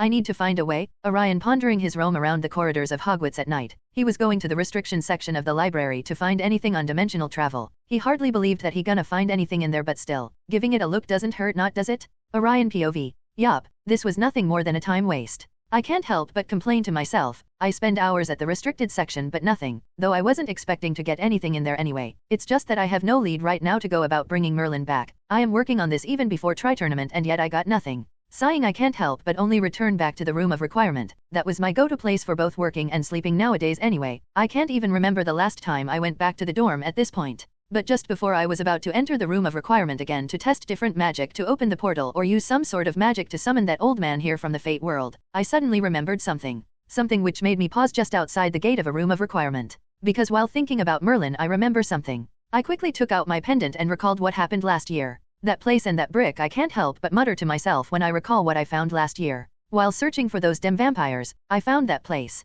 Maybe. I can't help but wonder to myself, I had a feeling that maybe that place could get me some answers. After all, that strange brick kind of reacted to his pendant. I never said this to Merlin. In fact, I myself forgot all about it after coming back to Hogwarts and all the other shits happening around me. I can't help but purse my lips at this. Finally, there was a lead, there was a way. Thought it was fetched at best, but it was unavoidable that that brick really reacted to my pendant, and this pendant was something related to Merlin. Maybe this will work, not like I got any other way. I ponder, and knowing that I got no other way, I just sigh and get inside the room of requirement. I took that brick with me to check what that brick is about and why it reacted like it did to my pendant back then. Good thing that I did. Upon entering the room of requirement, I directly summoned the brick which I hid here, the reason being that that brick wasn't getting stored on my pendant. Now that I think about it, I should have checked on the brick back then. Sigh, I am too busy no matter which year I am talking about, and the majority of this time goes behind preventing that bastard Nick from doing anything to Rose or Daphne, other I don't care much. But now that I have the power to back up what happens if he dies, I should just get rid of him. Sigh, too much work. After searching a little around the room of requirement, I finally found the brick. Hid inside a box, and the moment I opened that box, I again saw the phenomenon which happened last year. My pendant vibrated and shone a little with magic unknown to me, even felt like it was tugging me towards the brick like a magnet getting attracted to another magnet. Okay, then I finally got the brick, now what? I pondered and was about to use some common spells to see what was so special about the brick, and if those didn't work then ancient magic, but before I even do that, a little carving started to appear on the brick, forming a very similar looking form as my pendant. Never mind, I just rolled my eyes and took out my pendant to place it at the brick, but then suddenly I stopped. Pursing my lips, I just took out all my money which I had in there. It wasn't just money, but almost all the valuable things I had was in the pendant, so just in case. Only now that I realized how convenient this pendant is, because it always filled the room of requirement with one hand. Other things I stall, acquire. Finally was ready to place the pendant in the brick. Honestly didn't want it. Placing my pendant on an unknown magical artifact was stupid as best, but can't help it. This might be the only way to get back to Merlin. With that in mind, I finally placed the pendant at the brick. And then light emit for the brick. The brick, after placing his pendant at the top of it, turns into dust. The light was just for show, nothing happened, but the brick was dusted after Orion placed his pendant on it. His heart almost comes out of his mouth seeing just dust in front of him, and he quickly looks into the dust, hoping to find his pendant inside. Gladly he did. He found his pendant inside all that dust, and also one other thing. A key? Okay, key means there has to be a hole where this goes. Just gotta find where. Orion ponders and then remembers the abundant mansion he got this brick from in the first place. It's late at night, maybe the best time. Orion thought, and then he finally decided to head out. Finally, he had a lead, so it was time to act on it. His condition is as well as it could get right now. There is still a problem with headaches, but nothing he can't handle. So he stood up and started to move his hands, remembering the place to open a portal to that manor. But it didn't work. Blinking, he suddenly remembers. Ah yes, that place got its own magical barrier, and that was as an ancient one. TCH, one problem after another. Orion just stood his head in irritation. Fine, whatever, I will fly there. Orion just rolls his eyes as he vanishes from his place with a flash of light. The next second he appears floating in the air fighting above the Hogwarts castle. He long knew how to fly without brooms but couldn't do it for long due to lack of strong magical power, but now, I never noticed, but the castle looks really beautiful under the moonlight. Though half of the credit goes to the moon as well. It's looking beautiful. Orion can't help but admire the beautiful full moon lighting up the night and the equally beautiful looking castle below him. Alright then, so where that mansion was again, should be southeast of here. Orion with some help from the stars finds the right direction and blasts off in that direction. Merlin taught him too many things and this was one of them. In less than a second he reaches the speed of Mach 5 or even more. He was literally like Superman at this time. The huge air pressure didn't even touch him, his magic protecting him from the pressure. This might be the first time he wasn't actively suppressing his magic. It felt good though he was by no means using his full power either. How powerful did I become? What is my current level? Orion pondered as he was moving at 5 times the speed of sound. He found himself not being able to see the depth of his own power now. To some degree, this was exhilarating, but at the same time, it was frightening. After all, a power whose depth even he doesn't know, nor he can control it completely, is dangerous. Orion long wanted to test out his power, but when your simple Diffindo, the cutting charm, which he caster to cut the hand of a single Death Eater turns into a Sukuna's level cleave without him putting any particular effect into it, yeah, it's dangerous. Very dangerous. It didn't take him very long to finally arrive where the abundant mansion was. It was still just as creepy as he remembered. He didn't bother wasting time and directly entered the place and started to look around the place. The place was again dusty and was looking like a haunted house by now. Sighing, he can't help but think. Last time I was here to find vampires, that was still easier than finding a small hole where I can use this key. I rather first clean this place up to speed up my work. Orion took out his wand. For this level of precise magic, he just finds using a wand more useful. Since he has gotten stronger, he lost the excellent magic control he had previously. It's really a bargain, control, or power. Sigh. Didn't take more than 2 minutes to completely clean the mansion. With this wand, he let out powerful magic fluctuation to clean out all the dust and trash. Then with magic, he cleaned the entire place up and well lit it up. Now that's more like it. Orion can't help but look at the good-looking mansion now in front of him and smile at how beautiful the place is and what happened to it later on. He then started to look around, searching where place of this mansion. 3 hours later, he looks at every place, every corner of this mansion, but he couldn't find anywhere this key could be used. Right now he was sitting in that hidden office where he first got the brick in the first place. Once again he can't help but admire this office, which was the only place in this mansion which remains clean, warm, and fresh even after God knows how many years of going unattended. Could be that the key is not intended to be used here in the first place. Orion mutters to himself as he tries to ponder where he is going wrong. Where could this key be used? Orion sat on the very comfortable sofa while his mind was in chaos. He technically should be sleeping right now. He really needed to catch up with his sleep, but he got excited after finding this key, so he couldn't help but rush here. Only for finding nothing. Defeated and fed up, he was about to just sleep there on the couch. As he looked around the office, he found that the place was filled with ancient items and pictures. It was really a place cherished by the last owner. It shows how carefully he crafted all the items placed here. As sleep was about to consume him, he lay down on the soft. Getting into a comfortable position, he was about to fall to sleep, but that was when he saw a particular picture. This particular picture was of a beautiful woman. Seeing this, Orion can't help but blink. Narrowing his eyes, he suddenly remembers something. While the picture was nothing special, seeing how many pictures were in the office, but last time when he came here, Merlin, after seeing this picture, acted a little different. And though he won't remember something pointless as that man admiring a girl 1,000 years younger than himself, he remembers this particular incident only because that was the same time he got that brick from here. At first, he didn't find anything important here until he finally saw something different about this picture. None of the pictures in the office was of a person, and almost all were that magical kind of picture which actually moved. Only this one was a normal picture. Isn't there a hidden vault behind a picture? Well, one last time to test out my luck. Orion sighs as he again moves to see what's behind that picture. He slowly took out the picture and a smirk appears on his face. Yup. Lady Luck still has not forgotten me. Lady Luck came through for him this time, and finally, he got something, a little progress. The moment Orion took out the picture of the beautiful girl, who just happened to be the only non-magical picture there, he finally found the keyhole which he was looking for. Quickly taking out the key from his pocket and using it to see whether this gonna work or it was a just false hope. And to his eternal bliss, it worked. He was effortlessly able to twist the key after he put it inside the keyhole and open the secret door, which was already inside a secret office. Sigh, which son of the bit designed this place? After finally the secret asterisk door opens, he enters the place with expectations building up. At first, he thought that the place would be just as good as the office, but to his disappointment, it was nothing close to that. It looked like a laboratory and a training ground with magical artifacts lying around. Strange, don't I already have some of them within my pendant? Orion pondered. He himself wasn't sure, but he had seen a few of the things he found here, which was strange. But again, that was not important. He was here not for sightseeing but rather to find a way to bring back Merlin. So he just kept looking around the place, which to his surprise looked really in rough shape. It was clear to him that this place had seen better days. But unlike the castle, this place wasn't dirty. Rather, it was pretty clean, but the place was broken in many places and some heavy magical residuals were available in the air even after who knows how many years since the person who last used magic in here. Man, I am supposed to sleep at this time. Sigh, whatever. Now that he had found the place, he was wondering to just let it go for today, sleep and come back here tomorrow to search, but that was when he heard this voice.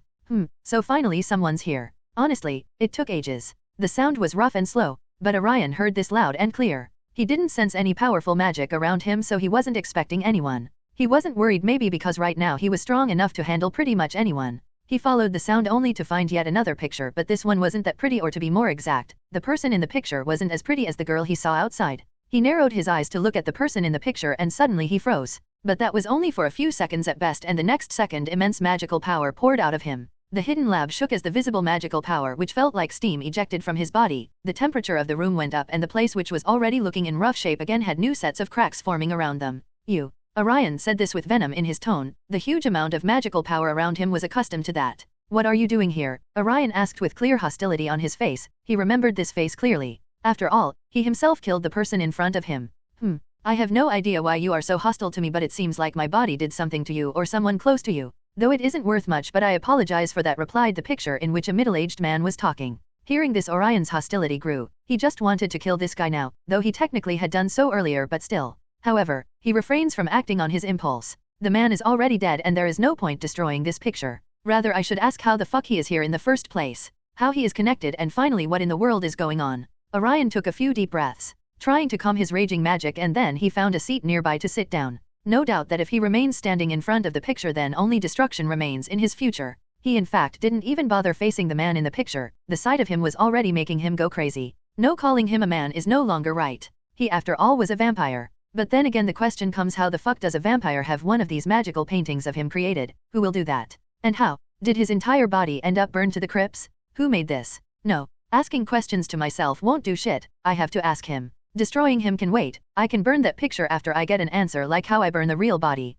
Orion took his merry time to think what he gonna do and finally decided to go and talk with a vampire. Why a vampire is here, and who made a moving picture of you? Orion directly went to ask the question most important to him. Didn't even bother introducing himself. The vampire in the painting was looking at him with patience, not saying anything and just waiting until Orion asked him this question. Vampire, huh? Replied to an man with clear sadness on his face. Well, I knew that was my fate ultimately, but now knowing this from you just makes me want to joke at how helpless I really have been all this time. That vampire had a self-loathing smile on his face like he was amused at his own condition. Hearing this, Orion fell into contemplation. Well, to answer your question, I wasn't a vampire before. Was cursed to turn into one. I tried to solve this problem but I couldn't do anything about the curse. Ultimately I had to depart from my body when I had no other choice. As for this picture, ironic as may it sound, I made it. When I was technically me. I made it so that I can store my consciousness inside the picture. Reply to the vampire, making Orion confused even more. It's clear by your hostility that my body after turning into a vampire had done something to you. Though I shouldn't, but may I ask, why you are so hostile to me? Again asked the man in the picture with a solemn tone. Orion didn't reply immediately. He needed time to digest all this information right now. For him, knowing that vampire he hated so much wasn't even a vampire in the first place was a shock. Not to mention this man being here just doesn't make sense. What is his connection to Merlin, himself, and what happened all those years ago? You killed my dog. Orion finally spoke up after waiting for some time. Oh, that was the only response the man gave. All right then, explain yourself. How did you turn into a vampire? How are you still here if your body has turned into a vampire? And what do you have to do with this particular place? Orion calmed himself down, knowing that he needed to gather as much information as possible from the man. I don't mind explaining, but what happened to manners? You don't even introduce yourself and come demanding answers. The vampire turned human wizard replied, his tone shifting from his usual casual demeanor to a more complaining one. Orion felt a twitch in his eyebrow upon hearing this, but he needed answers, so he just sucked it up. I'm Orion D. Ambrosius, he replied, irritation clear on his face. The man in the image almost choked when he heard Orion's name. His eyes widened, and he immediately shouted, don't lie to me, boy. That name has long been buried with the history of time. There hasn't been an Ambrosius since. He was saying more, or, rather, wanted to say more, but he held back. Hey, that's my name. If you don't like it, then just don't call me that. You asked, and I told you. Now answer me, who are you, and why are you here? Orion shouted back, clearly irritated. Why are all old men so irritating? Orion thought, with a look that suggested a headache was coming. Which was completely wrong, by the way, because he already had a pounding headache rocking inside his brain. Seeing the powerful magic leaking from Orion, the picture fell silent. After a moment, he finally opened his mouth to speak. I'm Eric, the picture finally replied. And as for what I'm doing here, well, this is my mansion. Or, to be more exact, it used to be my mansion. Now I'm just a picture, nothing more, Eric replied with a shrug. Orion had nothing to say to that. He remembered that he found this place while looking for those damn vampires, and Eric here also claimed that he turned into a vampire. Though this technically had nothing to do with Merlin, he was still interested in it. After all, he might learn something about those vampires.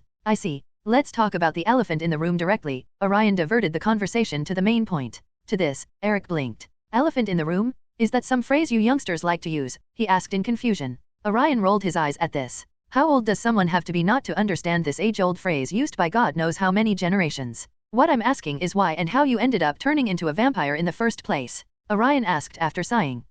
Well, it was a curse, a long-standing curse that almost made me lose my mind. I withstood this curse for ages. I don't even know how long it's been since I turned into a vampire, let alone how long I fought against this curse. I only know that I tried everything, anything, and everything, to stop this from happening, but I couldn't do anything, Eric replied with a small, self-deprecating smile on his face. Orion knew that the dead man in front of him wasn't telling him everything. Though he particularly had nothing to do with vampires, he was here to bring back Merlin or at least find a way to bring back Merlin. But he was again interested in knowing more about vampires. If he wanted to eradicate this race, then he had to learn about them first. Now, if there was anything he hated more than not blasting those idiotic people who continued to annoy him even though he had the power to turn them all to dust with a flick of his finger, it had to be those darn vampires. Currently, calling Orion a Tobirama when it came to vampires wouldn't be wrong either. Okay, but that's not what I want to know. What I'm asking is how you ended up turning into a vampire in the first place, Orion asked again, not giving any leeway to Eric. That's a long story. Not worth explaining everything, Eric replied, shaking his head. I don't think so.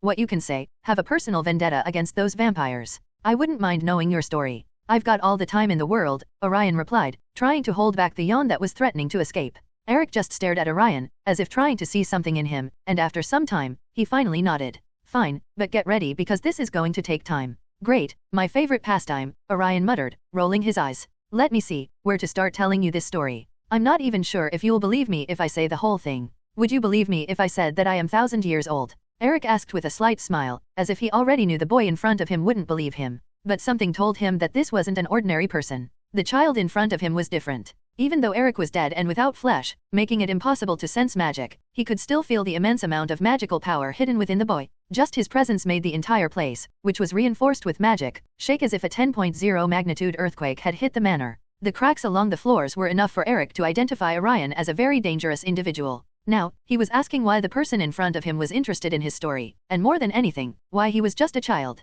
Could it be that he is an old wizard hiding in that child's body to deceive everyone? He surely must have some kind of conspiracy to act like that, right? Eric couldn't help but think internally. Now, this so-called child was asking about his life story and why he turned into a vampire. The worst part was that if he didn't say anything, this boy might destroy the picture, ultimately killing him. And as for what he said about his body killing his dog, like he believed him? What kind of powerful man like the one standing in front of him would be so mad over a dog? It's just a dog. Unfortunately, Eric didn't know that it wasn't just any dog, it was Orion Ambrosius's dog. Just stop wasting time and get on with it already. Orion yawned again, sleep making him more irritated. Orion, on the other hand, wasn't particularly interested. It was surprising that the man claimed to be 1,000 years old, but only if he was telling the truth, which Orion didn't believe at all. After all, even Merlin barely managed to live up to the 1,000-year mark, and he's Merlin. There's no way this random nobody could do that. Though it's kind of possible if he died a long time ago. If Eric died like 400 or 500 years ago, then it kind of makes sense.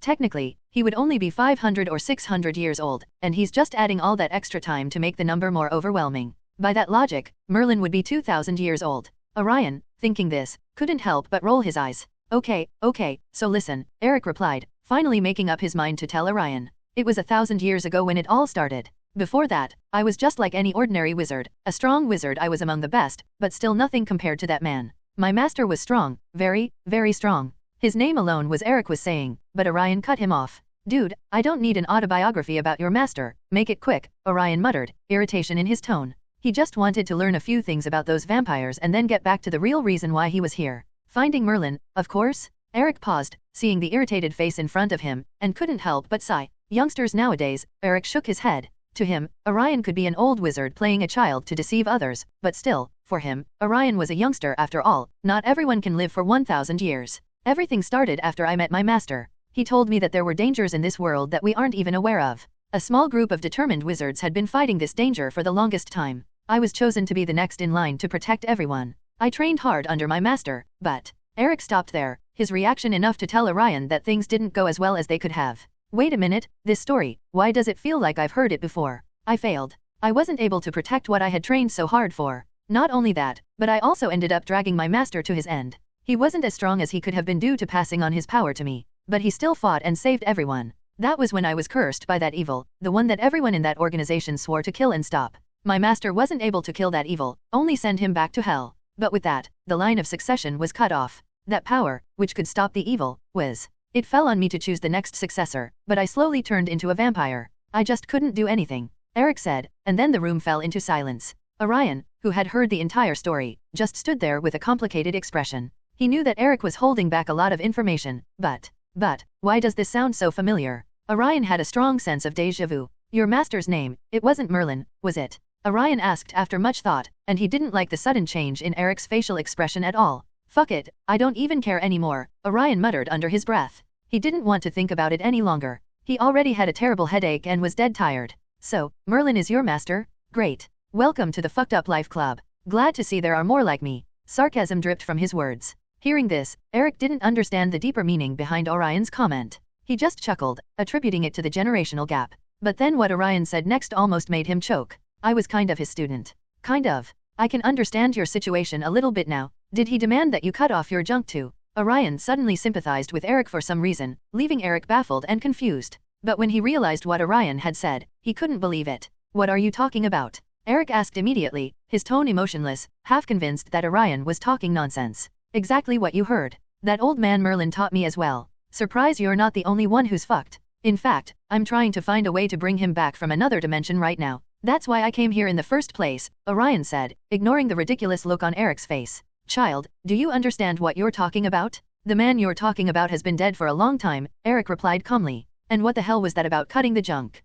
Orion shook his head. Yes, in a way he is dead. But he didn't die completely. He was able to preserve his memories, which I got through this pendant here. Orion replied, not caring much about revealing his secret to the picture. Who else could this picture tell, anyway? Not to mention, he was the only one who could enter this place or even know about it in the first place. As for Eric being Merlin's student, well, Orion only half believed it. He still planned to ask many questions to verify Eric's claims. Hearing what Orion said, Eric in the picture looked both confused and disbelieving. Do you even understand what you're talking about? You're saying that he put his memories inside a pendant, which you just randomly found, and then he decided to teach you. For a second, I might have believed you're Morgana's illegitimate child, but this. Eric raised his eyebrows and looked at Orion with a consolatory look. The look alone was enough to let Orion know that the man didn't believe him. That statement regarding a 1,000-year-old witch being his mother was completely unnecessary. Whatever, dude. I learned from Merlin. You can ask any question you like, he will tell you about himself. Though again, that's not important right now, but I have a feeling that until I make you believe, you're not going to explain your entire story, right? Go on, ask any question you have. Orion yawned again, his eyes barely staying open. And more than anything, he couldn't use magic here to stay awake anymore. In the past, he used to do this a lot, but now doing so would just increase his headache. So no, he'd rather just sleep and talk to the picture tomorrow. Eric looked suspicious, but he ended up asking many questions to Orion anyway. It turns out that Orion pretty much got the entire story and teachings of Merlin on the spot, but he completely missed the mark when it came to Merlin's personality. To Orion, Merlin was a powerful but goofy grandpa who, thanks to his existence, had turned into an otaku. But according to Eric, Merlin could be anything but that. He was a serious and stern man with extreme focus and drive. Even Orion himself couldn't believe this, honestly. But hey, the man knew Merlin 1,000 years ago. 1,000 years is enough to change anyone, even if that person was the greatest wizard of all time. Whatever, brother. You see, I got most of the story right. Just tell me already what you're hiding. As you already know, I'm in no mood to waste time right now. Either tell me, or I'll burn you like I did to your body and then extract those answers from your ashes with magic. Orion was really tired, but now the picture was making him angry so much so that he just wanted to blast the cursed picture until it burned. Hearing this, the picture went silent, feeling a little helpless about the situation. But then, suddenly, Eric recalled what Orion had said earlier, and his eyes widened. What do you mean by you burned my body? He asked suddenly, almost alarmed by what the boy had told him. What do you mean by you burned my body? He suddenly asked, almost alarmed at what the boy said. Yeah, Orion replied, not understanding why it was a big deal. He had burned the body, so what? Why would a dead man care so much about his body? In fact, wasn't this better? Burning his body meant it couldn't suffer anymore. That's impossible. You must be mistaken, Eric reacted. Nope, I'm pretty sure that vampire zombie burned to a crisp, Orion said, still unfazed. He yawned, wanting to steer the conversation back to vampires or Merlin, but he noticed the man in front of him starting to panic. It was almost as if he'd burned the man alive. Was he able to feel his body burning? I don't think that's possible, right? There shouldn't be any connection between this magically animated picture and that body, Orion pondered, convinced there shouldn't be any connection. This magic is nothing but like a magical diary. Because of the magic, human expressions, emotions, and memories of the person can be restored in these pictures, but beyond that, there shouldn't be any connection, he thought. Quiet down, will ya? It's not like you could have used that body anyway. What's the point of shouting now that you've been dead for centuries? Orion sneered, seeing the picture murmuring and getting noisy while denying the reality in front of him. I'm not worried about my own body, you foolish child. That body holds the magic passed down to me by Merlin himself. It was supposed to be passed down to the next successor, Eric practically shouted, clearly angry. Hearing this, Orion couldn't help but widen his eyes. Now that he thought back, maybe this was the reason why that vampire was able to use magic. It was possible, right? Sorry, but the deed is done already, Orion shrugged. And wait a minute, how come that old man didn't recognize his own disciple back then? Yeah, he looked like a zombie and was turned into a vampire, but still, one would expect the greatest wizard of all time to see through that, right? Now Orion wasn't sure whether he was overthinking it or if this picture was lying to him. No, there's no way you did that. It's impossible, Eric finally said, unable to accept the truth. There's no way a brat like you could kill a perfect vampire, Eric replied, trying to calm himself. Perfect vampire? Just because he could use magic, you call him a perfect vampire? Dude, you're too far gone, Orion rolled his eyes. Use magic. Eric, who had been panicking all this time, suddenly fell silent. He snapped his gaze at Orion as if he had said something strange, then fell quiet, making Orion believe that the man in front of him dead though he maybe might not have died in the best mental state. God, please don't tell me that all this time I wasted on this mental picture was for nothing, Orion thought as his eyes twitched. Yawn. Alright, I can't take it anymore. We'll talk tomorrow when I've had some sleep. Bye, Orion said, knowing he wasn't going to get anything useful from Eric today. It was wise to just let it go and sleep. Eric, seeing Orion leaving, hurriedly tried to stop him. After all, this matter was very important to him, but Orion was already gone by then. He couldn't help but sigh and internally pray. For Eric, his body didn't matter at all. He had left everything behind, even giving up his humanity to pass on the power he was supposed to give to the next successor. But he couldn't pass the magic given to him to the next successor. He wasn't lying to Orion when he said he was turned into a vampire, at least his body was. But he didn't tell the entire story. He was never cursed.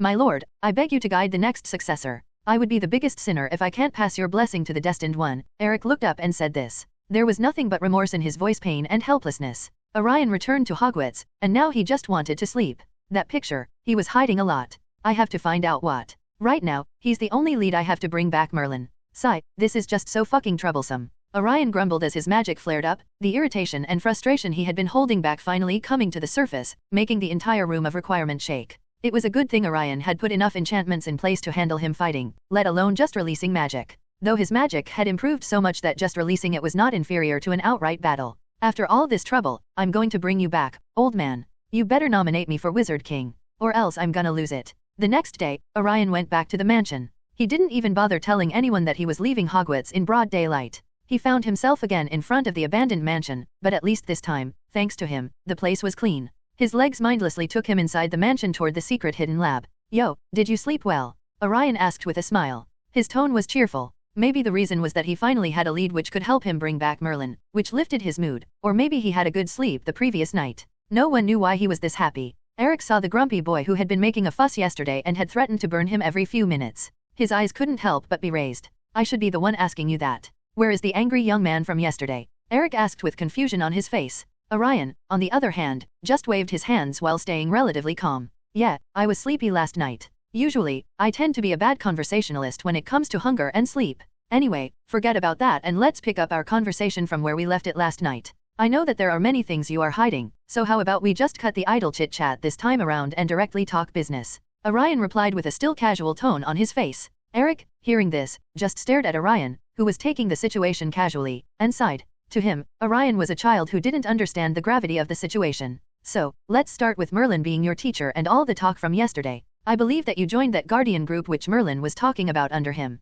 He made you the next guardian and then you messed up real hard when death came knocking on the door. Merlin had to stop him, but due to not having that oh so mysterious power which you two go on and on about, he lost, big time and was killed. Am I missing anything here? Orion asked while he sat down on a couch he conjured and took out something to eat. Eric, on the other hand, was experiencing mental lag trying to comprehend what the child had just told him. The Guardians, though that wasn't the name of the group, but still, many refer to them as such. How the hell does this child even know something about that? And he knows about that power as well? How did he even know about that in the first place? Eric's face wasn't looking good. He pondered hard internally, contemplating Orion's claim that Merlin himself had taught him. Earlier, Eric hadn't believed the child for a second, but now, he knew that it was impossible for his teacher to have done that, even though the child said that Merlin left behind a memory. That was nonsense. There is no way that is possible. There exists no magic in this world which can last for 1,000 years. Even for his teacher, doing that is impossible. He was thinking but then suddenly stopped. No, there is one magic which can do that, but that is not possible. The teacher didn't have that magic at that time. He passed half of that magic to me, and the other half was lost. Eric couldn't help but go into silence. He actually wanted to believe what the child was saying, but it was impossible. Impossible unless the child is the next successor. But he can't sense that magic in him. He is powerful, really powerful to the point that he can't see the depth of his magic, but that magic is not just pure power. It's a different sort of power altogether. So no, Eric doesn't believe Orion when he says that Merlin taught him, but then the real question is how he learned all this. Could it be? Eric's eyes suddenly narrowed. He saw the child in front of him and didn't sense any dark magic from him. If anything, his magic was very pure. And he also strangely noticed his shadow. That was a real shadow. Maybe someone is mind-controlling him. Eric pondered. Orion, who was very close to finishing his pizza, was getting impatient. Come on, there is no point in thinking too much about it. Even if you don't believe me, what could it possibly cost you to tell me your story in detail? See, I really don't want to disturb your eternal solitude, but I'm at the end of my ropes right now. I need a way to bring back Merlin's, whatever that was, soul, intangible body, or memories. It's hard to explain. Just give me something that can help. You are my only lead right now, Orion said with a helpless tone. Eric remained silent after hearing this. He was pondering hard. Unlike what the naive child, or at least naive-looking child, just said, it does matter whether he shares this or not. If the information falls into the wrong hands, then the world is doomed. But again, what other choice did he have? He can't do anything anymore. Being able to reverse his consciousness in this picture was the last thing he could do. He had long lost the right to bring any change to the world of the living. But maybe, if just maybe, I can really do something. Something which I couldn't do while I was alive. Maybe I can do it when I'm dead. It's a big gamble though. Eric was conflicted. Okay, but I need an unbreakable vow. Eric replied, taking the last gamble even after his death, putting everything on this last bet. It really took a long time for Eric to tell his story to Orion. By the time he was done, Orion had only one thing to say. God damn it, that was way too much. Though the highlight has to be you being a complete fucking fool and turning yourself into a vampire. Orion couldn't help but retort after hearing what kind of things Eric had done. Eric didn't react to this. His silence was a way to agree that Orion wasn't wrong. The entire story was overwhelming, but to simplify it, Eric was Merlin's successor. Merlin had transferred half of his power to him, as he wasn't completely capable of handling the entire power. But then death struck, and Eric wasn't able to stop her. Merlin used his half of the power, called Harmony, to push back death, but that power came at a cost. Even half of that power was enough to kill him. In fact, none of the Guardians could use Harmony fully. Merlin was the best among all the previous successors. The power that should have been with Merlin was lost, or at least that's what Eric believed. But Orion thought that power was the reason why Merlin was able to separate that memory all this time, technically not dying outright as Eric explains. Eric, who still had half of the power, was lost on what to do because his learning under Merlin wasn't finished yet. He lied when he said that he was cursed to be a vampire. That wasn't the case at all. In fact, he himself injected the vampire venom into him, trying to become a Twilight vampire. Why would he do that? Well, because he wanted to live long enough to find the next successor. Technically, he was dying after that last fight with death.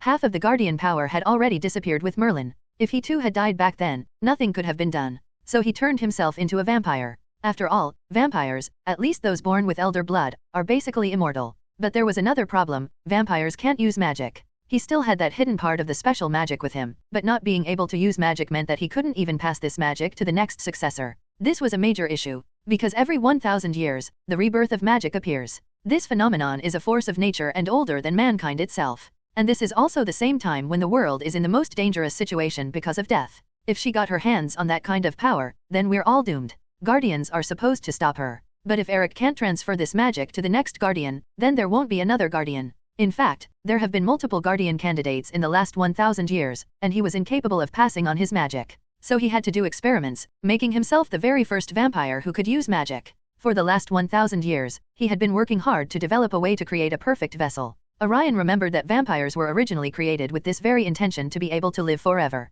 But it never worked. Only those with elder blood in their veins were able to live forever. Merlin believed that this was not permanent. They too would die eventually, and if not already, they were running out of time and most likely found a way to supplement their diminishing life. What can Orion say about this? It indeed worked out for him, but ultimately he died. Calling Merlin's student a failure would be wrong on multiple levels, as he was able to do something even the original creator of those damn vampires couldn't. But ultimately, it didn't matter. By the time he was done with that, even the effect of the diluted vampire blood in him was running out, making him desperate. He fought tooth and nail to live long enough to complete his research, so he could prepare his own vampiric body to transfer that magic to the next Guardian. And he was even successful. Orion was a victim of the first vampire who could use magic, after all. But something even more unexpected happened. Though that little thing he did was able to make his vampire body use magic, it also killed him. But more than anything, his body didn't die, it turned into a monster. Which honestly Orion doubted, seeing that the vampire he caught was clearly not a monster but sentient. There was a feeling of déjà vu in his heart. Though he wasn't sure why, he felt like this thing was somehow connected to him, even more than Merlin. Orion, after that talk with Eric, came back to Hogwarts, half frustrated and half disappointed.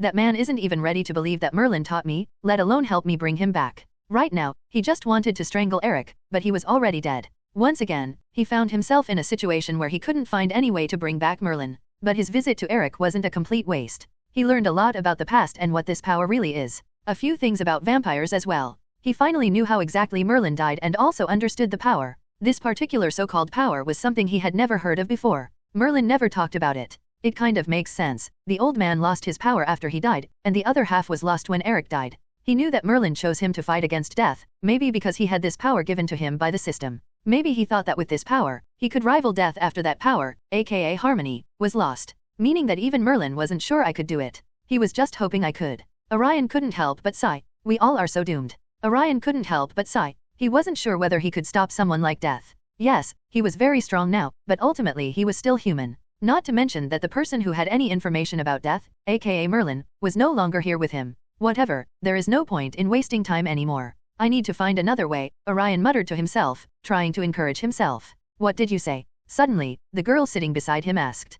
Nothing. Shaking his head, he denied it. You okay? Daphne, who was working on some sort of potion, suddenly asked. Yeah, completely fine, Orion instantly replied. Daphne's eyes flicked toward the entrance every few minutes. The Yule Ball was approaching, and the anticipation was starting to eat at her. She had spent the last few days subtly hinting to Orion that he should ask her to the dance, but to her growing frustration, he hadn't made a move yet. Why hasn't he asked me yet? She muttered under her breath, her irritation bubbling to the surface. She huffed and crossed her arms, glaring at the crackling fire in front of her as if it were the source of her woes. Honestly, it's like he's completely oblivious or something. Which, in reality, he was. Dancing with teenage girls was the last thing he wanted to do right now. She'd been trying to steer their conversations toward the topic of the Yule Ball, dropping hints about how she hadn't been asked yet and how she was hoping for someone special to take her. But each time, Orion just seemed distracted, barely acknowledging her hints. Maybe he's just waiting for the right moment, she told herself, but the thought didn't calm her irritation. Or maybe he's planning something grand. He better be, or I swear I'll. Her thoughts were interrupted as Orion stood up and started walking around the room. She was used to this, he did that when he was thinking about something, looking as distracted as ever. She quickly stood up and approached him, a small, hopeful smile on her face. Orion, have you thought about who you're taking to the Yule Ball yet? Orion blinked, snapping out of whatever deep thought he'd been in. Oh, the ball. Nah, I ain't going. Daphne, to some extent, knew that this would be his response. Her smile faltered, but she quickly recovered, knowing that he had to attend as it was mandatory for champions. Trying to steer the conversation in the direction she wanted, she said, it's mandatory, so stop ignoring it. You don't want to be the last one without a date, do you? Orion just shrugged, his mind clearly elsewhere. Sigh, troublesome. Daphne felt a surge of frustration but kept her voice light. So, any idea who you might ask? Before Orion could respond, Rose burst into the room, looking equally determined. Daphne internally cursed her timing. Rose was the last person she wanted around right now. Orion. Rose called out, making a beeline for him. I was looking for you. We need to talk. Daphne's eyes narrowed slightly. We were just talking, actually, about the Yule Ball. Rose paused, her expression shifting as she quickly realized why Daphne was bringing up the ball. Oh, she said, her voice losing a bit of its urgency. I was just curious who you were planning to ask. Orion glanced between the two girls, utterly unaware of the silent competition going on. I haven't decided yet. Both girls tried to hide their disappointment, but it was clear that neither was happy with his answer. So, who's it going to be? Daphne pressed, trying to sound casual. Yeah, Rose added, her tone a bit more insistent. You've got to have someone in mind. Orion scratched his head, looking between them again. But instead of answering, his mind drifted to more pressing matters. The upcoming Yule Ball seemed trivial compared to what he was trying to figure out. He needed to find a way to bring Merlin back, deal with Morgan's mysterious presence, and figure out why neither Morgan nor Hermione seemed to have shadows. These thoughts were far more urgent than deciding on a date for a dance. Maybe I should ask out either Morgan or Hermione to investigate. But Orion's idea was pretty straightforward, ask them out and then find out what's going on with them. The Yule Ball was the best chance to do that, but he had a feeling it wasn't a good idea. It was like he had a sixth sense telling him not to do that, because if he did, bringing back Merlin would be the least of his problems. He had a feeling that the world would mess him over again if he did, and this time, real hard. I'm not sure. He just replied with a smile, as if telling them he couldn't care less about that right now. Daphne's frustration grew. She had been dropping hints, trying to get him to notice, but he was as oblivious as ever. She huffed internally, crossing her arms in irritation. Why did he have to be so difficult? Rose, on the other hand, tried to think of a way to push Orion into making a decision, but seeing how distracted he was, she began to wonder if something else was going on. He wasn't usually this distant. She couldn't help but feel a twinge of worry. What could be weighing on him so heavily? As the two girls exchanged glances, they both realized that getting Orion to ask either of them to the Yule Ball might be more challenging than they had anticipated. Meanwhile, Orion barely registered the tension between Daphne and Rose. His mind was occupied with more significant concerns. He had to find a way to bring Merlin back, and he still needed to figure out what was going on with Morgan and Hermione. The Yule Ball was the least of his worries. Wait, what if someone had already asked him out? Rose remembered seeing him with Morgan. Daphne remembered seeing him with Hermione. Both of their bodies stiffened, unsure of what to do. They didn't want to ask him out themselves. Boys were supposed to ask girls. But, they couldn't help but feel conflicted. Orion, after having no idea what to do, went back to his last option, fixing the command seal so that he could use it to bring back Merlin, just like he did in the Fate world.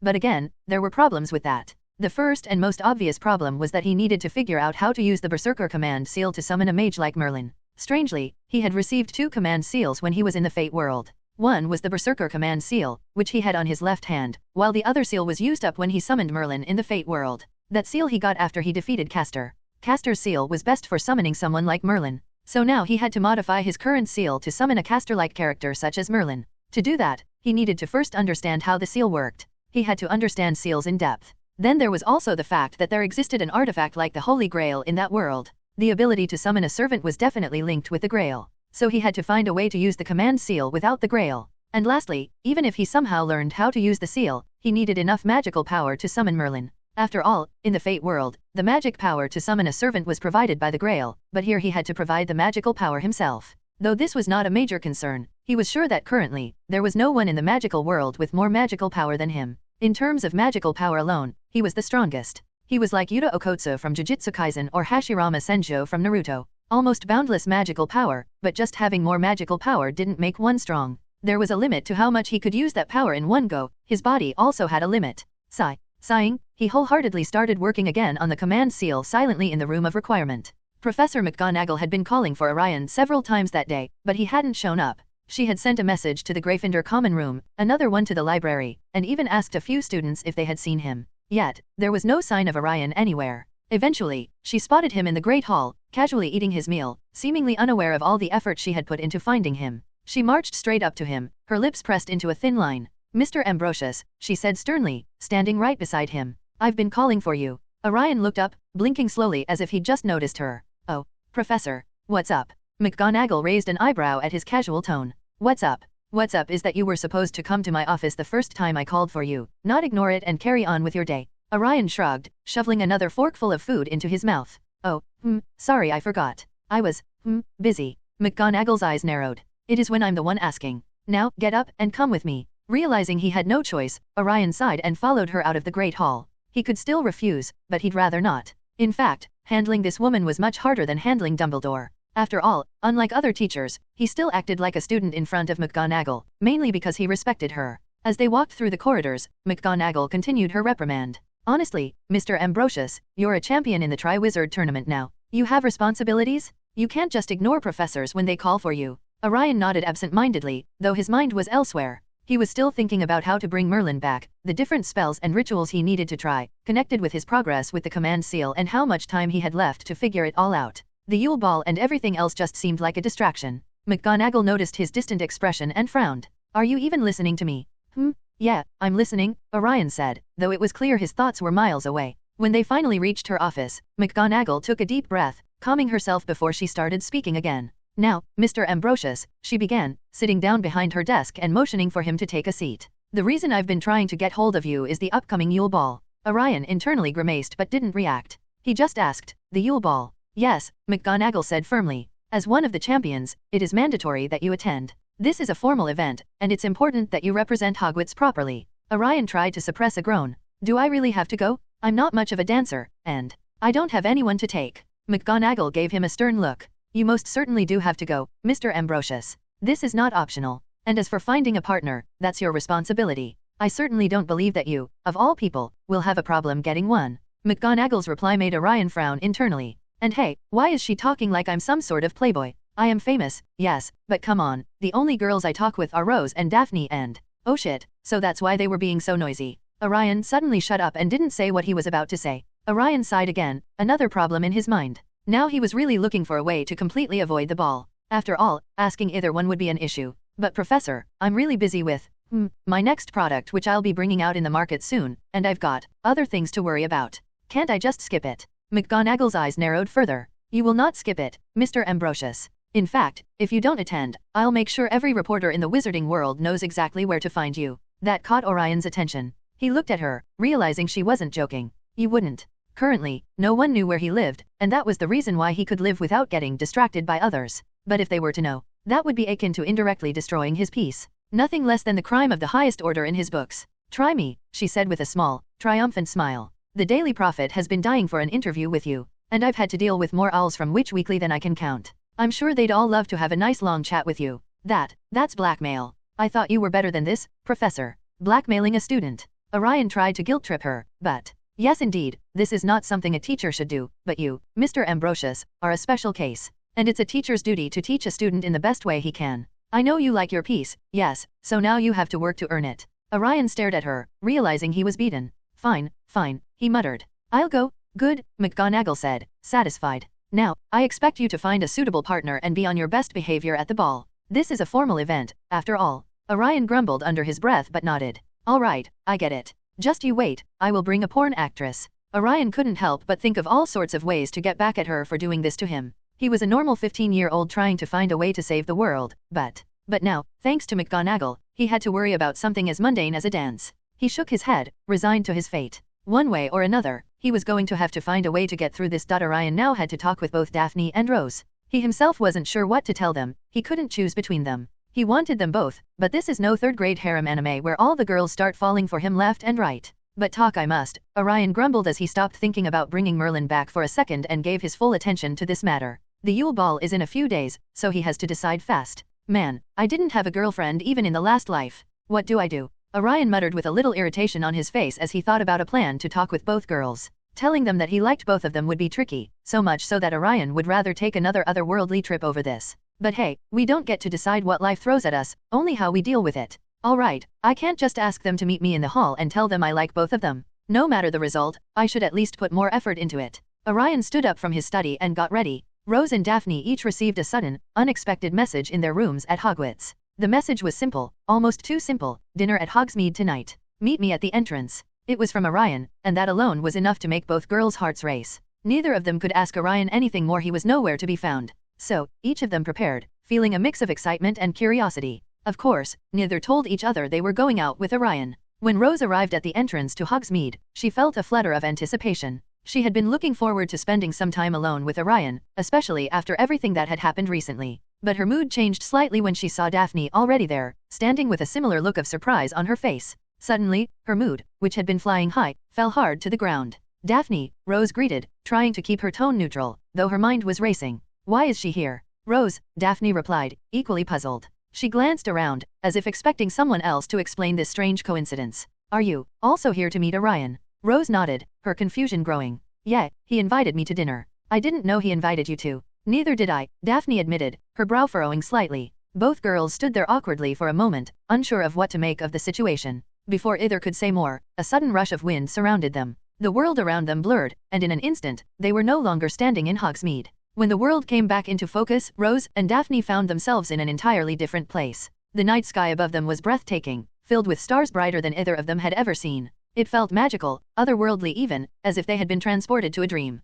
In the distance, they saw a single table set up with 3 seats, the flickering light of candles creating a warm glow. The sight was so unexpected, so beautiful, that it took them a moment to even react. Where are we? Rose asked, her voice tinged with wonder as she looked around. She couldn't recognize anything about this place, it was completely unfamiliar. Daphne. Suddenly, Rose stiffened and called Daphne out. Yeah, Daphne asked, but only saw Rose pointing and almost gawking in one direction. This. Daphne also looked in that direction, and her body stiffened. There in the sky, she saw something that almost paused her. A big, very big blue ball. That is the Earth, right? Rose asked with both confusion and a little hesitation. Yes. And that means we are? Daphne wanted to say, but the thought alone felt too ridiculous to be real. We are on the moon. Rose completed the words and shook. Both the girls were in a daze, but ultimately, when they couldn't determine whether they were really on the moon, they could only accept what they were seeing for now and move on. The girls made their way to the table, still glancing around at their surroundings. The area was quiet and peaceful, with no sign of any danger or other people. It was as if this place existed just for them. But if they were really on the moon, then it's understandable. What kind of danger could be here as long as one can breathe and there are no environmental issues? When they reached the table, they found it set with plates and glasses, though there was no sign of food yet. The seats were arranged in a triangle, making it clear that the dinner was meant to be an intimate gathering. I guess we're supposed to wait for him, Daphne said, her tone a mix of curiosity and lingering disappointment. She had hoped for some one-on-one time with Orion, but it seemed that wasn't going to happen. Him? Rose asked in confusion. To which Daphne just rolled her eyes. We are on the moon, who else besides him can do something this crazy? Daphne said with a little sarcasm. Yeah, Rose agreed, a little deadpan. Who is crazy enough and capable enough except one Orion D. Ambrosius? Though she felt a similar pang of disappointment. It would be great if it was only him and her. Even if they hadn't been called to Hogsmeade by Orion, they still would have doubted him. It's Orion they are talking about, after all. They sat down, still taking in the surreal beauty of their surroundings. The stars twinkled overhead, and the air was filled with a faint, pleasant scent they couldn't quite identify. It was peaceful, calming, yet the mystery of why they were here gnawed at both of them. After a few moments, they heard footsteps approaching. They turned to see Orion walking towards them, his expression calm but with a hint of something they couldn't quite place, determination, perhaps. Sorry for the surprise, Orion said as he reached the table, taking the third seat. I didn't want to just have a normal dinner at Hogsmeade. Well, you certainly succeeded in that, Daphne replied with a small smile, though there was a hint of teasing in her tone. Please tell me this is an illusion with some sort of crazy magic and we are not really on the moon, Daphne immediately asked. Something like that. Orion pondered and finally replied, honestly not sure what to say right now. Rose nodded in agreement. This place is incredible. But, why both of us? Orion looked at them both. Yeah, about that. Well, I only later realized that you guys wanted me to take either of you to the ball. Sorry for being a dumbass. I have been too busy lately and entangled with, stuff to think about anything else. Sorry. Orion said with a little embarrassed look while both the girls were just giving him a half-eye look, as if asking, you only now realized that. So, what did you think? Daphne asked, taking the excuse from Orion without any problem. After all, both the girls knew him quite well by now. If he said that he was busy and wasn't thinking about this issue at all, then there's a 99% chance that he really was. Orion hardly lies to them, outside of pulling some pranks, and is usually so busy all the time that it feels to them like all the Ministry of Magic work is done by him alone. These are some quirks of his that both can't help but just sigh and accept. This was typical Orion. Yeah, well, I didn't want to choose between you. You both are equally important to me, so taking on one of you is not something I want to do. So I'd rather bring both of you, or I'd rather not attend in the first place. Orion replied, not directly saying that he liked both of them but making sure they knew it indirectly. To this, both the girls only looked at each other and didn't reply directly. The situation was now a little awkward. Let me guess, you'd rather choose not going at all out of the two personally. Rose broke the silence by asking this and crossing her arms as if he had done something wrong. Ah, you know me well, Orion agreed. At this point, even he couldn't deny it. If possible, he would rather skip the ball altogether. Sigh, what are we going to do with you? Daphne joined in as she shook her head. I don't know, but as long as both of you are with me, I'm fine with anything. Orion just shrugged as he snapped his fingers, and the next second, a lot of food of all kinds appeared on the table. Seeing this, both the girls' eyes shone. They had long since turned into gluttons thanks to Orion. Food was now their second favorite pastime. Let's dig in, I am starving. The Yule Ball was a spectacle of lights, music, and elegance. The Great Hall was transformed into a winter wonderland, with icicles hanging from the enchanted ceiling and the floor gleaming like freshly fallen snow. Warm, golden light emanated from hundreds of floating candles, casting a soft glow over the room. Students dressed in their finest robes danced to the lively music played by a magical band, their laughter and chatter filling the air. Seeing this, Orion honestly compared it to what he remembered from the movies, and it didn't add up at all. At least this one wasn't like a canon. Orion entered the hall with both Rose and Daphne on either side of him. The trio turned heads as they walked in, their presence drawing more than a few curious glances. Rose wore a stunning crimson gown that matched her hair, while Daphne's dress was a deep, enchanting shade of dark blue. Orion might be the only one who didn't put that much effort into his clothes. He just wore a modern suit from the 21st century, which he, of course, conjured out of magic at the last second before coming here. It was nothing fancy, but it also mattered who was wearing it. Orion was no ordinary man, after all. With white hair and striking blue eyes, no matter what he wore, he would look good anyway. The atmosphere was lively, with students from all houses mingling and enjoying the festivities. The enchanted snow falling gently from the ceiling didn't melt, adding to the magical ambience. The tables were set with extravagant feasts, and the aroma of delicious food wafted through the air. Despite the festive environment, Orion remained somewhat distant, though he made sure to engage with both Rose and Daphne as they guided him through the dance floor. Rose, with her infectious energy, encouraged him to relax and enjoy the moment, while Daphne was just happy, though still confused, at how all three of them ended up coming together. Though Orion didn't want to come, now that he was here, he decided to enjoy it with the gals. He was no dancer, but he did what he could to not completely embarrass his two dates. Maybe I should have attended those dancing lessons by McGonagall, Orion couldn't help but ponder. He could see that many were looking at them, especially since he was taking part in dancing with two girls. A little embarrassing, honestly, but who cares? He got the two best girls, so it's their loss, not his. And while a lot was happening at the ball, Orion, for at least tonight, didn't bother doing anything else but relax. God only knows he needed the off time right now. He remembered that in the movies, the dance wasn't that good for the Golden Trio. The situation was pretty different here. The Golden Trio no longer existed at all. Hermione was not even in Gryffindor anymore and had come with Nick. Orion had no idea where Ron was, and Harry Potter in this world was Rose Potter. But still, that moon-like setting was better than here, especially when I was alone with both Rose and Daphne. Maybe I should try and see if I can actually take them to the moon next time.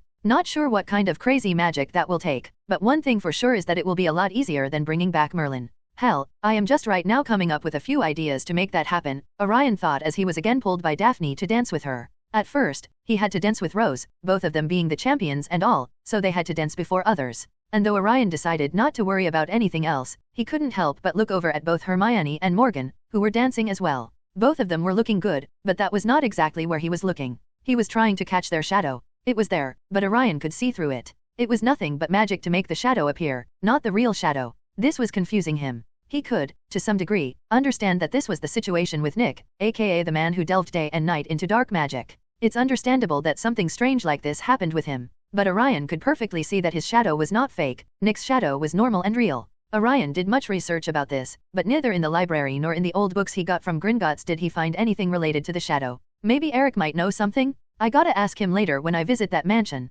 He's from Merlin's time anyway, and according to him, Merlin's student no less. I should try asking him. Of course, there is one more person who has a good understanding of dark magic whom I might be able to ask, but I don't want to go to that old man if absolutely necessary. Orion thought, and in the end, an image of a white-haired revolutionary came to his mind. He just sighed at this. After the Yule Ball, Orion went back to his usual work like normal, but in reality, he was working even harder for some reason. This reason was what he learned later on when he visited Eric in the mansion. He made sure not to come into the public eye at all after that point, so much so that he wasn't even getting his lunch or dinner in the Great Hall anymore. He had long stopped going there for breakfast anyway. For food, he had Dobby and other house elves, whom he specifically instructed to deliver his meals to the room of requirement. And just to show others that he was still living and present at Hogwarts, he kept up his daily physical training early in the morning on the Hogwarts grounds. At this point, he wasn't getting any fitter. In fact, he believed that even if he stopped exercising, he wouldn't lose his peak state, thanks to his magic. But he continued just because he had found the process therapeutic. It relaxed him when his mind was in chaos.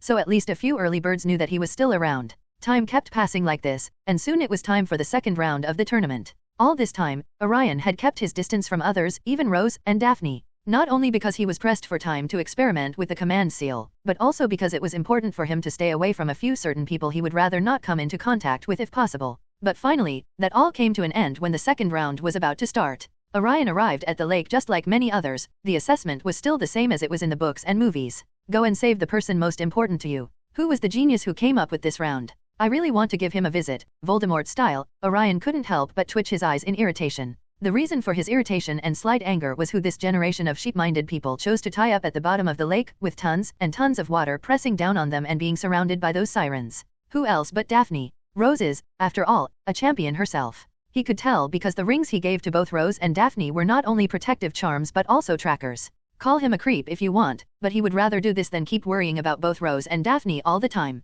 And by what was happening recently, he found that he was lucky to make those rings extra powerful when he made them. Ultimately, he didn't do anything about it, mainly because, first, he knew that as long as those rings were with them, they were safe, and second, he didn't want to cause too much distraction right now. He just casually stood in line like the other champions, ready to dive into the water and save the important person. Now I am a little interested in knowing who Rose has to save. She hardly talks with others that much, especially after how the rest of the students treated her after her name came out from that stupid, easily exploitable goblet of fire and she became a champion. Orion pondered with a little interest. Orion, Rose called out. Orion turned his head towards her and smiled. He had long told both of them that he wouldn't be able to spend time with them for some time. So, Rose wasn't that surprised, but now that she finally saw Orion there, she wanted to talk with him. But Orion didn't want to right now. He just smiled and focused back on the task at hand. Internally, he just wanted to get through this round and return to the room of requirement. All this time, he had worked really hard, but there was no progress on bringing back Merlin. This was making him go crazy.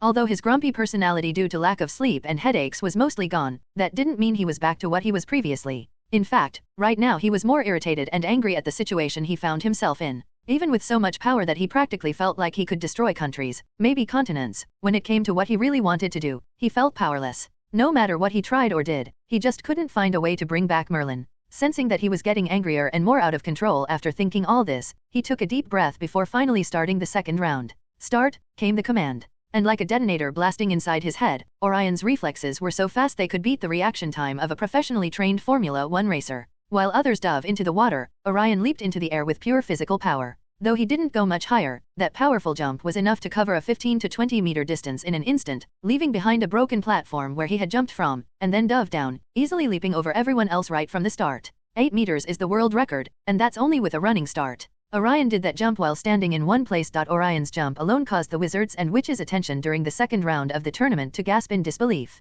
Even those who weren't particularly watching him jump earlier reacted the same way after seeing the place from where Orion jumped off. The deck was broken by the extreme pressure Orion put there. To exert so much pressure on the wooden floor that it breaks upon someone jumping, those who had some idea about the physical capabilities of humans in the wizarding world couldn't help but gulp. The second round of the tournament was to enter the lake and follow the long trails of the sirens to find where they were keeping their loved ones. But again, this had to be done in the water. The distances all the champions had to cover underwater to find the kidnapped people were absolutely impossible for anyone to do without specialized equipment from the Muggle world or powerful magic of some sort that allowed them to breathe underwater and swim fast. Well, not for Orion D'Ambrosius. Orion didn't bother coming up with a special way to breathe underwater, nor did he bother finding a way to move faster in the water. There were mainly two reasons, one being that he could ideally hold his breath for up to 20 minutes. Not a record-breaking time, but he didn't need to stop doing any of his other activities as long as they weren't too strenuous. So according to him, under full load on his body to swim, which, by the way, easily beats any world record, he could most likely hold his breath for 10 to 15 minutes.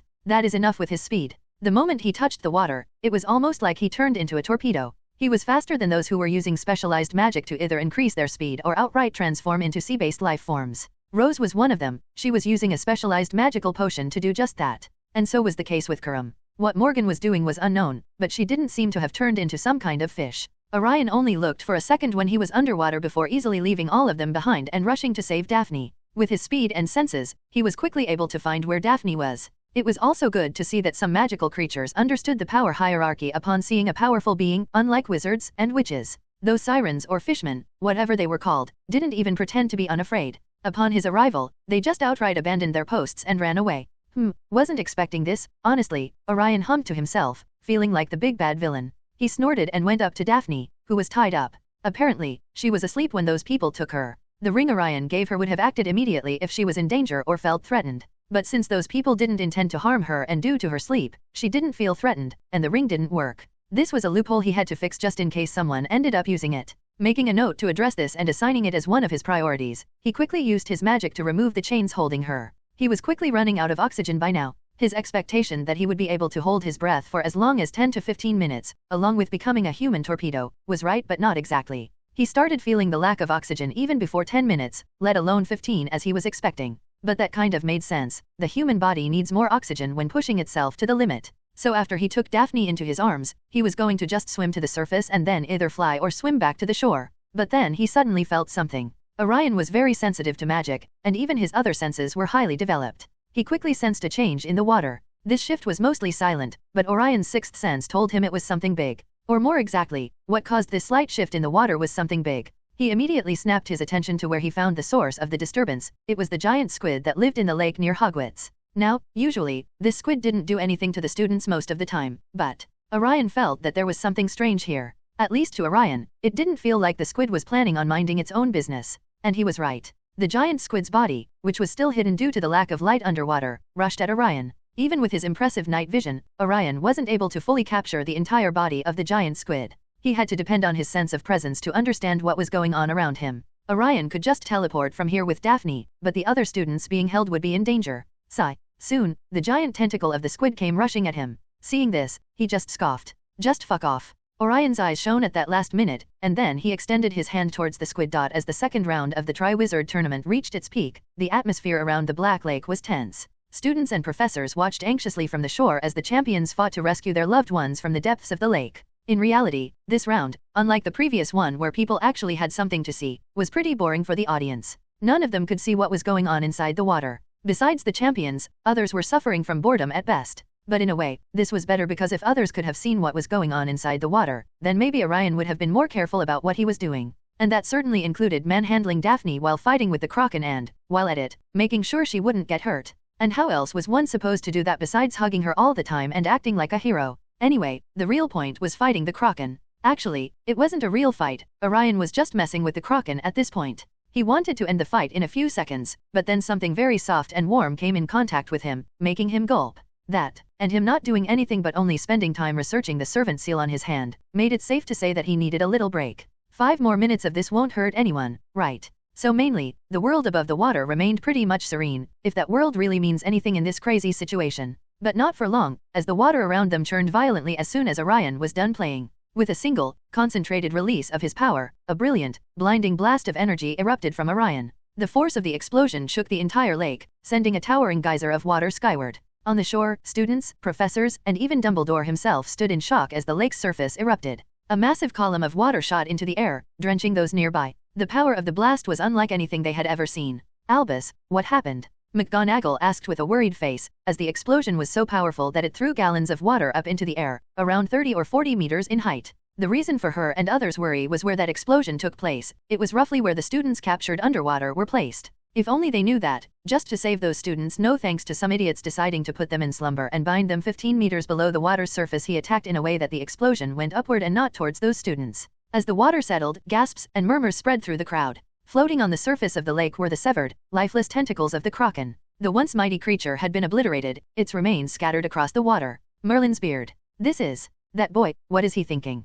When this happened, many were surprised. After all, how many wizards or witches are there who can kill a kraken underwater? Certainly not many, and certainly not like this. After all, it wasn't just the dead body of the kraken it was in pieces. But a few knew who could have done this. Among those few were Dumbledore, McGonagall, and Nick. Seeing this happen, they all instinctively knew who was behind it. Dumbledore's usually calm expression faltered for a moment, his eyes widening in the sudden chaos caused by that problem child. He honestly wasn't even worried about Orion. He could bet his 1.2-meter beard, which he had painstakingly grown and groomed over the last 30 years, that the boy was most likely getting bored and thought about going kraken hunting. Calm down, there are too many people here. Just handle the situation first, talk with him later. Dumbledore calmed himself, trying to remember his own childhood. Why are all Dumbledores this troublesome at that age? But even I certainly wasn't this troublesome, Dumbledore muttered irritably. He had long worried that the boy would pull something in front of others. The people in Hogwarts were used to this by now, and most of the things Dumbledore had suppressed by his side, but right now, people from the Ministry and other schools were here.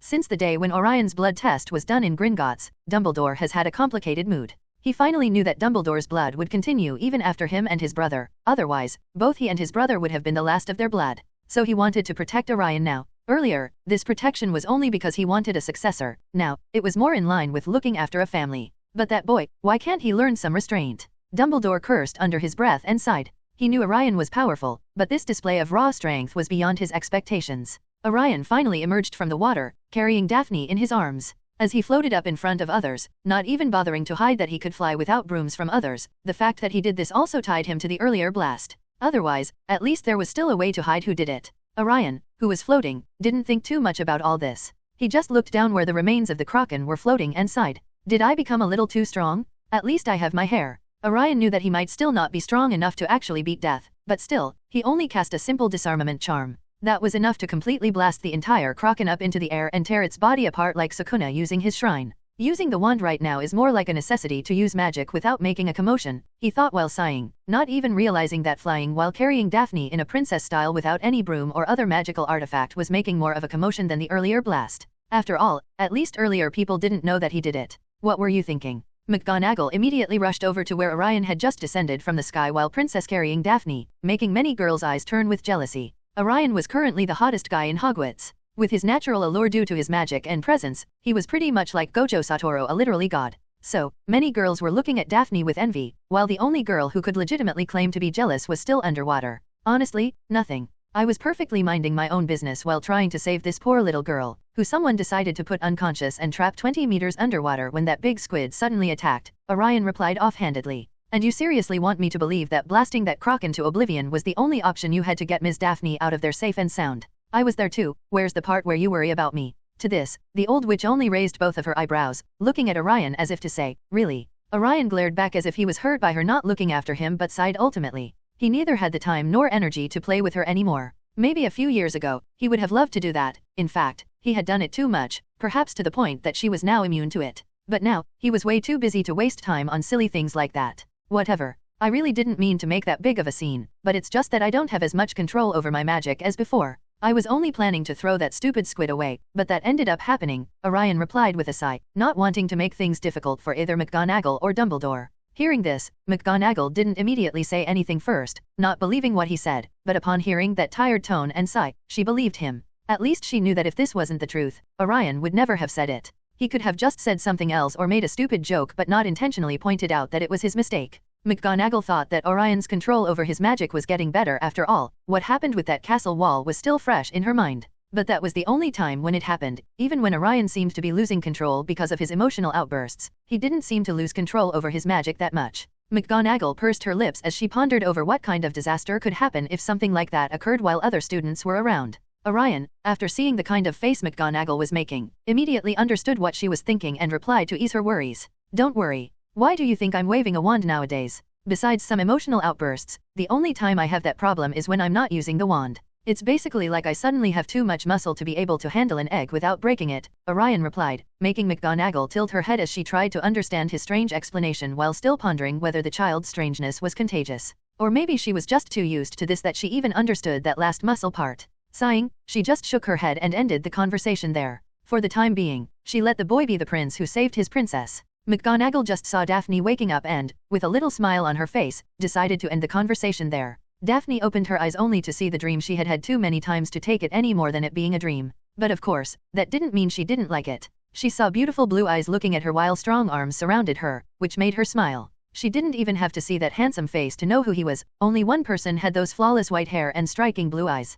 She had gone through this dream too many times not to know who this person was. However, it didn't mean that she found staring at that face tiresome. In fact, she loved it. But right now, she was feeling cold as hell. For some reason, she felt as if she were in Antarctica with those cold winds piercing through her clothes. Even in those strong, warm hands, she still felt cold. This time, she didn't feel like looking at that handsome face but just nuzzled her head against the chest of the person holding her while wrapping her hands around the boy. On the other hand, Orion just stood there in both confusion and a little embarrassment when he saw some of the students giggling and smirking at him. And though not all responses were just casual teasing, many were rolling their eyes, and many were snarking at this time. "Ah, it's good to be young," McGonagall suddenly said, though she was still going to go over there and separate the two. Can't have two students doing that in front of others like this, after all. Hearing this, Snape, who was standing near her, just snorted and grumbled under his breath after seeing the boy of his ire getting a polar bear hug from the green grass girl.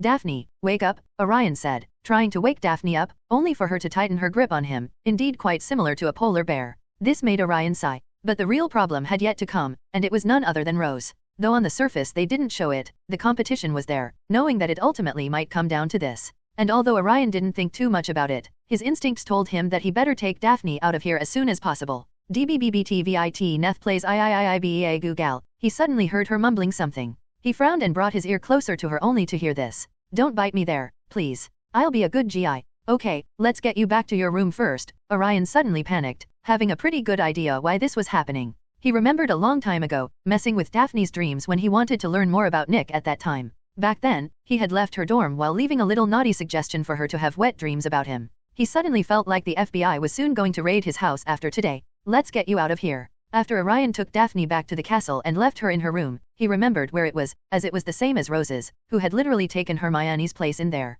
He couldn't help but blush a little after thinking about what he did back then. Putting the thought of dreaming wet dreams about him inside Daphne's mind was immature of him, and he shouldn't have done that. But what can he say? He was a lot more childish back then. After making sure that Daphne was safe, he went back only to see that Rose and the others had returned to the shore and were drying themselves. Upon seeing Orion back, everyone was finally ready to complete the round. Orion found that Dumbledore had done his magic, and certainly, while others were looking at him like he was some sort of magic, they weren't making any fuss about him blowing up the sea and a centuries-old kraken like it was some sort of watermelon-popping game on the beach. But nothing, Orion had to say that Dumbledore was really good at influencing people. That old man's talk no jutsu is S grade. Soon, the scores were given, and of course, under the presumption of foul play on Orion's side, he didn't get the best marks. Dumbledore couldn't do anything about that. And honestly, Orion didn't care enough to make a fuss about something like that. Then, soon enough, the tournament came to an end, and while Orion wanted to go back to Daphne right away, he first talked a little bit with Rose as well. She also seemed a little restless after seeing what happened in the lake.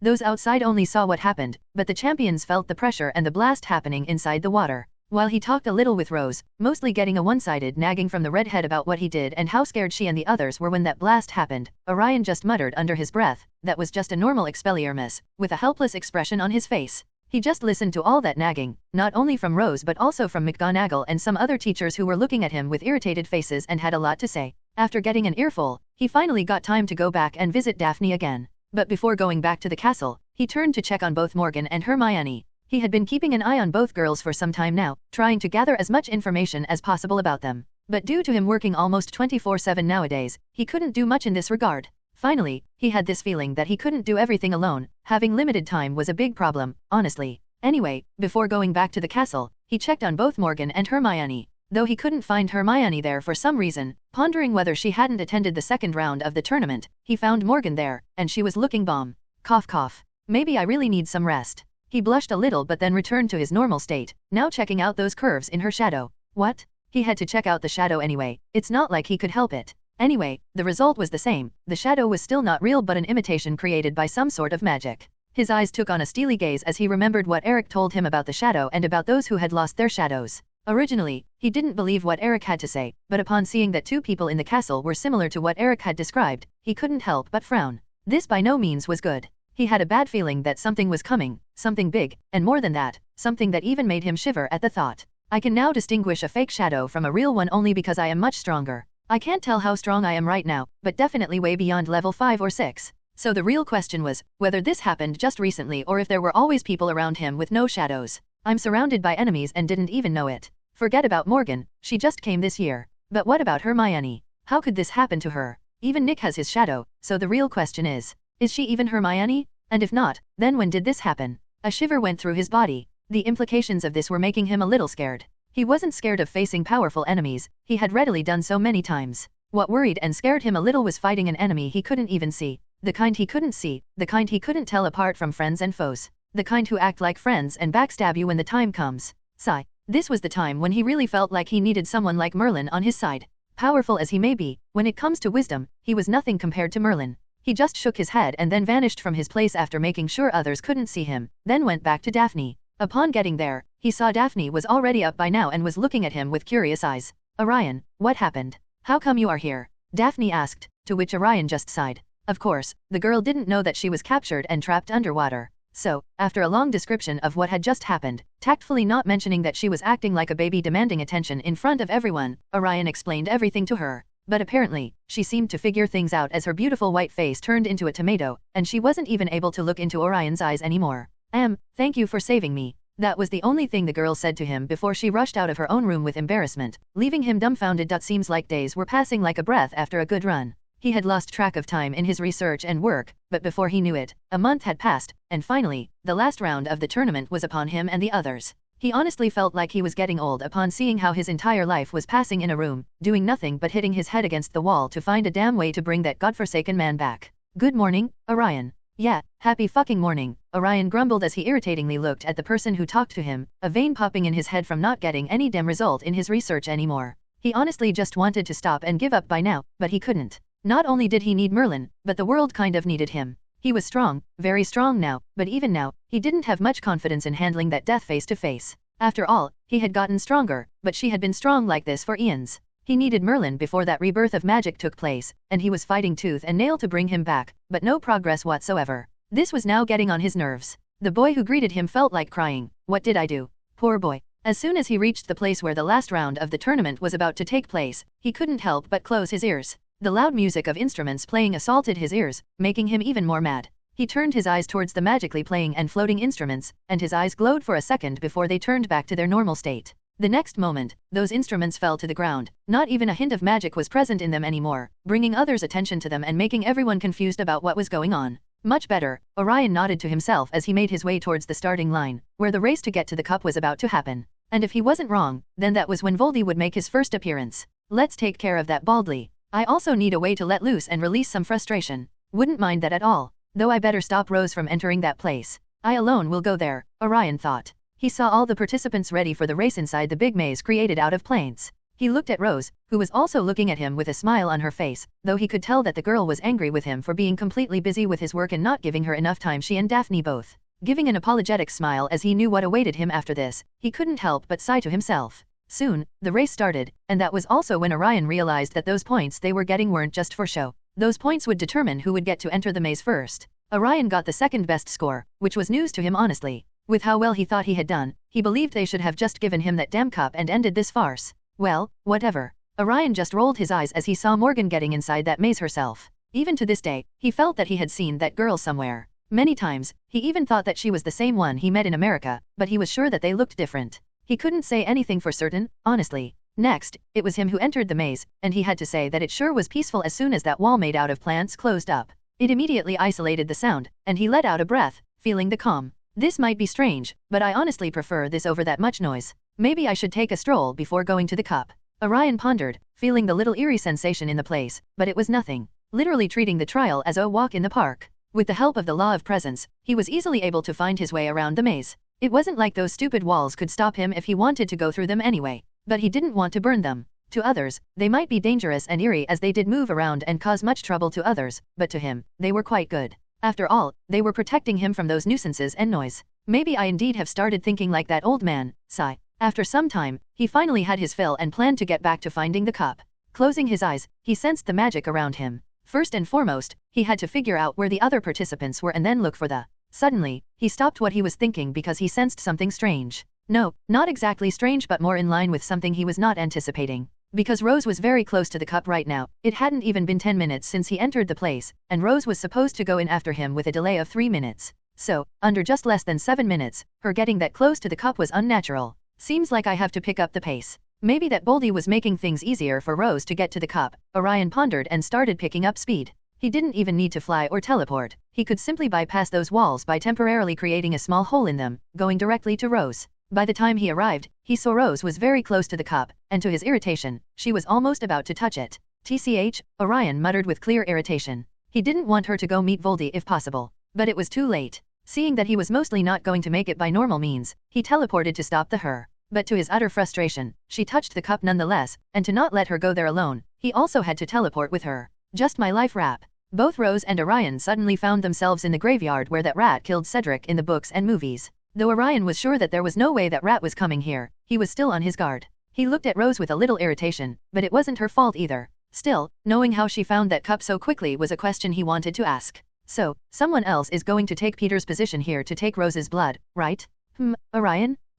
Where are we? Rose sounded confused. Understandable. For the time being, Orion didn't bother replying to her, only looking for any dangers around him. After a few seconds of nothing happening, he was about to launch his law of presence when he noticed a sound. He immediately snapped his head back to see a certain individual walking with 3 more beside him. Orion glared at one person, while Rose kept shifting her gaze between the 2 people she knew and the one who gave her goosebumps. It's been a long time since we have met, Rose Potter, said the man walking in the middle. He was bald with an ugly face and literally no nose. Rose shrugged internally upon hearing this, while Orion was only looking directly at one person, not the bald man whom he was planning to make his lab rat to use some of his magic, but rather the girl walking alongside another recognizable character. Not into dark magic, Hermione. Orion snorted, seeing the girl walking beside both Voldemort and Nick. He would have anticipated something like that but never would have called her out on it earlier. But after what she told him about Nick and how she never wanted to do what she did, he just couldn't stop himself. Hermione, to her credit, didn't look ashamed or look away at all. She still had a calm face while standing between both Voldemort and Nick. And you are the boy who punched me back then, Voldemort said as he shifted his focus to Orion. Orion pondered then remembered that he did kind of punch Quill back then. At the same time, Orion was wondering how come the man was here in the first place. Wasn't he supposed to be dead and can only come back to life after taking Rose's blood? If he was revived, then why bother coming here in the first place? Orion's mind was racing. Of course, the possibility of Nick bringing this guy to deal with him crossed his mind, but would someone like Voldemort be influenced that easily? Though weak compared to what I have seen, he is still one of the 3 great wizards of this era. Makes sense why Nick would want to put him against me. But how did he do it? And more than anything, how did he switch sides and become one of the Death Eaters so easily? Isn't killing all Mudbloods and ruling over Muggles their entire motto? Orion really couldn't help but be a little confused by the sudden team-up between Nick and Voldemort. And who are you, Baldy? Orion asked with a raised eyebrow in a haughty tone. Rose on the side smiled after hearing this, while Voldemort snapped at him immediately, raising his wand and shouting the killing curse. No matter what, he was going to mess with them anyway. Who cares if they are working together? Big deal. Avada Kedavra, shouted Voldemort like a broken record. Honestly, this man didn't know any other spell besides this. He rotated his wand, and a green light shot out towards Orion. Orion had to admit that this magic was powerful, much more powerful than what he encountered against that zombie body of Eric back then. But that was it. As soon as the spell approached, he took out his own wand and put it in front of the incoming green spell. He could have let his infinity handle it, but there was no fun in that. He'd rather work out a little. It had been ages since he got to use his magic like this, let alone have a good fight. More than anything, he still hadn't used his wand in a fight. He wanted to test it out. He put his wand forward, like holding a big staff, not pointing at the incoming spell but rather pointing upwards. Crash. The green light crashed into something, stopping and not moving ahead anymore. Seeing this, Voldemort's eyes widened a little. How did he do that? The killing curse can't be stopped like that. Voldemort's eyes narrowed. He had been told that Orion was strong. But again, he never gave too much attention to this. When he later learned that Orion might be a descendant of Merlin himself, he became interested.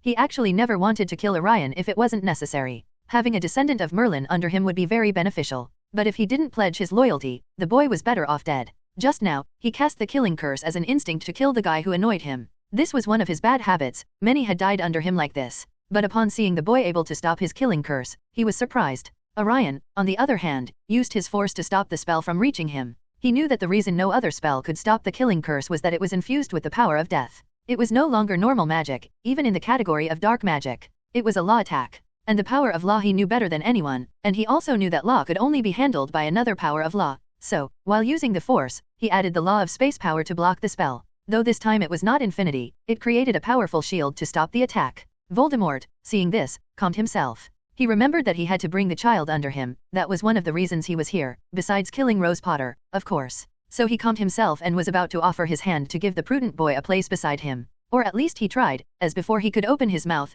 Orion opened his. That's it. I was honestly expecting more from the big bad villain. I am a little disappointed, honestly. Orion replied as he frowned. This was not him just trying to irritate Voldemort, he was genuinely disappointed. He looked at his wand and pondered how he easily stopped the attack. The attack didn't even take double-digit power usage from him to block. Did I really get too strong? Voldemort really wasn't planning on killing the boy, but it was clear that this boy had to die. Even if he took him under his wing today, he would still end up killing the boy sooner or later when he couldn't tolerate him anymore. So he let go of the idea of bringing the boy under him. As powerful as he might be, the fact that he wasn't completely loyal could bring him trouble sooner or later. What, you done? That's it. Again, the infuriating boy said, breaking Voldemort's calm demeanor. Finally, Voldemort couldn't take it anymore and aimed at the boy again. Avada Kedavra. Voldemort shouted, casting the killing curse at Orion. Orion didn't even bother blocking this time, he simply dodged the attack with his speed while making sure to keep Rose away from the conflict. It was almost strange how Rose wasn't claiming to help him right now and did what she was supposed to do. But that was good, this way, he didn't have to convince Rose not to interfere in the fight. He wanted to have some fun and let loose a little after being trapped in that room, doing research. He certainly could handle it, but it wasn't fun. It was like playing a game while also having to listen to what your parents or girlfriend had to say because they decided to intervene in your gaming session because they don't care. Sigh. Dodging the attack, he slowly swung his wand and sent a powerful force blast at Voldemort. To his surprise, Voldemort was able not only to see the invisible magical attack but also to dodge it. Honestly, that was the most interesting thing to Orion. Usually, wizards don't give much importance to their bodies. After all, why would anyone hit the gym if all it took was one spell to do most of the heavy lifting they would ever need? Moreover, magic itself doesn't let their bodies degrade over time even if they don't train much. So seeing Voldemort being fast enough to dodge one of his attacks was a little surprising, but not too much. Well, it seems like he doesn't look like an alien for nothing. There is some upside to this. His physical body being strong and fast is one of them, Orion pondered as he saw Voldemort swinging his wand again. Though he didn't say what spell he was using, Orion could tell it was Bombarda by the magical fluctuation. He hardly used those spells anymore, as most of his life he had used magic more with his mind, using intent to direct the magic. But being around others, he had seen this magic so many times that he could now tell what it was by how it felt and was cast. He quickly saw where the attack was targeted and swung his own wand. He was new to using a wand, but his body and super fast nerve reaction were enough to handle the small difference that made. Even before the attack came, he bisected the blasting curse midway and then pointed his wand at Voldemort, ready to send another powerful blast at him. Diffindo. The cutting curse went directly at Voldemort. He could sense that this time the power output was just right. Using a wand indeed made these simple spells better. Not that now they were more controlled. His Diffindo was still Diffindo and not a slash from Sukuna. Voldemort, just like Orion, intercepted the attack midway and then pointed at a grave near him. Orion saw the grave being dug out of the ground, turning into a spear, and shooting right at him with immense speed. Orion frowned a little. Though it was a cool attack, using someone's grave like this. He used his left hand, without using any magic, and grabbed the spear midair, making not only Voldemort but also others look at him with astonished eyes. This monster, Nick muttered under his breath. He knew that Orion was very strong physically, but this was something else entirely. Even a dragon would have been impaled by that spear, and this boy caught it like it was a volleyball. I understand everything is fair in love and war, but I still prefer if we don't desecrate someone's grave if possible, Orion replied as he twisted his body and magically enforced it, making himself stronger and then wrapping his magic around the spear. Voldemort had a very bad feeling right now. Before he could do anything, Orion threw the same spear with so much power that it almost broke the sound barrier and hurled right at Voldemort. There was no way Voldemort could dodge this by just sidestepping, so he quickly, with lightning reflexes, turned his wand at the incoming spear and cast a spell. The next second, just before the spear was about to turn him into barbecue, it turned into ashes and vanished, creating a smoke screen that made it hard to spot Voldemort. Orion clicked his tongue after seeing this. Now he had to make another grave for that poor man or woman, or whoever was buried there. As he kept staring at the smoke screen, he saw something changing inside it. It was not ashes but gunpowder that started to burn and turn into fire. Fiendfry, Orion thought, recognizing the fire. His own Protego Diabolical was very similar to this. Grindelwald based that spell on this spell. After all, Orion saw a massive giant serpent made of fire forming where Voldemort stood. He was a little impressed seeing how this uncontrollable fire was somehow tamed by Voldemort. Before entering the Fate world, he could have done this too, but not anymore. He had literally traded his godly control over magic for pure raw power. That was the price he had to pay, along with all the trouble he went through in the Fate world and the goddamn headache right after coming from there. But that didn't mean that if he could do it, he should. Otherwise, he wouldn't have recreated Grindelwald's technique. That technique wasn't as powerful as Fiendfire but was much more controllable. So he had to admit he was a little impressed. But right now wasn't the time to think about that. He got ready. The giant fire serpents started to move toward him. The heat of the fire was burning and even melting the nearby structures. Orion quickly rotated his wand in his hand as if he were winding up noodles from a bowl. At that moment, a powerful magical mini-tornado formed in his hands, and then he threw both hands forward, causing the mini-tornado to immediately enlarge into a real tornado, sucking up all the fire inside. The giant snake, which was just about to reach Orion, was sucked in as if it were being pulled down a drain, turning into a fire tornado. This wasn't a spell, this was him manipulating his magic with pure intent and nothing more. But he wasn't done yet. A small smirk appeared on his face, and then he pushed with both hands as if he were pushing a car, but what he pushed without touching it was the violently rotating fire tornado. He then sent the tornado hurtling toward Voldemort. What? Voldemort was shocked. Who is this kid? He quickly swung his wand and pointed it toward the ground. In just a few seconds, the ground started to turn, and a giant wall made of mud appeared in front of the fire tornado, stopping its advance. Yo, that was some Naruto shit right there. Hehe. I always wanted to play ninja, Orion smirked, finally getting into the fight a little. Let's try this then. Chidori steam, Orion said with a huge smile, his otaku side coming forward after many years. His wand burst out with crackling lightning, and he pointed it forward at Voldemort, thoroughly enjoying the fight now. As soon as he moved his wand and pointed it at the bald man, multiple chains of lightning came to life and shot out toward Voldemort. Voldemort, on the other hand, didn't hold back after seeing the dangerous lightning coming at him. He immediately cast Protego to protect himself. Nick, Rose, and Hermione saw lightning dancing around and raining down on Voldemort, who was struggling to hold back all the lightning. However, his reputation as a Dark Lord wasn't for nothing. He managed to stop all the lightning attacks. But seeing this only made Orion more excited to see what else Voldemort had in his arsenal. Insolent boy. Voldemort didn't look amused. He almost seemed ready to curse Orion, and his wand shone with light. The next second, the earth wall he had conjured to stop the fire tornado, which was almost reduced to rubble, started to morph, turning into a giant rock golem. Now we are talking, Orion grinned. The giant golem was 5 meters tall, not that big, honestly, but this was still the Harry Potter world we're talking about. And size didn't matter if that thing had power. Which it did, seeing how it easily tore through the rest of the wall conjured by Voldemort and rushed at Orion. Orion, seeing this, couldn't hold back anymore. He quickly put his wand back in his pocket and rushed forward, making Voldemort frown at the boy's actions. He could understand that the boy wanted to run away, but why was he running toward the golem?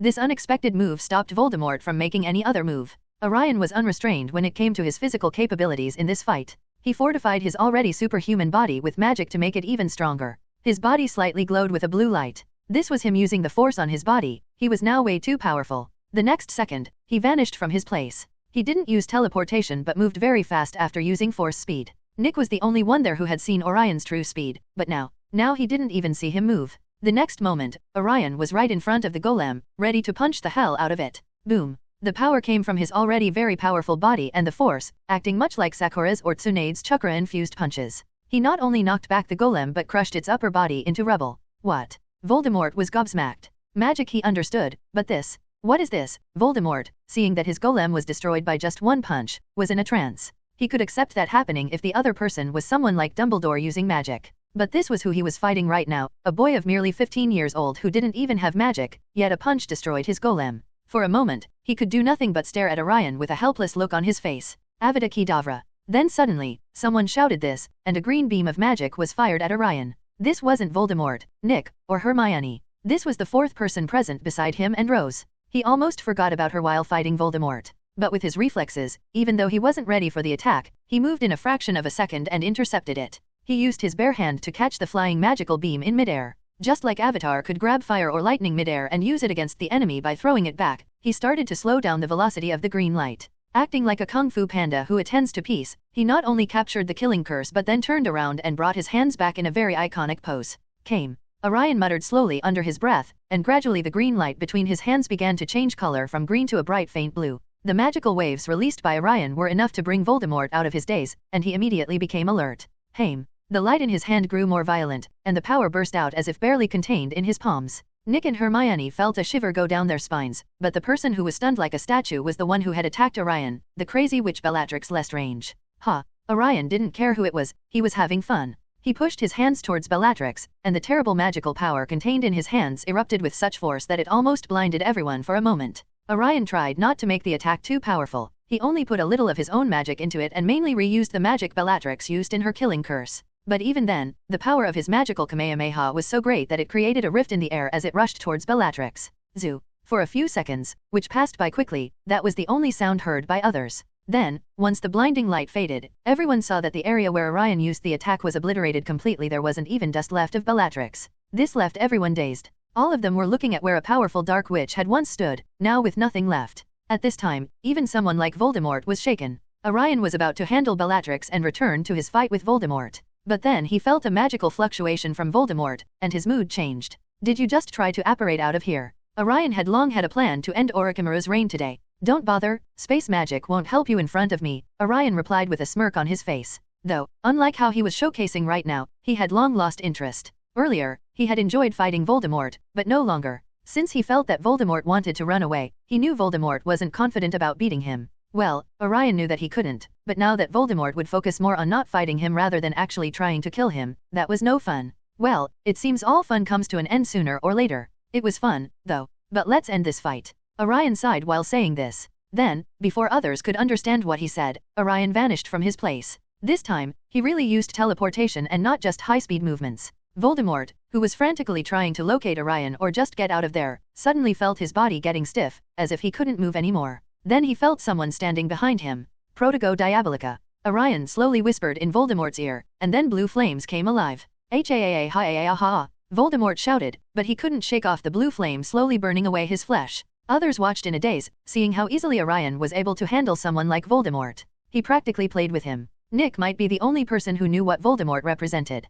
After all, he spent his last life fighting with this man until he killed him and then died himself in the Fate world. But now, he couldn't help but question his own capabilities. Could he really kill that boy anymore? And you, Snake, come here. Orion took out his wand again for precise magical control and pointed at a giant snake trying to get away. He knew this was Nagini, technically a human, but he didn't care. Killing her was just better. So he, without much thought, threw her with force into the blue flames, making her writhe in pain. That leaves only the pieces inside Rose. Let's handle that as well, Orion thought. Back at Hogwarts, Dumbledore and others saw a red magical spell shoot up into the air, indicating that one of the champions needed help. So they sent a professor with brooms to assist. Upon arrival, they saw the spell had come from the middle of the maze, exactly where the cup was placed, but the cup was no longer there. Two students stood there with confused faces. What happened? Asked Professor Hooch in confusion. That's what we wanted to ask. Is the competition over? The cup is not here, asked the boy in a deflated tone. This was none other than Crumb. No, if it were over, we would have long pulled all of you out.